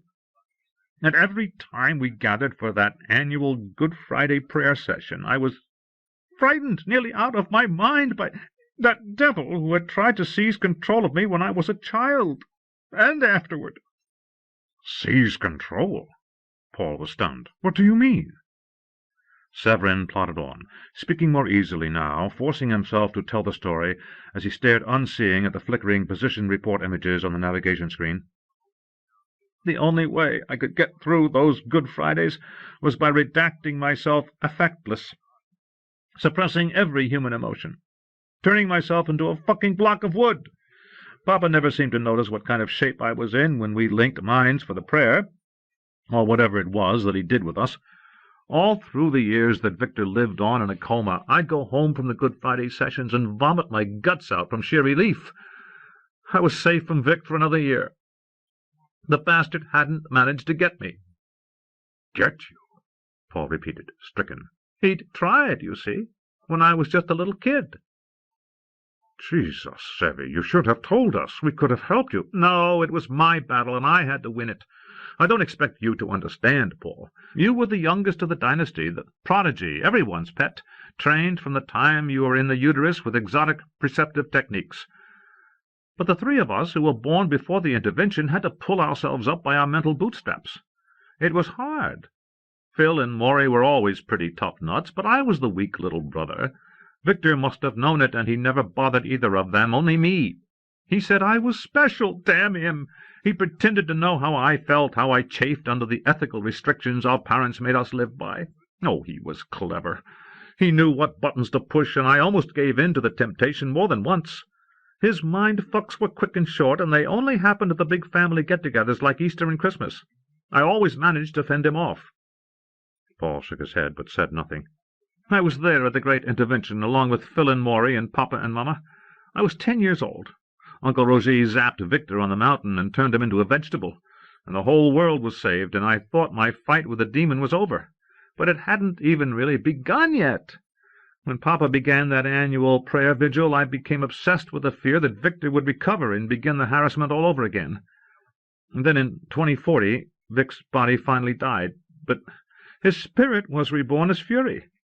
In some obscene, coercive way, he seduced my poor, unborn son Quint, along with Celine and Gordo and Parney and your Madeline. He made them hydras. He would have made me a hydra, too, if I hadn't resisted him with all my strength. Earlier on, I guess Vic was too inexperienced in evil to spring the trap on me properly, so he tried again when I was a full-grown man.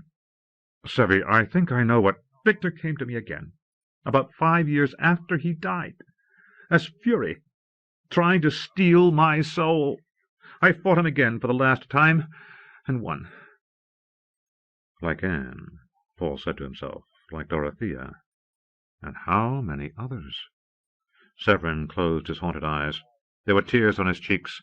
"Victor's still alive, Paul, in our poor father's brain, and I don't dare face him again. That last fight took the heart out of me. This time Victor would win." Paul let his coercive strength embrace his brother. "Listen to me, Sevy. You're not the only one this has happened to. Fury tempted Anne, too, and Dorothea MacDonald. In both cases it pretended to be someone else to enhance its attempt at coercion. The monster is real, but it is not Victor. That kind of occult transference between the living and the dead doesn't happen. Victor is gone and can never threaten you or harm you again."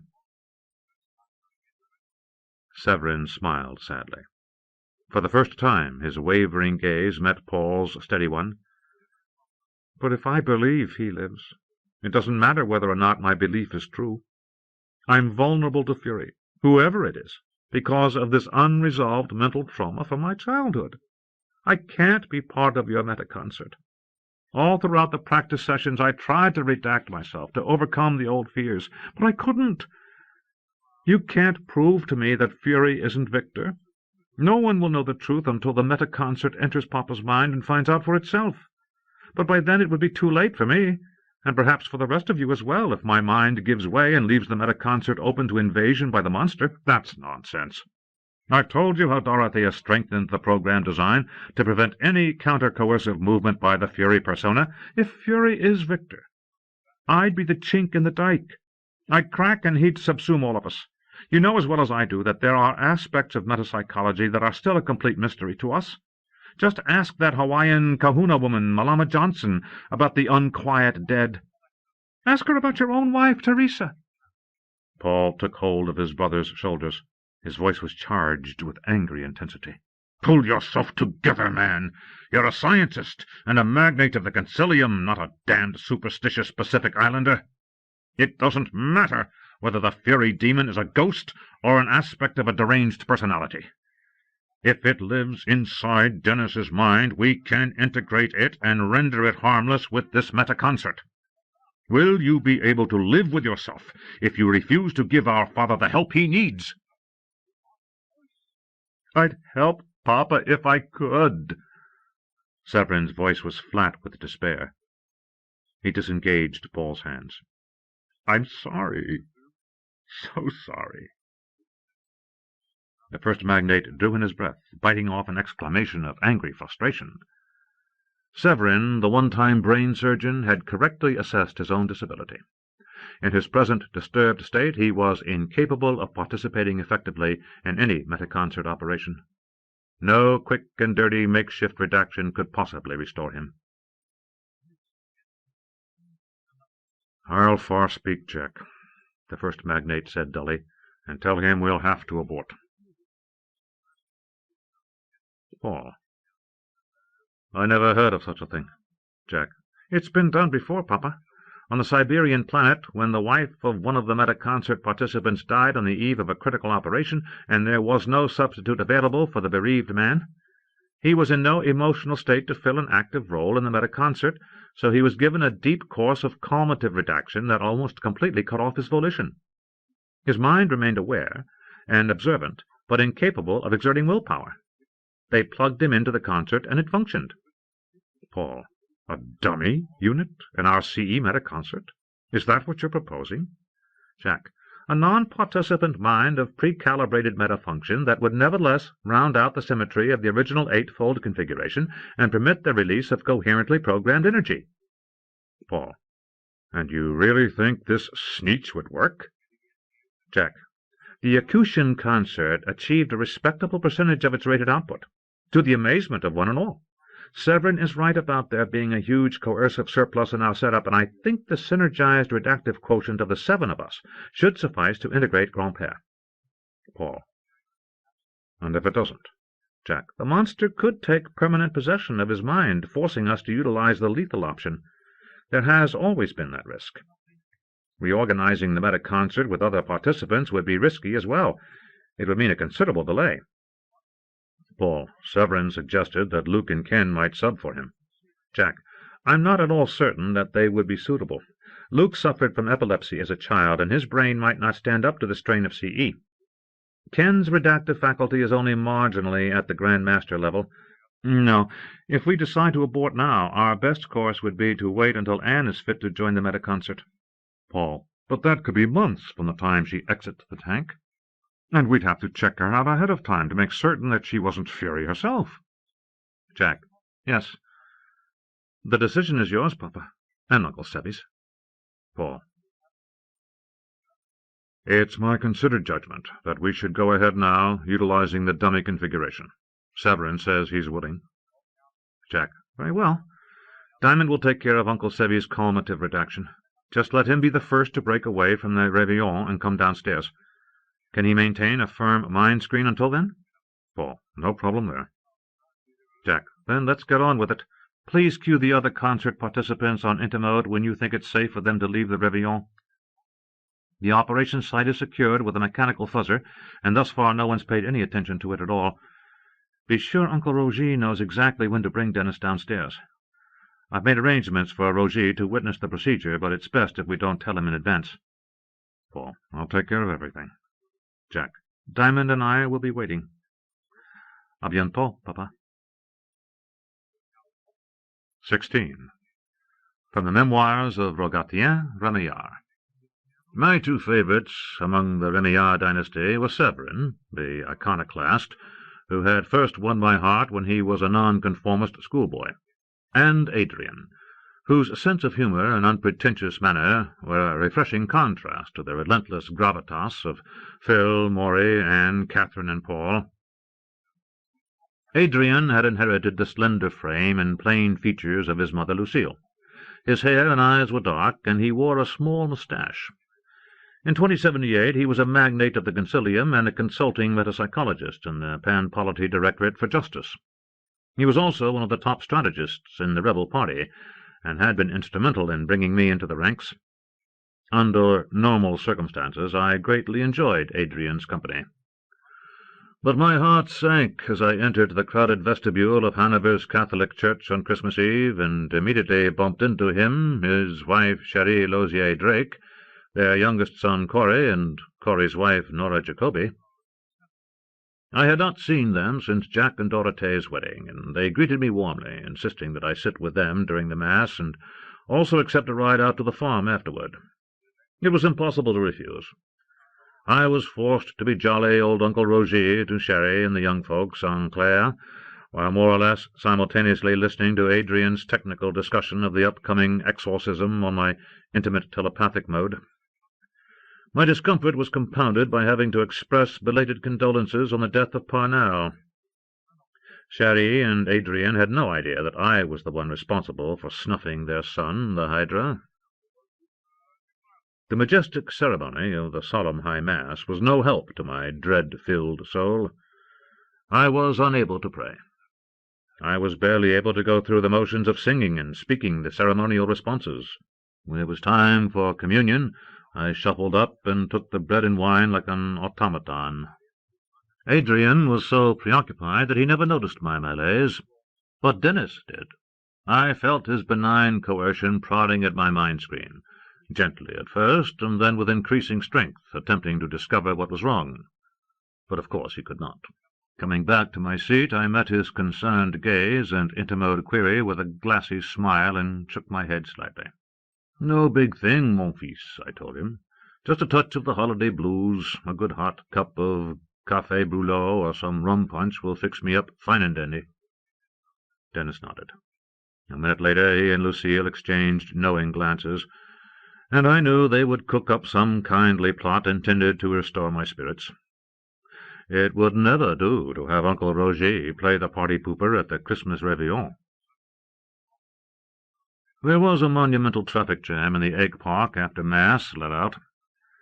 The robot navigators in the rowcraft of the parishioners, unable to respond safely to the conflicting commands of several hundred pilots, all in a rush to enter the same airspace, kicked everybody's system into emergency override and forced the eggs to take off one at a time. The result was that we got to Marie's place some time after the other family churchgoers, who had travelled in ground cars. The farmhouse was postcard pretty in the continuing snowfall, framed by dramatic pine trees and leafless mutant elms. Two small evergreens flanking the front door were decked with tiny lights, and the house windows and sodium yard lamps cast a mellow glow on the white blanket covering the lawn and the winter-fast meadows. Adrian parked his egg out next to the barn, and we tramped through the shallow drifts, bearing our small sacks of presents. Marie and the others greeted us at the door with shouts of Joyeux Noël. Only Paul and Severin had not yet arrived.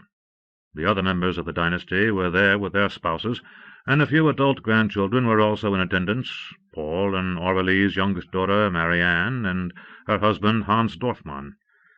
Kat's twins, Ron and Renee McAllister Remillard, Maurice and Cecilia's son, Roland, with his wife, Mao Ling Wu, and Paul's son, Luke, with his spouse, Ken MacDonald. The usual happy holiday bedlam prevailed for some time, with people shouting greetings, oohing at the big Christmas tree, embracing Dennis and Lucille, and commenting on the weather. Thanks, no doubt, to sub rosa prompting from Dennis and Lucille, I was also made much of. The younger females flirted with me and told me how well I was looking, while the young men shared their freshest naughty jokes. Then one of the grandchildren wondered what was holding up Paul and Severin, whereupon Marie neatly distracted everybody by throwing open the dining-room doors upon a sumptuous buffet. Nary a traditional Franco-American goodie was to be seen. Hélas! But I forced myself to fill a plate with buffalo wings, gorgonzola dip, Poltroyan pickled targee eggs, dim sum, curly fries, kidney bean salad, and walnut maple fudge tort. I carried my little supper, along with a large mug of hot buttered rum, to a chair half concealed by the Christmas tree. I was sick and tired of being cheered up, and wanted to be left alone. After I'd tucked away most of the food, I sent my seeker sense gingerly sniffing toward the door leading to the farmhouse cellar, which lay at the far end of the front hallway. Bada-boom! A near irresistible little compulsion grabbed hold of me. I didn't really want to look into the basement. Heavens, no! It was utterly prosaic and uninteresting. What I really wanted to do was check out the antique blown glass ornaments on the tree. The animals, gnomes, angels, magic mushrooms, fruits and vegetables that Lucille had collected all her life. Remember the old game? The first one who finds the pickle gets a big candy cane. I broke through the coercive device and ran smack into a veritable bomb-proof thought barrier. The entire basement area was impervious to far-sensing, veiled by some sort of sophisticated mind-screening machine. So much for checking out the redactive operation in advance. I'd find out what was down there at the same time Dennis did. I settled back again, studying the tree the way I was supposed to do. The compulsion was so neatly done it had to be an artifact of Dijon's. I finally found the ornamental pickle, but instead of rewarding myself with candy, I went back to the dining-room and ladled out another steaming mug of rum. Paul and Severin finally got there when the party had already been in full swing for over an hour. Both of them came in burdened with sacks of presents, shaking the snow from their clothes, bellowing the best wishes of the season in rusty Kanakwa. Paul was as suave and hearty as ever, but Severin was clearly on edge, guarding his mind like a junkyard dog, and laughing too loudly at Paul's witticisms. Marie saw that the late arrivals both got something to eat and drink, and then it was time to pass out the presents. Our family has never believed in elaborate gift-giving, and Lucille had long ago insisted that the réveillon be an occasion for the exchange of only modest tokens. One was permitted to inspect the loot with deep sight, but opening the gifts was forbidden until after one went home, thus avoiding a mess of torn wrappings. Book and music flecks were perennial favourites, being tasteful and easy to tote in quantity. So were tiny flacons of perfume, micro-bottles of exotic booze, ghee friendship rings and other knickknacks from faraway planets, and, for the fun-loving adult contingent, psychedelic poppers. That year I was giving little silver Bic plaque stylos. You can never find one when you need one, so you can never have too many. While the gift swap was going on, along with much laughter, appreciative remarks, and the occasional groan, Luke and Ken gave ghastly antique Nicole Miller neckties to the gents, and equally atrocious old Hermes scarves to the ladies. Marie brought out a big silver bowl of eggnog with crystal cups, which she set down for Lucille to serve in front of the fire. Paul threw more logs on the grate, and somebody put out the lamps so that the only illumination came from the Christmas tree and the leaping flames. Nora Jacobi unrolled a Scrollo keyboard and played Silent Night in tinkling celesta tones. Some people sang along, while others settled back to talk quietly. I noticed Severin slip away, and the words of the carol froze in my throat. After a few more minutes passed, Catherine excused herself in the most natural manner possible. Nora switched her keyboard to the spinet mode and played It Came Upon a Midnight Clear. Paul was deep in conversation with Dennis and Lucille, discussing some new charitable project being undertaken by the Remillard Foundation. Philip and Maurice wandered off together, arguing some abstruse political point. Nora and the other grandchildren delivered a fortissimo rendering of the Dartmouth Winter Song. Then Adrian left the parlour, allegedly in search of cognac. Paul said he'd like some too, and got up to follow Adrian. Nora played Cantique de Noël, and Dennis and Lucille joined in as we all sang the old carol in French. Outside the parlour window the snow fell thick and clean. It was almost 3 o'clock in the morning. Paul's mind said to me in my intimate mode, "It's time to bring him downstairs." In my unobtrusive corner I got to my feet, clearing my throat. "And now we've come to a very special part of the réveillon," I announced. "Dennis, your children have prepared a surprise for you. Would you please come along with me? And the rest of you, kindly wait here with Marie, who will have something to say in just a few minutes." There were delighted exclamations. Lucille beamed at her husband as I took his arm and led him out of the parlour into the hall. "No fair peeking with your farsight," I warned him in a playful tone. We went to the door leading down to the cellar. As I opened it, he gave a murmur of surprise. The cloudy superficies of the specialized Sigma field concealed the stairway below the first step. Once again I felt him probe tentatively at my mind. He was vaguely concerned because of my jittery behavior. I tried to project an air of excitement and uttered a poor excuse for a conspiratorial chuckle. "Those crazy kids of yours really know how to hide a secret. Ready to go down?" Dennis laughed. "All right. I promise to be completely surprised." I moved ahead of him, taking hold of the railing, and held out my hand.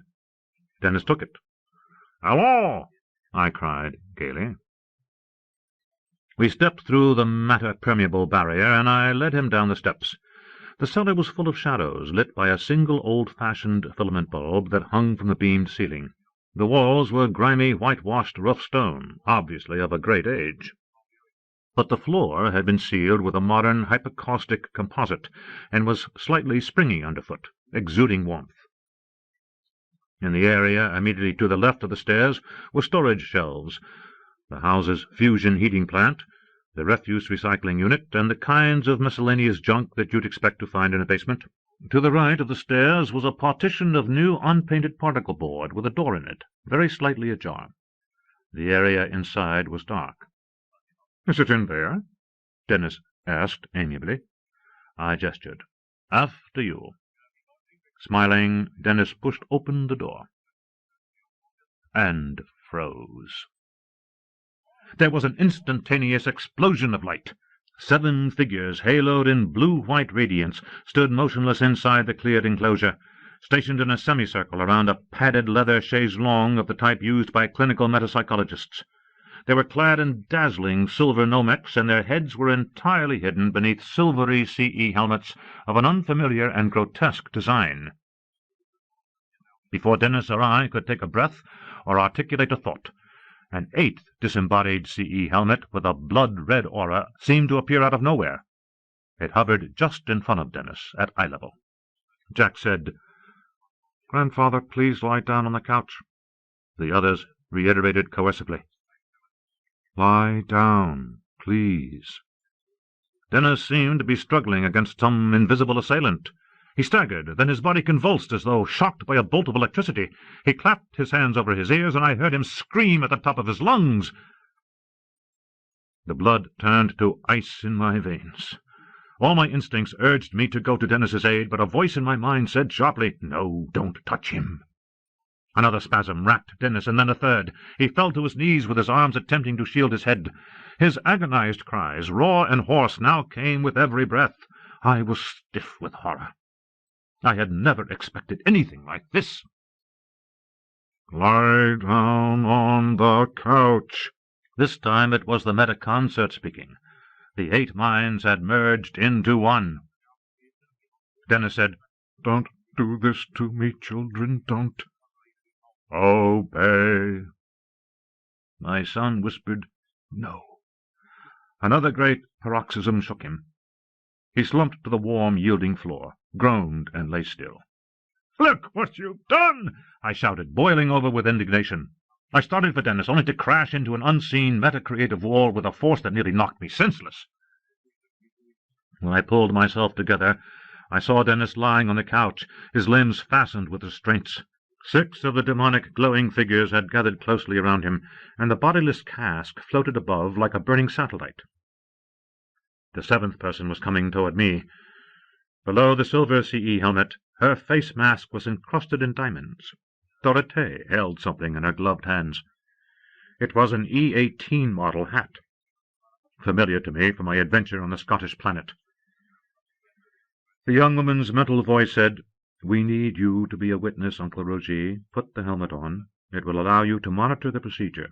Don't be afraid. It only has a far-sensory brainboard. There is no direct linkage to the metaconcert." Before I could react, she clapped the damned thing on me, and I went blind. I felt an excruciating burst of pain as the minute photon beams of the crown of thorns zapped my scalp and drilled my skull. Electrodes shot into my brain. The pain stopped, and the world disappeared. I was drifting in a fantastic realm that was strangely familiar, a place of cathedral-like silence that nevertheless seemed to vibrate with a million echoes. My ultra senses, strongly augmented by cerebro-energetic enhancement, were bewildered at first by the new richness of detail that I had not been aware of during my earlier apperception, but I knew I'd been in this place twice before. When Fury was born. When Jack was born. Around me lay a dark and subtle immensity, roiling and formless at the same time that it possessed a paradoxical structure. I was part of a patterned, multi-layered black fabric in which ominous protein masses were embedded. They seemed to grow and diminish and grow again in restless spurts, illuminated by faint pyrotechnic bursts of cold blue radiance coming from some unknown source. I was aware of vanishing abysses below me and soaring eminences above. Pulsating waveforms rushed through me, engulfing me in chaos, and then retreated like ebbing surf, leaving behind new patterns in the all-encompassing fabric, wondrous and fearful and indescribable. The place was alive with creativity. I was within the ether, the domain of the mental lattices, and I was not alone. I had completely forgotten why I was here, and it took me some time to focus on the more tangible entities in the place. I did not immediately identify the obliquely tilted, elongate patch of brightness off in the distance, but I knew that it was important.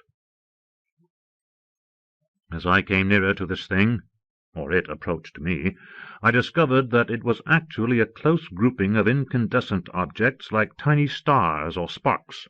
One of them moved only in 2 dimensions, drawing and redrawing a straight white line. The other 7 whirled in intricate orbital patterns about the long axis drawn by the first, spinning threads of blue and scarlet into a kind of spindle shape, a rod-like hollow structure that tapered at both ends, fashioned entirely of colored light. The spindle grew in size and complexity as I watched, enthralled. And there was music. The echoing silence had imperceptibly given way to a slow, swelling theme. Notes that were vastly deep, almost growling, full of intriguing potential. A second melody joined the first, weaving a harmonious variation at a slightly elevated pitch.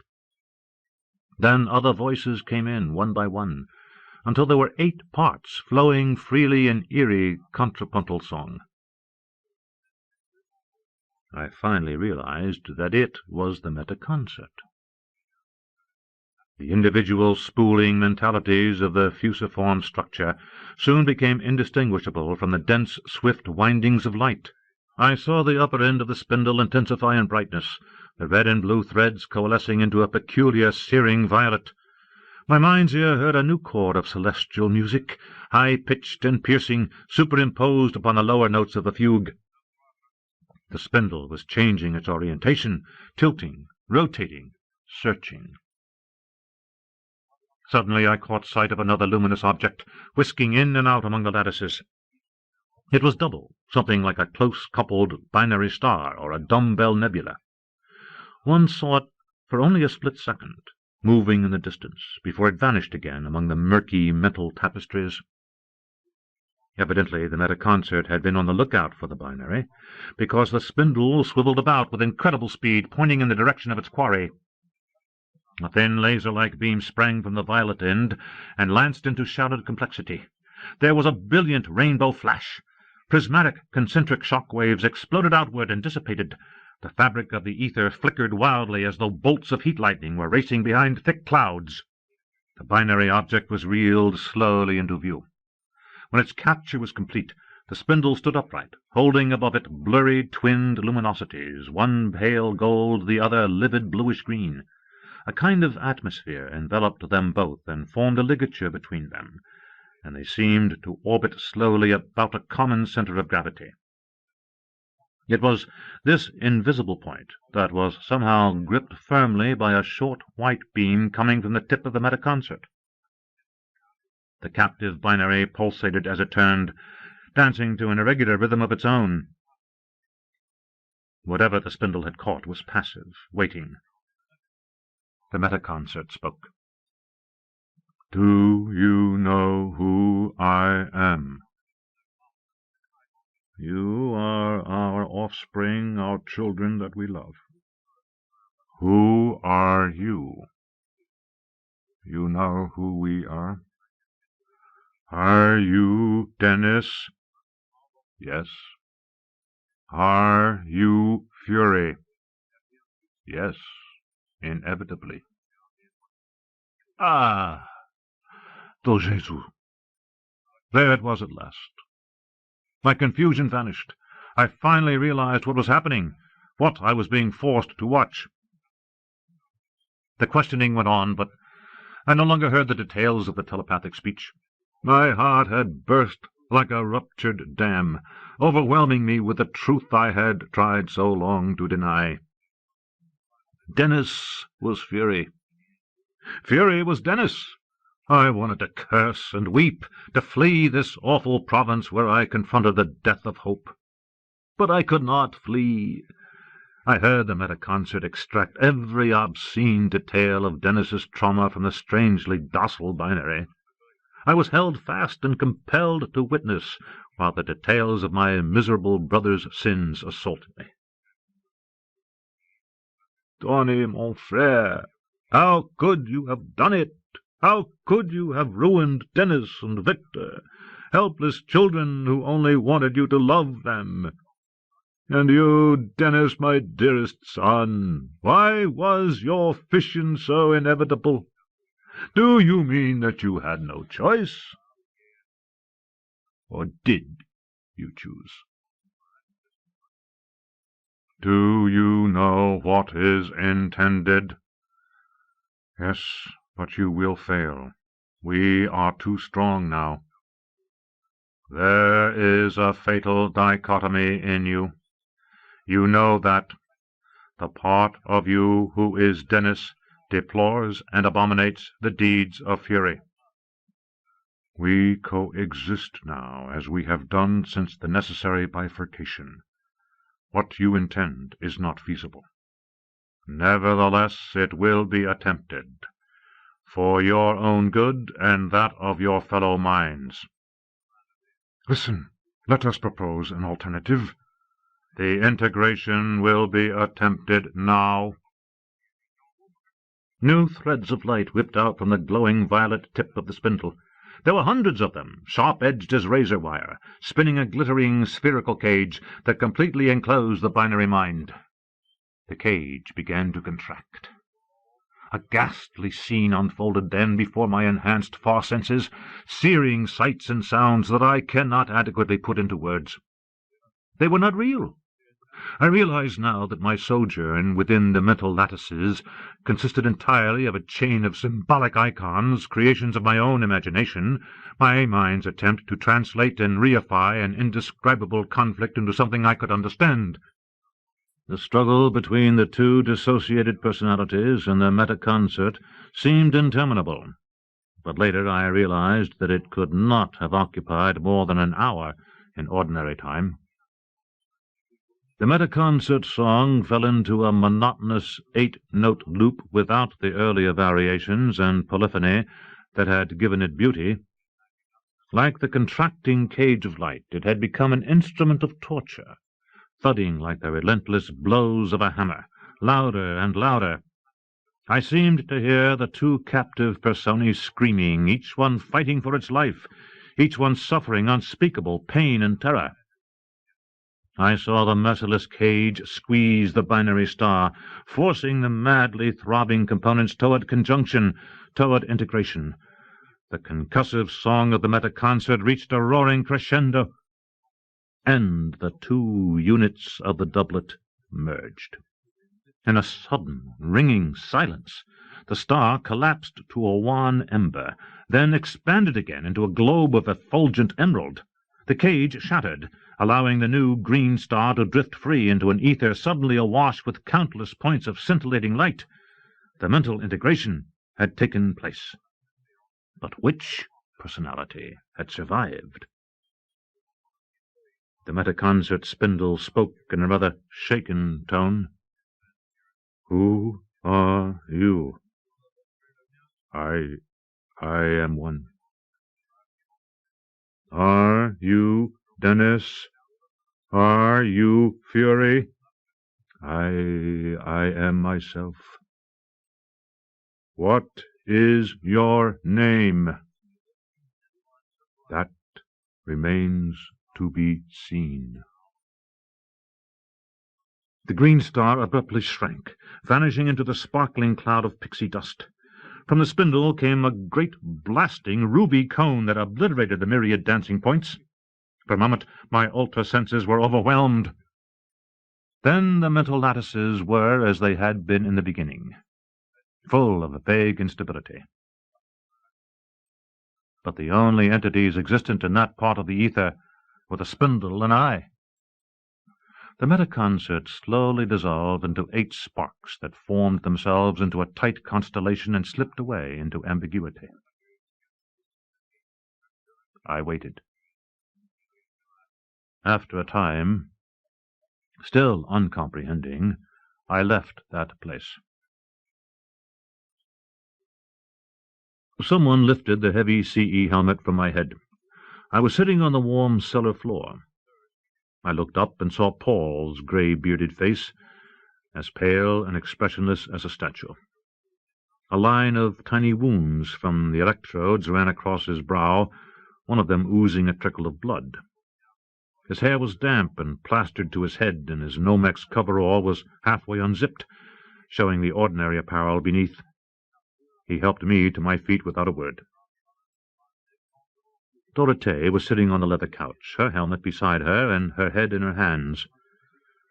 Severin held his sister Catherine in his arms. She was sobbing quietly. Adrian, Philip, and Maurice, their faces stained with blood, sweat, and tears, were helping one another out of the silver suits. There was no sign of Jack. I found out later that the disembodied brain was engaged in a frantic, intensive search, first of the farmhouse locale, and then of the region within a 5-kilometer radius of it. Jack's hunt, like others conducted later by the dynasty, was fruitless.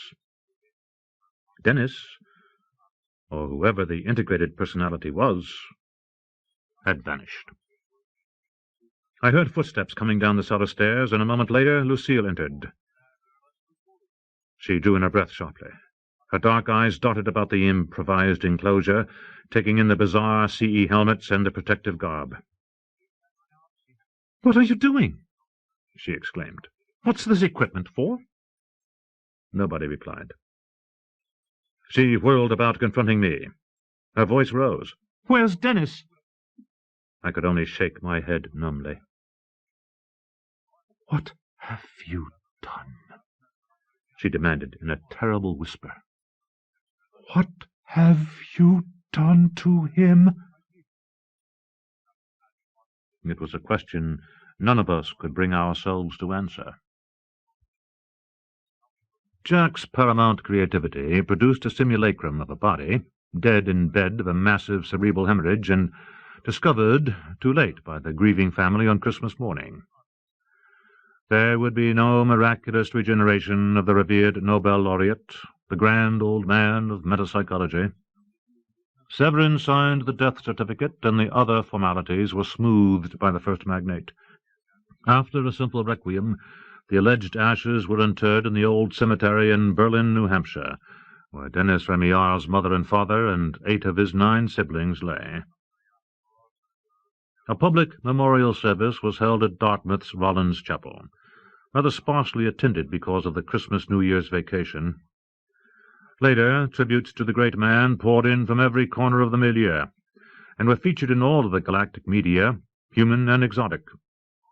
The Remillard Foundation presented an impressive endowment to Dartmouth College in Dennis's name, and a new databank in the School of Metapsychology was named in his honor. His last book, An Ontological Interpretation of Unity, was published posthumously and proved to be a potent weapon for milieu loyalist academics in their continuing skirmishes with rebel theoreticians.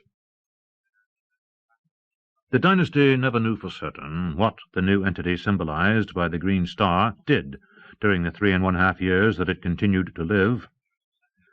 I myself found out the truth, which I will recount in due time, in the autumn of 2082, on Mount Washington, when my foster son at last found the peace of death. His genuine ashes are buried near the mountain's summit, in a place that only Lucille and I know.